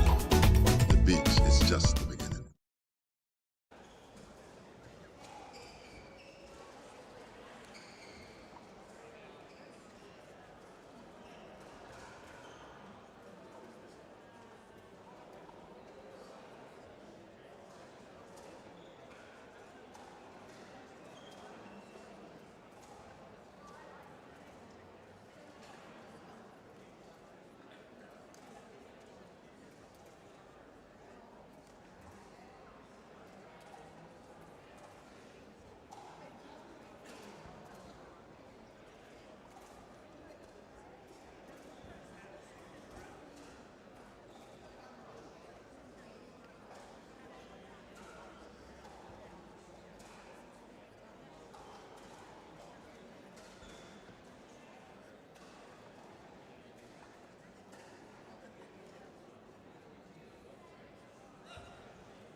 So confirmation here that Molly Nags has got an injury to her knee, and she has 15 minutes from the time that she walked off court with a medical professional to make a decision on her ability to continue or not.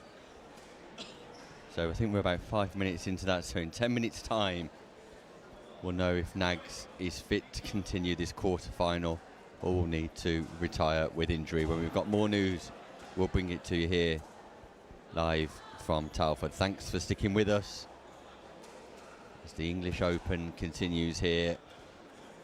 Meanwhile, we just hope Nags is fit enough to continue. News when it comes shortly.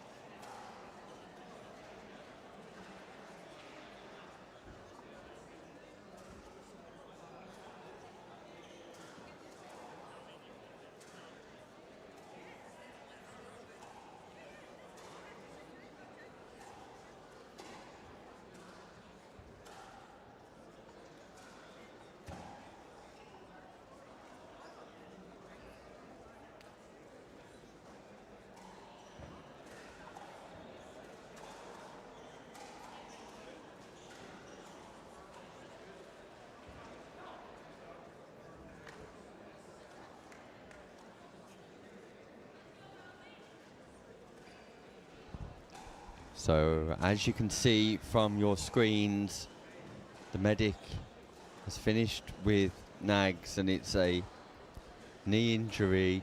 But Molly Nags back on court. Referee Creasy will sanction the return of Nags and will allow the players a minute to warm up. I think we need a Christian Bonert cam. I mean, this guy's just a character over there. Yeah, he's loving every minute of the English Open. I had a chat with him last night following his success and suggested that he'll be coming back next year, which is great news for Bonert fans. I'm a huge Bonert fan. Big Bonert fan. There he is. Look at him in all his glory. Look at, oh, this guy. Just living the dream, having a good time. Okay. Just so stylish as well. Just owning the You have place right 4. now. Oh, the arm, the reach around. Rose was serving. You know, he's just spitting facts to Chadwick. Time in. Here we go. 4-2. Rob Nunnery, we're back underway. Back in the women's singles quarter-final. Vanri versus Nags. Point. Nags got a heavily strapped left knee. Let's see if that impacts her movement around the 5-2. court or not. What if she just comes out striping the wall?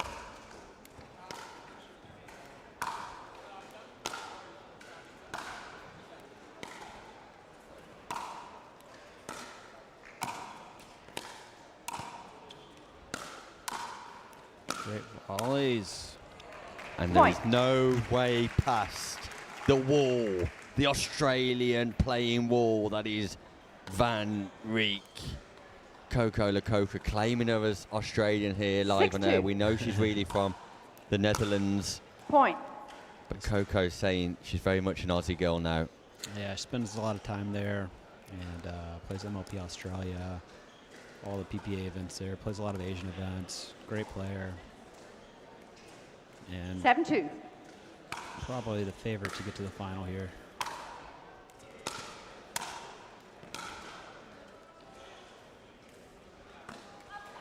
Wow. Side out. Defensive lob by Nags, misread by Van Rijk. Well, that's just you guys are mean. That's a brutal replay, guys. Golly. 2-7. The close-up of the shank.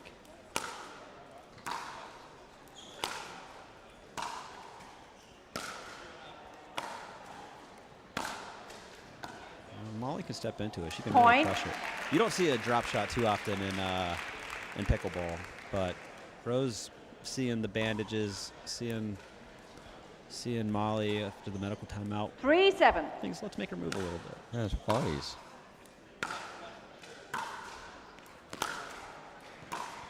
She's really going for the ball though, Molly. I mean, that's and that's the first one she plays straight down the line. What a shot from Molly Nags. Showtime here at the English Open. Just opens up. Side out. Out. That looked good to me. Next question's the call. call. See if we can get a replay from our... 7-4. Whenever I ask for the replay, that's the one time they don't have it.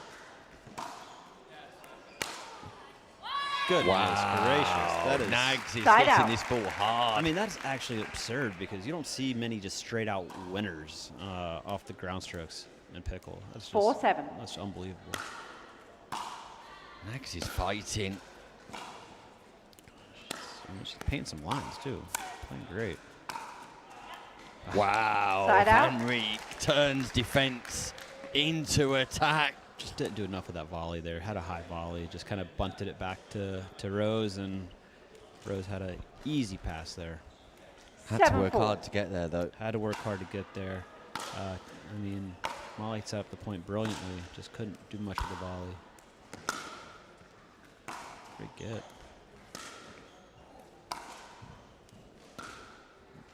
He's putting in some work here.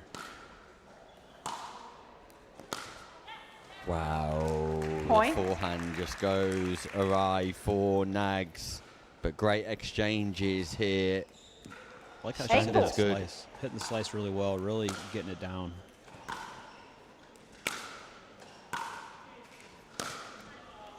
Wow. Side out. Single backhand by Molly Nags.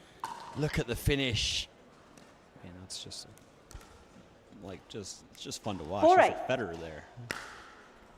Roger Federer-esque. Also, Federer. Federer's known to shake his backhand too, so let's also say Federer-like. Yeah, Roger Federer famous for suggesting he only won 56 of his points during his career. So focus on the next ball, not the ball that you've just hit.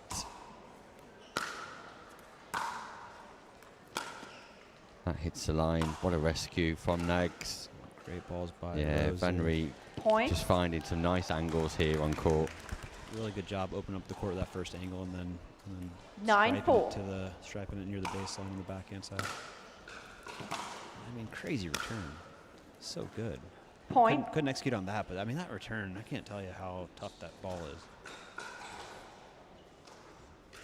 Match point, semi-final 10-4. point here for Vanri, who's maintained her concentration and poise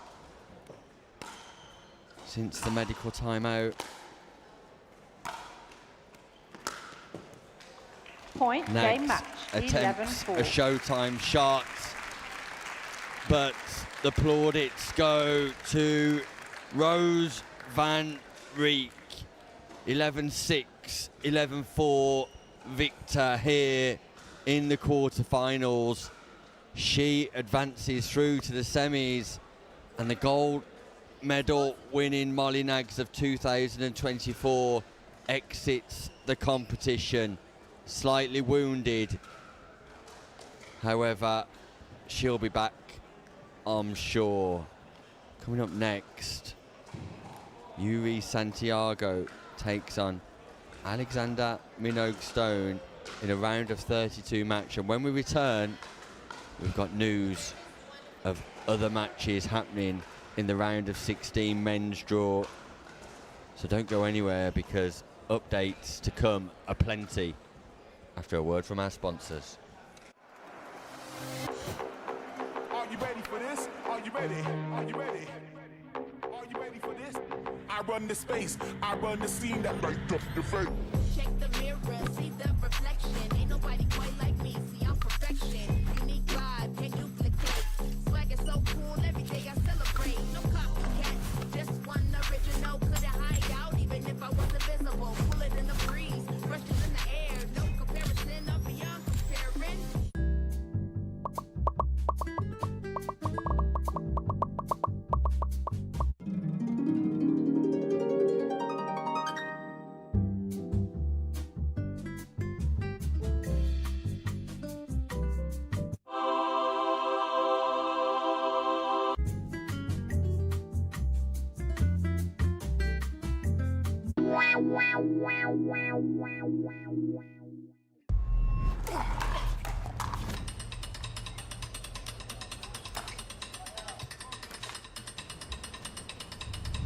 Not a real sport. Not a real athlete. Not a real challenge. Not fast enough. Not physical enough. Not exciting enough. Not a real battle. Not a real triumph. No grit. No drama. No stakes. Not a real heartbreak. Not a real comeback. Nothing to brag about. This isn't real work, real talent, real skill. Pickleball? That's not a real sport. Now it's not the time to give up or to give in. I won't allow it. You won't allow it. I mean, the couch doesn't own you. You own you. Am I right? Of course I'm right. You can do this. Well, maybe not this. But you get the idea, right? Don't be a couch potato. Find a doctor at you'llbeback.com. Arnold says, do it now.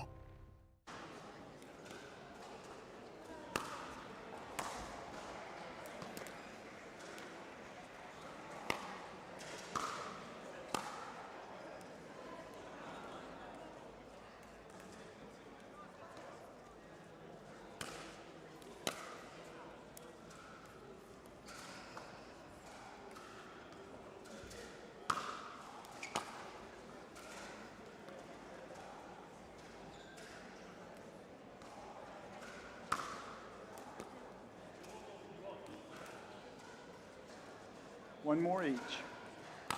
That's his. That's yours. Here we go.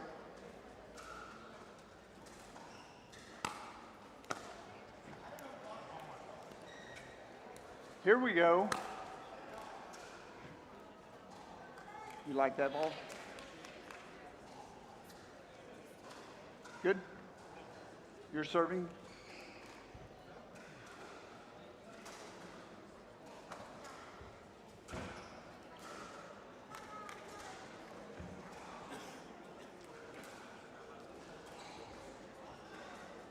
One game to 15. We'll change ends at 8. Win by 2. 1 timeout. Okay? Welcome back to the Elite Island Time Resorts in, Antigua and 0-0. Barbuda English Open here, powered by APP. Alexander Minogue-Stone in the Point. white, taking on Yuri Santiago in a round of 32 1-0. men's singles open match. The winner of this will play Ronan Cameron, the number 2 seed 2-0. in the round of 16. So Ronan Side looking out. on, watching this matchup, scouting the opponents a little bit. I doubt he knows too much about them. I don't think 0-2. he knows too much, and Ronan doesn't play over here too much, so he's going to get an eye on him, see what he's got to deal with next round. Alexander Minogue-Stone Side out. went deep in the men's English nationals here this year. Doesn't like being called 2-0. a singles specialist, but he's very much better at singles than doubles. And Point. that's the reason why, able to pick off shots like that. Yuri Santiago out of Andalusia, Spain. We saw him earlier on against James Chowry, put up a valiant effort. 3-0. Let's see what he can do here. Yeah, I mean, honestly, probably should have won that game Side against out. James. Just missed some easy volleys. We'll see if he cleans that up here. But I was impressed with him overall. I thought he really struck the ball well. You can ask me. It's Obviously, all right. very long. 0-3. And good reach. I don't know what Ron's talking about. Side out. Not a great start for Santiago, though. Not looking as sharp as he was earlier. 3-0. Minogue-Stone, co-founder of Lemon Pickleball here in the UK. Side out. So see a rough backhand there, like we talked about. You see an error come out. You want to keep going there until they prove that you can make that shot. Sounds super basic, but I mean that's one of the things that all of us can do on court is wherever you're seeing the errors from your opponents, you want to keep going there. Point. Great backhand on the line. It's good movement from It's a big guy. Nice construction from Santiago. Just showing 1-3. whole variety of shots in his armory.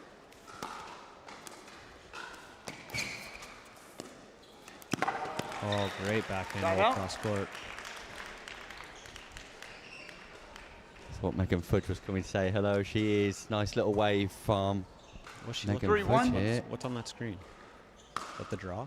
I don't know. Point. Just watching the action. I think checking out the score.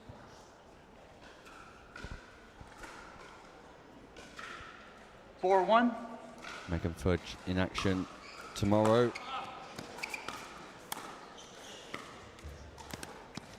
I think Megan's teaming up with Sophia. Side out. It's a lot of running, Mr. Minogue-Stone. Fudge teaming up with Sevin tomorrow. I believe. And then Jack so. Monroe on Sunday. 1-4. Sounds right. Yeah.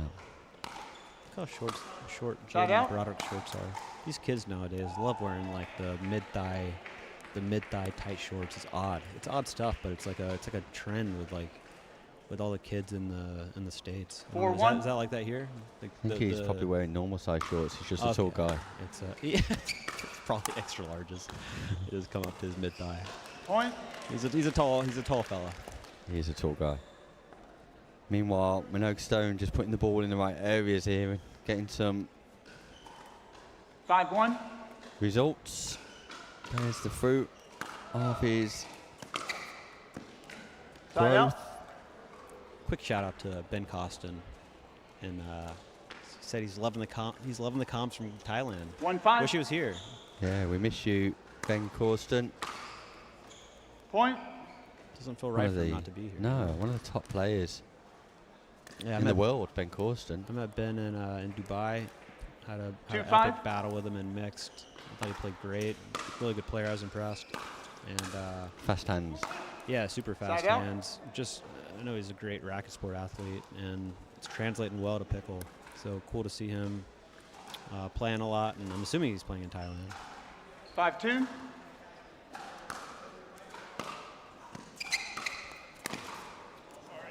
Side out. A little bit of fortune there for Santiago.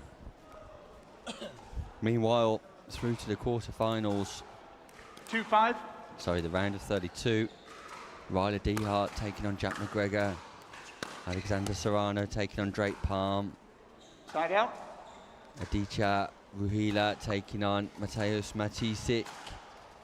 Balint Bako taking on Jack Monroe. James Chowry will play the winner of Josh Bright and Jaden Bradrick. Monroe Garcia taking on Richard Livanese Jr. Freddie Powell taking on Charles Bone Rayner. Morrow's my favorite. Morrow's my favorite player, or not my favorite player, but one of your guys. He's definitely one of my guys. He's slight of stature, if you will, but super fast, super talented. I remember watching him 2 years ago here for the first time. I was like, man, these kids are gonna be pretty good. And Morrow and actually Marcelo the Monster teamed up in World Pickleball in India, and they were a force, man. They beat some really, really good teams, good players. They beat Max Freeman, signed with the PPA. They beat who else? Etienne Blaskovic, who's a good APP player, and Tanner Tomasi. 3-6. I mean, some big names. They never sleep on Marcelo the Monster is my point. But Morrow, yeah, he's my guy. I want to see him play Richard. That'd be a great match. I like Santiago's little backhand volley flick thing. I think when I've watched, he's been more successful with the one-handed backhand volley than the two. I hope he keeps going with the one. Point. Little casual forehand return there. Slice, not going to do a whole lot anyways. Like to see him come over that ball. Side out. Yeah, service error there from Yuri Santiago. When you get a missed return, it kills me 6-5. to miss the serve on the next one. You can see what it means to you, Rob. It does. It means a lot. It hurts my heart. Point. And again, just an example of Monroe just putting the ball in right places. Yeah. Not doing too much with it, but could go down as an unforced error by Santiago. So that catches the sideline, that catches the sideline, and that's a lovely 8-5, 1 minute. Passing shot from Minogue Stone. Again, the approach positioning from Santiago not great, but nevertheless, Minogue Stone needing to find the gap, and find the gap he does. So Minogue Stone in the lead here, and he'll be pleased to enforce the turn of ends. Work to do for Santiago, the man from Andalusia, Spain. What should I eat for dinner tonight? I think you should go real dirty for dinner tonight. Well, I'm already really dirty. Like, what you mean, like what I eat? Proper fast food stuff. I have to eat something soft. I have to eat real food. 21 today. seconds. I've been eating so poorly. I have to eat good food. I think you deserve a treat, though. You've worked hard today. You've been on court, burnt some calories. That's fair. Working hard in the comms box. That's fair. Have a treat. 15 seconds. Okay. All right. Like what? Like a McFlurry or something? Yeah, go for it. I like McFlurries, like especially Oreo. I don't like the M&M McFlurries because it feels like the M&Ms get too hard when they're in the ice cream because they're frozen, obviously. Go basic Smarties. Smarties. In a McFlurry? Time in. Yeah, it's they brilliant. don't do that. Do they not?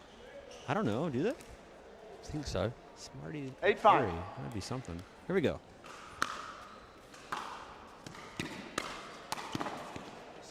Point. Great drive from Minogue Stone, just causing Santiago to stretch and volley. I'd like to see Santiago show a little fire. He looks pretty down on himself.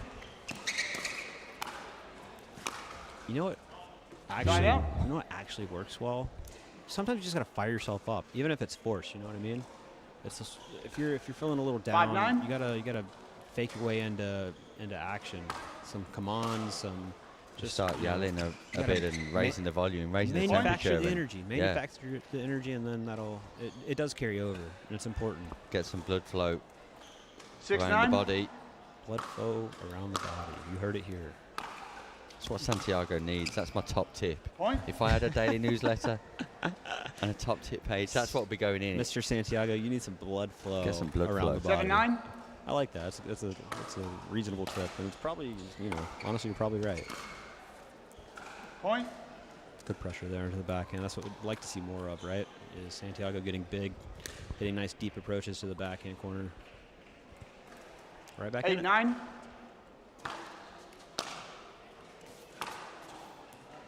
Side out.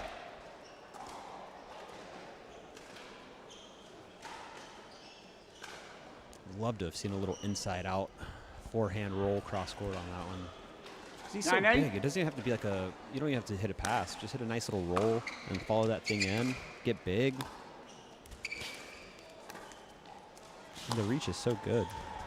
Yeah. Side out. That was a great exhibition of volleying from Santiago.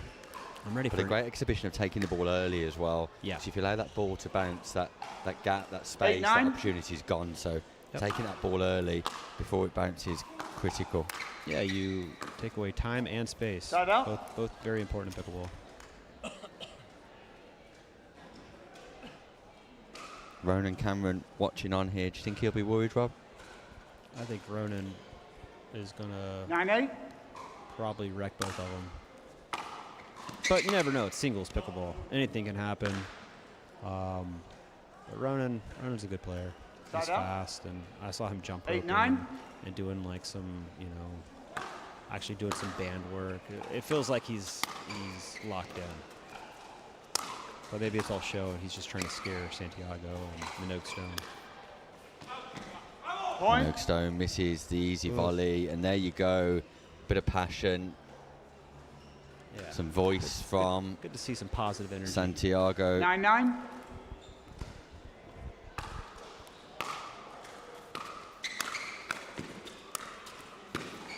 What a rescue.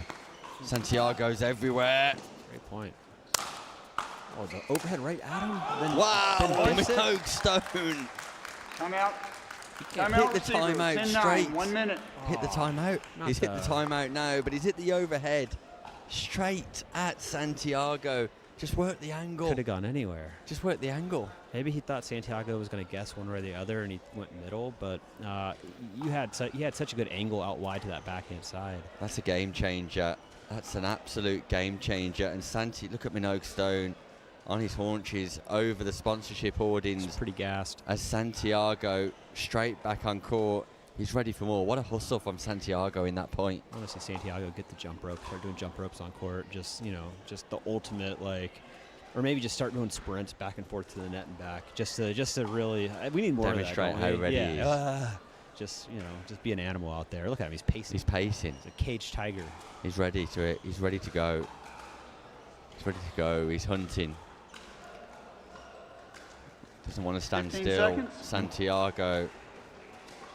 Look at Ronan. Ronan's terrified of this guy. Look at him. Look, Ronan and Ryler are both like. Timeout this guy remaining. is just Receiver pacing. 0, server 1. Look. D Hart and Cameron deep in conversation about both kind of Santiago like here. giggling. Yeah, that's good stuff. Time in. I wonder if they're talking about 10-9. maybe the paddle. Santiago's got some easy power. 2 net cords in a row. Wow. Good spot. Yeah, it's a Held nice it. finish by Point. Santiago, but to begin with, bit of fortune. Yeah, 2 net cords. Turn the tide 11-9. though. Santiago's on top here. Minogue Stone under pressure. Tough. Side out. On the short return, had such an easy approach there. Maybe had too much time to think about it. 9-11. Stone's still in this. I know he's up. Point. I mean, this is where you cannot miss returns, especially in the middle of the net. Worked so hard to get back into the game, to get the advantage in the 10-11. match, in this round of 32 match, only to give it away with unforced errors. That was going way out. Let's go out. That goes out too, and Santiago is playing everything. I mean, that was going way out. And about 5 minutes ago, Rob, you asked for Santiago to get pumped, to show some energy. He's showing it right now, right here, live in Telford. He absolutely is the caged animal. Side out. That's not going to do it. Got to bend his knees. Yeah, he's a tall guy, though. He's a tall guy, but he's got to get lower. And that's the thing with this court. Actually, the ball doesn't bounce up as high as it typically would. And he was also going backwards on that, so all his weight was going backwards. He lifted up, didn't bend. It's gonna be tough. Great reach. Though. Goodness, he's got good hands up there when he's not hitting with two hands. Such Nice slice. 11-10. Great slice. Another shot of Christian Boner staying hydrated over here. Point. Okay, there's some. Yeah, there we go. It was a little C. See, a little vamos. Katie Morris has beaten Brooke Revalta in the quarterfinals of the women division. 12-10. That's the news that's being fed through to me here. Breaking news. Katie Morris goes through to the semi-final. That was a tough-looking backhand. We'll act like we didn't see that one. She'll play the winner of Sophia Sevin and Alexa Shull. I think we might have that game coming up, Rob, on the show court after this one. 10-12 the score. Showtime on the show court with Nick and Rob. The global international 12-10 super stars of pickle. Don't. You don't know what's coming next now, do you? Back to the action quickly.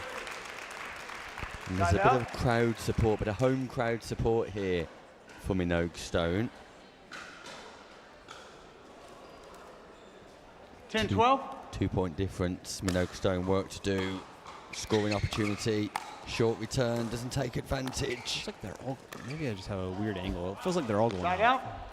Are they not? I don't think so, but You think that's in? Maybe. it's a great rescue. If Santiago could have reached that, he probably would have hit it. Probably would have played it. Yeah, probably would have played it.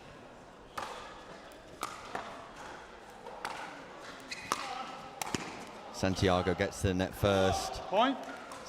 Minogue Stone's got to find a way of stopping Santiago getting to the net first, and he hasn't got long to do it because Santiago is 2 points away from progressing through to play Ronan 13-10. Cameron here, the number 2 seed. Minogue Stone. Shot out. It's not going away quietly. No.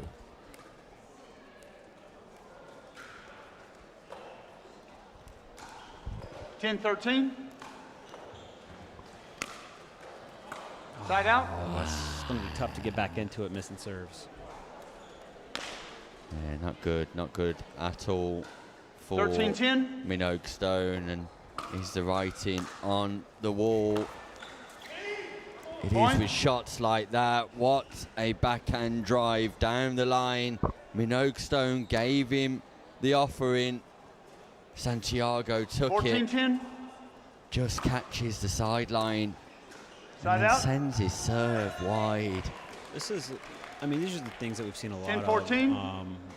With some of the non-Americans is you'll see flashes of brilliance and then Side out. just random, silly, unforced errors. Just inconsistencies. That you just can't do against better players. So, I mean, those are just little things that have to be cleaned up. You just can't take any points off. You can't give away any points. But the talent's there. The ability's there. Match point, Santiago. Tries to hustle again. Side out. Minogue Stone stays in the fight, and fight he will. 10-14.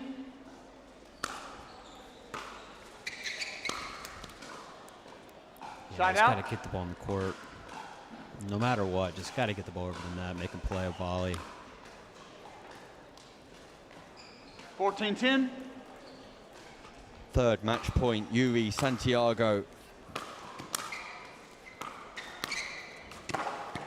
Still alive. Side out.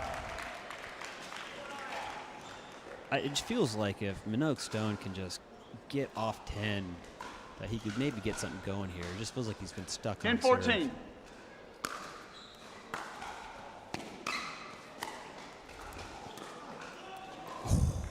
at it.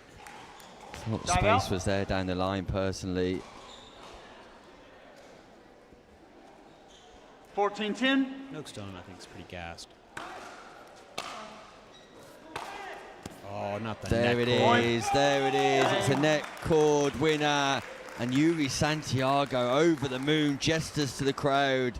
He's got a place in the next round, the round of 16, where he takes on Ronan Cameron for Minogue Stone. The tournament ends. We'll be back here at the English Open. There's more action shortly, where Sophia Sevin will be taking on Alexa Schull. A battle of America. The #1 seed, Sophia Sevin, taking on the #6 seed, last year's silver medalist, Alexa Schull. Aims to go one better, but it's a tough task against Sevin. We'll be back with more action right after this short break.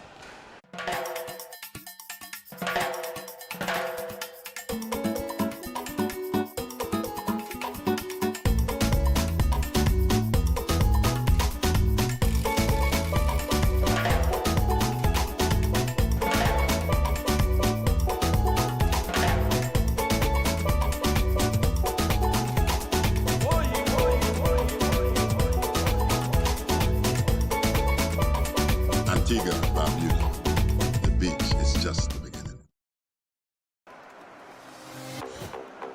Are you ready for this? Are you ready? Are you ready? Are you ready for this? I run the space, I run the scene that light up the face. Check the mirror, see the reflection. Ain't nobody quite like me, see I'm perfection. Unique vibe, can't duplicate. Swag is so cool, every day I celebrate. No copycat, just one original. Couldn't hide out, even if I wasn't visible. Cooler than the breeze, fresher than the air. No comparison, I'm beyond comparing. Now it's not the time to give up, or to give in. I won't allow it. You won't allow it. I mean, the couch doesn't own you. You own you. Am I right? Of course I'm right. You can do this. Well, maybe not this. But you get the idea, right? Don't be a couch potato. Find a doctor at you'llbeback.com. Arnold says, do it now.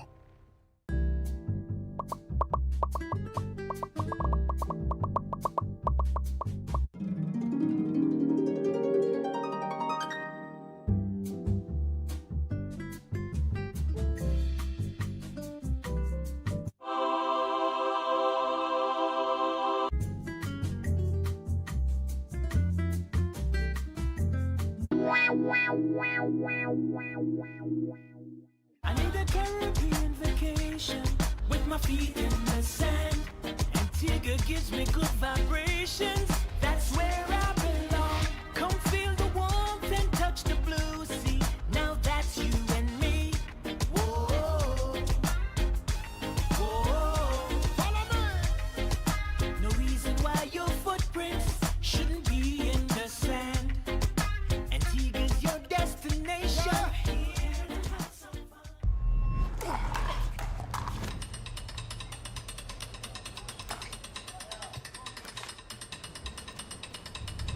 Not a real sport. Not a real athlete. Not a real challenge. Not fast enough. Not physical enough. Not exciting enough. Not a real battle. Not a real triumph. No grit. No drama. No stakes. Not a real heartbreak. Not a real comeback. Nothing to brag about. This isn't real work, real talent, real skill.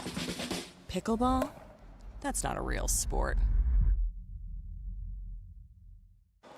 1 minute.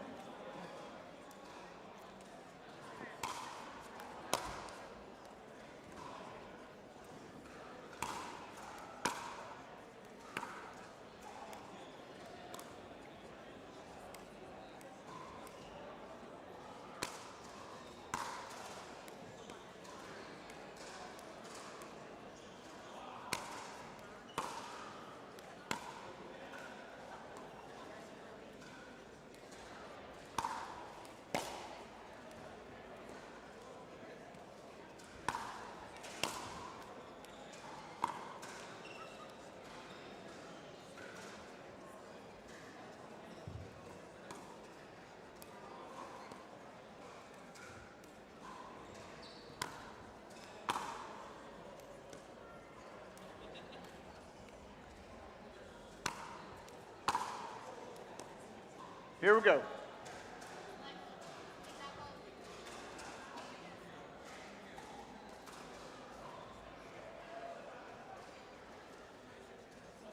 Your choice. Thank you, ma'am. Oops, sorry.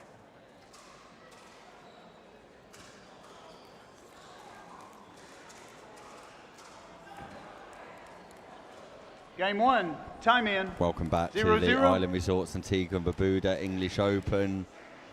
We're powered by the APP and got an All-American clash here as Alexa Schull takes on Sophia Sevin, the #1 seed here from the USA. 0-0. Sophia Sevin taking on the #6 seed, former silver medalist Schull.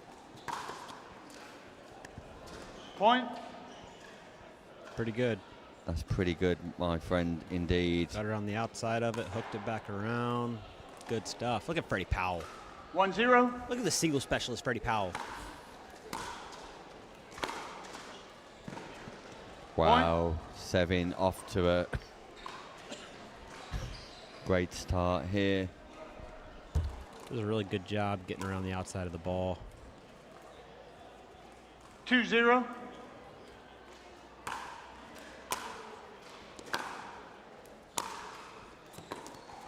That's Side a great out. ball by Alexa. You want to see more of that. Yeah, I think she's got good size. So the more she can get into the kitchen after hitting a big approach, 0-2. the better off she's going to be. But it's going to be tough to do that because Sophia doesn't give you much to come in on. Unless Schull's developed that in her game in the last 12 months, it's not something she was doing regularly last year at the Open. She stayed baseline and played baseline to baseline in the final against Nags last year. Yeah. Looks like Sophia thought maybe that was caught out. 1-2. 2 out of 3 battle here. Nice deep serve.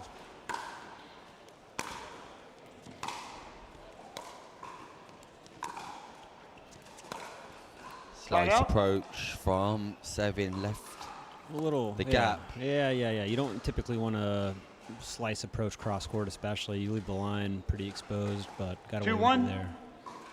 Again, the slice is sneaky effective on these courts just because it kind of skids through and stays low. Point. That was a great ball. The inside out backhand down the line. You can see Sophia does a great job kind of talk about footwork and getting low to the ball, especially in the backhand. 3-1. Does a great job, like technique-wise, flawless.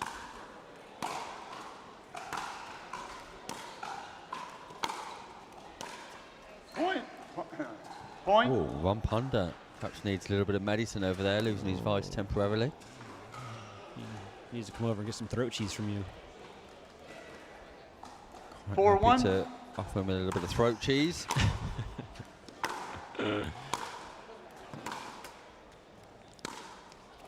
So best of 3 games here. Point. And look at that from Sophia Sevin again.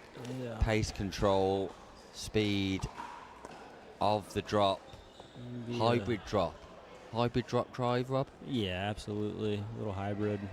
I like that. Little roller cross court. Don't need to hit it hard. Just need to place it. Need to get that thing dipping around the kitchen line. Perfect. 5-1. She does a great job getting around the outside of the ball to pull that cross court, but also ripping down the line when she needs to. Side out. That just seemed like a little bit of a lazy slice. I think she'd been better suited, really getting 1-5. down and hitting over it. Didn't feel like she was in a desperation time to slice it, and I don't think there's going to be much advantage of the slice there. Especially when you can hit a 2E like she can. Sevin just puts Side out. so much pressure on her opponents with deep balls, wide balls, pace variations. Yeah, it's going to be a long day for anybody that wants to stay back and 5-1. just grind with her because, I think she can do that game with the best in the world. So, better option's going to be, and it doesn't seem like Alexa's super comfortable coming forward, but the better option is going to be to try to hit some bigger turns, Timeout. follow it to the kitchen. Timeout. And receiver, 6-1, 1 minute. And we've got some chaos going on. We'll be right back.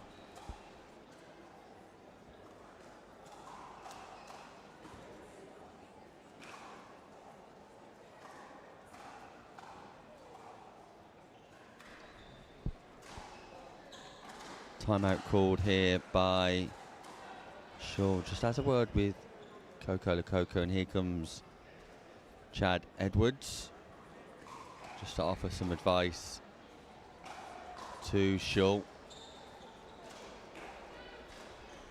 I think the advice has definitely got to be to try and get forward wherever possible, but which wing is she playing to of Sevin to get forward on? Is it just a case of waiting for the right moment where Sevin's slightly out of position and altering the pace, just perhaps rather than that driving that ball on the return, looping the ball slightly to get forward? No, I don't think it's looping. I think you got to really just crank it to a corner, make it really tough for her to hit a pass. If you leave it, if the ball stays up at all, she can roll it cross, she can drive it line, she can take it right at you. She's got so many options off both sides, so you just have to really put a lot of pressure and hit a huge ball, huge approach.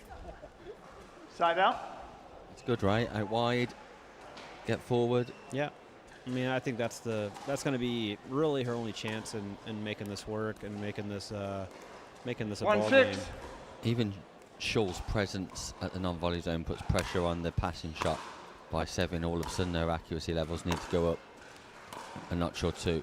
Yeah, you want to put pressure on Sevin. If you just allow her to stay back and just rip, it's not going to be fun. She's going to roll you all over the court. So as much as you can make her hit to smaller areas, the better off you're going to be. You still might lose, but at least you're going to put more pressure on her.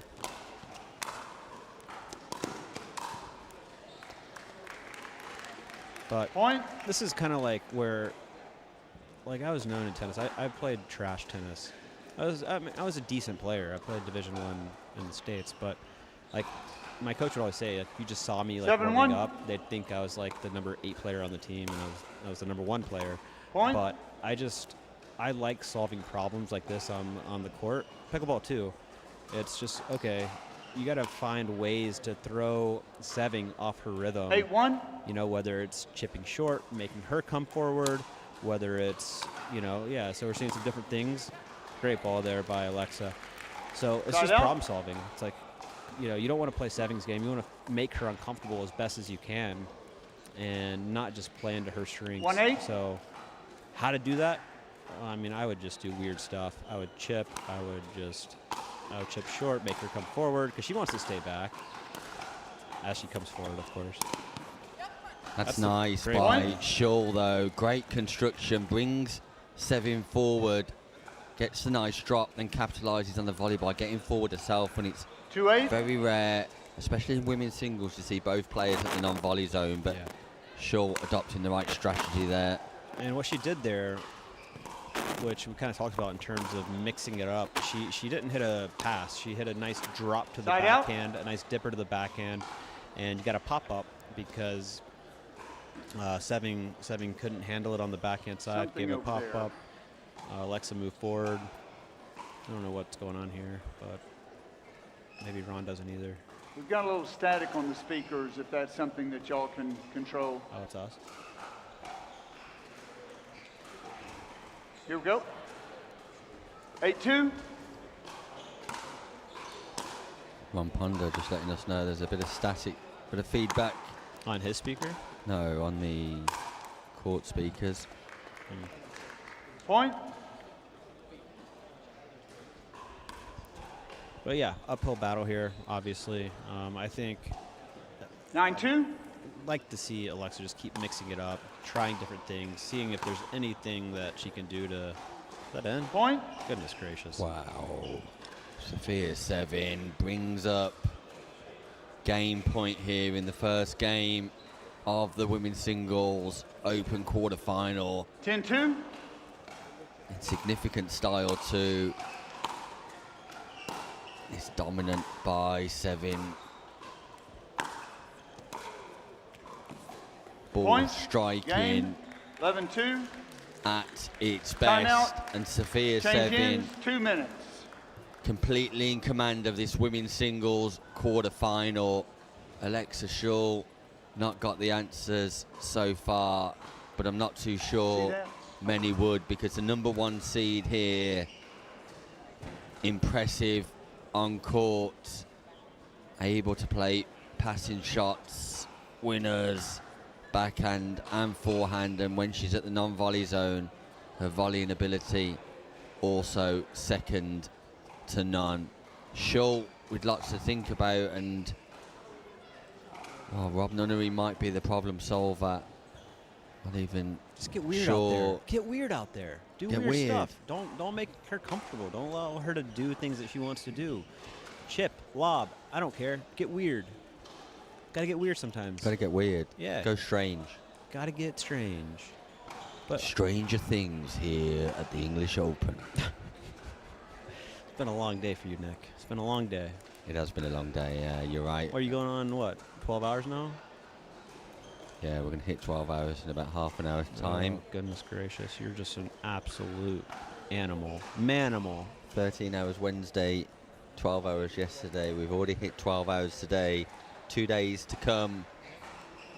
Wherever you're joining us from around the world, you're listening in to Nick Hobbs here with the international superstar Rob Nunnery, live from the Elite Island Resorts, Antigua and Barbuda English Open. We're powered by APP, and we're potentially midway through the Open quarter final here for women's singles. Sophia Sevin and Alexa Shaw.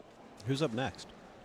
We've got Jaden Broderick on court next, taking on James Chowdhury in the men's singles round of 16. 15 Ginny seconds. McCauley there with Helen Kenna, 2 senior female superstars here in the UK. I see Julie Mack everywhere I go. I saw her in India. I Game see her in 2. Dubai. Time Julie in. Mack is 0-0. She's Mrs. Worldwide. She is indeed. Freddie Powell has beaten Charles Bowen Rayner 15-9. Yeah, he's a singles Side out. specialist. Freddie Powell. This is his event. He'll tell you the absolute opposite, but Balint Bako 0-0. beat Jack Monroe 15-6. Who did? Sorry? Balint Bako, the Hungarian guy. Yeah. The Hungarian Hulk.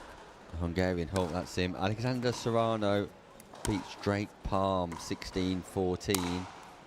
Serrano will play the winner of Ryler Dehart Point.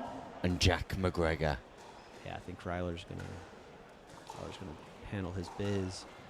But I wouldn't, like, between us, I wouldn't hate it if Ryler went out early, because he'd be a little fresher for tomorrow. Save some energy. 1-0. for the big man Yeah, tomorrow. that's selfish, right? I want Ryler to win, but I want him to win like Marcelo wins.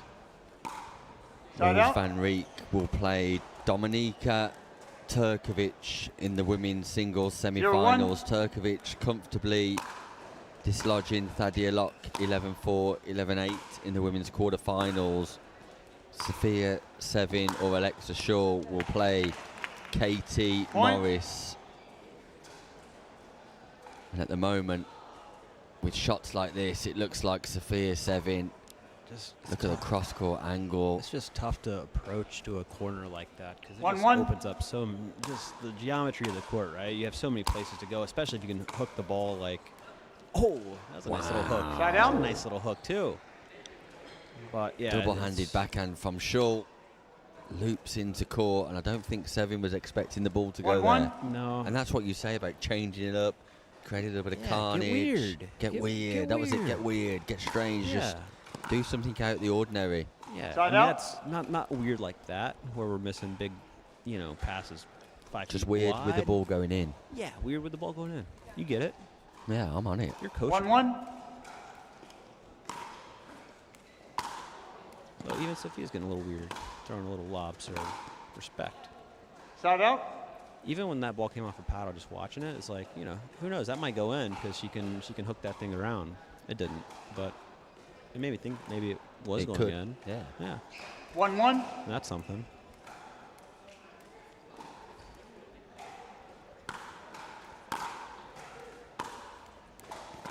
go in on that. Like, anytime you see your opponent on a full stretch, get in. Take these out of the air. I don't know how Sophia 7 has won that exchange. All those have to be taken out of the air. Wow, Shaw hits the ball on the baseline. 7 rescues. And then Shaw just puts the ball into net, rolls the ball back slowly to 7. 7 collects. Lesson of the day today, 1-1. guys. If you have your opponent on the full stretch and the full run, go forward, because you will get a high ball if they're on the full stretch. Point. Yeah, Shaw's having to play some wonder shots here to win exchanges, and it just can't happen like that all the time. No, you can't feel like it's, you know, the greatest achievement in the world to not lose a point on your return. You know, you have to, and it feels like every point that Alexa gets right now is just, you know, working so hard for. That's getting weird. I respect that. Shaw just kicks the ball away once more. No apology there. 7 goes to collect and get a little break. I like that spice. 3-1. Yeah.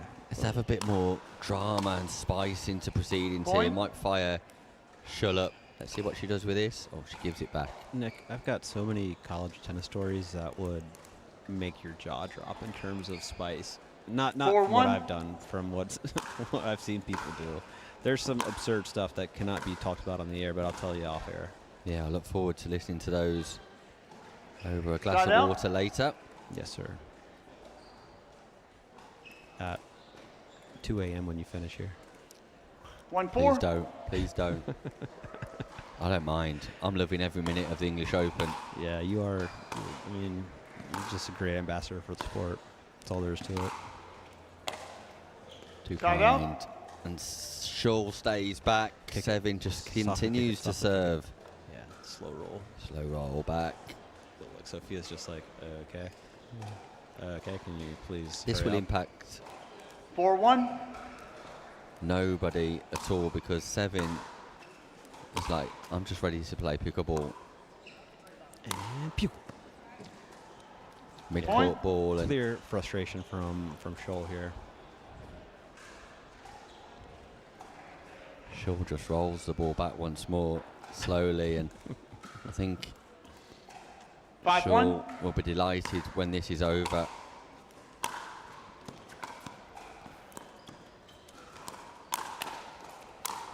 Well, I didn't know who Sophia's 7 was before this.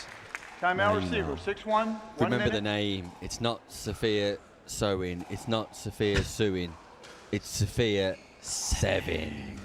And what a superstar she is. Look at her. Big smile on her face. I'm sure she loves this close-up. It's a great close-up as well. Oh, I love the cup. Did you see the cup? Yeah. It's a lemon cup. Sweet flair. That's good stuff, you know?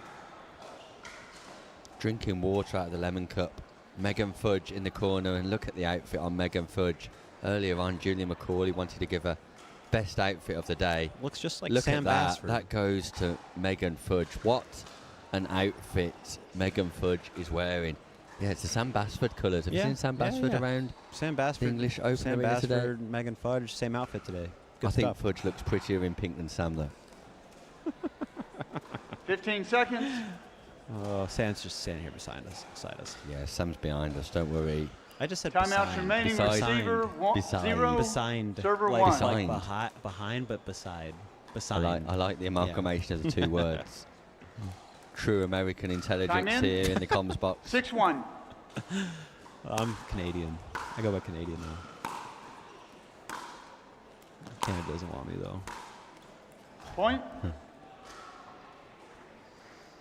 So this one seems like it's drawing to its natural conclusion here, where 7-1. Shull just lost a little bit of fight. Yeah, there's some clear frustration for sure. I mean, that's just a great dipping pass. Tons of margin. I think I'm still going to land around the kitchen line. The thing that stands out for me watching Sophia 7, and I've really enjoyed it this afternoon 8-1. for the first time, is her shot selection is second to none. Yeah, smart player. Point. Great court IQ, great pickleball understanding, great strategy, yeah, great tactical awareness. able to pick up early on what her opponent's doing 9-1. and take advantage. And it's brilliant to see. Yeah, Point. and not just that, just execution-wise, doesn't give you much, right? It's like unforced errors in this match have been, there's been a couple backhand slice. 10-1. It's been pretty minimal. Just played a very, very clean match. Match point, Sophia 7. Point. And there Game it goes. match. And I think Shull was quite happy to put that ball into the net, and in keeping with the pattern of the game, just rolls that ball to Ponder and says, there you go, Ponder, pick that up. Pick it up, Because I've Ponder. just been defeated 11-2, 11-1 by the number 1 seed, and Sophia 7, mightily impressive, hugely impressive. I can't wait to see her in action later on this evening in the semi-finals, but coming up next, the men's take centre stage. James Chowry back on the show court, taking on Jaden Broderick in a round of 16 game. We'll be back with more action shortly.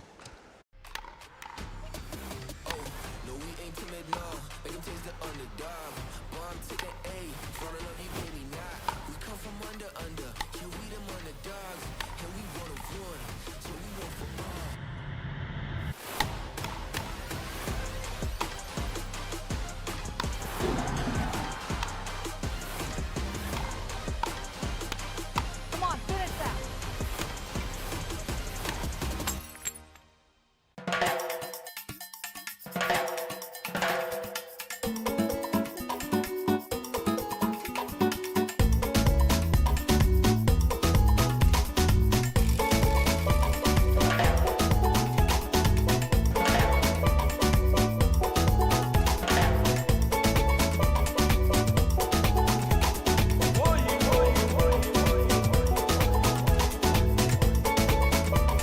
Antigua, Barbuda. The beach is just the beginning.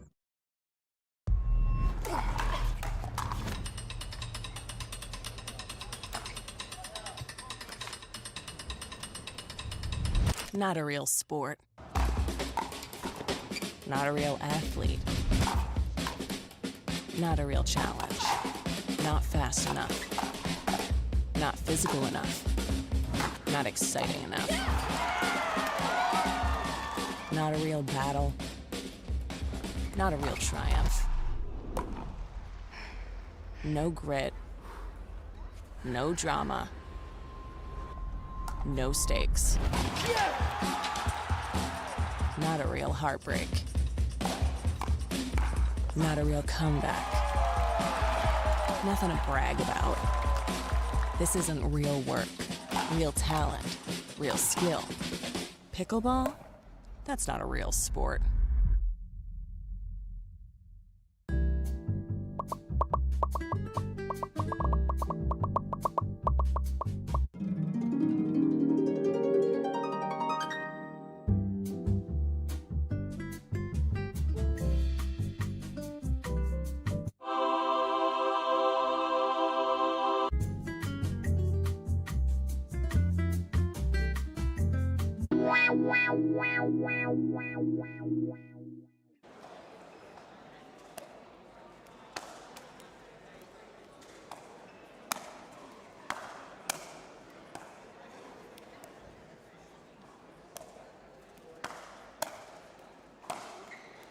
All right, ball's in.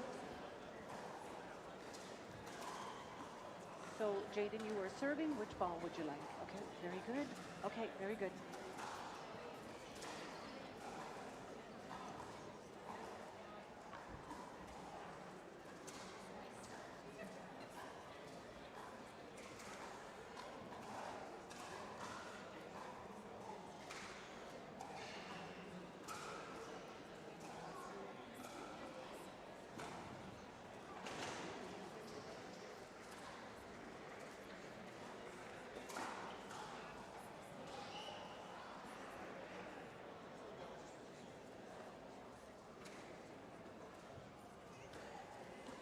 One game to 15, change ends at 8. Time in, 0-0. All right, we are back for our men's singles round of Side 16 out. featured match. Top side of your screen is James Chowdry, near side Jardim Broderick. We've got a big upgrade in the commentary booth with Sam Bassford coming in, taking over for Nick. We're back. I thought Nick was. I thought he was tougher than that. I thought he could. You know, talked about how resilient he was and how gritty he was, and he needed a break.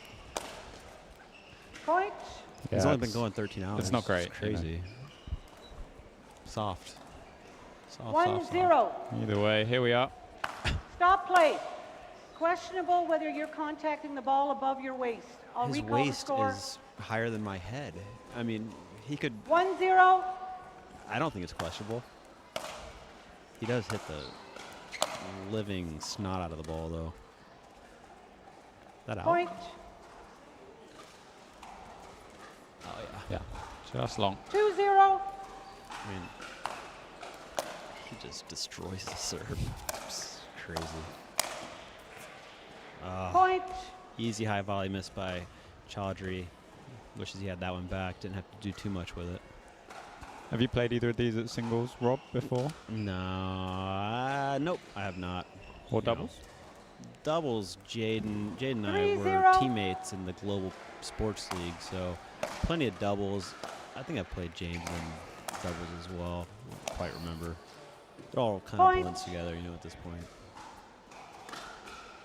But both great guys, great dudes. Chowdry going long for third point in a row. Broderick, a bit of a man possessed at the moment, Rob. He's just looking to rip some forehands, and they're all going in so far. 5-0. It's a big weapon, honestly, being that tall and being able to have the contact point that high. You can really hit down on the ball as a serve, which not many people can unless you're, 6'5" plus. 6-0. Using it to full advantage. Huge early lead. Straight out the gates for Broderick. Chowdry finds the backhand. Yeah, that's what he's going to have to do. Keep going at it. Jaden will give you some errors. I think James just has to stay the course and just put a lot of balls in the court. Yeah, he's going for a lot of these passes. I'd rather just see him put the ball in court, even if it's a drop. Jaden, for as long as he is, doesn't move great, especially at the kitchen line. So seeing James even hit some drops on his third would be good to see. Point. Do you think it's just a pressure that comes with playing against someone who's obviously very tall, massive reach? You feel like you have to do more on those passing shots? Yeah, I think so. He can cover the whole court with his wingspan. So you feel like the window's so small, but if you simply just make him reach wide for a volley, make him hit the volley, that's the better play. You don't, James likes to rip the ball. 0-7. But which is fine. Just make him hit some Side volleys. out. Yeah, it has been a case of making Jardim Broderick play on that backhand side. Couple of errors. 7-0. Chowdry also with his fair share thus far. And as you said, Rob, Point. Timeout. Change just feels like he's going for a bit too 8-0. much on 1 everything minute. at the moment and just hasn't been able to sort of settle into any rhythm in this game. No, and Jaden really hasn't given him a chance to either, right? He's blasting a serve. He's putting a lot of pressure. We haven't even seen James get the serve very often. So I think if he can just kind of slow down the momentum on the return, put the ball in the court, make Jaden hit some decent passes, he'll be in fine shape. You just gotta get the ball in the court though. Because I would actually, on paper, I would put Chowdry as a favorite of this match. So I think if he just stays the course and keeps plugging away, he can get right back into this. 15 seconds. He looks like he's in fine spirits. It doesn't look like he's too down. He's ready to go. Probably had a little bit of a wait between matches, maybe a little cold and trying to warm the body back up.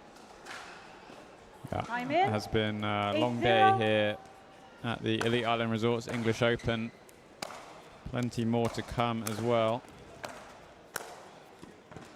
Point. Tough. That's that reach we talked about with Jaden. Just an absolute monster up there. He's so long. 9-0. But as you said, Rob, at least he's being forced to win the points on the volleys rather than being given the points. Exactly right.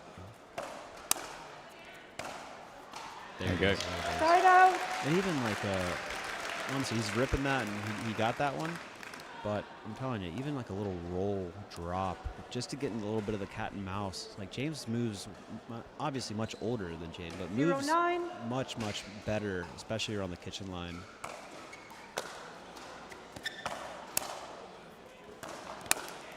Point. Just finding some success on the forehand volley. Just put that ball in the court, make him play, make him hit balls. 1-9. And it's tough to pass Jaden with a clean winner, so making him play is going to be really the only option.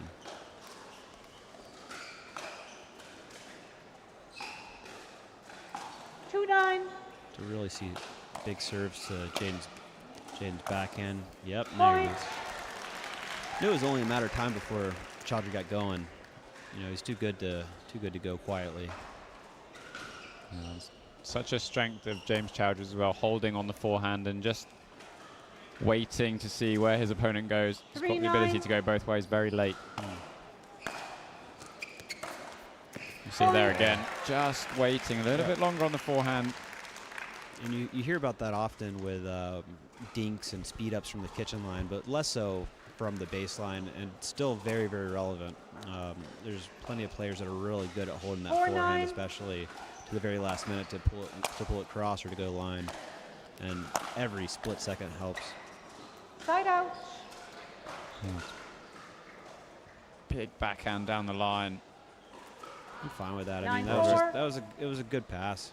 If he can keep doing that, great. You know, he might earn the match, but point. But you got to make him hit it. And that volley takes Broderick to double digits, 10-4. 10-4.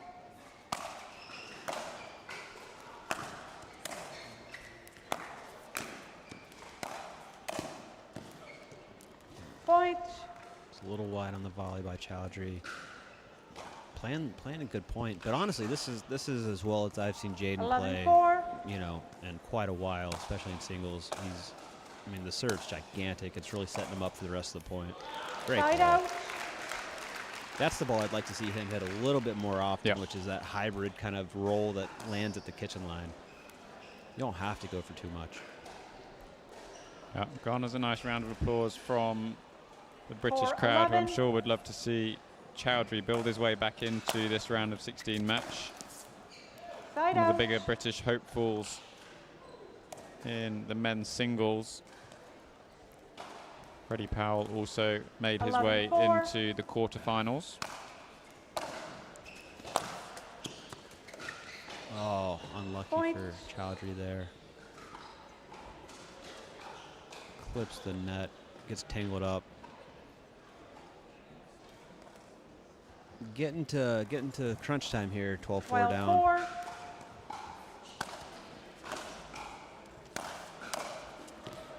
I've seen that several times where he's just going for a little bit too much on the volley. And even if that's just Timeout, placed anywhere receiver, in the court, 13-4, if 1 you get minute. Jaden on the move, that's kind of what you want. Especially if he's so tall. Keeping the ball low, even kind of a slice volley versus trying to roll over it. You want balls low to Jaden because it's tough for him to get down there and pick it up. Yeah, and just a little bit uncharacteristic of Chowry as well. Normally pretty happy with those volleys at the net, especially on the move. One of the better players who's in control of the ball often when he doesn't look like he should be. Yeah. And like you said, Rob, maybe just going for a little bit too much, feeling like he has to do a little bit more than he does. But really uncharacteristic to have several of those volleys into what's fairly an open court. Yeah, exactly. But, I mean, 15 seconds. hats off to Jaden. Remaining He's playing timeouts, fantastic, receiver, as well as I've seen none, him play. server, 1. And setting himself up with this just massive serve that he's hitting. Time in. 13-4.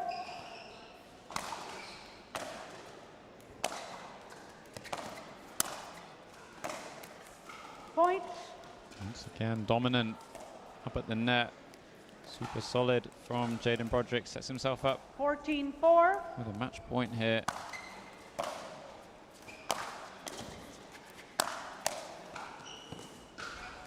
Side out. Man, thank goodness we didn't go out on another missed volley wide. That would have just been a bummer. Just about finds it inside the sideline. A little bit tentative on that backhand, but nonetheless does the job. 14. A lot of work to do here to climb back in this thing, one at a time. Side out. Looks for that shot of yours. Yeah. Rob again. Like the idea. I mean, you're really James is hitting pretty big serves, and 14-4. Jaden's just putting the return in solid places, not giving away anything. Just back. That ball was out. But please make your calls loud, clear, and immediate. Pretty tough in the Close. center. 15-4. So it is Broderick who advances. Rob clearly playing well today, in good form. Very impressive match from Jaden there. Yeah, I think this is quite the upset in my opinion. Didn't expect so many errors from James. Again though, when I was walking back in from practice earlier, I saw him go to the hotel, and he had the bye for the bracket, so he went back and rested a little bit. And it's tough, especially as you get older, to get the body going again after you just played group stage. So maybe a little symptom of being a little cold, and yeah, Jaden didn't give him anything. Well, it is Jaden Broderick who advances. He'll take on Mauro Garcia, his men's doubles partner, tomorrow. We'll be back. And coming up next, we've got Dominika Turkovic playing against Roos van Riek in the women's singles semi-final.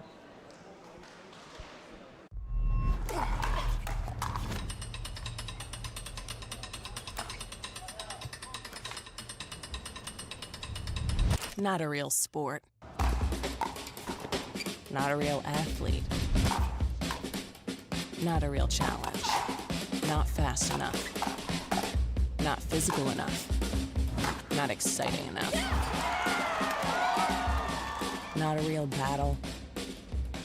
Not a real triumph. No grit. No drama. No stakes. Not a real heartbreak. Not a real comeback. Nothing to brag about. This isn't real work, real talent, real skill. Pickleball?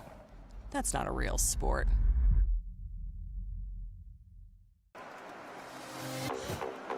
Are you ready for this? Are you ready? Are you ready? Are you ready for this? I run the space, I run the scene that light up the face. Check the mirror, see the reflection. Ain't nobody quite like me, see I'm perfection. Unique vibe, can't duplicate.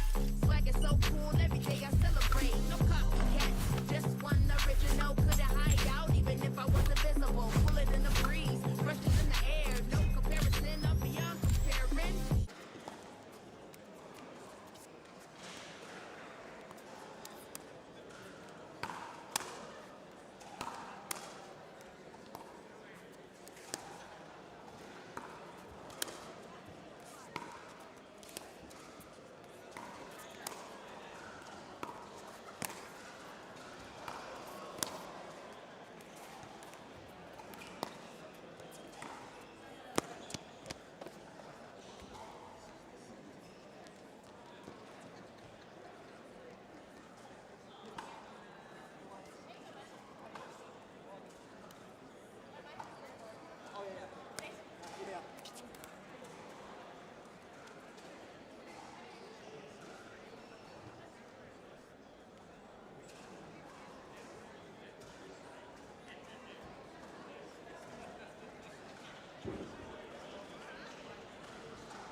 15 seconds, please, players.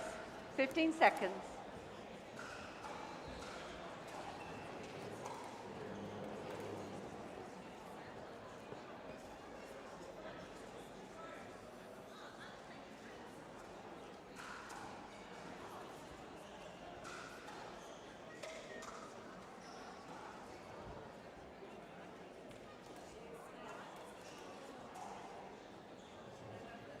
Game 1. Time in. 0-0. And we're back here live at the Elite Island Resorts, Antigua and Barbuda. English Open. Semi-final action. Dominika Turkovic and Roos On the Vanri. commentary, can we switch off the ads moving, please?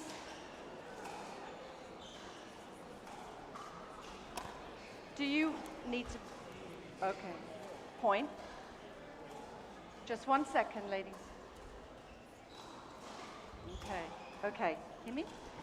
Time in. 1-0. Yeah, we're off and running here. Turkovic, 1 up. Point.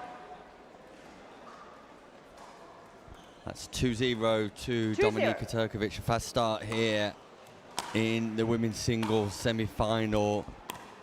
Live from Telford, joining me, one and only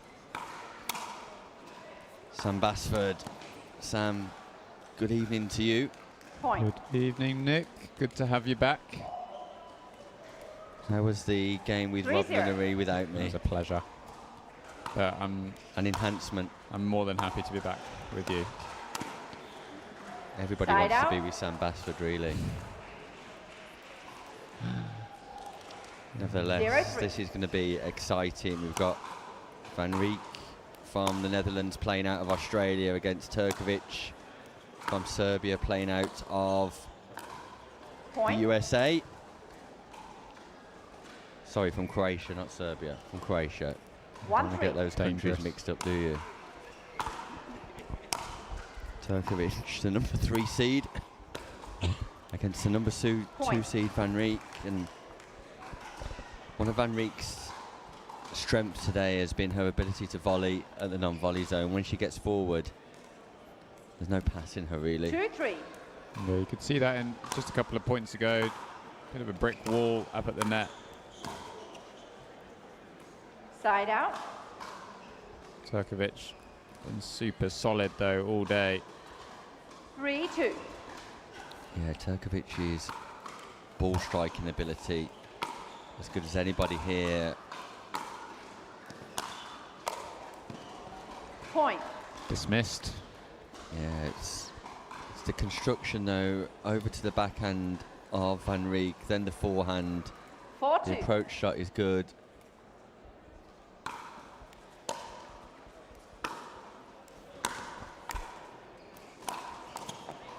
Side out. Great control from Roos Van Rijk. On the way forward, sort of a classic error that we see a lot of is just overhitting on that shorter ball.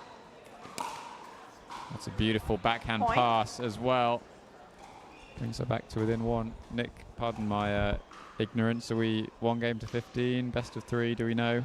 No, we're best of 3 here. 3-4. Best of 3 games, win 1.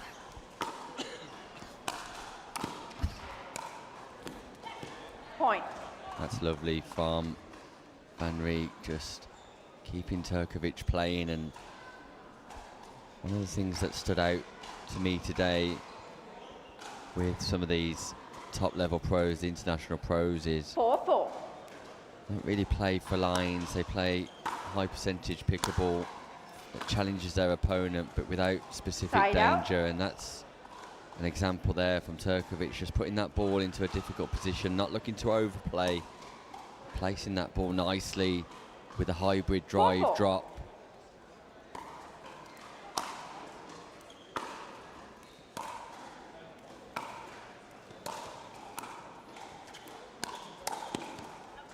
Turkovic not able to defend this time. Side out. Vanri passing Turkovic not once but twice.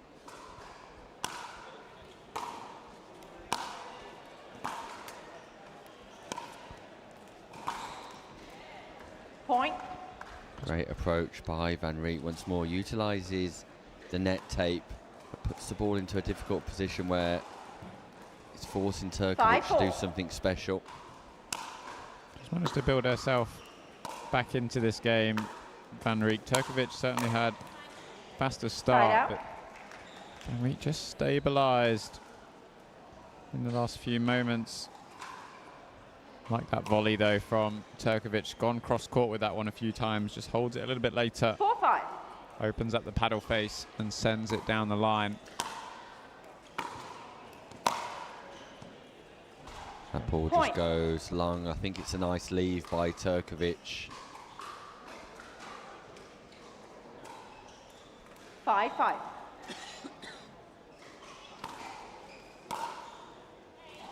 Point. Yeah, big serve from Turkovic, but it goes down as an unforced error. Vanri could be disappointed not to keep the ball in play.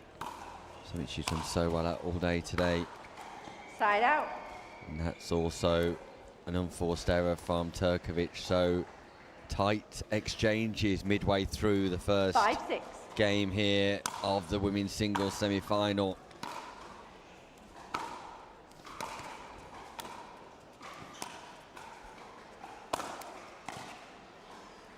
Side out. Nice early preparation, Sam. Yeah, classic trophy position from Turkovic. Left arm up to the sky. 6-5. Paddle behind the head. Point. Turn goes long. Make another count on your unforced errors. 7-5. Turkovic, as we said earlier on, Point. really composed, good ball striking, fairly consistent across the board. 8-5. Place in the final awaits for one of these players.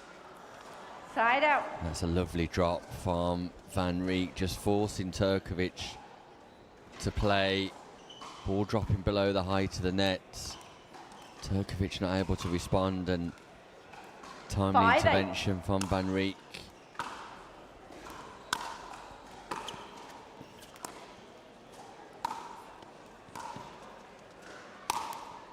And when Turkovic played Shull earlier, we saw Shull targeting the backhand repeatedly without success, and I just feel Vanri's possibly gone to the well a little bit too much on that backhand side here too, Sam. It might be better opening up on the forehand side to Turkovic, if nothing else but to surprise her, because ATP attempt from Turkovic just catches the upright.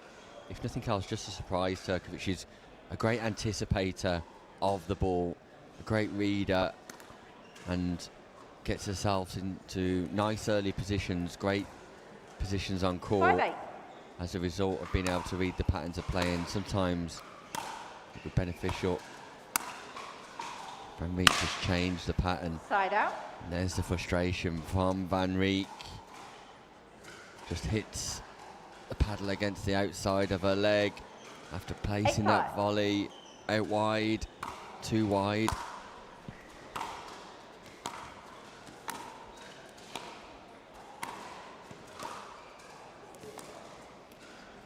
I like the drops from Roos van Riek. Not seen too many of those consistently, but certainly feels like if she can get maybe a bit more into that cat and mouse style of game with Turkovic, that she might have the advantage.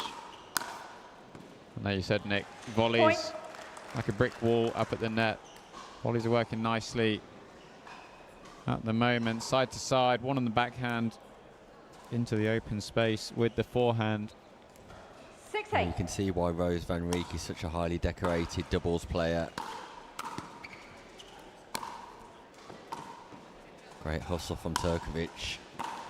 And that does go to the forehand side this time.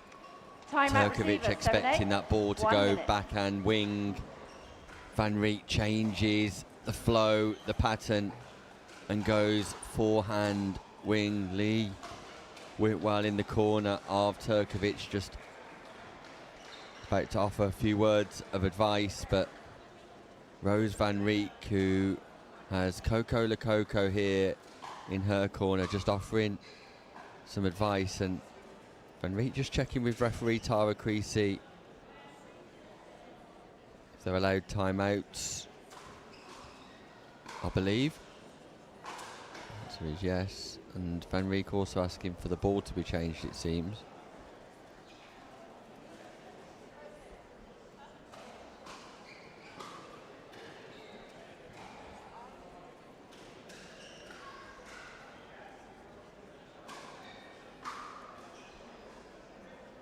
Too sure what Van Riek is looking at on the phone there. Katie Hart just perhaps showing her a few notes that she's made during the first part of this semi-final. She is a note taker. Katie Hart, a note taker. Note taker. The Australians. Coco is very much a note taker as well in India. Wrote down everything she could see about everybody all the time. Brief discussion. Not too sure what it's about. Tara Creasy has turned her referee mic off, which isn't really helpful for the broadcast. But there we go, it's back on now. Time in. You have 7. 7-8. Back underway. Point. Unreturn serve. 8-8. Timeout didn't work for Side out. Turkovic, sure did it. 8-8.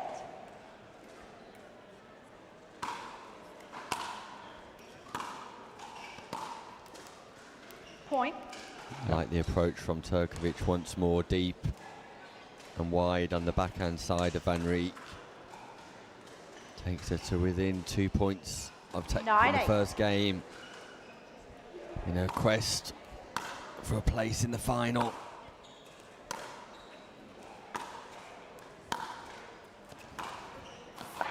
Look at the angle.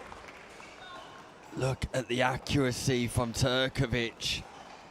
Forehand, cross-court, dipping low into the kitchen, Sam. That's phenomenal. Yeah, stunning forehand from Turkovic. Sets her up for game point, which comes at the first time of asking. 11-8 in game 1 to Dominika Turkovic.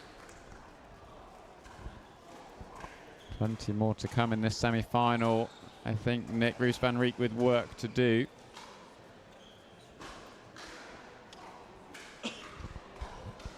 Yeah, Rose just needs to vary her strategy, I believe, and definitely look to get forward as much as possible, because when she does get to that non-volley zone, she's dominant with her volleying ability. Sometimes not easy when you've got a ball striker like Turkovic, but choosing the right ball to approach on, critical for Van Riek. Get to that non-volley zone, get yourself established and volley from there. Just feel like Van Riek just needs to go to that forehand side a little bit more of Turkovic too.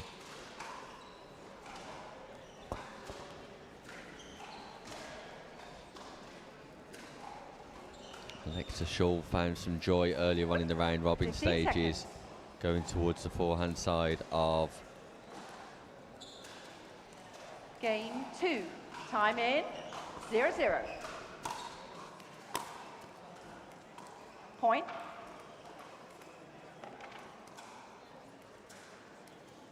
One 0.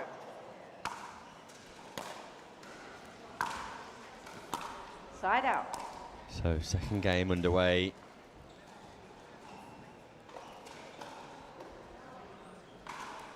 Zero 1.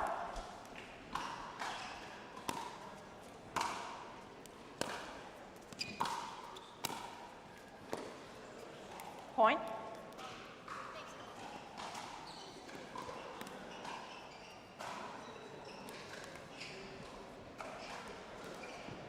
One.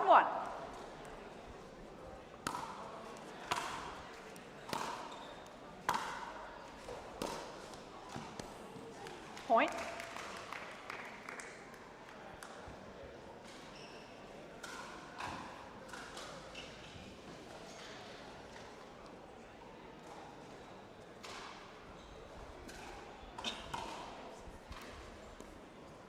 Two, one.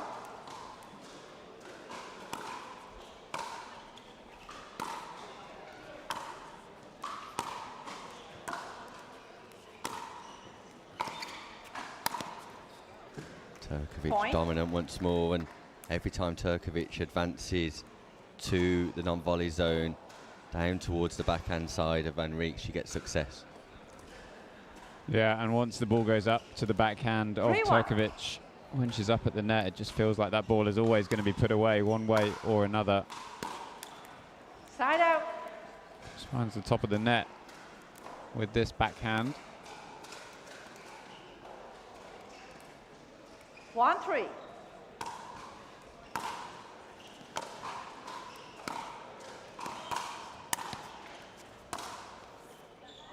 That's lovely Point. from Vanri. At first you don't succeed, try again, and Turkovic defends. And the backhand volley goes to move 2-3. towards the centre of the court, but Vanri goes straight back. Once again, Vanri is getting success on the backhand side here of Turkovic. Vanri battling in a must-win game, this second game 3-3. of the women's semi-finals here live at the Elite Island Resorts. English Open. Point. Vanri this time goes to Timeout the forehand receiver. side, and that's the 4-3, variance in 1 minute. strategy we asked for at the change of ends. Vanri just going backhand and forehand this time. Turkovic just confirming timeout procedure, I believe. Again, we're not too sure.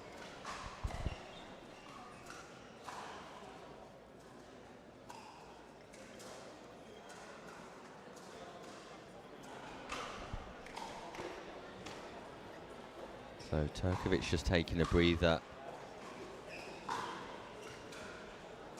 Vanri taking some advice. This time from Megan Fudge, 15 amongst seconds. others. Remaining timeout. Receiver 0, Trifecta of server 1. coaches, Megan Fudge, Time Caitlin in. Hart and Coco 4-3. Lococo.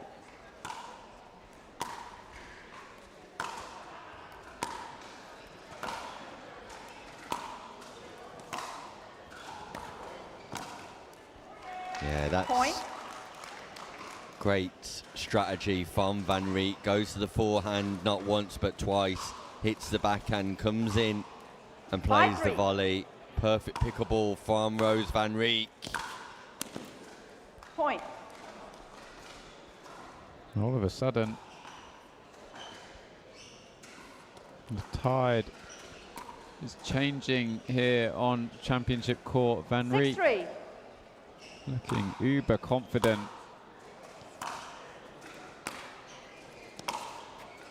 There she is Look at again, the Nick. backhand pass. It's showtime here for Rose Vanri, who's absolutely opening up here in the women's singles semi-final.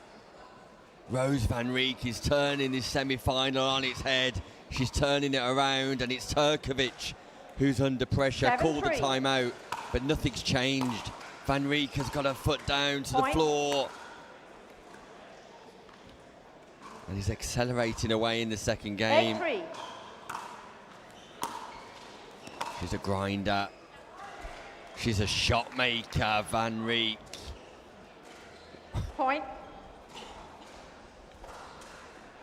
Sam Basford. This is some impressive comeback from Vanri. This was not on the cards in the first game, but the second game, 9-3. completely different tale.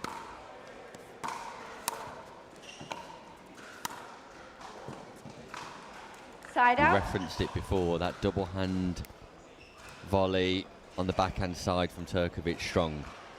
3-9. Yeah, just got such an ability to go both ways, either down the line or back cross court. Point. Vanri tries to aim for the body, just misses, goes wide. Turkovic 4-9. leads the volley.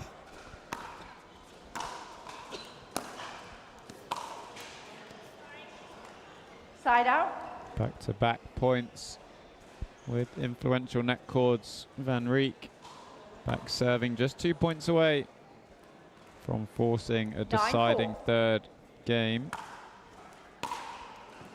Point. Make that 1 point. Vanri.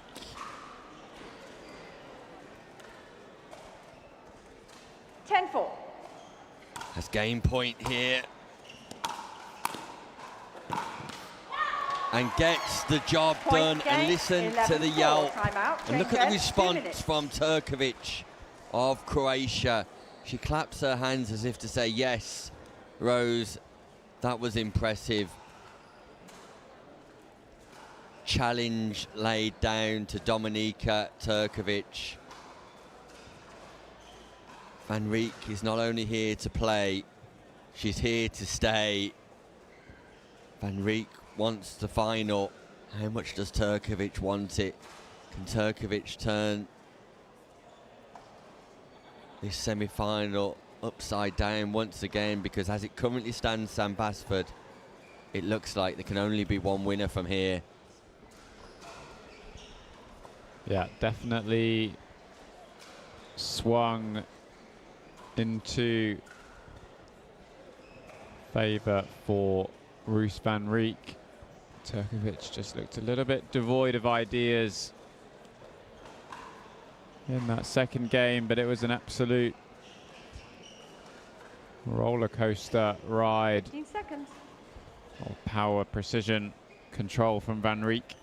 This whole semi-final's a roller coaster, ups Game 3, and change ends at downs 6. for Time both in. players. 0-0. Let's see. Point. Who finishes? 1-0. Who finishes the ride on top? Is it Turkovic? Is it Vanri? All to play for here. A place in the Side out. final awaits against either Sophia Sevin or Katie Morris. In fact, breaking news coming through Sam Basford right 0-1. now. Sophia Sevin has defeated Katie Morris in that semi-final. 11-5, 11-0.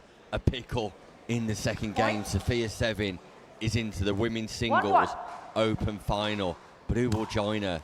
Turkovic or Vanri?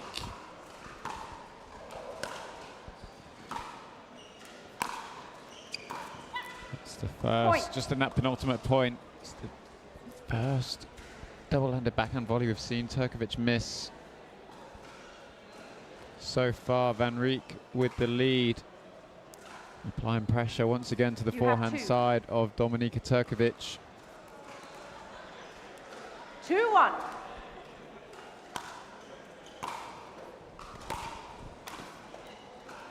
Side It's a out. better backhand volley, though opens the paddle face. Just deadens the ball towards the sideline. 1-2.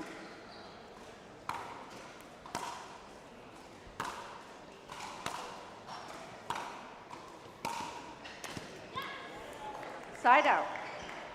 Backhand on the run from Vanri. I think it just feels like in those net exchanges at the moment, Turkovic's 2-1. feet just not quite moving as quickly as they were before.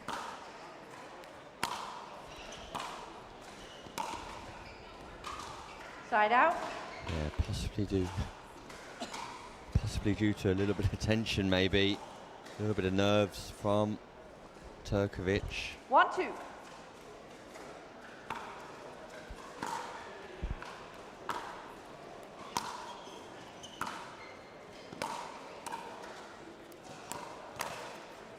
That's quality though from Turkovic. She reads that, she anticipates, she moves early. And just look here, she's already in place to play that backhand volley. 2-2. I like the yelp afterwards, I like the yell. Turkovic getting herself pumped up.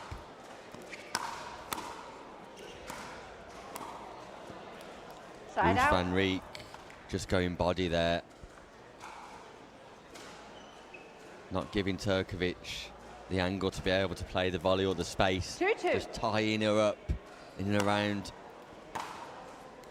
the body frame. Baseline action approach shot. That's a tough approach. Covers the volley. Dominic Turkovic. Boom.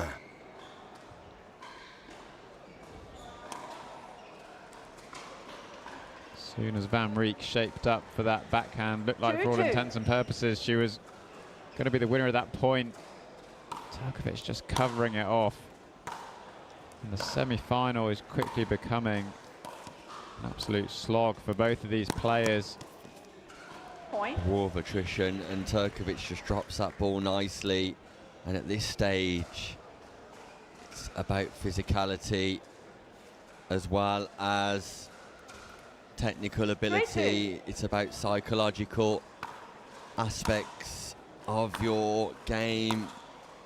One-on-one, Point. no doubles partner to relate to, no coaching during tournament play, possible timeout if you require it, but you're out there on your own, Sam Basford, with your own thoughts. You are. It's one of the reasons people both love and hate singles. Some people thrive on it being that individual sport. Side out. Some people really need a bit more of a support network around them when they're on court. Turkovic back in the lead though. 2-4. Just a reminder, the players will switch ends when the first one gets to 6. That's a great volley Side from out. Turkovic, and I think just a slight change from Dominika Turkovic has looked to go a lot more backspin and slice on her volley.